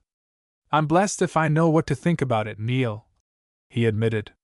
If it was anyone else but Joyce, I should say she'd made a mistake. What on earth could McMurtry have had to do with that Jew beast? Joyce seems to think he had quite a lot to do with him, I said. Tommy nodded. I know. She's made up her mind he did the job all right. But hang it all, one doesn't go and murder people without any conceivable reason. I can conceive plenty of excellent reasons for murdering Marx, I said impartially. I should hardly think they would have appealed to McMurtry, though. The chief thing that makes me suspicious about him is the fact of his knowing George and hiding it from me all this time. I suppose that was how he got hold of his information about the powder. George was almost the only person who knew of it. I always thought the whole business was a devilish odd one, growled Tommy. But the more one finds out about it, the queerer it seems to get. These people of yours, McMurtry and Savarov, are weird enough customers on their own, but when it comes to their being mixed up with both George and Marx. He paused. It will turn out next that Latimer's in it too, he added half-mockingly. I shouldn't wonder, I said. I can't swallow everything he told you, Tommy. It leaves too much unexplained. You see, I'm pretty certain that the chap who tried to do him in is one of McMurtry's crowd, and in that case, interrupted Tommy, with a short laugh, we ought to have rather an interesting evening. Seems to me, Neil, we're what you might call burning our boats this journey. The old compunction I had felt at first against dragging Tommy and Joyce into my affairs suddenly came back to me with renewed force. I'm a selfish brute, Thomas, I said ruefully. I think the best thing I could do really would be to drop overboard. The Lord knows what trouble I shall land you in before I've finished. You'll land me into the trouble of telling you not to talk rot in a minute, he returned. Then, standing up and peering out ahead over the long dim expanse of water, dotted here and there with patches of blurred light, he added cheerfully, You take her over now, Neil, we're right at the end of the Antlet, and after this morning you ought to know the rest of the way better than I do. He resigned the tiller to me, and pulling out his watch, held it up to the binnacle lamp. Close on 9:15, he said. We shall just do it nicely if the engine doesn't stop. I hope so, I said. I should hate to keep a government official waiting. We crossed the broad entrance into Queenborough Harbor, where the dim bulk of a couple of battleships loomed up vaguely through the haze. It was a strange, exhilarating sensation, throbbing along in the semi-darkness, with all sorts of unknown possibilities waiting for us ahead. More than ever I felt what Joyce had described in the morning, a sort of curious inward conviction that we were at last on the point of finding out the truth. We'd better slacken down a bit when we get near, said Tommy. Latimer specially told me to bring her in as quietly as I could. I nodded. Right you are, I said. I wasn't going to hurry anyhow. It's a tricky place, and I don't want to smash up any more islands. One a day is quite enough. I slowed down the engine to about 4 knots an hour, and at this dignified pace we proceeded along the coast, keeping a watchful eye for the entrance to the creek. At last a vague outline of rising ground showed us that we were in the right neighborhood, and bringing the Betty round, I headed her in very delicately towards the shore. It was distressingly dark, from a helmsman's point of view, but Tommy, who had gone up into the bows, handed me back instructions, and by dint of infinite care we succeeded in making the opening with surprising accuracy. The creek was quite small, with a steep bank one side perhaps 15 feet high, and what looked like a stretch of mud or saltings on the other. Its natural beauties, however, if it had any, were rather obscured by the darkness. What shall we do now, Tommy? I asked in a subdued voice. Turn her round? He came back to the well. Yes, he said. Turn her round, and then I'll cut out the engine and throttle her down. She'll make a certain amount of row, but we can't help that. I daren't stop her, or she might never start again.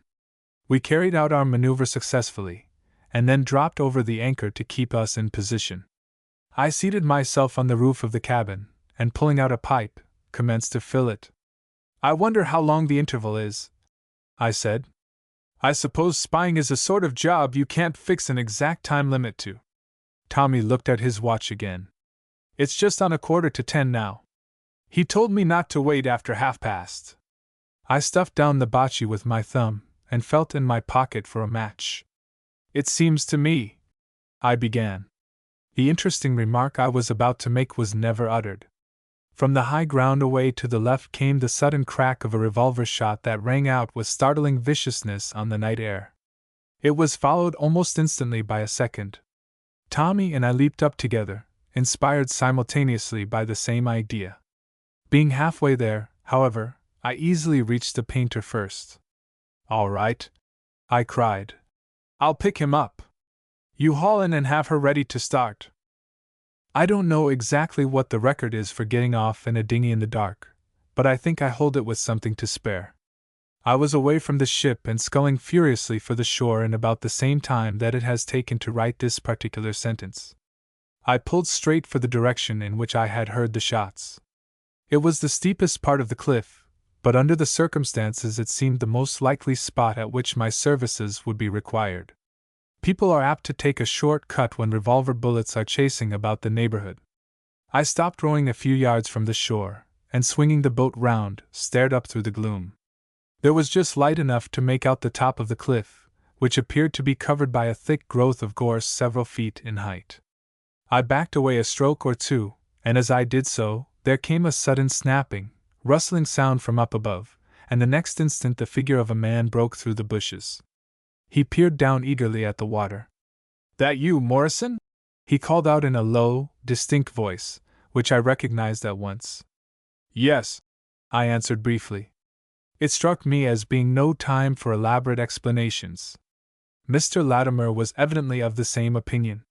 Without any further remark, he stepped forward to the edge of the cliff, and jumping well out into the air, came down with a beautiful splash about a dozen yards from the boat.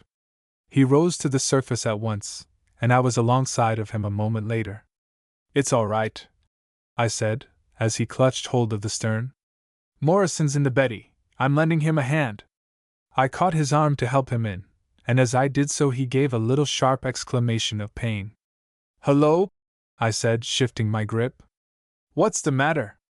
With an effort he hoisted himself up into the boat.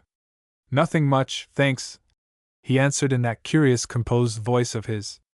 I think one of our friends made a luckier shot than he deserved to. It's only my left arm, though. I seized the sculls, and began to pull off quickly for the Betty. We'll look at it in a second, I said. Are they after you? He laughed. Yes, some little way after. I took the precaution of starting in the other direction and then doubling back. It worked excellently.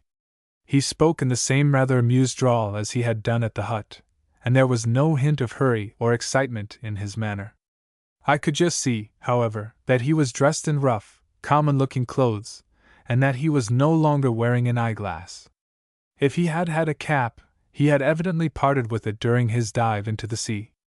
A few strokes brought us to the Betty, where Tommy was leaning over the side ready to receive us.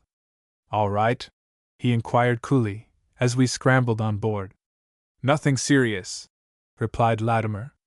Thanks to you and this gentleman. They've winged him, Tommy, I said. Can you take her out while I have a squint at the damage? Tommy's answer was to thrust in the clutch of the engine, and with an abrupt jerk we started off down the creek.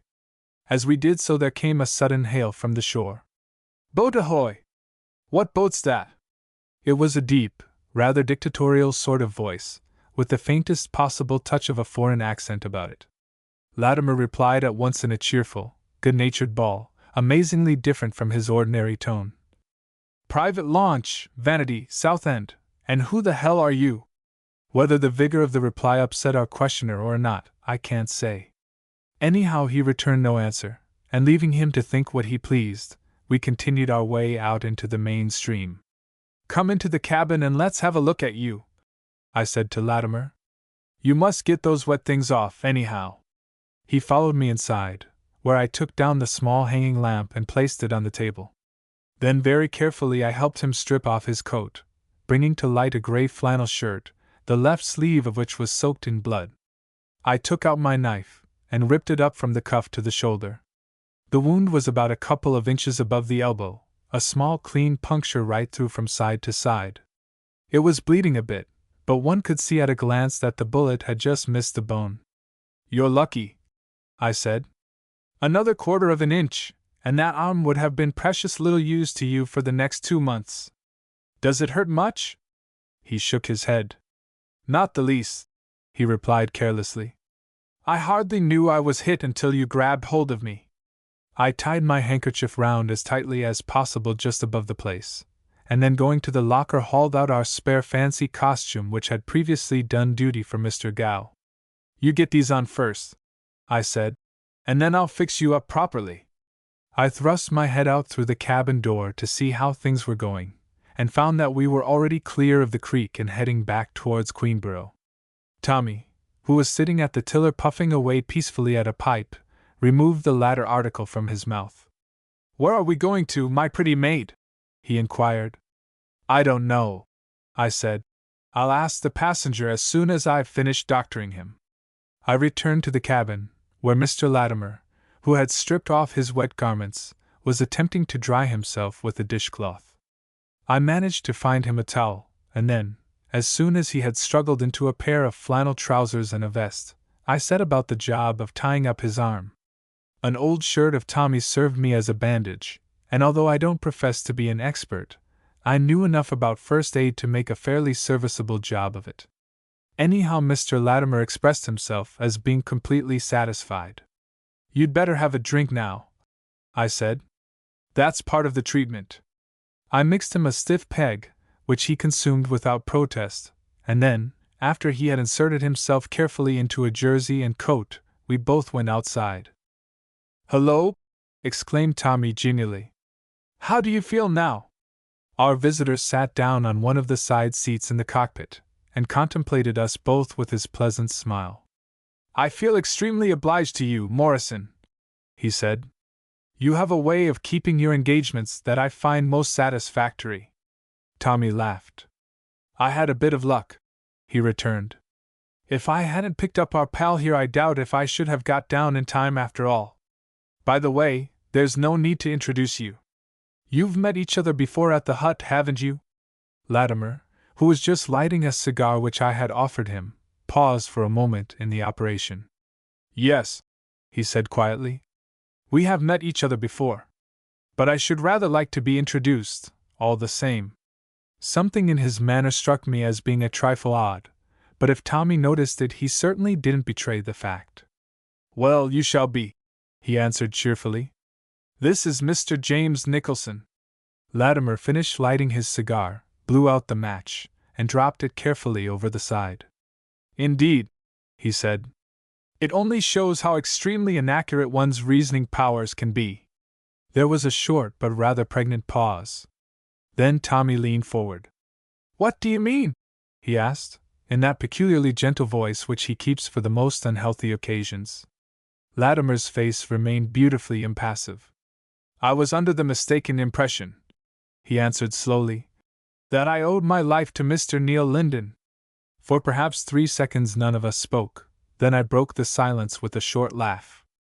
"We are up against it, Thomas," I observed.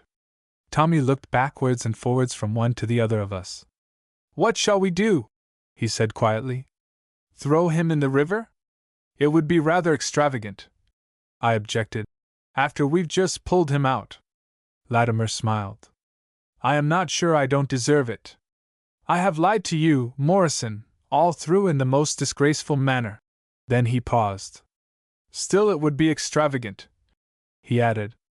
"I think I can convince you of that before we get to Queenborough." Tommy throttled down the engine to about its lowest running point. "Look here, Latimer," he said. "We're not going to Queenborough, or anywhere else, until we've got the truth out of you. You understand that, of course. You've put yourself in our power deliberately, and you must have some reason. One doesn't cut one's throat for fun. He spoke in his usual pleasant fashion, but there was a grim seriousness behind it which no one could pretend to misunderstand. Latimer, at all events, made no attempt to. He merely nodded his head approvingly. You're quite right, he said. I had made up my mind you should hear some of the truth tonight in any case. That was the chief reason why I asked you to come and pick me up. When I saw you had brought Mr. Linden with you, I determined to tell you everything. It's the simplest and best way, after all. He stopped for a moment, and we all three sat there in silence, while the Betty slowly throbbed her way forward, splashing off the black water from either bow. Then Latimer began to speak again quite quietly. I am in the Secret Service, he said.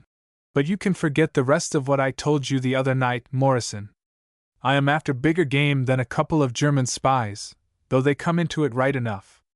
I am on the track of 3 friends of Mr. Linden's, who just now are as badly wanted in Whitehall as they probably are in hell. I leaned back with a certain curious thrill of satisfaction.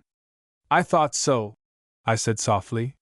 He glanced at me with his keen blue eyes, and the light of the lamp shining on his face showed up its square dogged lines of strength and purpose.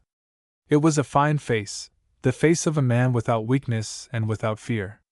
It's nearly 12 months ago now, he continued, that we first began to realize at headquarters that there was something queer going on. There's always a certain amount of spying in every country, the sort of quiet, semi-official kind that doesn't do anyone a ha'porth of practical harm. Now and then, of course, somebody gets dropped on, and there's a fuss in the papers, but nobody really bothers much about it. This was different, however. 2 or 3 times things happened that did matter very much indeed. They were the sort of things that showed us pretty plainly we were up against something entirely new, some kind of organized affair that had nothing on earth to do with the usual casual spying. Well, I made up my mind to get to the bottom of it. Casement, who is nominally the head of our department, gave me an absolutely free hand, and I set to work in my own way quite independently of the police. It was 6 months before I got hold of a clue. Then some designs, some valuable battleship designs, disappeared from Devonport dockyard. It was a queer case, but there were 1 or 2 things about it which made me pretty sure it was the work of the same gang, and that for the time, at all events, they were somewhere in the neighborhood. I needn't bother you now with all the details of how I actually ran them to earth. It wasn't an easy job. They weren't the sort of people who left any spare bits of evidence lying around, and by the time I found out where they were living it was just too late. He turned to me. Otherwise, Mr. Linden, I think we might possibly have had the pleasure of meeting earlier. A sudden forgotten recollection of my first interview with McMurtry flashed vividly into my mind. By Jove! I exclaimed. What a fool I am! I knew I'd heard your name somewhere before. Latimer nodded. Yes, he said. I dare say I had begun to arouse a certain amount of interest in the household by the time you arrived. He paused. By the way, I am still quite in the dark as to how you actually got in with them. Had they managed to send you a message into the prison? No, I said.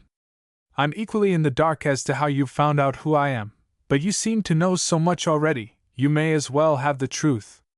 It was chance, just pure chance and a bicycle. I hadn't the remotest notion who lived in the house. I was trying to steal some food. Latimer nodded again. It was a chance that a man like McMurtry wasn't likely to waste.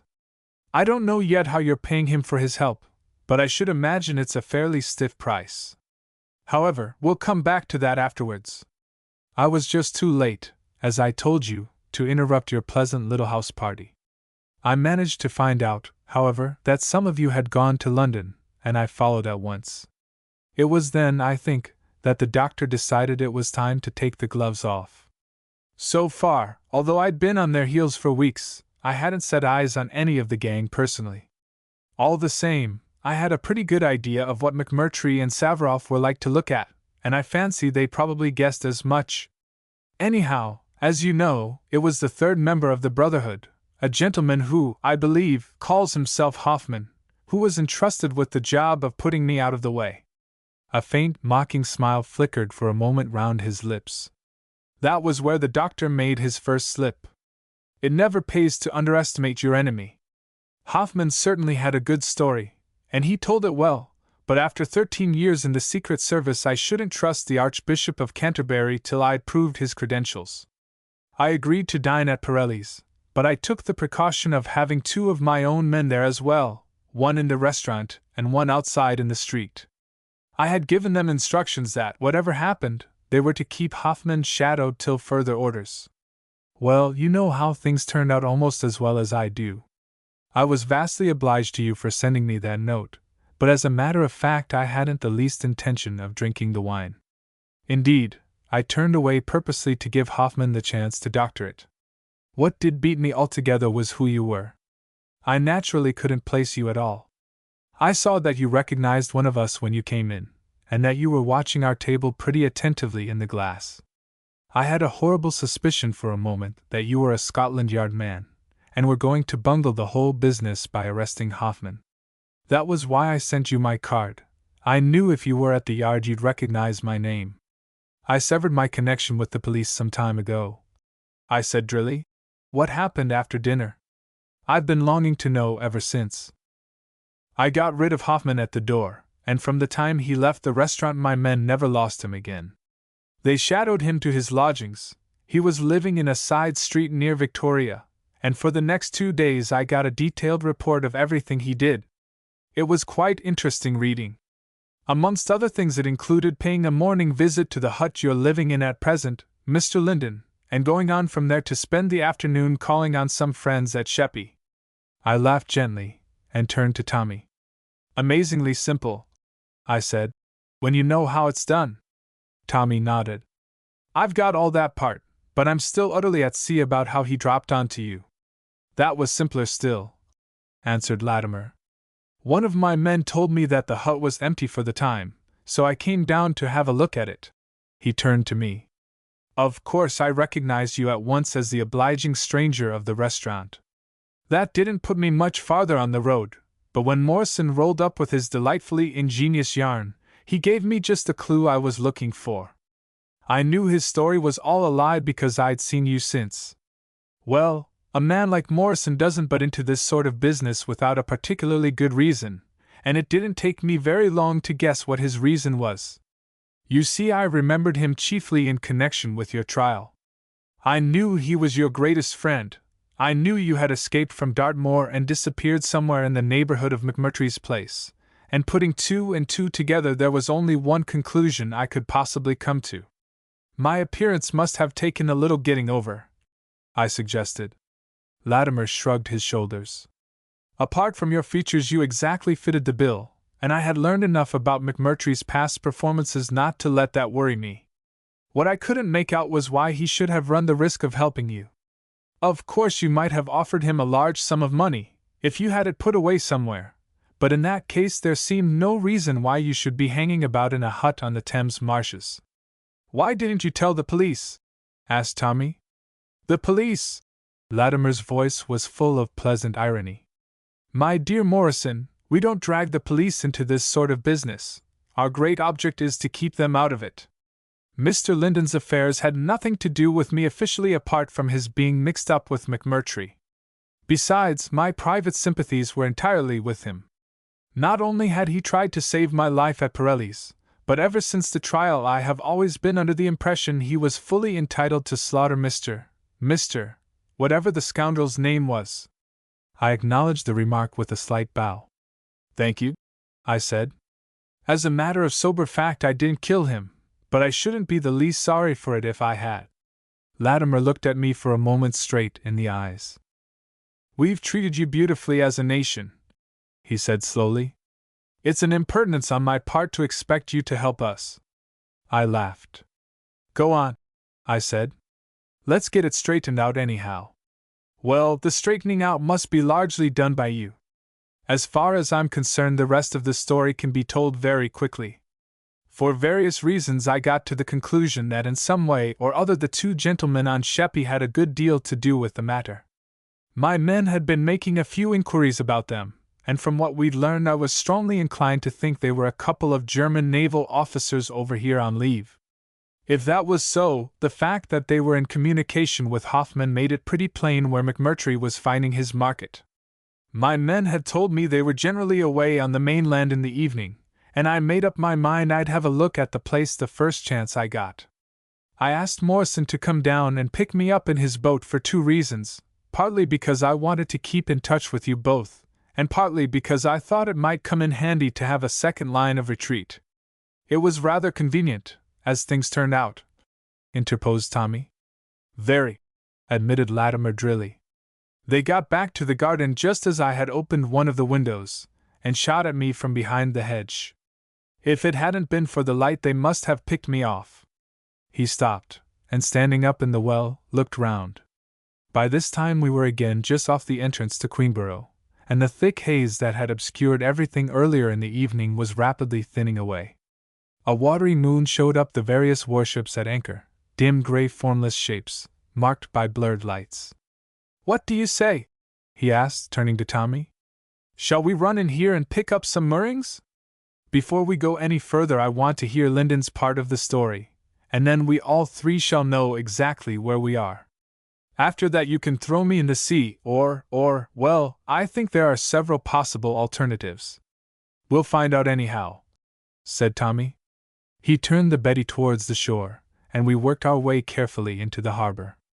We ran on past the anchored vessels, until we were right opposite the Queenborough jetty, where we discovered some unoccupied moorings which we promptly adopted.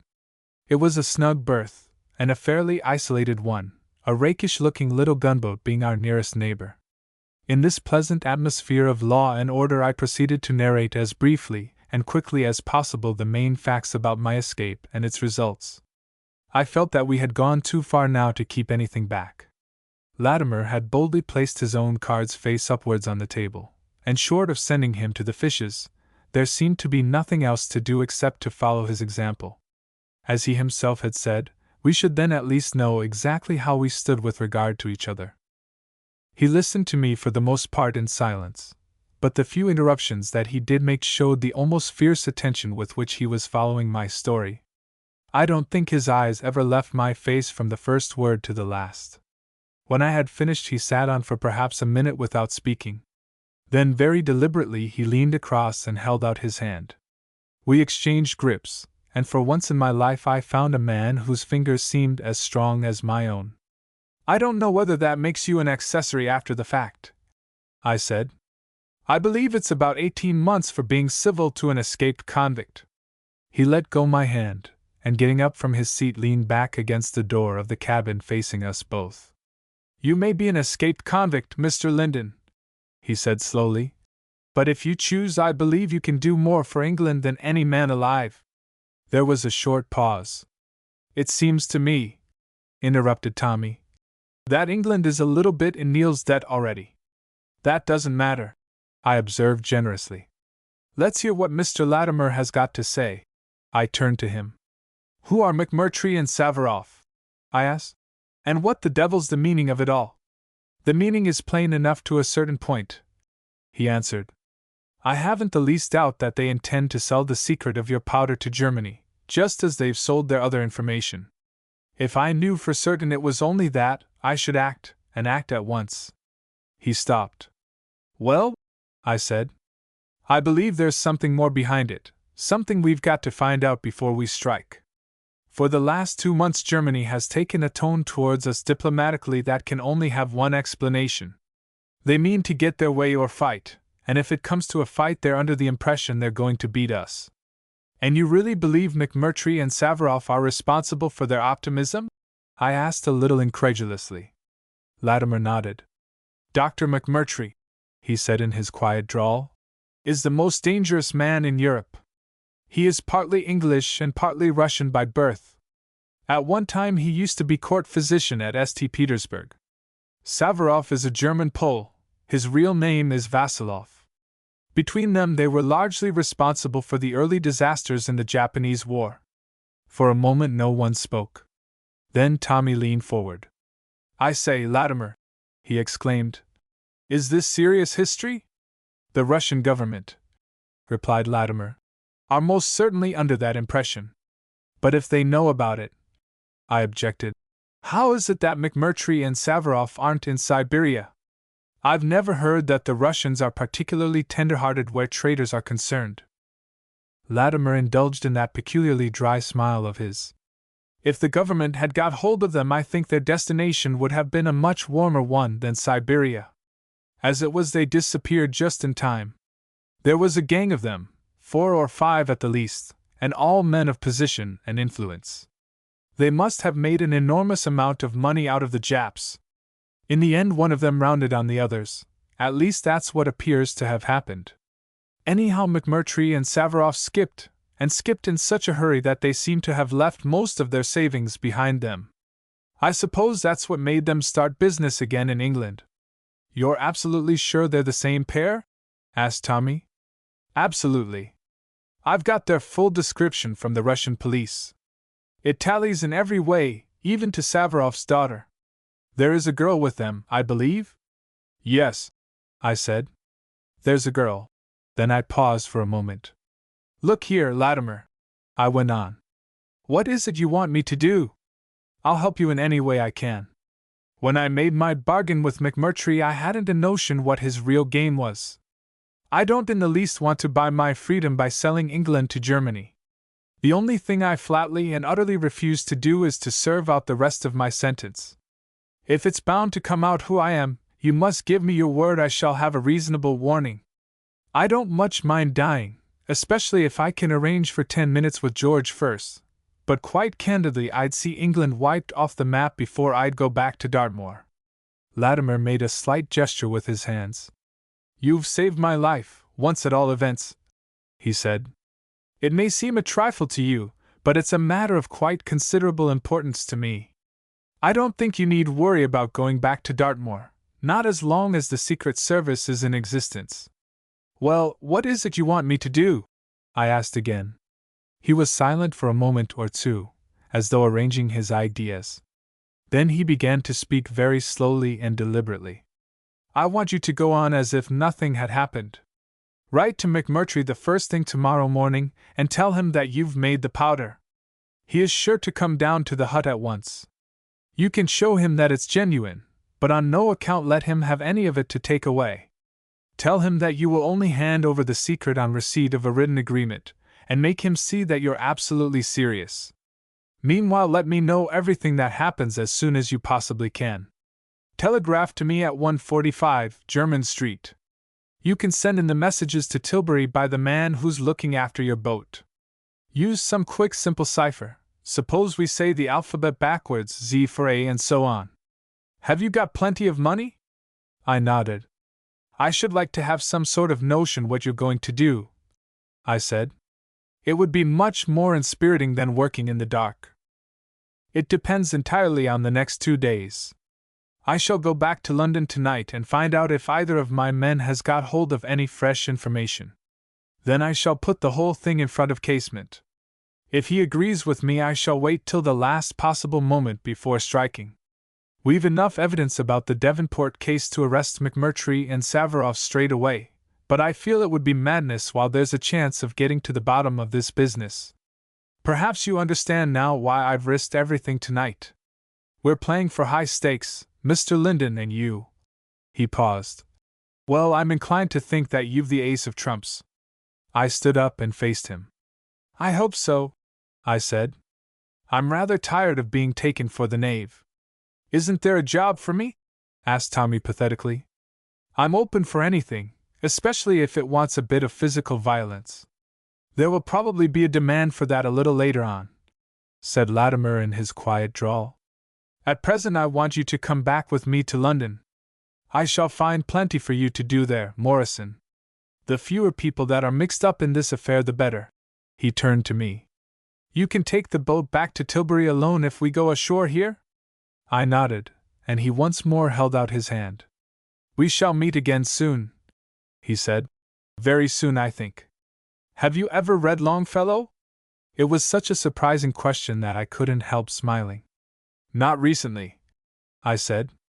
I haven't been in the mood for poetry the last 2 or 3 years. He held my hand and his blue eyes looked steadily into mine. "Ah," he said, "I don't want to be too optimistic, but there's a verse in Longfellow which I think you might like." He paused again. "It has something to do with the mills of God," he added slowly. Chapter 21: Sonia's Sudden Visit. One's feelings are queer things. Personally, I never have the least notion how a particular situation will affect me until I happen to find myself in it. I should have thought, for instance, that Latimer's revelations would have left me in a state of vast excitement, but as a matter of fact, I don't think I ever felt cooler in my life. I believe every other emotion was swallowed up in the relief of finding out something definite at last. I know anyhow that was my chief sensation as I rowed the dinghy towards the wet, slimy causeway, lit by its solitary lamp. There was a boat train to town in the early hours of the morning which Latimer had suggested that he and Tommy should catch, and it certainly seemed a safer plan than coming back to Tilbury with me. When I had parted from them, under the sleepy eye of a depressed-looking night watchman, I returned to the Betty and proceeded to let go my moorings. I then ran up the sails, and gliding gently past the warships and a big incoming steamer, floated out into the broad peaceful darkness of the Thames estuary. I was in no hurry, and now that the mist had cleared away it was a perfect night for drifting comfortably upriver with the tide. The dawn was just beginning to break by the time I reached my old anchorage in the creek. In spite of my long and slightly strenuous day, I didn't feel particularly tired, so after stowing away the sails and tidying up things generally, I sat down in the cabin and began to compose my letter to McMurtry. I started off by telling him that I had completed my invention some days earlier than I expected to, and then gave him a brief but dramatic description of the success which had attended my first experiment. I am afraid I was a trifle inaccurate with regard to details, but the precise truth is a luxury that very few of us can afford to indulge in. I certainly couldn't. When I had finished, I addressed the envelope to the Hotel Russell, and then, turning into one of the bunks, soon dropped off into a well-deserved sleep. I don't know whether it was nature that aroused me, or whether it was Mr. Gow. Anyway, I woke up with the distinct impression that somebody was hailing the boat, and thrusting my head up through the hatch I discovered my faithful retainer standing on the bank. He greeted me with a slightly apologetic air when I put off to fetch him. "Good mornin', sir. I hope I done right stoppin' ashore, sir. The young lady told me I wouldn't be wanted not till this mornin' dot." The young lady was quite correct, I said. "You weren't." Then as we pushed off for the Betty I added, "But I'm glad you've come back in good time today. I want you to go in and post a letter for me at Tilbury as soon as we've had some breakfast. You might get a newspaper for me at the same time." "Talkin' o' no's, sir," observed Mr. Gow with sudden interest. "Ave you heard tell about the back o' Canvey Island bein' blown up yesterday mornin'?" "Blown up?" I repeated as we ran alongside. "Who on earth did that?" Mr. Gow shook his head as he clambered on board after me. "No one don't seem to know," he remarked. "'Twere done arly in the mornin', they reckon. There's some as says 'tis the suffragettes, but to my way o' thinkin', sir, it's more like to have somethin' to do with them blarsted Dutchmen as sunk my boat." "By Jove!" I exclaimed. "I wonder if it had. They seem to be mischievous devils." Mr. Gow nodded emphatically. "They are, sir, and that's a fact. 'Tis time somebody took a quiet look round that house o' theirs, some day when they ain't there."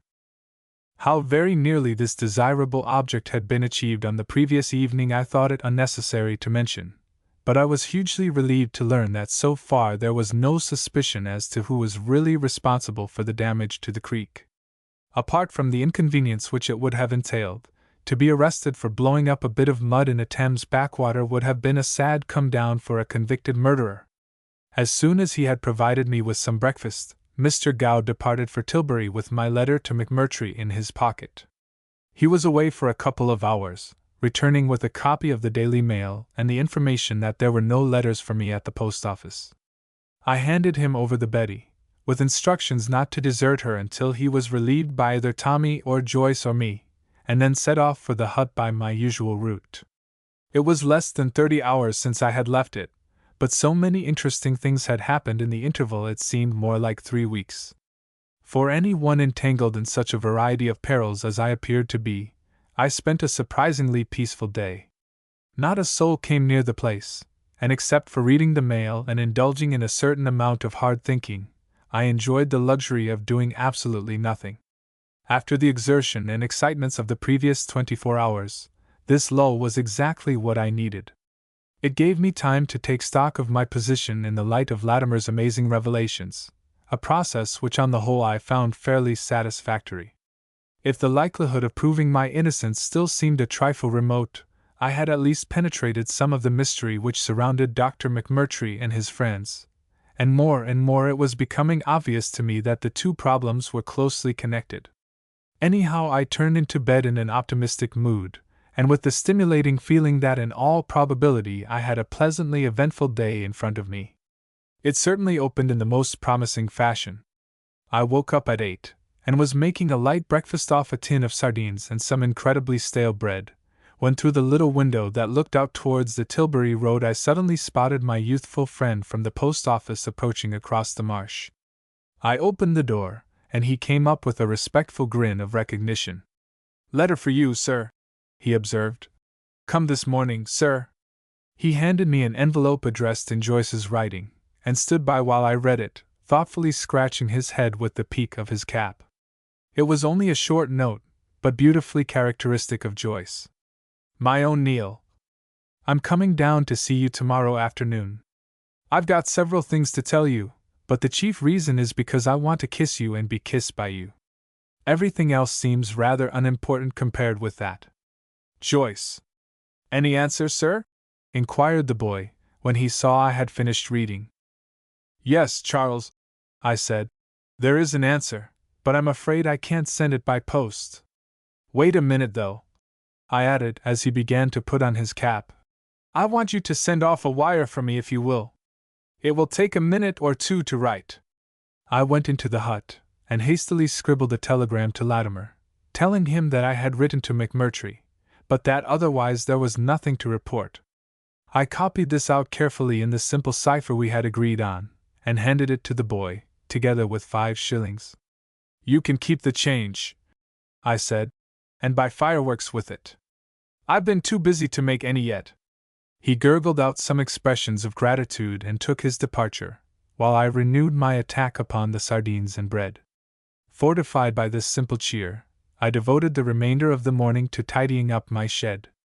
I felt that I was living in such uncertain times that it would be just as well to remove all possible traces of the work I had been engaged on, and by midday the place looked almost as tidy as when I had first entered it. I then treated myself to a cigar and began to keep a lookout for Joyce. She had not said in her letter what time she would arrive, but I knew that there were a couple of trains early in the afternoon, and I remembered that I had told her to come straight to the hut. It must have been getting on for 2 when I suddenly caught sight of a motor car with a solitary occupant coming quickly along the Tilbury Road. It pulled up as it reached the straggling plantation opposite the hut, and a minute later a girl appeared from between the trees, and started to walk towards me across the marsh. I was a little surprised, for I didn't know that Joyce included motor driving amongst her other accomplishments, and she had certainly never mentioned to me that there was any chance of her coming down in a car. Then, a moment later, the truth suddenly hit me with paralyzing abruptness. It was not Joyce at all, it was Sonia. I don't know why the discovery should have given me such a shock, for in a way I had been expecting her to turn up any time. Still, a shock it undoubtedly did give me, and for a second or so I stood there staring stupidly at her like a man who has suddenly lost the use of his limbs. Then, pulling myself together, I turned away from the window and strode to the door. She came up to me swiftly and eagerly, moving with that strange lissom grace that always reminded me of some untamed animal. Her hurried walk across the marsh had brought a faint tinge of color into the usual ivory clearness of her skin, and her dark eyes were alive with excitement. I held out my hands to welcome her. "I was beginning to think you'd forgotten the address, Sonia," I said. With that curious little deep laugh of hers she pulled my arms round her, and for several seconds we remained standing in this friendly if a trifle informal attitude. Then, perceiving no reasonable alternative, I bent down and kissed her. "Ah," she whispered. At last! At last! Deserted as the marsh was, it seemed rather public for this type of dialogue, so drawing her inside the hut I closed the door. She looked round at everything with rapid, eager interest. I have heard all about the powder, she said. It's quite true, isn't it? You have done what you hoped to do. I nodded. I've blown up about 20 yards of Canvey Island with a few ounces of it, I said. That seems good enough for a start. She laughed again with a sort of fierce satisfaction. You have done something more than that.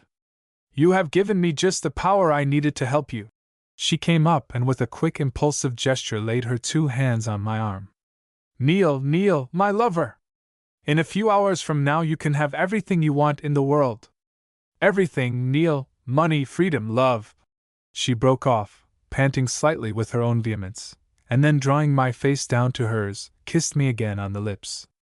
I suppose I ought to have felt rather ashamed of myself, but I think I was too interested in what she was going to say to worry much about anything else.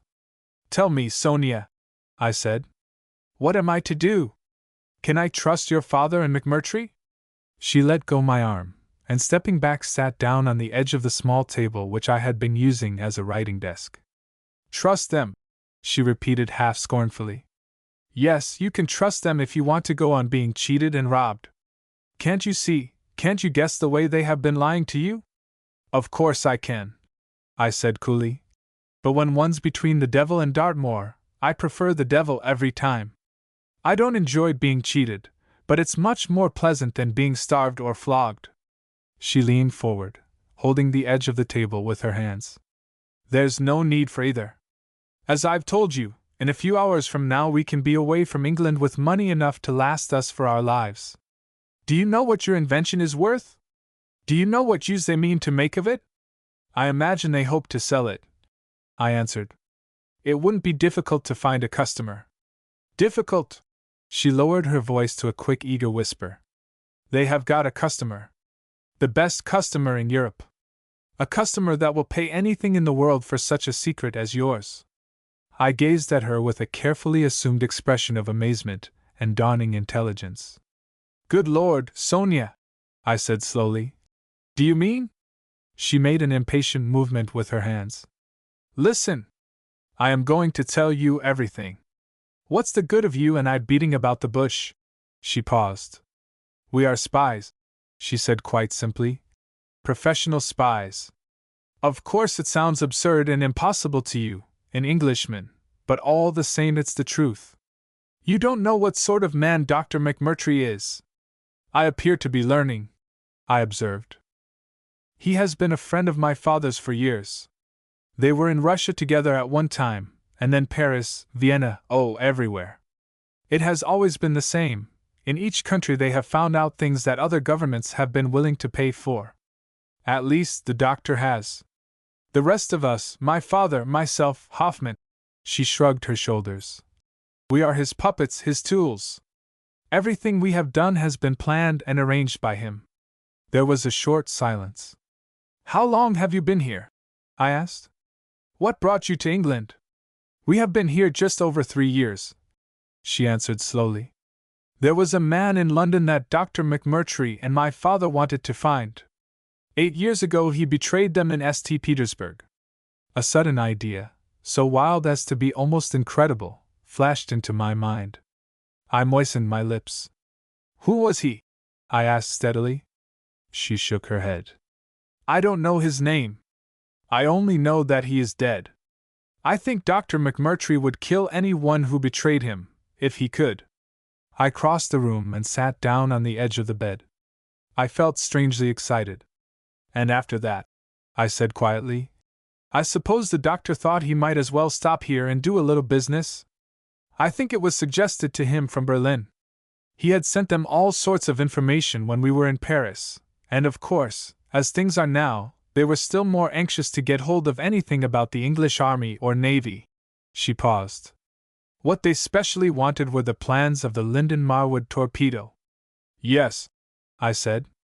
I dare say they did. A lot of people have wanted them, but unfortunately they're not for sale. Sonia laughed softly. The exact price we pay for them, she said. was £12,000. I sat up with a jerk. This time my surprise was utterly genuine. You bought them? I said incredulously. Bought them from someone in the Admiralty? Again Sonia shook her head. Don't you remember what you read in the Daily Mail about the robbery at your offices in Victoria Street? I stared at her for a second, and then suddenly the real truth dawned on me. So George sold them to you? I said. She nodded. Ever since you went to prison, the business has been going to pieces. He wanted money badly, very badly indeed. Dr. McMurtry found this out. He found out too that there was a copy of the plans in the office, and well, you can guess the rest. The burglary, of course, was arranged between them. It was meant to cover your cousin in case the government found out that the Germans had got hold of the plans.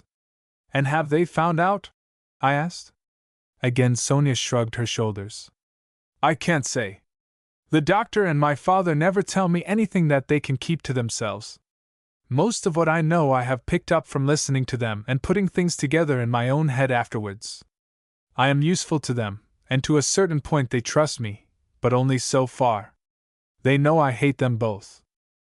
She made the statement with a detached bitterness that spoke volumes for its sincerity. I felt too that she was telling me the truth about George. A man who could lie as he did at the trial was quite capable of betraying his country, or anything else. Still, the infernal impudence and treachery of his selling my beautiful torpedo to the Germans filled me with a furious anger such as I had not felt since I crouched, dripping and hunted, in the Walkham woods. I looked up at Sonia, who was leaning forward and watching me with those curious half-sullen, half-passionate eyes of hers. Why did George tell those lies about me at the trial? I asked. I don't know for certain. I think he wanted to get rid of you, so that he could steal your invention. Of course he saw how valuable it was. You had told him about the notes, and I think he felt that if you were safely out of the way he would be able to make use of them himself. He must have been painfully disappointed, I said. They were all jotted down in a private cipher. No one else could possibly have understood them. She nodded.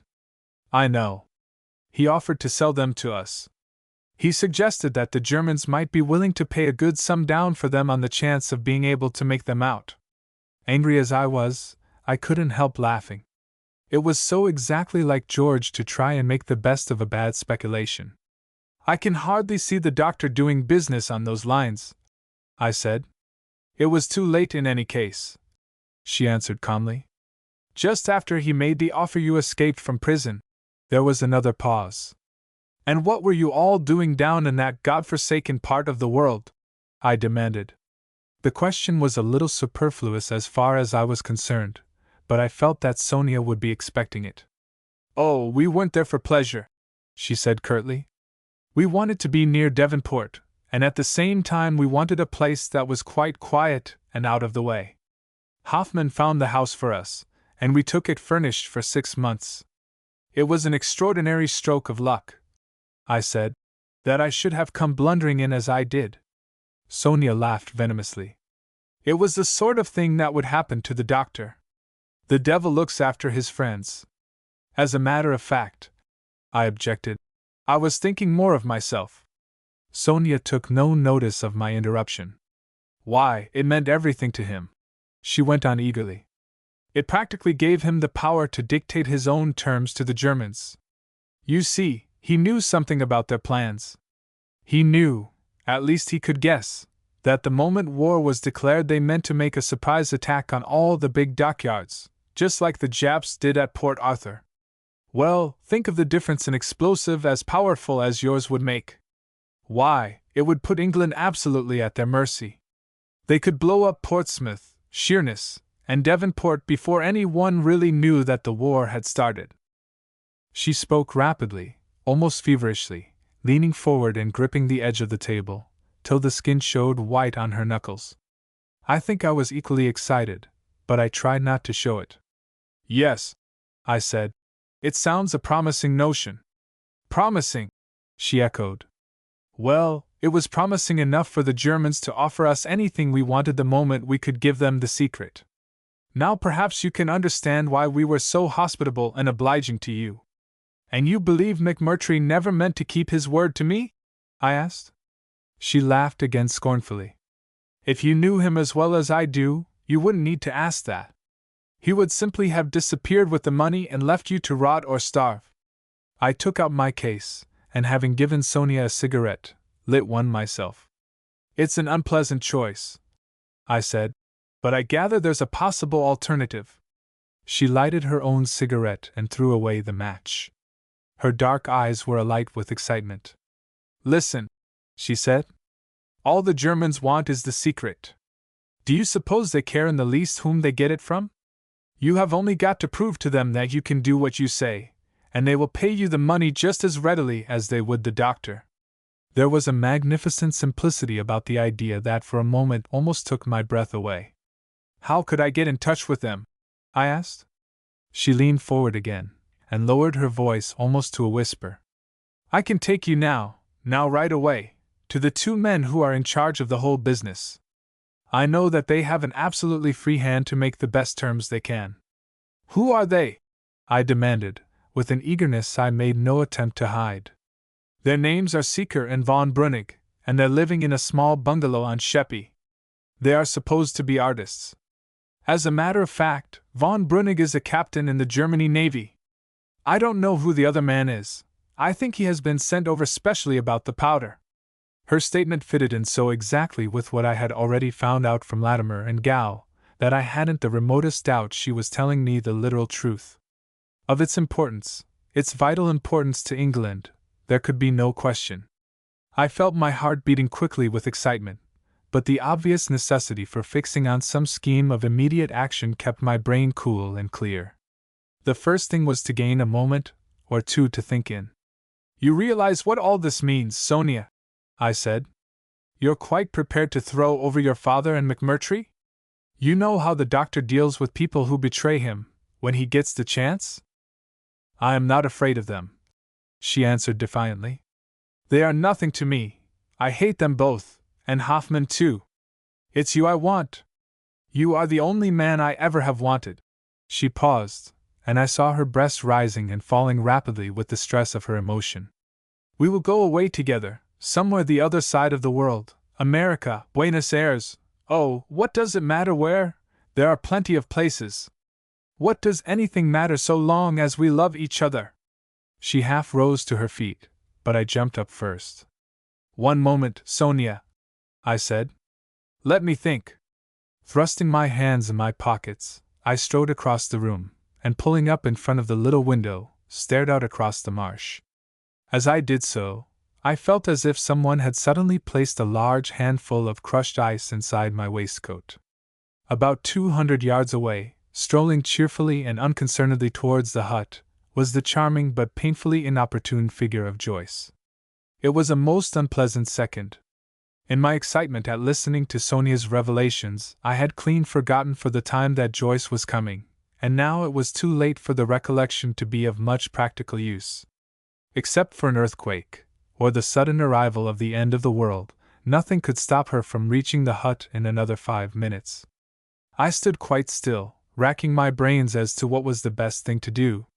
It was no use trying to signal to her from the window, for Sonia would be certain to see me, while if I made some excuse for going outside, Joyce would probably call out to me before I had time to warn her. My only hope seemed to lie in the chance of her hearing us talking as she came up to the door, in which case she would know at once that there was someone there and go straight on to the Betty. I had just reached this conclusion when a queer sound behind me made me spin round as if I had been struck. Sonia, who had risen to her feet, was standing and facing me, her whole attitude suggestive of a highly annoyed tigress. I don't think I have ever seen such a malevolent expression on any human being's face in my life. For an instant we stood staring at each other without speaking, and then quite suddenly I realized what was the matter. Clutched tight in her right hand was a letter which I recognized immediately as the one I had received from Joyce that morning. Like a fool I must have left it lying on the desk, and while I was looking out of the window she had evidently picked it up and read it. I hadn't much time, however, for self-reproaches. So you have been lying to me all through, she broke out bitterly. This girl is your mistress, And all the time you have simply been using me to help yourself. Oh, I see it all now. I see why you were so anxious to come to London. While I have been working and scheming for you, you and she.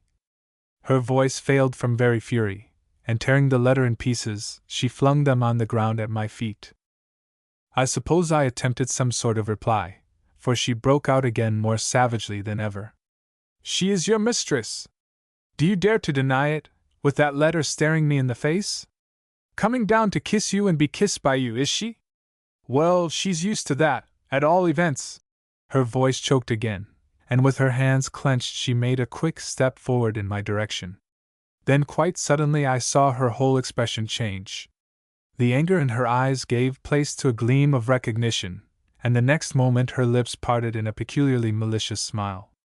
She was looking past me through the open window. Ah, she said. So that's why you were standing there. You didn't expect me to be here when she arrived, did you? With a mocking laugh she turned to the doorway. Never mind, she added viciously. You will be able to introduce us. Even if I had tried to prevent her, it would have been too late. With a swift movement she flung back the door and stepped forward across the threshold. Joyce was standing about 15 yards away, facing the hut. She had evidently just heard the sound of Sonia's voice, and had pulled up abruptly, as I expected she would. Directly the door opened, she turned as if to continue her walk. Sonia laughed again. Please don't go away, she said. There was a moment's pause, and then I too advanced to the door. I saw that there was nothing else for it except the truth. Joyce, I said, this is Sonia. She has just read your letter, which I left lying on the desk. It must have been a bewildering situation even to such a quick-witted person as Joyce, but all the same one would never have guessed the fact from her manner. For perhaps a second she stood still, looking from one to the other of us. Then, with that sudden engaging smile of hers, she came forward and held out her hand to Sonia. I am so glad to meet you, she said simply. Neil has told me how good you have been to him. Sonia remained quite motionless. She had drawn herself up to her full height, and she stared at Joyce with a cool hatred she made no attempt to conceal. Yes, she said. I have no doubt he told you that. He will have a lot more to tell you as soon as I've gone. You will have plenty to talk about when you're not kissing. With a low, cruel little laugh she stepped forward. Make the most of him while you've got him, she added. It won't be for long. As the last word left her lips, she suddenly raised the glove she was holding in her hand, and struck Joyce fiercely across the face. In one stride I was up with them. God knows what I meant to do, but thrusting out her arm, Joyce motioned me back.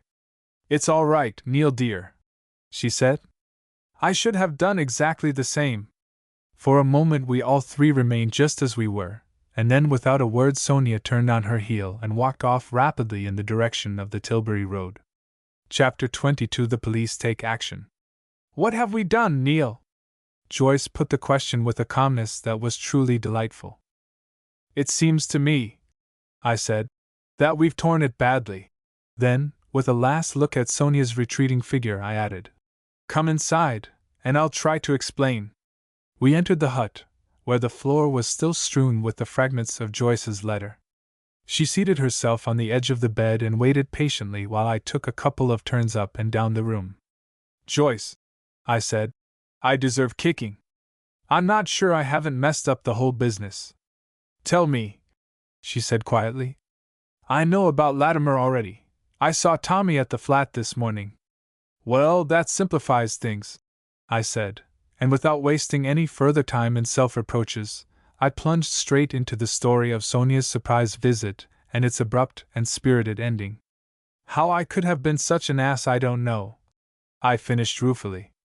I must have put the letter down on the table after I'd done reading it, and there I suppose it was sitting the whole time. Joyce, who had listened to me without interrupting, nodded her head. It was just one of those things that had got to happen, she said philosophically. It's no good worrying now. The thing is, what are we to do about it? I thought for a moment. We must let Latimer know at once, I said. I'll write out what Sonia told me, just the main facts, and you must take the letter straight up to London, and find him as soon as you can. I shall stop here, as he asked me to." Joyce's face looked a little troubled.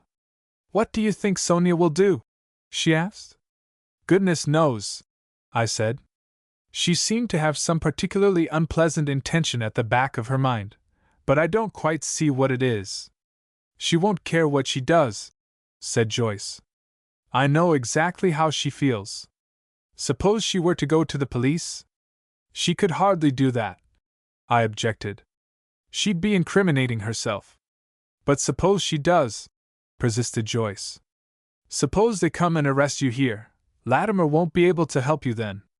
"I can't go back now, Joyce," I said seriously. "I can't get out of it just because it might be dangerous to me. After all, it's England they're scheming against." "And what if it is?" she returned indignantly. "A nice way England's treated you." I came over to the bed and took her hands in mine. "Come, Joyce," I said. "You don't really mean that. I want encouraging, not depressing. All my natural instincts are to look after myself and let England go to the devil." Half laughing and half crying, she jumped up and threw her arms round me. "No, no, no," she said. "I want you to do the right thing always, but oh, Neil, I'm so frightened of losing you. I just can't do without you now." "Well," I said, "I'm hanged if I can do without you, so we're in the same boat." I kissed her twice, and then, sitting down at the table, made a brief summary of what I had learned from Sonia. Latimer so far knew nothing of my relations with the latter, so I was compelled to explain how badly I had behaved in order to account for her visit. I then gave him a short description of the painful way in which the interview had terminated, and added the information that I was waiting on at the hut in the expectation of a visit from McMurtry. "You can explain things more fully to him, Joyce," I said.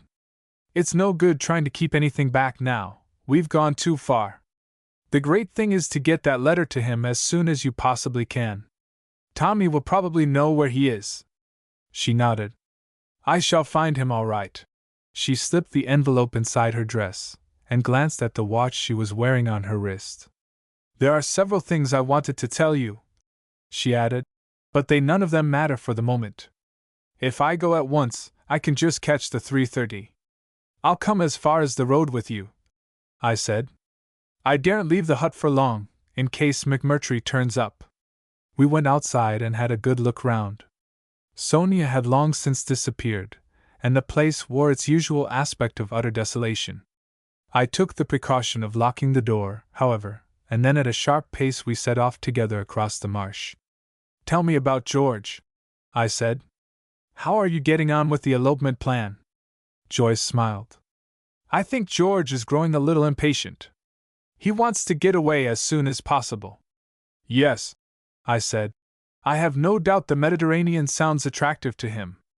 There's a pretty stiff penalty attached to selling government secrets if you happen to be found out.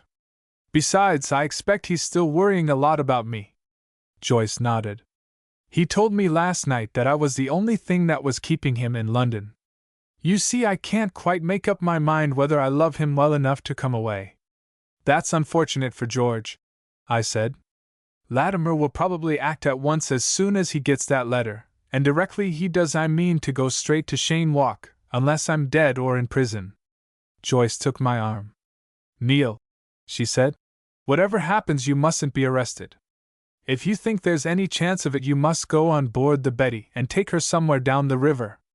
You can let me know at the flat where you are. Promise me you will, Neil. You see, if the police once got hold of you, even Latimer mightn't be able to do anything." For a moment I hesitated. So far I had told Joyce nothing of the wild suspicion about Marx's identity which Sonia's revelations had put into my head. I didn't want to rouse hopes in her which might turn out quite baseless. Besides, even if I were really on the right track, and Marx was the man who had betrayed the gang in St. Petersburg, it was quite another thing to prove that they were responsible for splitting his skull. I had nothing to support the idea beyond Joyce's bare word that she had seen McMurtry in the flat on the afternoon of the murder.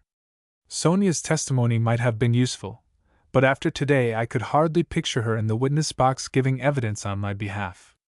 On the whole, therefore, I thought it best for the present to keep the matter to myself. I promised, however, that in the event of my observing anything in the nature of a policeman stealthily approaching the hut I would at once seek sanctuary on the Betty, an assurance which might have sounded worthless to some people, but certainly seemed to comfort Joyce. Anyhow, she said good-bye to me with her usual cheerfulness and pluck, and we parted after a last affectionate kiss in full view of the open marsh. Then I returned to the hut suffering from that novel and highly unpleasant sense of loneliness that Joyce's departures had begun to awaken me. I don't think there is anything much more trying to one's nerves than having to sit and wait for some critical event which may happen at any moment. I have had a good deal of practice at waiting in my life, but I never remember the hours dragging so desperately slowly as they did the remainder of that afternoon. A dozen times I went over what Latimer and Sonia had told me, putting together their different stories in my mind and trying to think if there was any point I had overlooked. I could see none.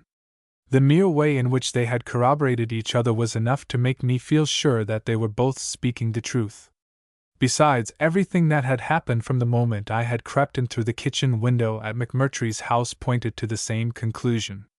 I may appear stupid not to have seen through the doctor earlier, but after all, a gang of professional spies is hardly the sort of thing one expects to run up against in a Devonshire village.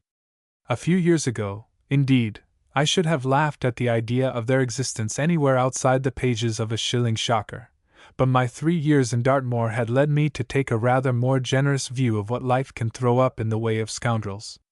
Whether they had killed Marks or not, I had little doubt now that they were wholly responsible for the attempt to murder Latimer. Though I had good evidence that when it came to the point the two gentlemen on Sheppey didn't stick at trifles, I could hardly fancy a couple of German naval officers deliberately countenancing such methods. If they had, they certainly deserved the worst fate that even Mr. Gow could wish them. Somehow or other my private interest in the affair seemed to have been temporarily forced into the background. I felt I was probably doing the best thing I could for myself in throwing in my lot with Latimer, but in any case his enthusiasm had got hold of me, and at all risks I was determined to stick to my side of the bargain. I knew that in her heart Joyce would have hated me to do otherwise. My chief danger, as she had instantly seen, was the chance of Sonia betraying me to the police. The latter, who knew nothing of the part one was playing as a sort of unpaid bottle washer to the Secret Service, would at once jump at the chance of arresting an escaped convict, especially such a well-advertised one as myself. However improbable Sonia's story might sound, they would at least be certain to take the trouble to investigate it. On the other hand, of course Sonia might not go to the police at all, and even if she did, it was quite possible that Latimer would strike first, and so give me the chance of clearing out. Anyhow, forewarned as I was, I felt it would be an uncommonly bright policeman who succeeded in arresting me. In the daytime, so long as I kept a good lookout, anything like a surprise attack was impossible, and after that night I made up my mind that I would sleep on the Betty. The only thing was, I should most certainly have to deprive myself of the luxury of a skipper. Useful as he was at taking letters into Tilbury, it would be decidedly embarrassing to have him on board if I happened to arrive in a hurry on the beach with 2 perspiring detectives in hot pursuit. At 6 o'clock, as there was still no sign of a visitor, I decided to walk over to the Betty and tell Mr. Gow that he could treat himself to another holiday. It would only take me about half an hour, and in case McMurtry turned up while I was away I could leave a message on the door to the effect that I should be back before 7. I did this, pinning it up carefully with a drawing tack, and then after making sure that everything was secure I started off for the creek. I found Mr. Gow in his usual restful attitude, his head and shoulders sticking up out of the focsle hatch, and a large pipe protruding from his mouth. With the instincts of a true retainer he promptly removed the latter as soon as he heard my hail, and hoisting himself up on deck put off in the dinghy. "I'm not coming aboard," I said. "I only walked over to tell you that you can have a couple of days ashore. We shan't be using the boat till Saturday or Sunday." He thanked me and touched his cap. I could see he was beginning to think it was rather a soft job he had stumbled into, and then, with the air of someone breaking unpleasant tidings, he added, "Do you happen to know, sir, as we're clean out o' petrol?" I didn't happen to know it, but under the circumstances it was information I was glad to acquire. "Can you get me some, soon?" I asked. He nodded. "I'll bring along a couple o' cans in the mornin', sir, and leave 'em aboard." "Any news?" I asked. "Well, sir, I seed the Dutchman's launch goin' down this arternoon. Travellin' proper they was too, same as when they swamped me." "I suppose you ain't been able to do nothin' about that matter not yet, sir?" "I'm looking into it, Mr. Gow," I said. "I have a friend helping me, and between us I think we shall be able to get some satisfaction out of them. I shall probably have more to tell you on Saturday." With this answer he seemed quite content. "Well, I'll just run back aboard and get my bag, sir," he observed. "I reckon I'd better pull the dinghy up on top o' the bank when I done with her. If any o' them Tilbury folks should happen to come along they won't see her then, not among the long grass."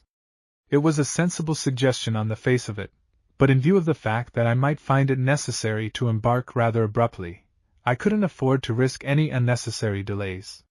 "Don't bother about that tonight, gal," I said. "Just drag her above high water mark. It's quite possible I may be using her in the morning." Having thus provided for my retreat in the case of an emergency, I returned to the hut by the usual route along the seafront. I took the precaution of putting up my head and inspecting the place carefully before climbing over the seawall, but I might as well have saved myself the trouble. The marsh was quite deserted, and when I reached the hut I found my little notice still pinned to the door, and no trace of any one having paid me a visit in my absence. I remained in the same state of splendid isolation for the rest of the evening. There was no difficulty about keeping watch, for as soon as the sun went down a large obliging moon appeared in the sky, lighting up the marsh and the Tilbury Road almost as clearly as if it were daytime. I could have seen a rabbit 100 yards off, let alone anything as big and obvious as a Scotland Yard detective. At about 1 in the morning I turned in for a couple of hours' rest. I felt that if Sonia had gone straight to the authorities they would have acted before this, while if she was sleeping on her wrath there was no reason I shouldn't do the same. I had given up any expectation of McMurtry until the next morning. I woke at 3:30, and resumed my vigil in the pure cool twilight of early dawn. I watched the sun rise over the river, and gradually climb up into a sky of pale blue and lemon that gave promise of another radiantly fine day. There was scarcely a breath of wind stirring, and everything was so deliciously quiet and peaceful that it almost seemed as if the events of the last 3 years were merely the memory of some particularly vivid nightmare. Almost, I say, for as a matter of fact I was never for a moment under any such pleasant delusion. If I had been, I should have had an early awakening, for at 8 o'clock, just as I was thinking of routing out something in the nature of breakfast, I saw a little black dot advancing along the Tilbury Road, which soon resolved itself into the figure of my faithful Charles. He struck off across the marsh, and came up to the hut, where I was standing at the door waiting for him. "2 telegrams and a letter for you, sir," he said, producing them from his bag. "They came this morning, sir." With an assumption of leisurely indifference that I was very far from feeling, I took them out of his hand. The letter was addressed in McMurtry's writing, but I put it aside for a moment in favor of the 2 wires. The first was from Joyce. "Saw L. late yesterday evening. He will act today. Agrees with my suggestion about the Betty if necessary. J." I thrust it into my pocket and opened the other. "A copper come last night and asked for you. He see Mrs. O." For an instant I stared at this cryptic message in bewilderment. Then suddenly the recollection of my final instructions to Gertie Uggins rushed into my mind. So Sonia had gone to the police, or had at least contrived to send them a message which served the same purpose.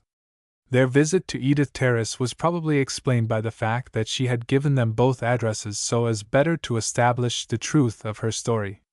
Anyhow, the murder was out, and with a new and not unpleasant thrill of excitement I crushed up Gertie's wire in my hand and tore open McMurtry's letter.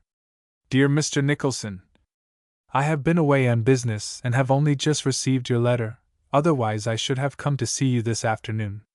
In the first place, allow me to congratulate you most heartily on your success, of which personally I was never in any doubt.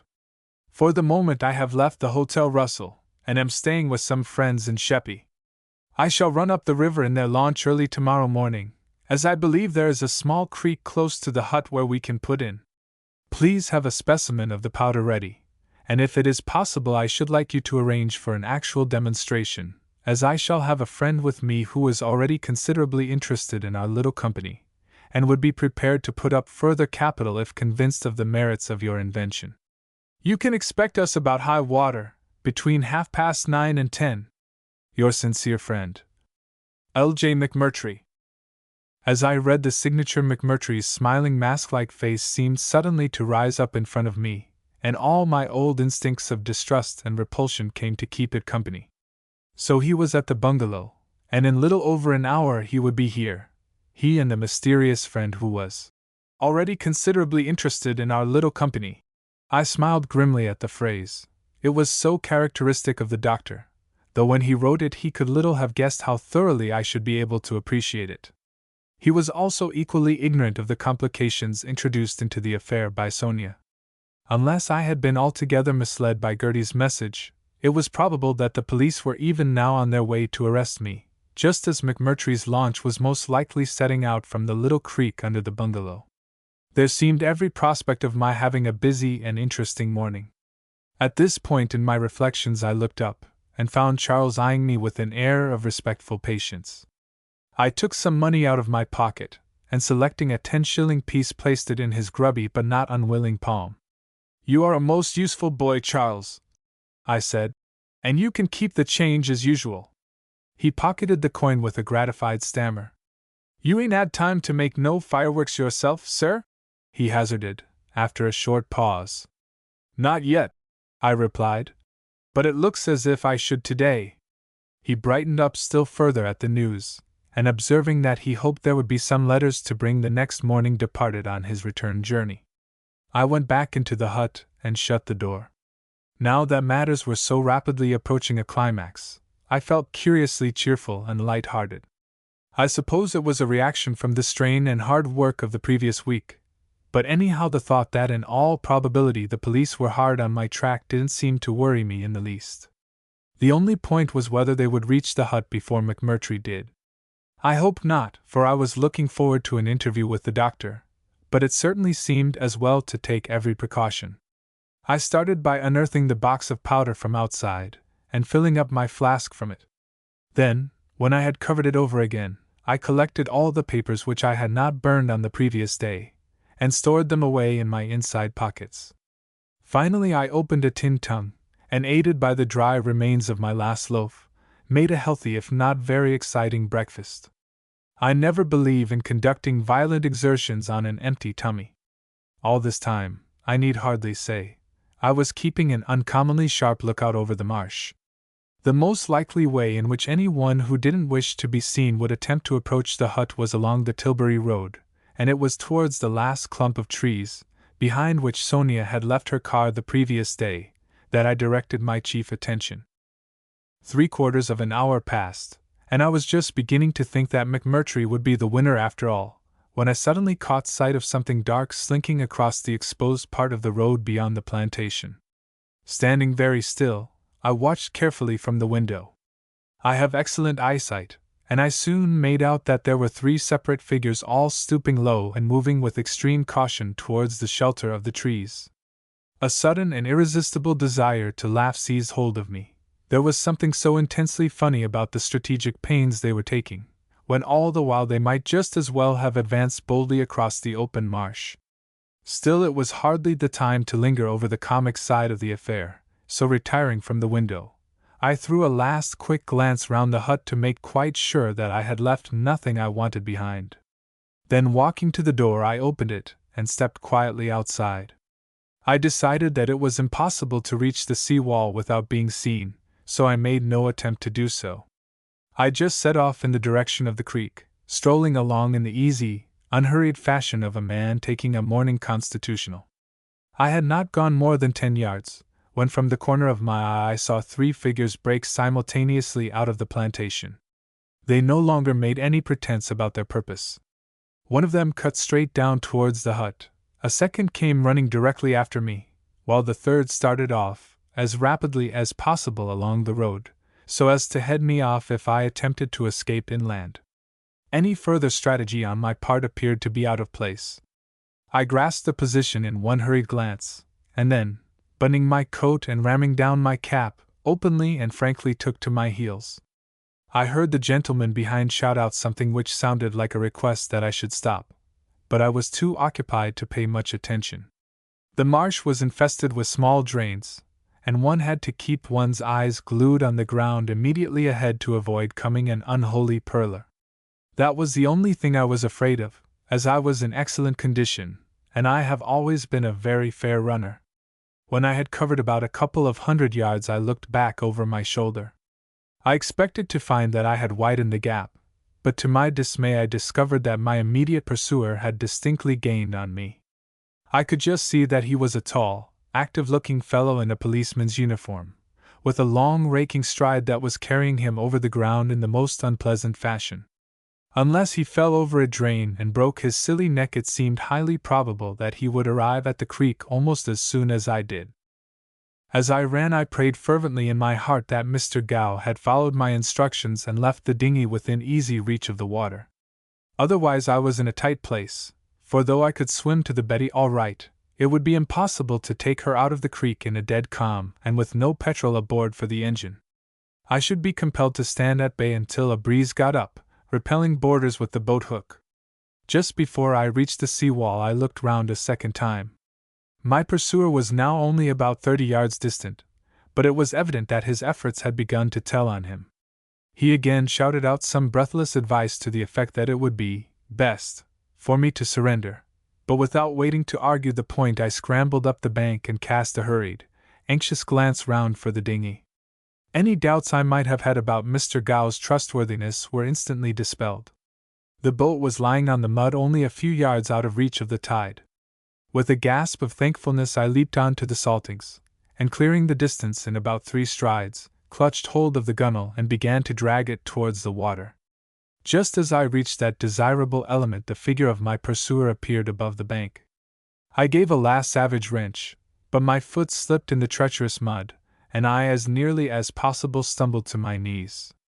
That final tug, however, had done the trick. The boat was floating, and with a wild effort I scrambled in, and seizing an oar, shoved off furiously from the shore. I was only just in time. Jumping from the seawall, the policeman fairly hurled himself across the intervening space, and without a moment's hesitation plunged into the creek after me. I shortened my oar, and as he made a grab for the stern I suddenly lunged forward with all the force I could command. The blade took him fair and square in the wind, and with a loud observation that sounded like "Ouch!" he sat down abruptly in the water. Before he could recover himself I was 10 yards from the shore, sculling vigorously for the center of the stream. I made no attempt to reach the Betty. There was still a dead calm, and by going on board I should merely have been shutting myself up in a prison from which there was no escape. My best plan seemed to be to make for the open river, when I might either pick up McMurtry in his launch, or else row across to the opposite shore. I accordingly headed for the mouth of the creek, while my pursuer, who by this time had sufficiently recovered to stagger to his feet, waded dismally back to the shore. Here he was joined by his 2 companions, who had evidently been following the chase with praiseworthy determination. For a moment I saw them all 3 consulting together, and then my friend the policeman started hastily throwing off his clothes with the apparent intention of swimming across the river, while the other 2 came running along the bank after me. They were both in plain clothes, but the unmistakable stamp of a Scotland Yard detective was clearly imprinted on each of them. They soon caught me up, and hurrying on ahead reached the mouth of the creek, while I was still some 20 yards short of it. I was just wondering what on earth they hoped to do, when, looking over my shoulder, I saw one of them scramble up the seawall, and begin to shout and wave his arms as if he had suddenly gone mad. A few savage pulls brought me up level, and then turning in my seat I discovered the cause of his excitement. Some way out in the stream was a small Coast Guard cutter with 3 men on board, 2 of whom were at the oars. They had evidently grasped that there was something serious the matter, for they had brought their boat round and were already heading in towards the shore. My position began to look a trifle unhealthy. I was out of practice for sculling, and if the Coast Guards chose to interfere, it was obviously only a question of a few minutes before they would succeed in rowing me down. For a moment I had some idea of going ashore on the opposite bank, and again trusting to my heels. Then I saw that my friend the policeman, who could apparently swim as well as he could run, was already halfway across the creek, and would be on my track long before I could get the necessary start. On the whole, it seemed best to stick to the water, so digging in my sculls I pulled out into the main stream. As I rounded the seawall, I could hear the man who was standing on top bawling out my name to the Coast Guards, and hurling them frantic injunctions to cut me off. I cast one swift glance up and down the river, and as I did so I nearly gave a shout of excitement. A couple of 100 yards away, but coming up at a tremendous pace, was a large white petrol launch, which I recognized immediately as the one that had swamped Mr. Gow. Whether the Coast Guards saw her too I really can't say. I doubt if they did, for by this time they had evidently realized who I was, and their whole attention was fixed on preventing my escape. They were rowing towards me with tremendous energy, the officer in charge half standing up in the stern and encouraging them to still fiercer efforts. Putting every ounce I could into my stroke, I set off downstream. It was just a question as to whether I could clear them, and I doubt if any winner of the diamond sculls could have shoved that dinghy along much faster than I did for the next few seconds. Nearer and nearer we drew to each other, and for one instant I thought that I had done the trick. Then from the corner of my eye I saw the cutter fairly leap forward through the water, and the next moment, with a jolt that almost flung me out of the seat, she bumped alongside. Dropping his oar, one of the men leaned over and grabbed hold of my gunwale. "No go, mister," he observed breathlessly. "You got to come along with us." The words had hardly left his lips when with a wild shout the officer in charge leaped to his feet. "Look out there!" he yelled. "Port, you fools! Port your helm!" I swung round, and got a momentary glimpse of a sharp white prow with a great fan of water curling away each side of it, and then, before I could move, there came a jarring, grinding crash, mixed with a fierce volley of shouts and oaths. Chapter 23. In the nick of time. My impressions of what happened next are a trifle involved. Something hit me violently in the side, almost knocking me silly, while at the same moment the boat seemed to disappear from beneath me, and I was flying head first into the water. I struck out instinctively as I fell, and came to the surface almost at once. I just remember a blurred vision of floating wreckage, with something white rising up in front of me. Then a rope came hurtling through the air, and caught me full in the face.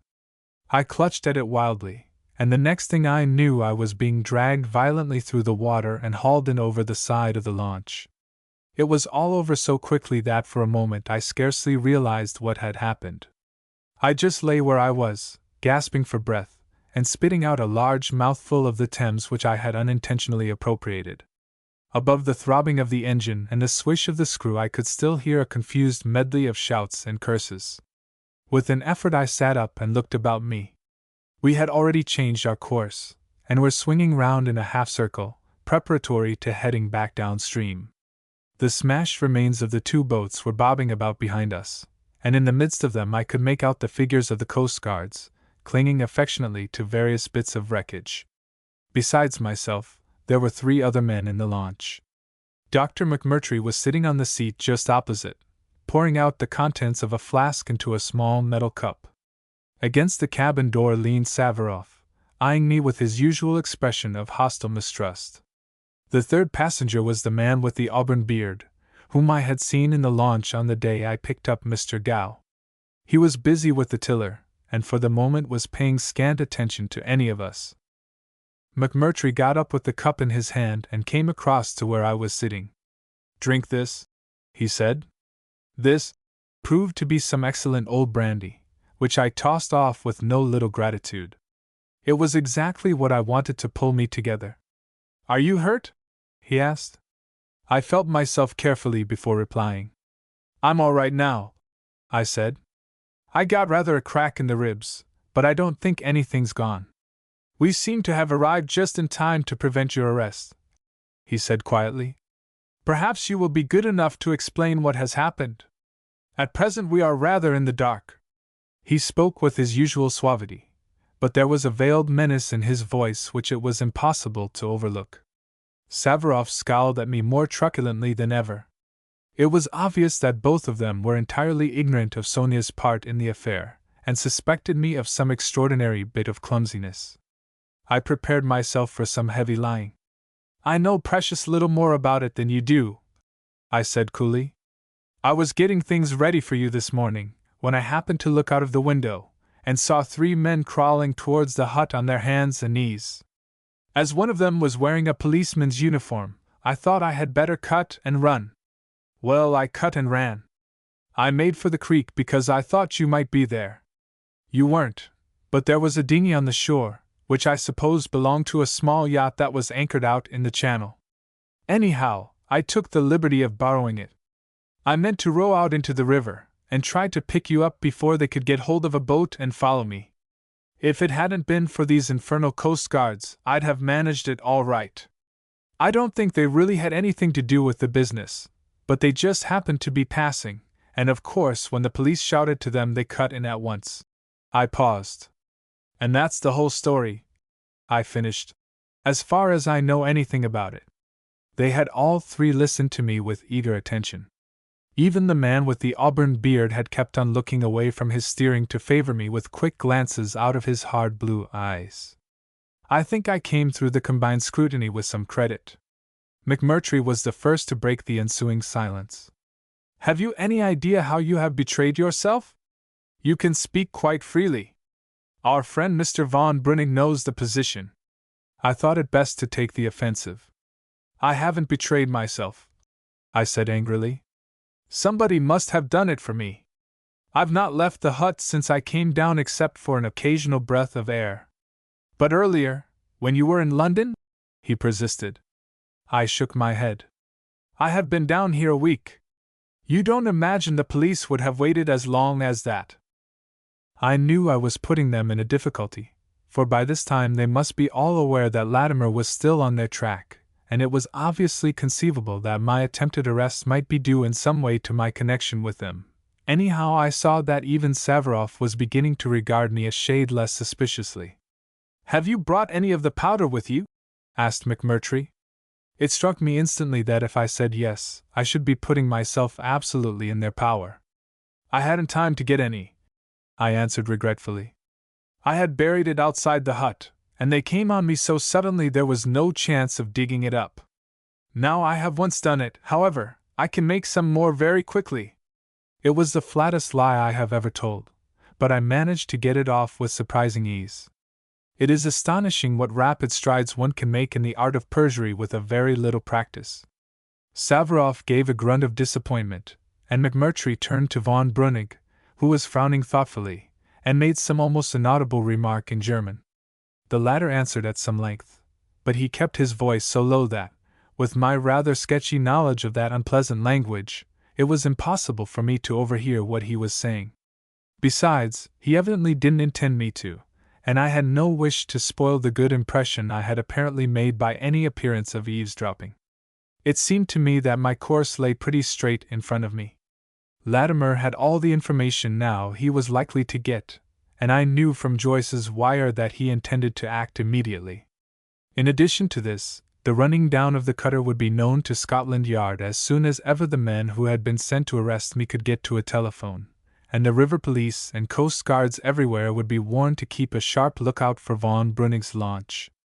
In an hour or 2 at the most something was bound to happen, and the way in which I could make myself most useful seemed to be in delaying the break-up and escape of the party as long as possible. If I had to be arrested, I was determined that the others should be roped in as well. I had just arrived at this point in my meditations when McMurtry and von Breuning came to an end of their muttered conversation. The former turned back to me. "You probably understand, Mr. Linden, that this unfortunate affair with the police alters our plans entirely. At present I am quite unable to see how they have found you out, unless you have betrayed yourself by some piece of unintentional carelessness. Anyhow, the fact remains that they know where you are, and that very probably they will be able to trace this launch." Savarov nodded. "As likely as not we shall have a shot across our bows when we get to Sheerness," he growled. McMurtry, as usual, took no notice of his interruption. "There is only one thing to do," he said. "Mr. von Breunig, who, as I have already told you, is interested in our syndicate, has offered to put his country house in Germany at our service. We must cross over to Holland before the police have time to interfere." "Do you mean now, at once?" I asked, with a sudden inward feeling of dismay. McMurtry nodded. "We have to pick up a couple of friends at Sheppey first. After that we can run straight across to The Hague." The proposal was so obviously sensible that, without arousing his suspicion, I could see no way for the moment of raising any objection. The great thing was to keep the syndicate together, and to delay our departure until Latimer had had time to scoop the lot of us. Could anything provide him with a more favorable opportunity than the collection of the whole crowd in that remote bungalow at Sheppey? It was surely there if anywhere he would strike first, and I hoped, very feelingly, that he would not be too long about it. My powers of postponing our voyage to Holland appeared to have a distinct time limit. "There seems nothing else to do," I said. "I am sorry to have been the cause of changing all our plans, but the whole thing is as much a mystery to me as it is to you. However the police got onto my track, it wasn't through any carelessness of mine. I am no more anxious to go back to Dartmoor now than I was 6 weeks ago." This last observation at least was true, and I can only hope the recording angel jotted it down as a slight set-off against the opposite column. Savarov removed his bulky form from in front of the cabin door, and crossing the well, sat down beside the others. They began to talk again in German, but as before I could only catch the merest scraps of their conversation. Once I heard Sonia's name mentioned by McMurtry, and I just caught Savarov's muttered reply to the effect that she was all right where she was, and could follow us to Germany later. As far as I could judge, they none of them had the remotest suspicion that she was in any way connected with the crisis. All this while we had been throbbing along downstream at a terrific pace, keeping well to the center of the river, and giving such small vessels as we passed a reasonably wide berth. If there was any trouble coming to us, it seemed most likely to materialize in the neighborhood of Southend or Sheerness, which were the two places to which the police would be almost certain to send a description of the launch as soon as they could get to a telephone. As we reached the first danger zone, I noticed von Breunig beginning to cast rather anxious glances towards the shore. No one seemed to pay any attention to us, however, and without slackening speed, we swept out into the broad highway of the Thames estuary. There were several torpedo boats lying off Sheerness, but these also remained utterly indifferent to our presence.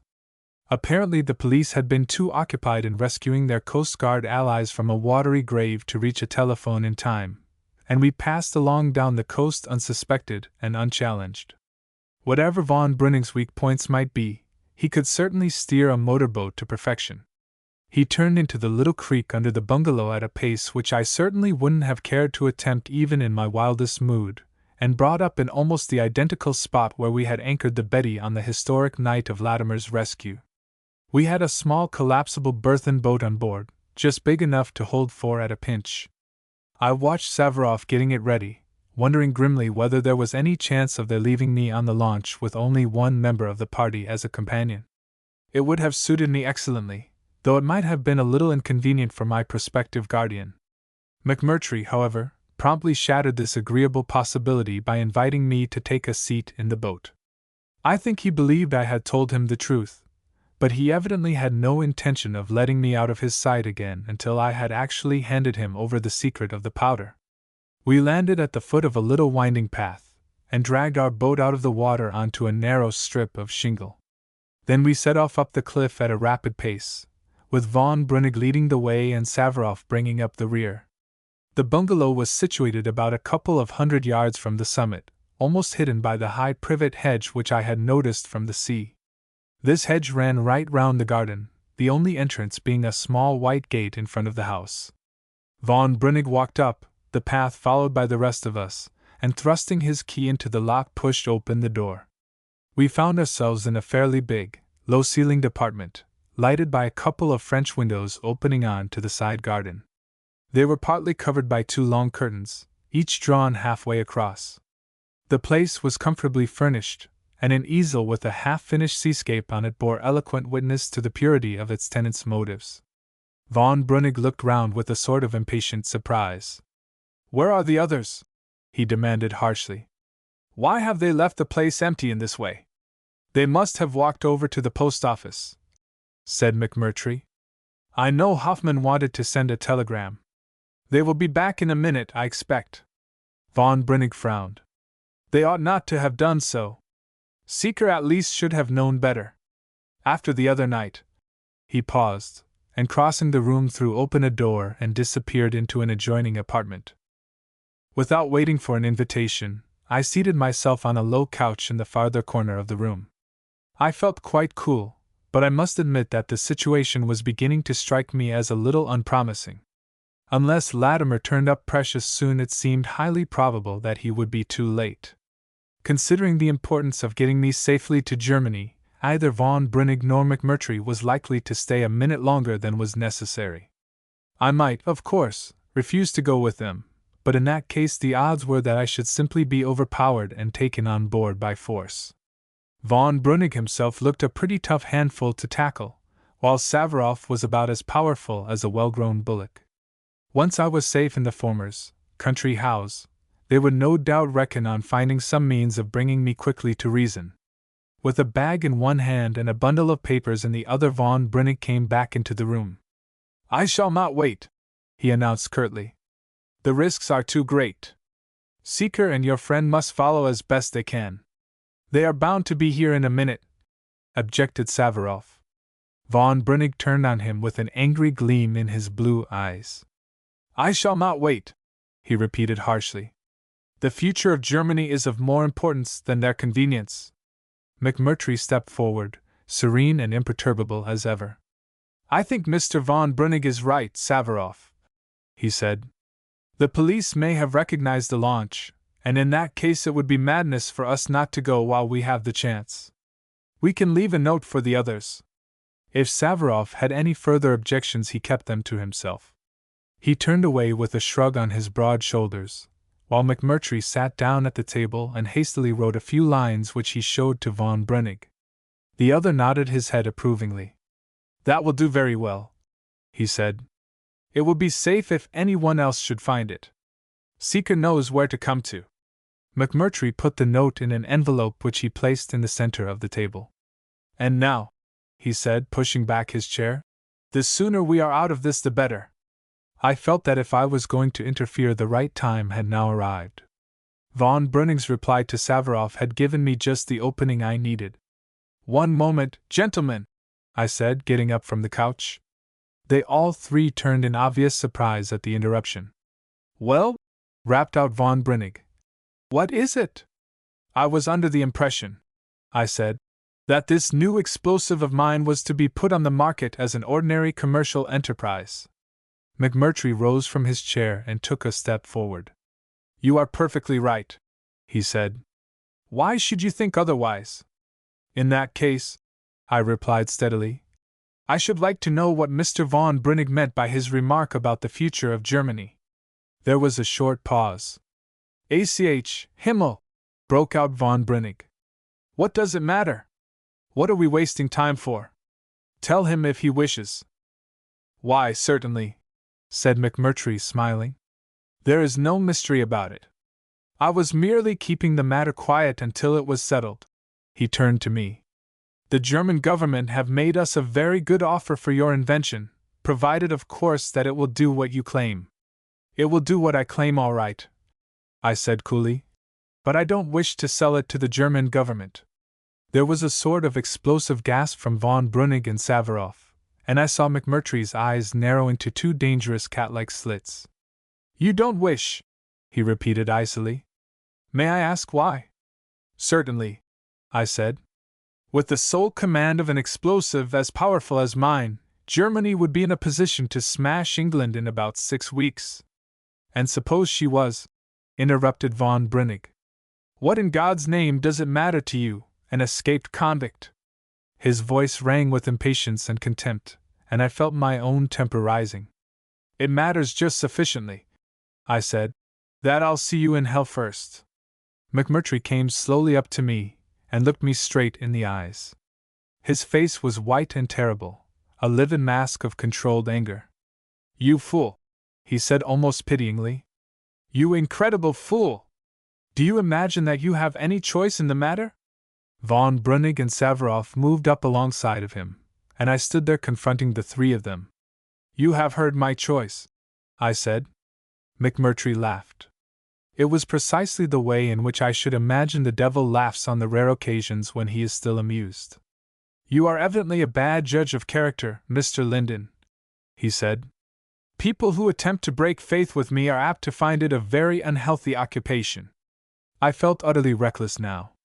I had done my best to delay things, and if either the police nor the Secret Service was ready to take advantage of it, so much the worse for them, and me. "I can quite believe you, Doctor," I said pleasantly. "I should imagine you were a dangerous ruffian from the intelligent way in which you murdered Marx." It was a last desperate stroke, but it went home with startling effect. Savarov's face flushed purple, and with a fierce oath he gripped the back of a chair and swung it up over his head. The doctor stopped him with a gesture of his hand. As for von Breunig, he stood where he was, staring from one to the other of us in angry bewilderment. He evidently hadn't the remotest notion what I was talking about. McMurtry was the first to speak. "Yes," he said in his coolest, silkiest voice. "I did kill Marx. He was the last person who betrayed me. I rather think you will envy him before I have finished with you, Mr. Linden." "A thousand devils!" cried von Breunig furiously. "What does all this nonsense mean? We may have the police here any moment. Knock him on the head, the fool, and—" "Stop!"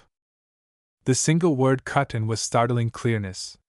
We all spun round in the direction of the sound, and there, standing in the window just between the two curtains, was the solitary figure of Mr. Bruce Latimer. He was accompanied by a Mauser pistol which flickered thoughtfully over the four of us. "Keep still," he drawled. "Quite still, please. I shall shoot the first man who moves." There was a moment of rather trenchant silence. Then von Breunig moistened his lips with his tongue. "Are you mad, sir?" he began hoarsely. "By what?"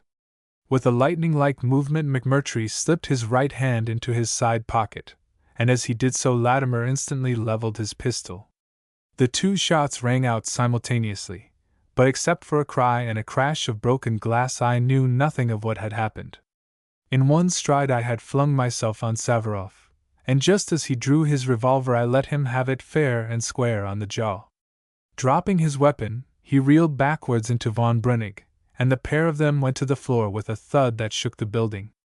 Almost at the same moment both the door and the window burst violently open, and two men came charging into the room. The first of the intruders was Tommy Morrison.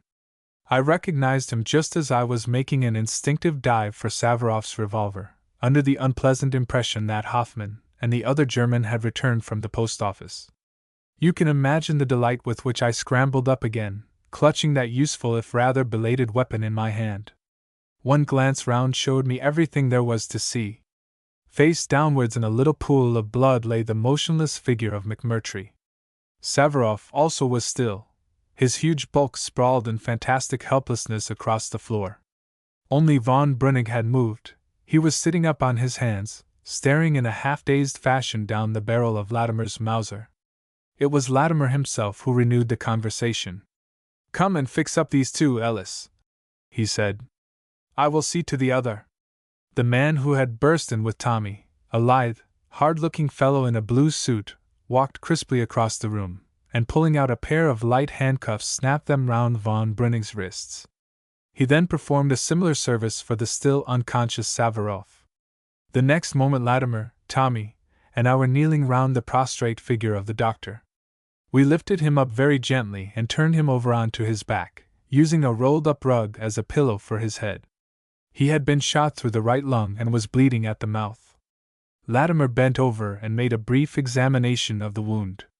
Then with a slight shake of his head he knelt back. "I'm afraid there's no hope," he remarked dispassionately. "It's a pity. We might have got some useful information out of him." There was a short pause, and then quite suddenly the dying man opened his eyes. It may have been fancy, but it seemed to me that for a moment a shadow of the old mocking smile flitted across his face. His lips moved, faintly, as though he were trying to speak. I bent down to listen, but even as I did so there came a fresh rush of blood into his throat, and with a long shudder that strange sinister spirit of his passed over into the darkness. I shall always wonder what it was that he left unsaid. Chapter 24 Exonerated. It was Tommy who pronounced his epitaph. Well, he observed, he was a damned scoundrel, but he played a big game anyhow. Latimer thrust his hand into the dead man's pocket, and drew out a small nickel-plated revolver. One chamber of it was discharged. Not a bad shot, he remarked critically. Fired at me through his coat, and only missed my head by an inch. He got up and looked round the room at the shattered window and the other traces of the fray, his gaze coming finally to rest on the prostrate figure of Savarov. That was a fine punch of yours, Lyndon, he added. I hope you haven't broken his neck. I don't think so, I said. Necks like Savarov's take a lot of breaking. Then, suddenly remembering, I added hastily, by the way, you know that there are two more of the crowd, Hoffman and a friend of von Brunig's? They might be back any minute. Latimer shook his head almost pensively. It's improbable, he said. I have every reason to believe that at the present moment they are in Queenborough Police Station. I saw Tommy grin, but before I could make any inquiries von Brunig had scrambled to his feet. His face looked absolutely ghastly in its mingled rage and disappointment. After a fashion I could scarcely help feeling sorry for him. I demand an explanation, he exclaimed hoarsely. By what right am I arrested? Latimer walked up to him, and looked him quietly in the eyes. I think you understand very well, Captain von Brunig, he said. There was a pause, and then, with a glance that embraced the four of us, the German walked to the couch and sat down. If looks could kill, I think we should all have dropped dead in our tracks. Providence, however, having fortunately arranged otherwise, we remained as we were, and at that moment there came from outside the unmistakable sound of an approaching car. I saw Latimer open his watch. Quick work, Ellis, he remarked, with some satisfaction. I wasn't expecting them for another 10 minutes. Tell them to come straight in. He snapped the case and turned back to me. Suppose we try and awake our sleeping friend, he added. He looks rather a heavy weight for lifting about. Between us we managed to hoist Savarov up into a chair, while Tommy stepped across the room and fetched a bottle of water which was standing on the sideboard. I have had some practice in my boxing days of dealing with knocked-out men, and although Savarov was a pretty hard case, a little vigorous massage and one or two good sousings soon produced signs of returning consciousness. Indeed, he had just recovered sufficiently to indulge in a really remarkable oath when the door swung open and Ellis came back into the room, accompanied by two other men. One of them was dressed in ordinary clothes, the other wore the uniform of a police sergeant. I shall never forget the face of the latter as he surveyed the scene before him. God bless us! He exclaimed. What's up now, sir? Murder? Not exactly, Sergeant, replied Latimer soothingly. I shot this man in self-defense. The other two I give into your charge. There is a warrant out for all three of them. It appeared that the sergeant knew who Latimer was, for he treated him with marked deference. Very well, sir, he said. If he's dead, he's dead. Anyhow, I've orders to take my instructions entirely from you. Then, dragging a notebook out of his pocket, he added with some excitement. There's another thing, sir, a matter that the Tilbury station have just telephoned through about. It seems, he consulted his references. It seems that when they were in that launch of theirs they run down a party o' Coast Guards, who'd got hold of Lyndon, the missing convict. Off Tilbury it was. D'you happen to know anything about this, sir? Latimer nodded his head. A certain amount, Sergeant, he said. You will find the launch in the creek at the bottom of the cliff. He paused. This is Mr. Neil Lyndon, he added. I will be responsible for his safe keeping. I don't know what sort of experiences the Isle of Sheppey usually provides for its police staff, but it was obvious that, professionally speaking, the sergeant was having the day of his life. He stared at me for a moment with the utmost interest, and then, recollecting himself, turned and saluted Latimer. "Very good, sir," he said. "And what do you want me to do?" "I want you to stay here for the present with one of my men, while we go to the station. I shall send the car back, and then you will take the 2 prisoners into Queenborough. My man will remain in charge of the bungalow." The sergeant saluted again, and Latimer turned to me. "You and Morrison must come straight to town," he said. "We shall just have time to catch the 12:3. It was at this point that Savarov, who had been regarding us with the half-stupid stare of a man who has newly recovered consciousness, staggered up unsteadily from his chair. His half-numbed brain seemed suddenly to have grasped what was happening. "Verfluchter Schweinhund!" he shouted, turning on me. "So it was you, then?" He got no further. However embarrassed the sergeant might be by exceptional events, he was evidently thoroughly at home in his own department. He said, stepping forward briskly. "Stow that, me man!" And with a sudden energetic thrust in the chest, he sent Savarov sprawling backwards on the couch almost on top of von Breunig. "Don't you use none of that language, he added, standing over them. "Or as like as not you'll be sorry for it." There was a brief pause. "I see, Sergeant," said Latimer gravely, "that I am leaving the case in excellent hands." He gave a few final instructions to Ellis, who was also staying behind, and then the 4 of us left the bungalow and walked quietly down the small garden path that led to the road. Just outside the gate stood a powerful 5-seated car. "Start her up, Guthrie," said Latimer, and then turning to us, he added, with a smile, "I want you in front with me, Lyndon. I know Morrison's dying for a yarn with you, but he must wait." Tommy nodded contentedly. "I can wait," he observed. "It's a habit I've cultivated where Neil's concerned."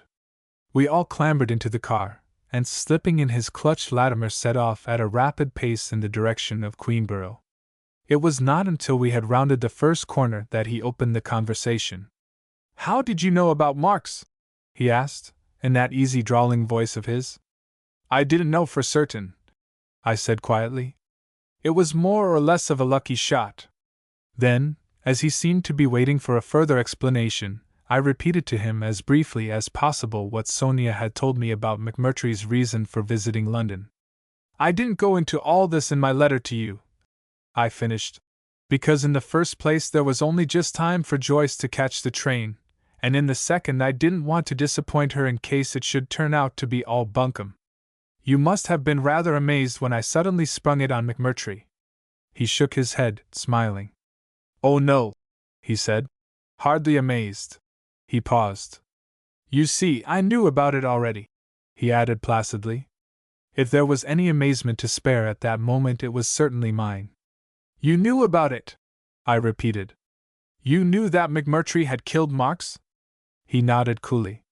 "You remember telling me in the boat that your friend Miss Aylmer, isn't it, had recognized him as the man she saw at the flat on the day of the murder?" "Yes," I said. "Well, if that was so, and you had been wrongly convicted, which I was inclined to believe, the doctor's presence on the scene seemed to require a little looking into. I knew that at that time he had only just arrived in London, so the odds were that he and Marks were old acquaintances. I hunted up the evidence in your trial.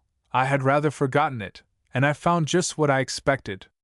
Beyond the fact that Marks was a foreigner, and had been living in London for about 8 years, no one seemed to know anything about him at all.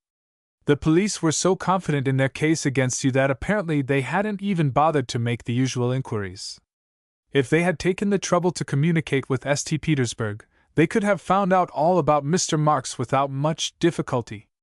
The authorities there have a wonderfully complete system of remembering their old friends. But 3 years afterwards, I began.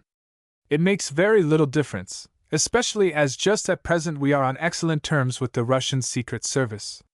They took the matter up for me, and last night I got the full particulars I wanted about the man who had given away McMurtry and his friends in St. Petersburg. There can be no question that he and Marks were the same person." I took a very long breath. "There remains," I said, "the Home Office." "I don't think you need be seriously worried about the Home Office," returned Latimer serenely.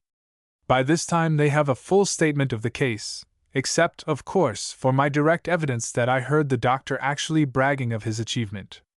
I had a long interview with Casement before I left London this morning, and he said he would go round directly after breakfast. He evidently arrived just too late to prevent the order for your arrest. I nodded. Sonia must have gone to the police last night, I said, and then in a few words I told him of the telegram I had received from Gertie Uggins, and how it had just enabled me to get away. I don't know, I finished, how much my double escape complicates matters. However unjust my sentence was, there's no denying I've committed at least 3 felonies since. I've broken prison, plugged a warder in the jaw, and shoved an oar into a policeman's tummy. Do you think there's any possible chance of the Home Secretary being able to overlook such enormities? Latimer laughed easily. My dear Lyndon, he said, in return for what you've done for us, you could decimate the police force if you wanted to. Then, speaking more seriously, he added, I tell you frankly, there's every chance of a huge European war in the near future, and you can see the different position we should be in if the Germans had got hold of this new powder of yours. Apart from that, the government owe you every possible sort of reparation for the shameful way you've been treated. If there's any overlooking to be done, it will be on your side, not on theirs. We were entering the dreary main street of Queenborough as he spoke, and before I could answer he drew up outside the post office. We've just time to send off a telegram, he said. I want to make sure of seeing Lammersfield and Casement directly we get to town. They will probably be at lunch if I don't wire. He entered the building, and Tommy took advantage of his brief absence to lean over the back of the seat and grip my hand. We've done it, Neil, he said. Damn it, we've done it! You've done it, Tommy, I retorted. You and Joyce between you. There was a short pause, and then Tommy gave vent to a deep, satisfied chuckle. I'm thinking of George, he said simply. It was such a beautiful thought that for a moment I too maintained a voluptuous silence. We must find out whether they're going to prosecute him, I said. I don't want to clash with the government, but whatever happens I mean to have my 5 minutes first. They're welcome to what's left of him. Tommy nodded sympathetically, and just at that moment Latimer came out of the post office. We got to the railway station with about half a minute to spare. The train was fairly crowded, but a word from Latimer to the station master resulted in our being ushered into an empty first, which was ceremoniously locked behind us. It was not a smoker, but with a fine disregard for such trifles Latimer promptly produced his cigar case, and offered us each a delightful-looking Upmann. There are certainly some advantages in being on the side of the established order. Soothed by the fragrant tobacco, and with an exquisite feeling of rest and freedom, I lay back in the corner and listened to Latimer's pleasantly drawling voice, as he described to me how he had accomplished his morning's coup. It seems that, accompanied by Tommy and his own man Ellis, he had arrived at Queenborough by the early train. Instructions had already been wired through from London that the Sheppey police were to put themselves entirely at his disposal, and having commandeered a car, the 3 of them, together with our friend the sergeant, set off to the bungalow. They pulled up some little distance away and waited for Guthrie, Latimer's other assistant, who had been keeping an eye on the place during the night. He reported that McMurtry and Saveroff and von Brünig had just put off in the launch, leaving the other 2 behind. I guess they had gone to pay you a visit, explained Latimer drily, and it seemed to me a favorable chance of doing a little calling on our own account. The net result of that little call had been the bloodless capture of Hoffman and the other German spy, who had been surprised in the prosaic act of swallowing their breakfast. Having been favored by fortune so far, Latimer had promptly proceeded to make the best use of his opportunity. It struck him that, whatever might be the result of their visit to me, the other members of the party were pretty sure to come back to the bungalow. The idea of hiding behind the curtain at once suggested itself to him. It was just possible that in this way he might pick up some valuable information before he was discovered, while in any case it would give him the advantage of taking them utterly by surprise. His first step had been to tie up the prisoners, and pack them off in the car to Queenborough Police Station with Guthrie and the sergeant as an escort. I should have loved to have heard his conversation with Hoffman while the former operation was in progress. He then carefully removed all inside and outside traces of the raid on the bungalow, and picked out a couple of convenient hiding places in the garden, where Tommy and Ellis could he in ambush until they were wanted. A shot from his revolver or the smashing of the French window was to be the signal for their united entrance on the scene. "Well, you know the end of the story as well as I do," he finished, nicking off the ash of his cigar. "Things could scarcely have turned out better, except for that unfortunate accident with McMurtry." He paused. "I wouldn't have shot him for the world," he added regretfully, "but he really left me no choice." "He would have been hanged anyway," put in Tommy consolingly. Latimer smiled. "I didn't mean to suggest that it was likely to keep me awake at night. I was only thinking that we might perhaps have got some useful information out of him." "It seems to me," I said gratefully, "that we did." Through the interminable suburbs and slums of southeast London we steamed slowly into London Bridge Station and drew up at the platform.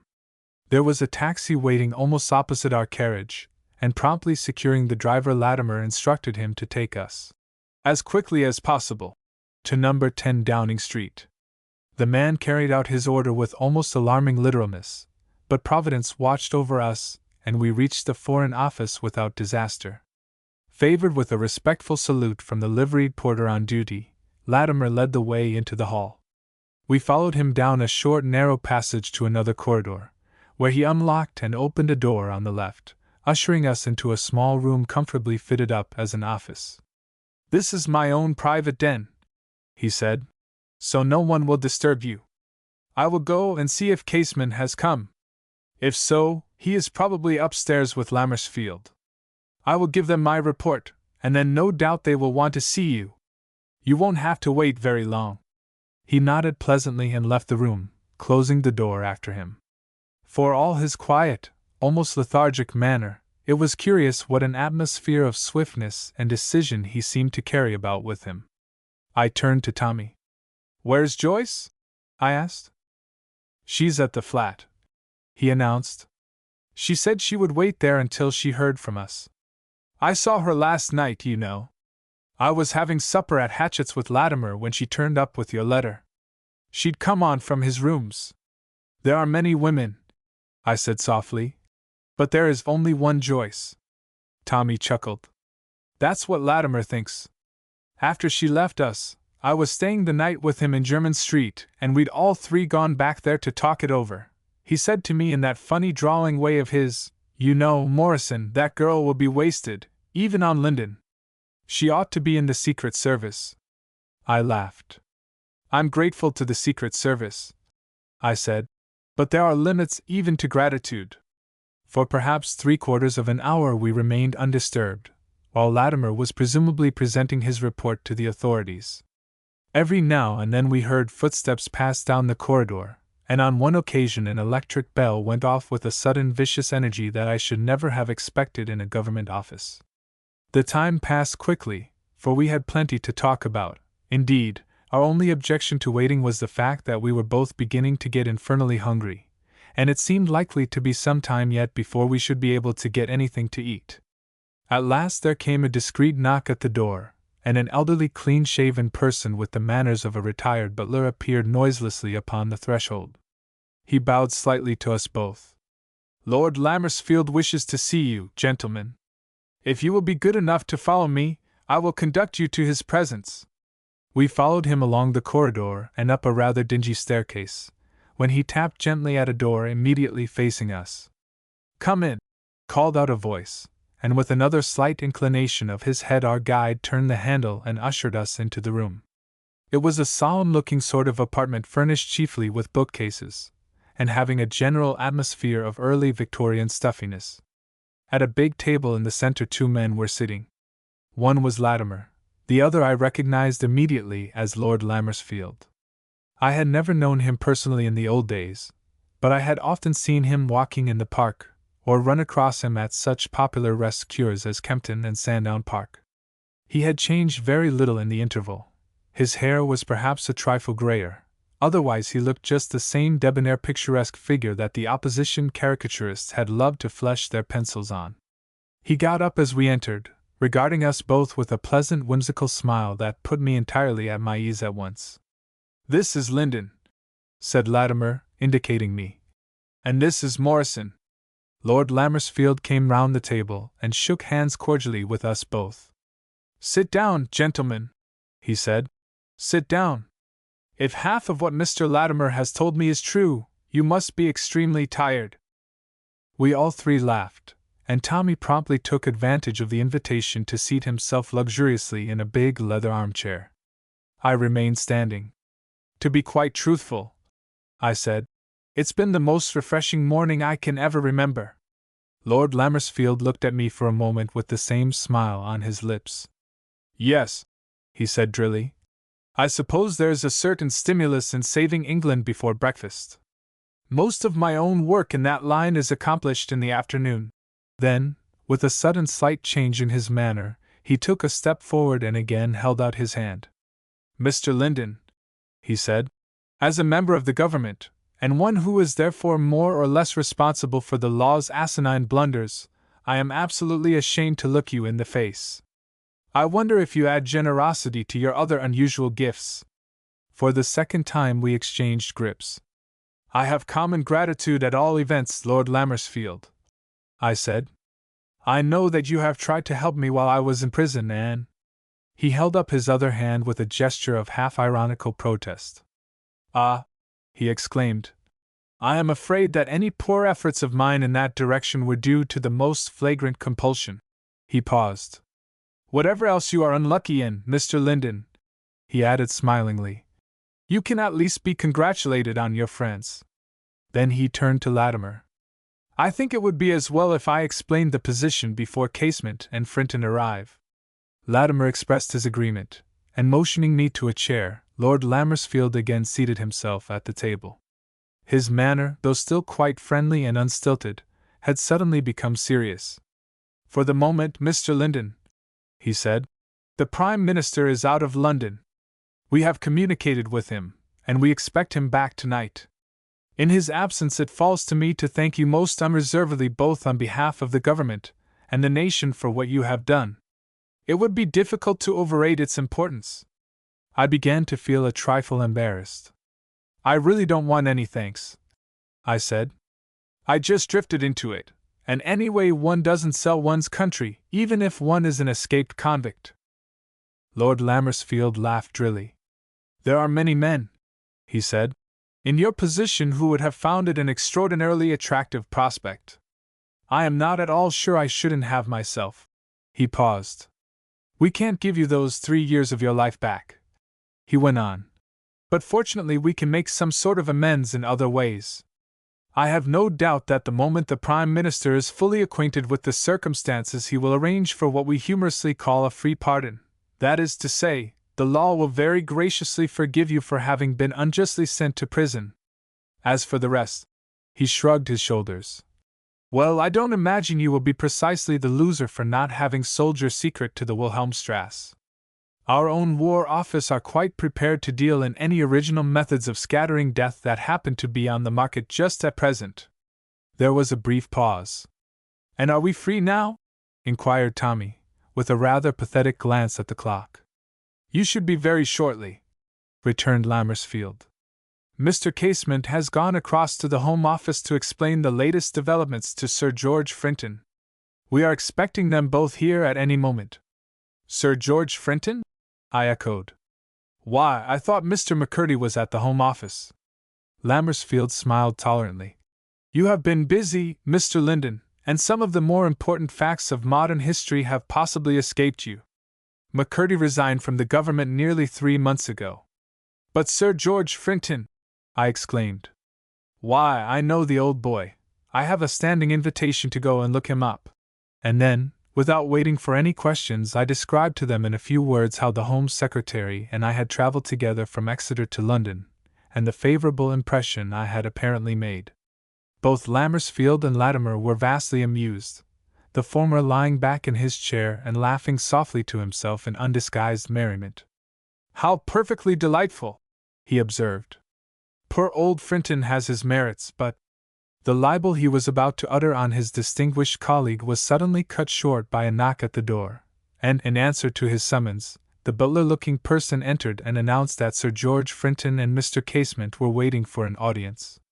"Show them up at once," said his lordship gravely, and then turning to Latimer as the man left the room he added, with a reflective smile, "I should never have believed that the Foreign Office could be so entertaining." Chapter 25: A Little Family Party. The moment that Sir George Frinton reached the threshold, one could see that he was seriously perturbed. He entered the room in an energetic, fussy sort of manner, and came bustling across to Lord Lammersfield, who had risen from the table to meet him. He was followed by a grey-haired, middle-aged man, who strolled in quietly, looked across at Latimer, and then threw a sharp, penetrating glance at Tommy and me. It was Lammersfield who spoke first. "I was sorry to bother you, Frinton," he said pleasantly, "but the matter has so much to do with your department I thought you ought to be present." Sir George waved away the apology. "You were perfectly right, Lord Lammersfield, perfectly right. I should have come over in any case. It is an astounding story. I have been amazed, positively amazed, at Mr. Casement's revelations. Can it be possible there is no mistake?"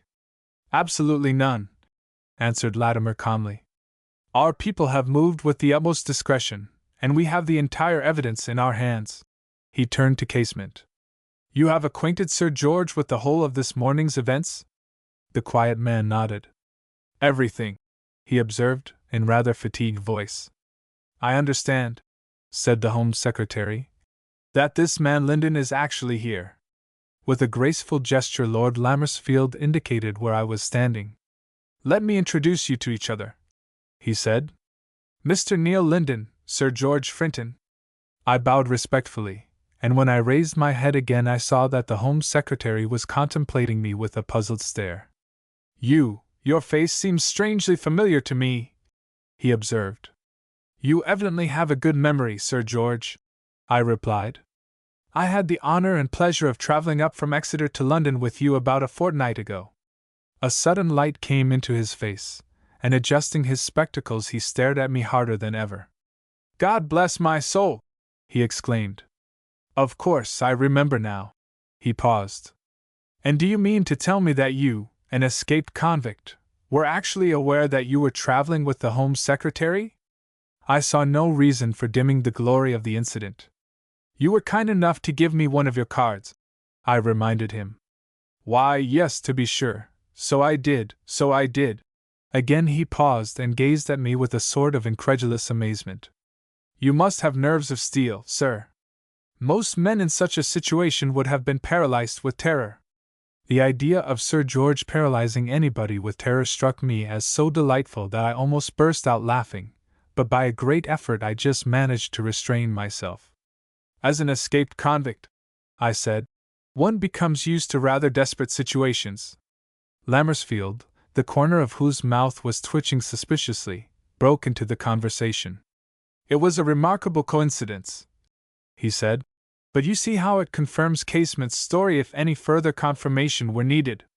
Sir George nodded. Yes, he said. "I suppose there can be no doubt about it. The proofs of it all seem beyond question." He turned to me. "Taking everything into consideration, Mr. Linden, you appear to have acted in a most creditable and patriotic manner. I understand that the moment you discovered the nature of the plot in which you were involved you placed yourself entirely at the disposal of the Secret Service. That is right, Mr. Latimer, is it not?" Latimer stepped forward. "If Mr. Linden had chosen to do it, sir," he said, "he could have sold his invention to Germany and escaped with the money. At that time he had no proof to offer that he had been wrongly convicted. Rather than betray his country, however, he was prepared to return to prison and serve out his sentence." As an accurate description of my attitude in the matter, it certainly left something to be desired, but it seemed to have a highly satisfactory effect upon Sir George. He took a step towards me, and gravely and rather pompously shook me by the hand. "Sir," he said, "permit me to congratulate you both on your conduct and on the dramatic establishment of your innocence.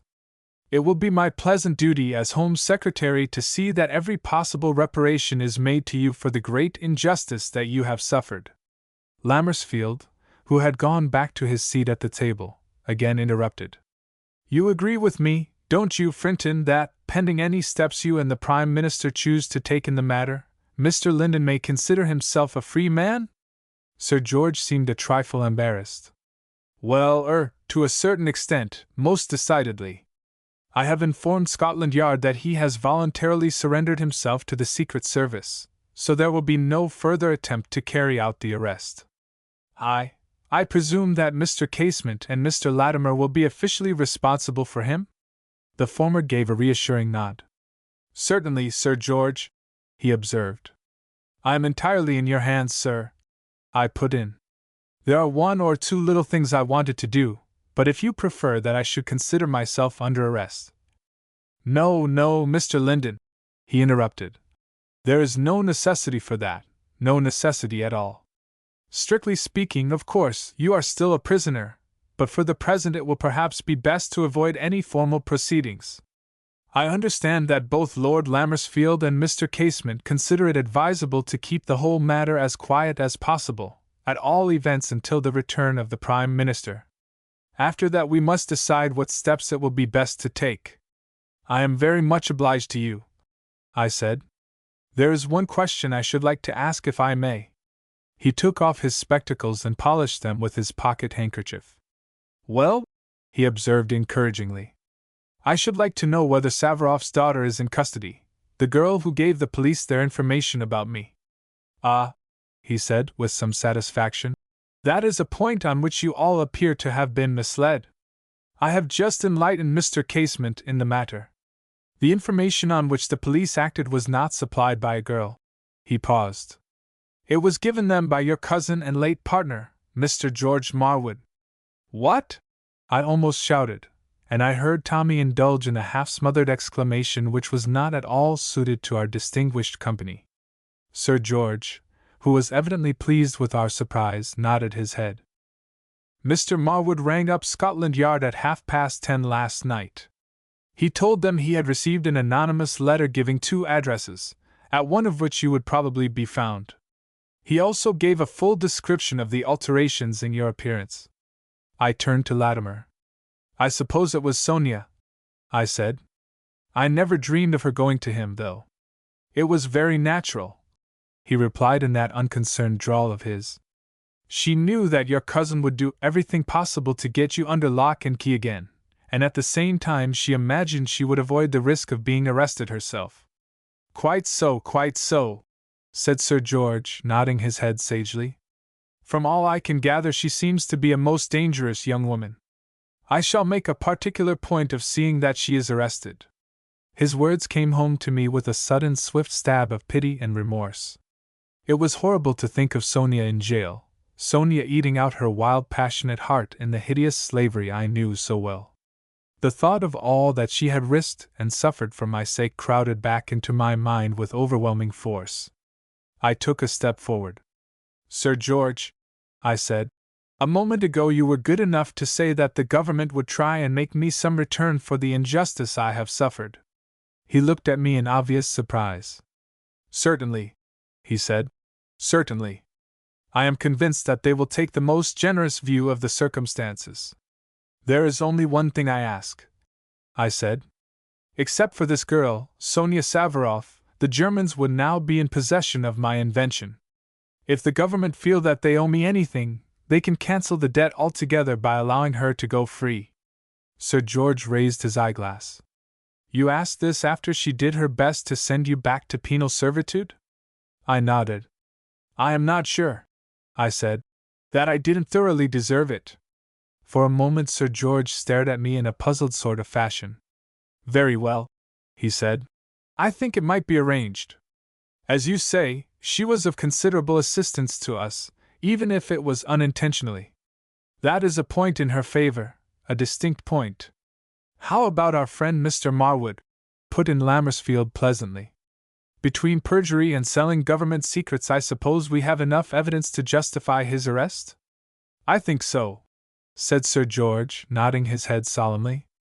Anyhow, I have given instructions for it. In a case like this, it is best to be on the safe side. My heart sank at his words. Charming as it was to think of George in the affectionate clutch of a policeman, I could almost have wept at the idea of being robbed of my own little interview with him, to which I had been looking forward for so long. It was Lammersfield who broke in on my disappointment. I should imagine, he said considerately, that you too, as well as Latimer, must be half starving. I suppose you have had nothing to eat since breakfast. Tommy rose to his feet with an alacrity that answered the question so far as he was concerned, and I acknowledged that a brief interval for refreshment would be by no means unwelcome. Well, I'm afraid I can't spare Latimer just yet, he said, but you two go off and have a good lunch. Come back here again as soon as you've done. I will ring up the War Office and the Admiralty while you are away, and we will arrange for a couple of their men to meet us here, and then you can explain about your new explosive. I fancy you will find them quite an appreciative audience. He pressed a bell by his side, and getting up from the table, accompanied us to the door, where I stopped for a moment to try and express my thanks both to him and Sir George. My dear Mr. Linden, he interrupted courteously, you have been in prison for 3 years for a crime that you didn't commit, and in return for that you have done England a service that it is almost impossible to overrate. Under the circumstances, even a cabinet minister may be excused a little common civility. As he spoke, there came a knock at the door, and in answer to his summons the impassive butler person appeared on the threshold. Show these gentlemen out, Simpson, he said, and let me know directly they return. Then, shaking my hand in a friendly fashion, he added with a quizzical smile, if you should happen to come across any mutual acquaintance of ours, perhaps you will be kind enough to convey my unofficial congratulations. I hope before long to have the privilege of offering them personally. I promised to deliver his message, and following our guide downstairs, we passed out into the street. I like that chap, said Tommy. He's got no silly side about him. Joyce always said he was a good sort. He stopped on the pavement, and with his usual serene disregard for the respectabilities proceeded to fill and light a huge briar pipe. What's the program now? He inquired. I'm just dying for some grub. We'll get a taxi and run down to the flat and pick up Joyce, I said. Then we'll come back to the Café Royal and have the best lunch that's ever been eaten in London. Tommy indulged in one of his deep chuckles. If anyone's expecting me in Downing Street before 6 o'clock, he observed, I rather think he's backed a loser. It was not until we were in a taxi, and speeding rapidly past the House of Commons, that I broached the painful subject of George. I don't know what to do, I said. If he's at his house, he has been arrested by now, and if he isn't, the police will probably find him before I shall. It will break my heart if I don't get hold of him for 5 minutes. Tommy grunted sympathetically. It's just on the cards, he said, that Joyce might know where he is. Faint as the chance seemed, it was sufficient to cheer me up a little, and for the rest of the drive we discussed the important question of what we should have for lunch. After a week of sardines and tin tongue, I found it a most inspiring topic. As we reached the Chelsea Embankment, a happy idea presented itself to me. I tell you what, Tommy, I said. We won't go and knock at Joyce's flat. Let's slip round at the back, as we did before, and take her by surprise. Right you are, he said. She's probably left the studio door open. She generally does on a hot afternoon like this. The taxi drew up at Florence Court, and telling the driver to wait for us, we walked down the passage and turned into Tommy's flat. There were several letters for him lying on the floor inside, and while he stopped to pick them up, I passed on through the studio and out into the little glass-covered corridor at the back. It was quite a short way along to Joyce's studio, and from where I was I could see that her door was slightly ajar. I stepped quietly, so as not to make any noise, and I had covered perhaps half the distance, when suddenly I pulled up in my tracks as if I had been turned into stone. For a moment I stood there without moving or even breathing. A couple of yards away on the other side of the door I could hear 2 people talking. One of them was Joyce. The other, well, if I had been lying half unconscious on my deathbed I think I should have recognized that voice. There was a sound behind me, and whipping noiselessly round I was just in time to signal to Tommy that he must keep absolutely quiet. Then, with my heart beating like a drum, I crept stealthily forward until I was within a few inches of the open door. I was shaking all over with a delight that I could hardly control. You quite understand? I could hear every word George was saying as plainly as if I were in the room. I only have to ring up the police, and in half an hour he'll be back again in prison, back for the rest of his life. He won't escape a second time, you can be sure of that. Well?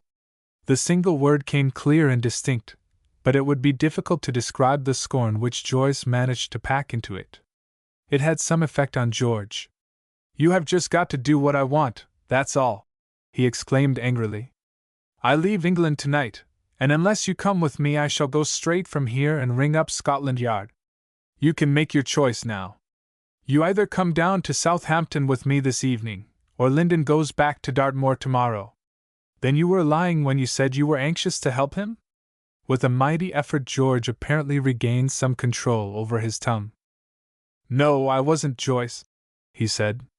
God knows I'm sorry for the poor devil, I always have been, but there's nothing in the world that matters to me now except you. I lost my temper when you said you wouldn't come. You didn't mean it, did you? Lyndon can never be anything to you. He is dead to all of us. At the best he can only be a skulking convict hiding from the police in South America or somewhere. You come with me, you shall never be sorry for it. I've plenty of money, Joyce, and I'll give you the best time a woman ever had. And if I refuse? Asked Joyce quietly. It was evident from the sound that George had taken a step towards her. Then Lyndon will go back to Dartmoor and stop there till he rots and dies. There was a short pause, and then very clearly and deliberately Joyce gave her answer. I think you are the foulest man in the world, she said. It makes me sick to be in the same room with you. The gasp of fury and astonishment that broke from George's lips fell on my ears like music. He was so choking with rage that for a moment he could hardly speak. Damn you! He stuttered at last. So that's your real opinion, is it? That's what you've been thinking all along? Trying to use me to help that precious convict lover of yours, eh? I heard him come another step nearer. I'll make you pay for this anyhow, he snarled. Sick at being in the same room with me, are you? Then by God I'll give you some reason. With a swift jerk I flung open the door and stepped in over the threshold. Not this time, George dear, I said. If the devil himself had shot up through the floor in a crackle of blue flame, I don't think it could have had a more striking effect on my late partner. With his mouth open and his face the color of freshly mixed putty, he stood perfectly still in the center of the room, gazing at me like a man in a trance. For a second, a whole beautiful rich second, he remained in this engaging attitude. Then, as if struck by an electric shock, he suddenly spun round with the obvious intention of making a dart for the door. The idea was distinctly a sound one, but it was too late to be of any practical value. Directly he moved I stepped in, and catching him a smashing box on the ear with my right hand sent him sprawling full length on the carpet. Joyce laughed gaily. While lounging across the room Tommy set his back against the door and beamed cheerfully on the three of us. Quite a little family party, he observed. Joyce was in my arms, and we were kissing each other in the most shameless and unabashed way. Oh, my dear, she said. I hope you haven't hurt your hand. It stung a bit, I admitted, but I've got another one, and 2 feet. I put her gently aside. Get up, George, I said. He lay where he was, pretending to be unconscious. If you don't get up at once, George, I said softly, I shall kick you hard. He scrambled to his feet, and then crouched back against the wall eyeing me like a trapped weasel. I indulged myself in a good heart-filling look at him. So you've been sorry for me, George? I said. All these 3 long weary years that I've been rotting in Dartmoor, you've been really and truly sorry for me? He licked his lips and nodded. I laughed. Well, I'm sorry for you now, George, I said. Damned sorry. If anything, the putty-like pallor of his face became still more ghastly. Don't do anything violent, Neil, he whispered. You'll only regret it. I swear to you. I shouldn't swear, I said. You don't want to die with a lie on your lips. The sweat broke out on his forehead, and he glanced desperately round the room, as though seeking for some possible method of escape. The only comfort he got was a shake of the head from Tommy. You don't mean to murder me? He gasped. I gave a fiendish laugh. Don't I cried. What's one murder more or less? I know you've put the police on to me, and I'd sooner be hanged than go back to Dartmoor any day. Tommy rubbed his hands together ghoulishly. What are we going to do with him? He asked. Cut his throat. No, I said. It would make a mess, and we don't want to spoil Joyce's carpet. Oh, it doesn't matter about the carpet, said Joyce unselfishly. I've got it, said Tommy. Why not throw him in the river? The tide's up. I noticed it as we came along. Whether he intended the suggestion seriously or not I don't know, but I rose to it like a trout to a fly. There are seldom more than 2 feet of water at high tide at that particular part of the embankment, and the thought of dropping George into its turbid embrace filled me with the utmost enthusiasm. By Jove, Tommy! I exclaimed. That's a brilliant idea. The Thames water's about the only thing he wouldn't defile. I stepped forward, and before George knew what was happening I had swung him round and clutched him by the collar and breeches. Open the door, I said, and just see there's no one in the passage. With a deep chuckle Tommy turned to obey, while Joyce laughed with a viciousness that I should never have given her credit for. As for George, well, I suppose in his blind terror he really thought he was going to be drowned, for he kicked and struggled and raved till it was as much as I could do to hold him. All clear! Sang out Tommy from the hall. Stand by then, I said, and taking a deep breath, I ran George through the flat down the passage, and out into the street, in a style that would have done credit to the chucker out at the Empire.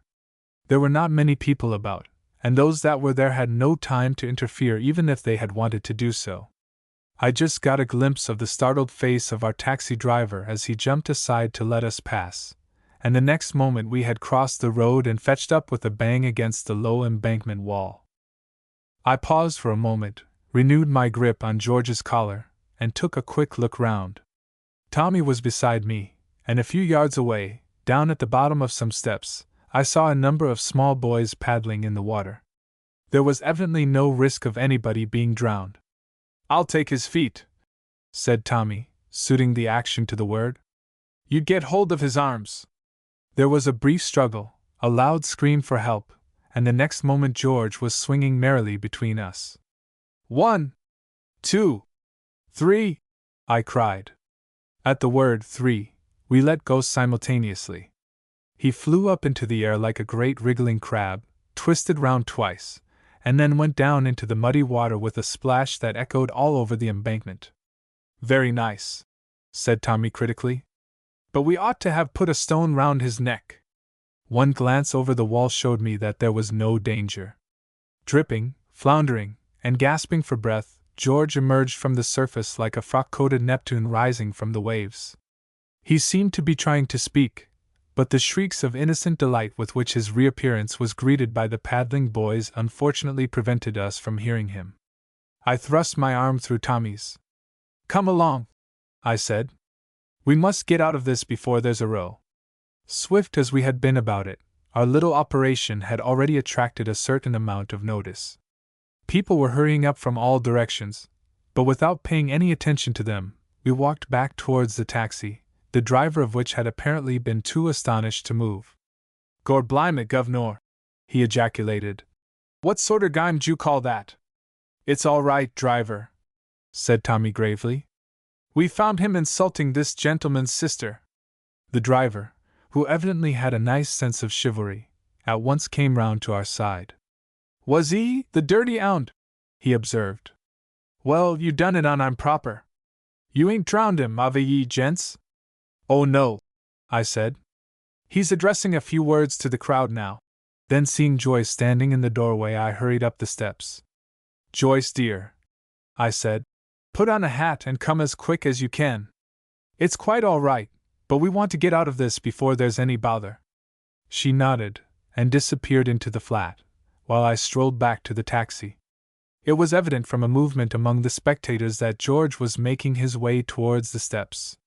Some of them who had come running up kept turning round and casting curious glances at us, but so far no one had attempted to interfere.